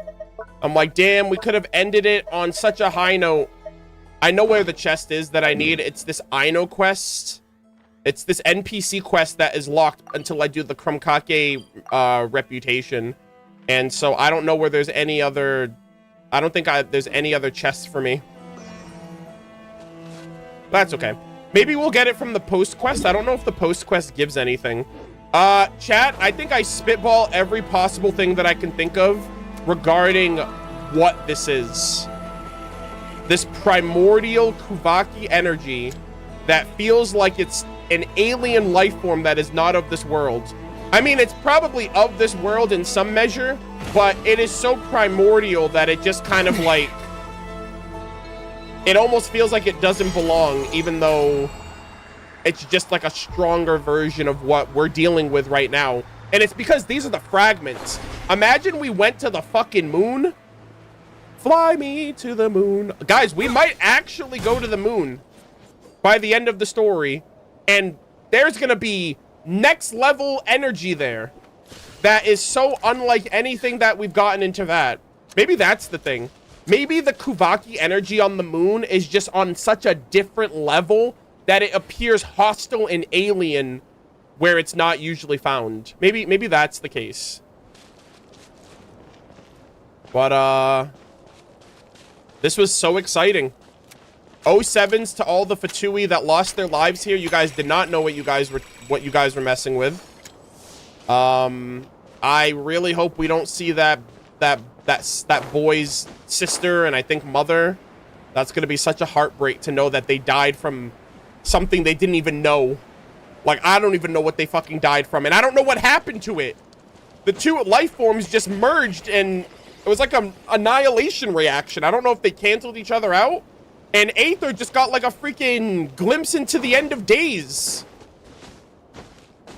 I took those screenshots, though. It looked like I don't know if it was like a spaceship or a moon base or something, but there was like this one giant circular structure as we were flying over it, and it looked kind of like, I was like, whoa, was that like a moon base or something, or a spaceship? It looked crazy, man. So unless Dragon King Nibelung and the dragons had some like crazy moon base technology and already had stuff built on the moon before everything happened, I can't make out what any of that is, but I assume it's the moon fragments from the destroyed moons, the destruction of the unified civilization, and maybe Hyperborea. And there was like some weird abyssal goop or something.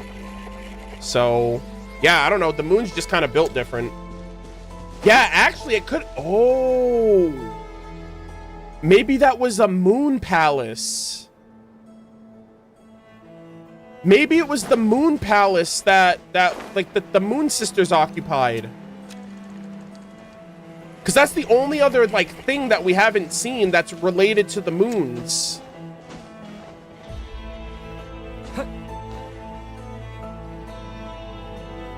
Maybe.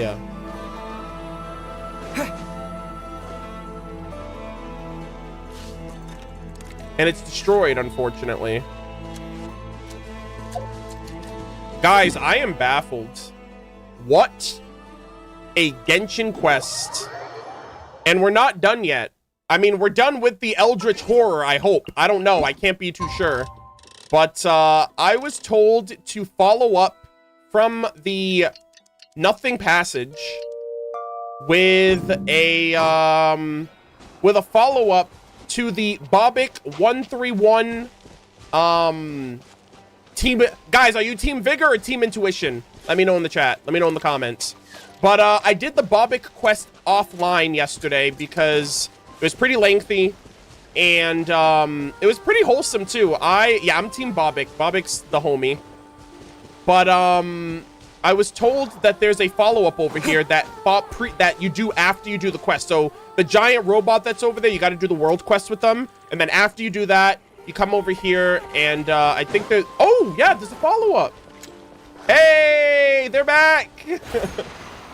I just saw some Eldritch Cosmic Horror, the likes of which I've never witnessed before, and it seems like they're digging into H.P. Lovecraft's bag.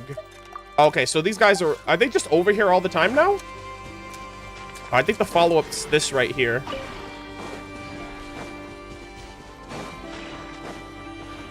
Looks like there's a nasty Fatui device inside. Good thing we didn't get far. We'll leave it to Bobic. Bobic!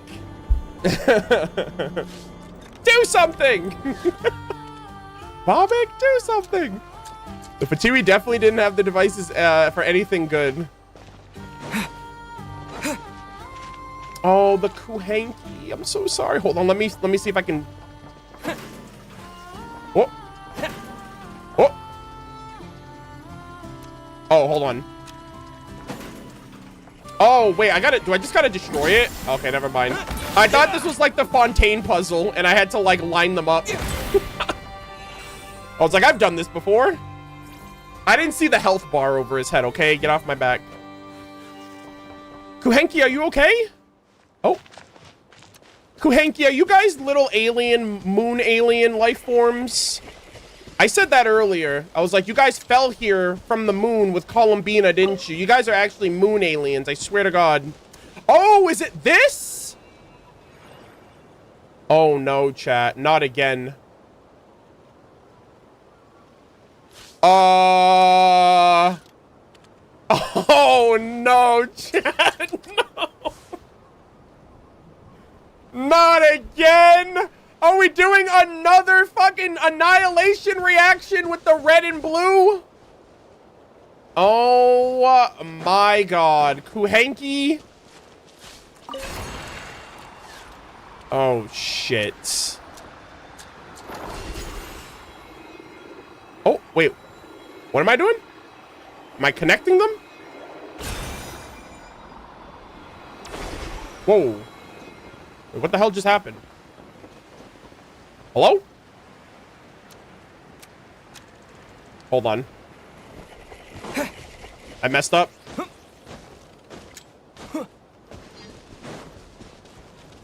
Hold on.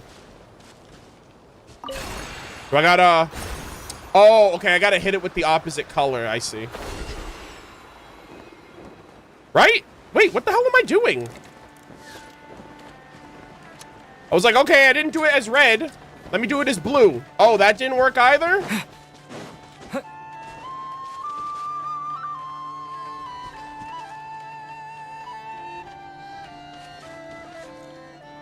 All right, let me try this again. Is it the light? Do I have to be the opposite color of what's above? All right. Okay, there we go. Ah, okay. First time I'm doing this puzzle, by the way. All right, this one's... Okay, wait, so what exactly... What am I doing again? Oh, okay, I gotta connect all of them, I think. Damn, these guys get some massive distance. Holy moly. And then I assume that one over there? Oh, wait. Wait, what color is this one? Do I go red? Hold on. Throw Kuvaki into the verdant moss ball. Wasn't there a moss thing in the Undying Little Witch in the Undying Fire? Oh my God. Okay, hold on, hold on, hold on.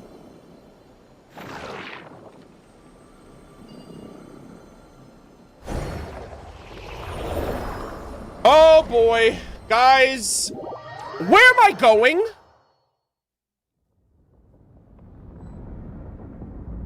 Where the fuck am I?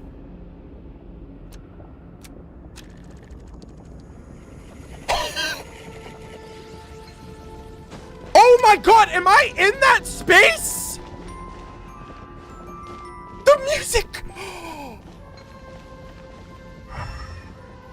Chat, am I in the fucking moon? Where am I right now? I'm in the abyss. Where am I? Brother.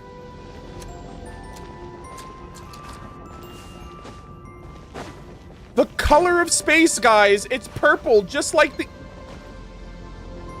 Watch out. Don't go near there. Oh, is Paimon with me this time? Okay, what is this? This is like moon jelly. Kuhenki, are you okay? What's going on? Oh, it's afraid of it. Right? Isn't this the same reaction it gave at the other one? Oh my God, chat. I have no... Hoyoverse, what are you doing? Where the hell am I right now? This is not to that. Is this the Lunar Palace? The destroyed Lunar Palace made out of like the moon fragments and dude, this is sick as fuck. Oh my god, for some reason I feel like I'm in Minecraft right now, like the structures of the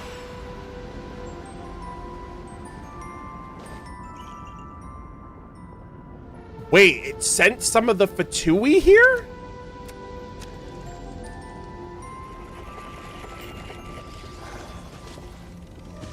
Holy shit, guys. Guys, Hoyoverse cooked with Hoyoverse cooked with Luna 1. This is crazy. I don't even know what to say. I am so blown away. I'm so blown away by this. Okay, cutting edge all-purpose storm land cruiser. All right. Being done. Animal test 6308. Our bond is strong. Swirl, mark. Observe. Close your eyes. Night falls. Back up, Fatui. Be silent. Do you fear the dark? Go claw. Get out of my way. Stand with me. Observe. Oh my god. Kuhenki, get out of here! I don't know what's going on. I'm so scared. You're welcome, though. I hope I did good. Use Whoa! What the heck? There's more? Oh, hello. Oh! I'm knocking the freaking... Actually, I'm wondering if these are possessed by the Kuvaki energy like before, and instead of it, yeah, these are being controlled. Stand clear. Absorption test. I think these are being controlled. I don't think there's anyone, obviously I don't think anyone's manning these in space. So these things yoinked these machines and are now using them against me. Be silent. Observe. Do you fear the dark? Back up. Oh my god, how many of these did you guys steal? Animal test 60. I'll settle this. Enhanced animal module 75. Stand clear. You're blind. Be silent. Close your eyes. To dust. Yeah, keep them coming. They stole the Fatui's entire freaking military weaponry. Good lord. Absorption test. Dissipate. My god.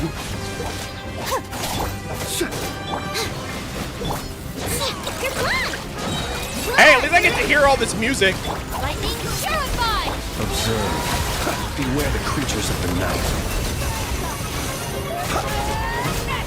Animal test 6308. Swirl, mark 2. Absorb.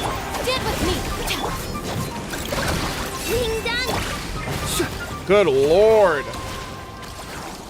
Holy moly. Oh shit, there's two of them. Okay, I know.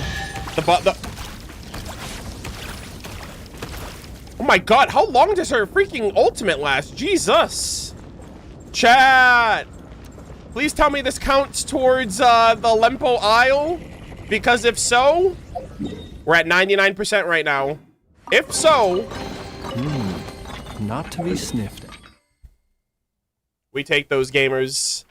100% Lempo Isle completion. We take those. And imagine that I still didn't get a goddamn seal. They really kept that shit from me. Okay, so leave? I can't leave. I have so many questions. Y'all are moon aliens, right? Surely. You guys fell down here after the moon goddess was born. And you guys are just enjoying your time back home. Surely.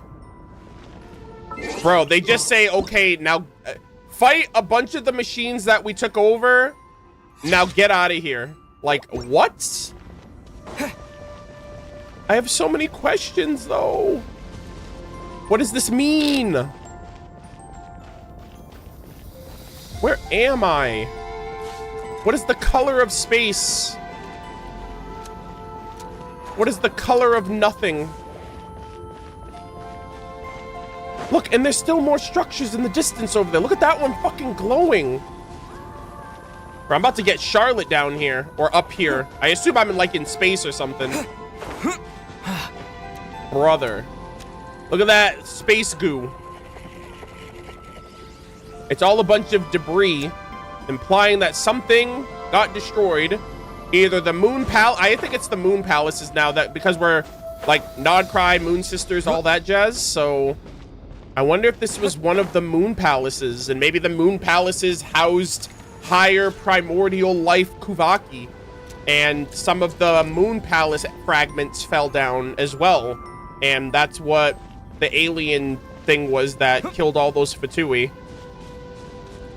God, this place is so beautiful, though. I love the color selection, the primary colors. Oh my God.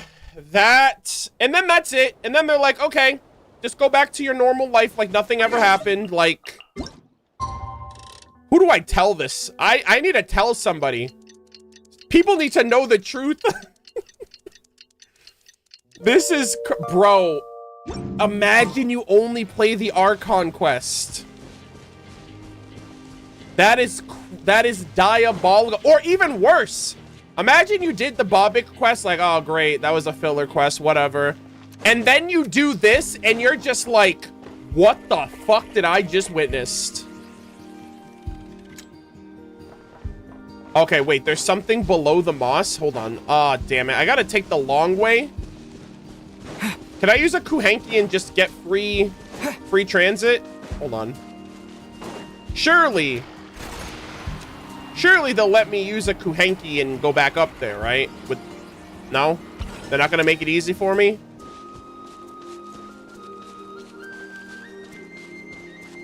God damn it. Alright, guys, look like I'm hiking on foot.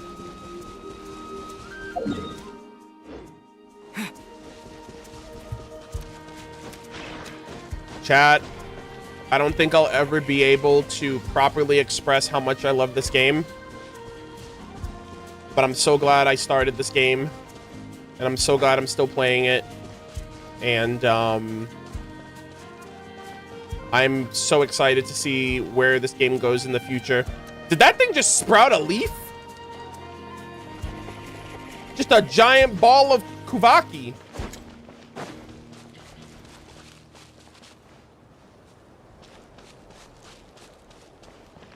What's behind the moss ball? I mean, I don't know. I can't really see.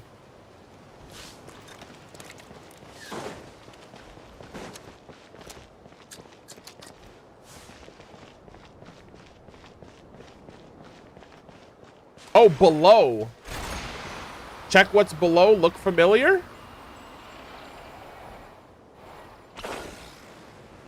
Oh, hold on. Am I looking for something? I mean, this is the location of where our ship crashed.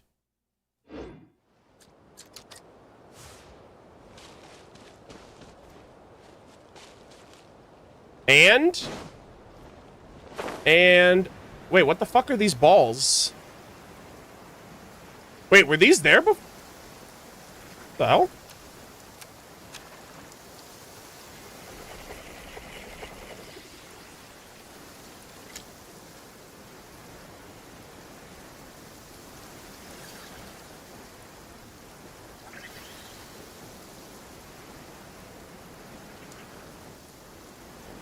They were there before? Well, I don't know what I'm supposed to look for here. Am I trying to find something that's actually here, or?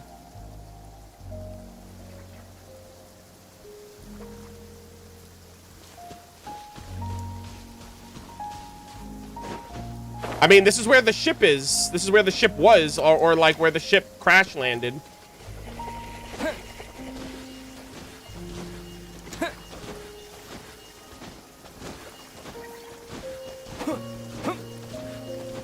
You said you saw a spaceship in the dimension. Maybe it's ours.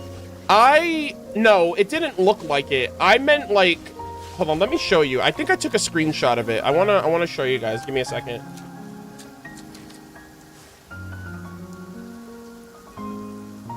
I really hope I got a proper screenshot of it before. Because, like, everything was happening, and I didn't realize either I could control Aether during that.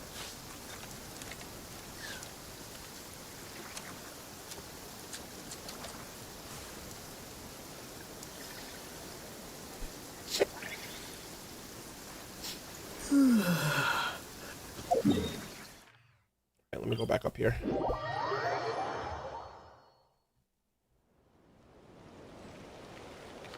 All right, give me 1 second. I have my folder has over 7,500 pictures. So, it takes a long time to load properly. And counting, by the way, and counting. But, give me 1 second. Let my photos, okay, here we go. Actually, can I just show them on... Well, I think I can show them... Oh. Okay, let me go full screen. Okay, okay, hold on. Please tell me I got it. Oh, I did. Okay, thank God. What the fuck is this? Okay, hold on. All right, so really quick, I took a bunch of screenshots of that sequence as it was happening, and so we're just gonna do a quick little slideshow. Also, why are people on YouTube typing F in chat?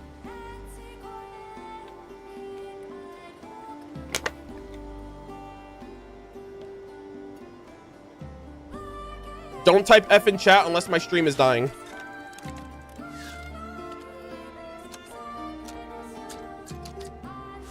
Okay. Yeah, usually F in chat means like the stream died. Okay, anyways, so this is the these are the screenshots that I took. Also, let me just get rid of this real quick. Okay. So I took these screenshots during the scene that was playing out. So, first off, this bottom left thing. Oh, god damn it. I'm on my fucking... Okay. So, this thing right here, I don't know what the hell that is. That looks like a satellite or something, or some type of structure that doesn't look familiar to me. So, this looks a little suspicious, a little suspect. I don't know what that is. It was whizzing by me. I only had one chance to take screenshots, but I was also, like, immersed in the scene, so I was like, sure, we'll come back to that. Okay, cool. Moving on. We got some space rocks. We got some freaking space goo right there. Looks like we're flying through the freaking galaxy. Obviously, these are destroyed rubble and debris, so clearly something got destroyed. Again. And these are almost kind of like pillars or spears almost, so I don't know if it's necessarily the moon, like the moon itself, or it could be a combination of the destroyed fragments of the moon and the moon palace. But, like, these blobs here, I don't know what these blobs are inferring. Then we see this giant fucking, like, I don't know, this looks like energy or something.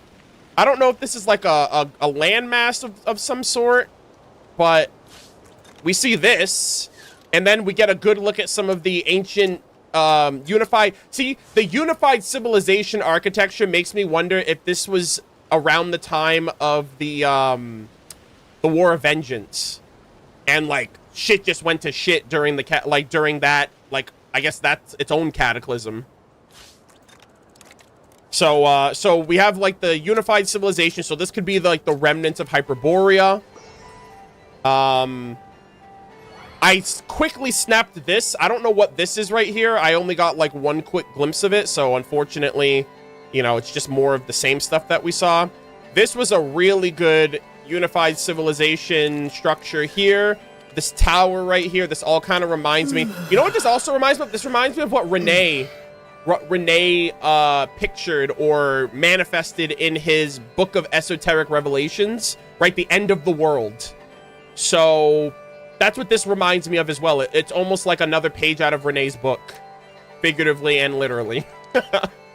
But yeah, I don't know. Maybe Canotilla will see like a beautiful paradise for the Melusine, but this is destruction incarnate. This is another thing this was a really great picture shot that I took right here. And again, it's more of these space goop slime stuff, like attaching themselves to different structures. I don't know if this is abyssal. I don't think so. Based on the notes, it seems like it is primordial, but I don't get it. I don't understand. This was what I was talking about. Look at this. This looks like a fucking saucer or something, or like a launcher or something. I don't know what this is. It looks like there's a giant hole in the middle right here, and then it stretches outward in like a circular. And this is the spaceship that I said. This is what looked like a spaceship to me. Not our spaceship, but like a typical UFO.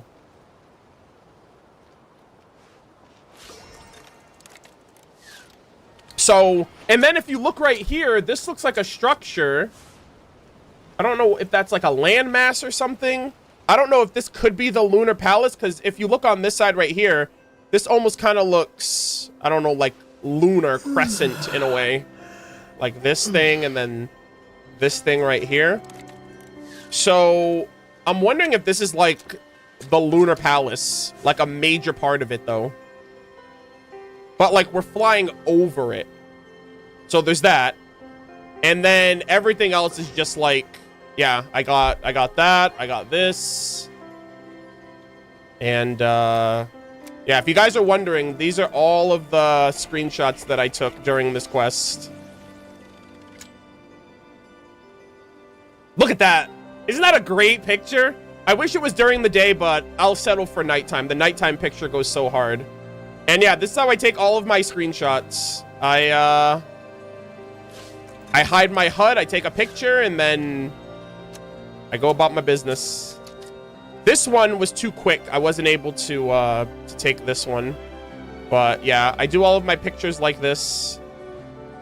And then it's just one giant slide. Look at this one. This one was great. And then it's just like one giant slideshow.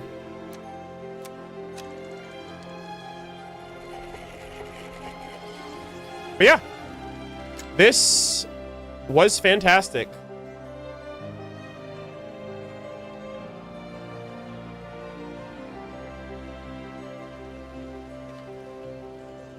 Okay. Oh, my goodness.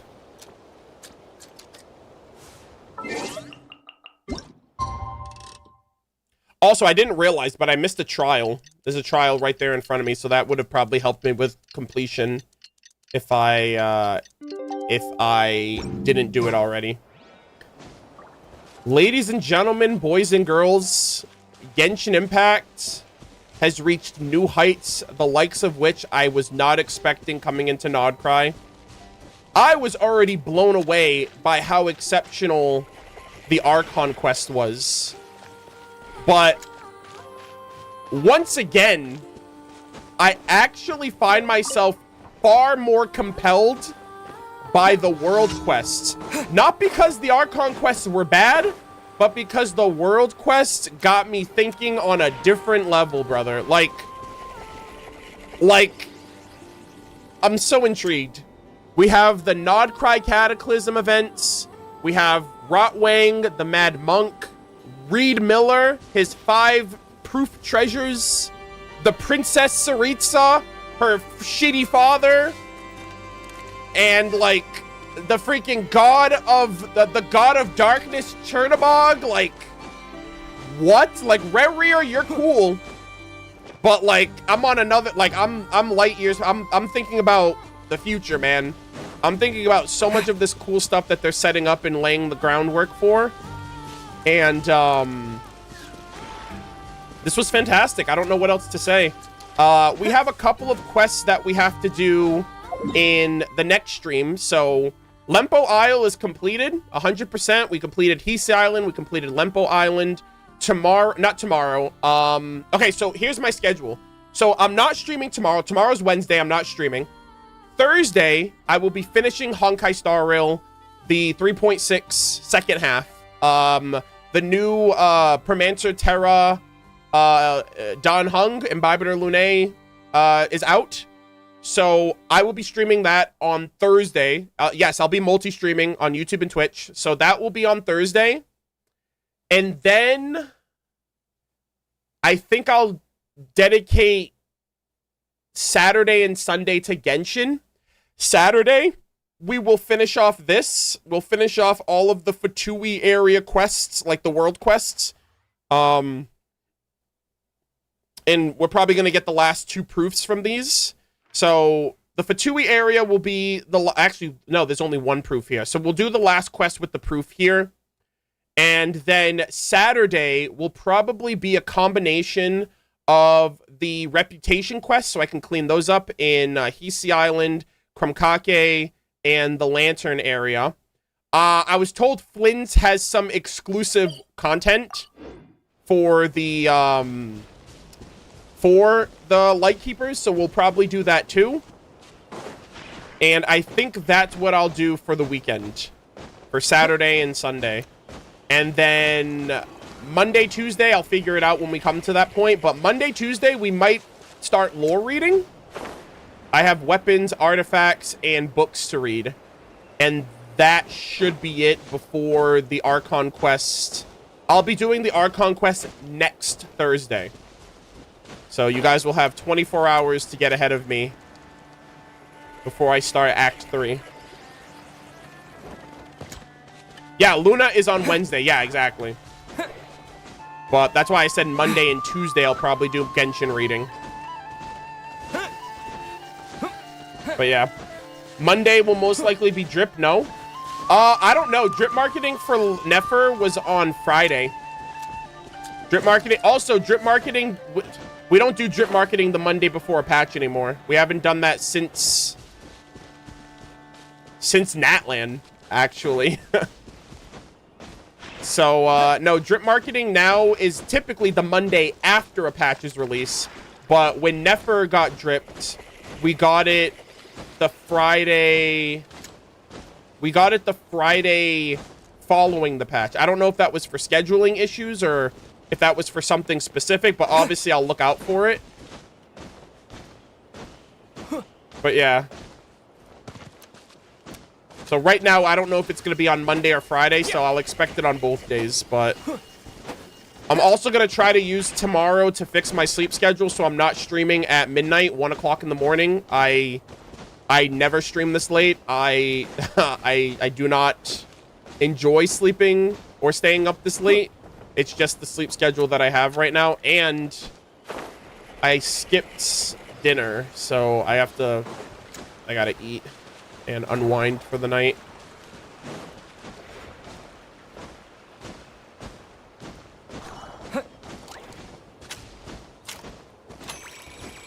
Wait, how does he finish Archon quest without unlocking Paha Isle Statue of the Seven?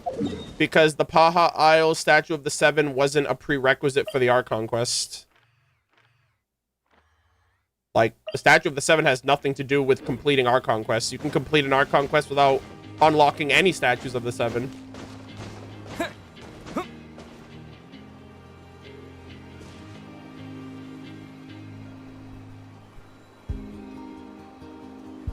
Oh, Kate, yeah, we're wrapping up pretty soon. We're wrapping up pretty soon right now. Basically, all I want to just say is I loved Genshin. I love the story. I love the lore. I'm so excited with all of the stuff that we just learned about.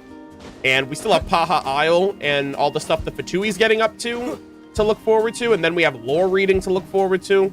So I'm going to try to pace myself and take it easy so that way I don't burn out from anything. We have Millie Astral Wonderland next patch as well. So I'm very excited for the next chapter with the Fatui Experimental Design Bureau base. And I think there's a couple of other minor quests that I'll tackle too. So we'll get there when we get there, but I hope you guys look forward to it. All right. And that is a wrap, gamers. Thank you guys all for tuning in. Somebody did say, before you go, I double checked, and yes, Angelica in Perrin Harry claimed to be a moon princess / emissary who had her nation destroyed by Morax's Deus Ore. Or Deus Ori. Yeah, I mean, originally I thought she was Istaroth because of just how she was talking and all of that. I think that was what my early speculations were. But very interesting.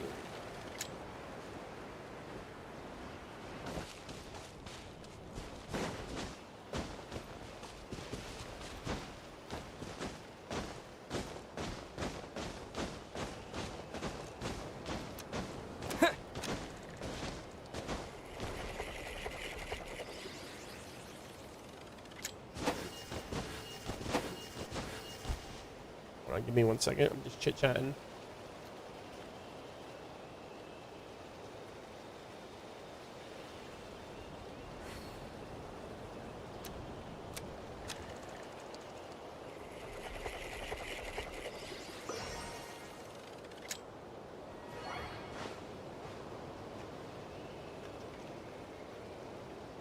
Okay.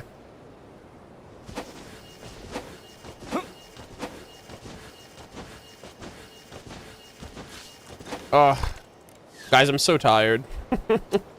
I've been streaming for... I'm gonna wait 5 minutes just so we can pass the 9-hour... Guys, I did 2 9-hour streams. Like... I'm so tired, man. I've never really done that before either. I don't really do these... And I tackled multiple things too, so I hope you guys enjoyed all of it, obviously. Yeah, this is the reason why I have to space my streams out day after day, because this is mentally exhausting right now. I'm like, man, if I did this every day, I'd be cooked. But I mean, it was great. I had so much fun. Like, don't get me wrong, I'm not complaining. I'm just, I'm hungry more than anything, honestly. I haven't eaten anything yet.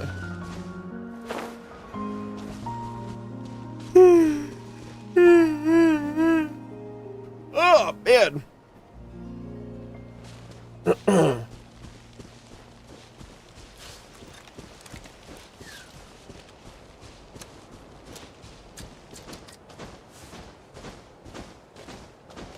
Any plans to pull for Don Hung?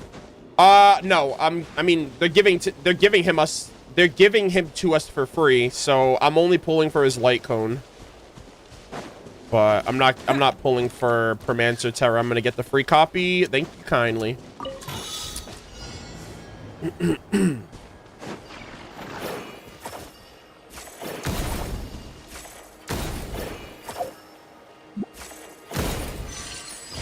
Oh, that was it?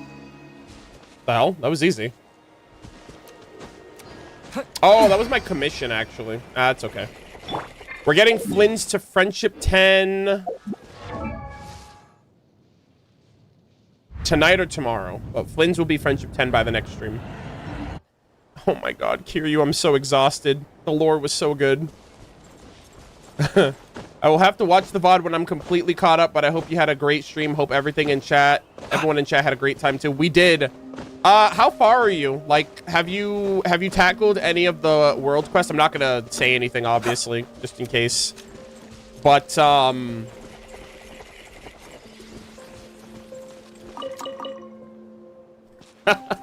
I'm just gonna nod confidently. Nodders. It is amazing.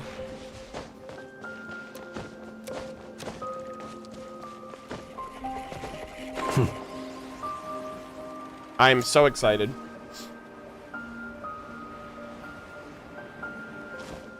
I'm gonna make a genuine effort to try to see if we can coordinate everyone getting together for a discussion during Luna 2, since we just, since there's, we have 2 Archon acts, an event quest, and then everything else is, they're kind of pushing everything else on Millie Astral Wonderland next patch. So, I genuinely, the most recent one I did was Colors Out of Space. I just finished that one, like, a few minutes ago. I'm losing it. The music was so good for that area. It was so peak.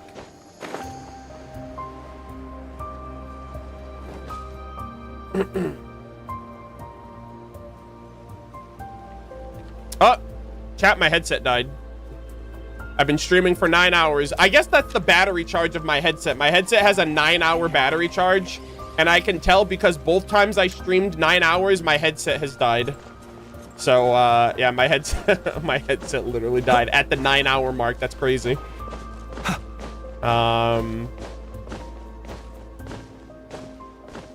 But yeah, thank you. Lots of questions. I can't. No, it's okay. It's okay. I have so many questions, man. Read. Oh, actually, I won't say anything. I won't say anything. I'm just excited for you to do any quests that you haven't done already. I went in order, so I did. Well, I went in my preferred or the recommended order by my mods. I did the Hisi Island quests first, and then I did the Blue Amber Lake, then the Eye of Krati, and then the Nothing Passage. And I am doing the Fatui base quest on either, I think, what did I say, chat? Friday? Today's Wednesday. I'm not streaming Thursday. Wait, hold on. What's today? Today's Tuesday, right? No, today's, oh, well, technically it's, okay, I'm not streaming today. Thursday, Saturday. Saturday I'll be streaming the Paha Isle. But yeah, I have been locked in, man. So good. Need to finish the Lempo Isle and Paha Isle quests. Yeah. They're great. I thoroughly enjoyed them. And, yeah, I've been cleaning up too. I haven't read anything in the game, so I still need to read weapons, artifacts, and the hymns to the north, hymns of the north. I gotta read that book too. And then that's everything. Hymns of the far north. Okay. Yeah, that's what it is. I only have 2 of them. I have to get the 3rd. I gotta finish Lauma's reputation for the last one.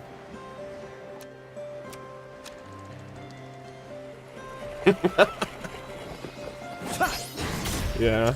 Oh, man. And the Archon quests are... Oh, my God. I can't wait, man. I'm so excited.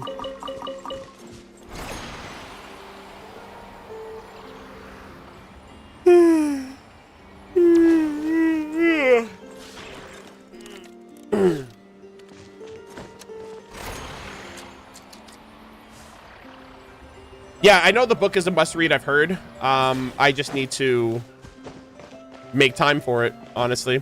I wasn't making the most of my streaming time a few weeks ago, over the last few weeks, so, you know, I did the 2 Archon quests, and then I kind of disappeared for a couple weeks to edit. So, I'll definitely be caught up with everything next patch. Like, no shot that I'm not. So, I'm very excited for all of that. Relax. And if any of you guys joined late, the VODs will be archived. I just have to change the thumbnail when the VOD when the stream is over. So the stream will go down for maybe like 10 minutes. I'm gonna change the thumbnail, and then it'll be up for you guys to watch publicly on YouTube. Twitch, it'll be fine. You can just watch it on Twitch. But if you're watching on YouTube, I do have to my VODs end unlisted, so I can change the thumbnail and put a proper one that I'm comfortable with. And so if you guys joined late. Oh my God! Ow! The first time. Is this like one of, if not the first time you've been able to raid me? And I'm ending stream. Hello, raiders! Welcome. I just finished a modicum of patience for the most dank lore and complexity of humanity. The wanton cruelty of the few is not worth our ire. Hope your stream went well. Yeah, I'm exhausted. I'm so tired. I've been streaming for 9 hours, and I've been nonstop. I did all of the world quests on Lempo Isle, all the lore ones, and my brain is broken. I'm so excited. I can't wait to do the Fatui quest next. But yeah, thank you for the raid. I appreciate it. Hello, Eve. How's it going? Oh my gosh, all my friends are here. Nah, guys, that's fine. We can do another 9-hour stream. I'll do the Hisi Island quest right now. All right, you know what? Let's fuck it. Let's do it. Let's do it, man. 24-hour stream. Let's go. No, I'm just kidding. Just messing. I'm too tired for that shit. So we'll do that on Saturday. I'll be back with Genshin on Saturday. We're gonna finish the HSR quest on Thursday. Thursday I'll be back with HSR. Saturday I'll be back with Genshin. And I'm taking today off, or technically tomorrow, Wednesday. Even though it's already Wednesday my time, but I haven't slept yet, so it's not Wednesday yet.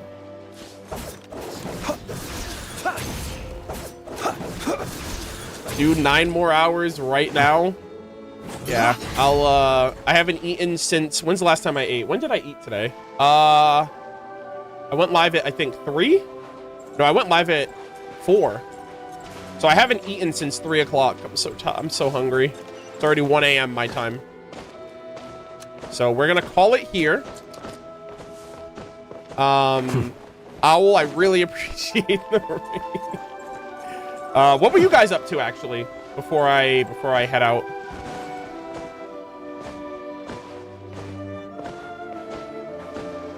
Chat, why aren't you feeding your streamer? Yeah, that's what I say. Half the time they're asking me for my food and I'm like, but I'm doing all the work. I'm the one, I'm working. You want my time for your entertainment and my food.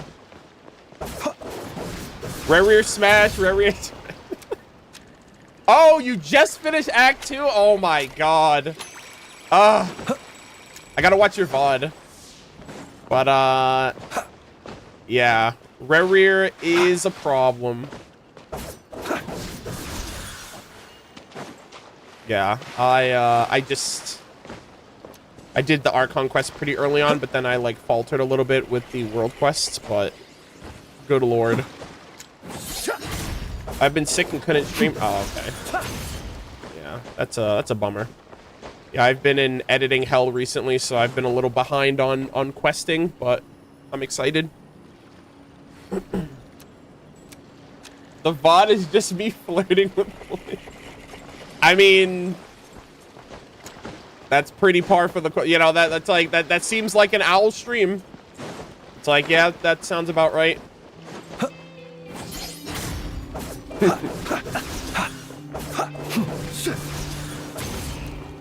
Yeah. Cringy boy, thank you for the super chat. I appreciate it. Yeah, I will say though, Flynn's was being a bit of a yapper during the world quest today. Every time I wanted to say something, bro just started talking. I was like, bro, I need to get my thoughts out. We can't be having this. So, his dialogue, like his idol quotes are so frequent. I'm like, bro, you're like the next Zhang Li. But yeah. Oh, so Chad, that's the north, right? That's the, is that the expansion area actually? Not this tower, that tower. Like not that's the lighthouse. This, I think that's the next, hold on, let me go over here actually so it's not confusing. But that tower, I think that's where the expansion is gonna be. Holy moly. Yeah, Pyramida is the next area, so. But yeah, I can't get too close here because I haven't done the reputation yet and I don't want it to auto trigger. So I haven't been to my definitely not Simulanka lighthouse. So we'll deal with that another time.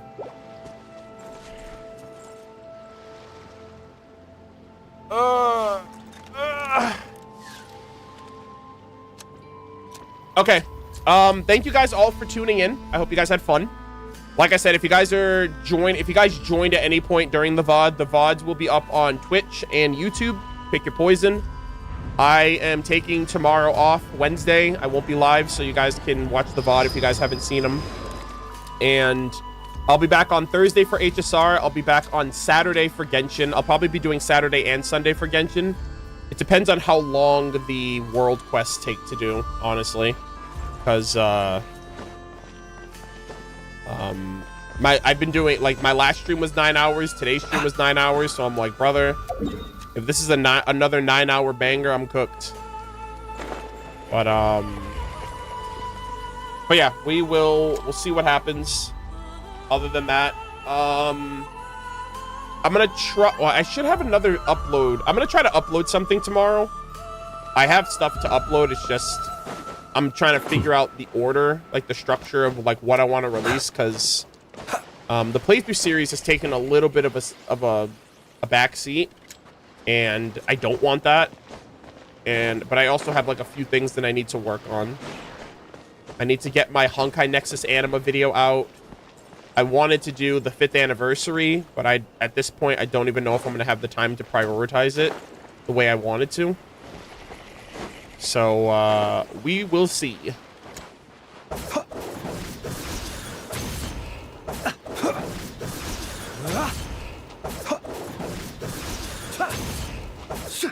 But yeah, anyways, thank you guys all so much for watching. Thank you for hanging out. Owl, again, thank you for the raid.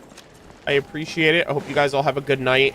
I will see you guys in a couple of days. Be safe. Enjoy Genshin Impact. And I will see you all in the next one. Bye. I'm so hungry and tired. I'm going to eat and probably get a second wind and then, I don't know, play Battlefield or something. All right. Bye-bye.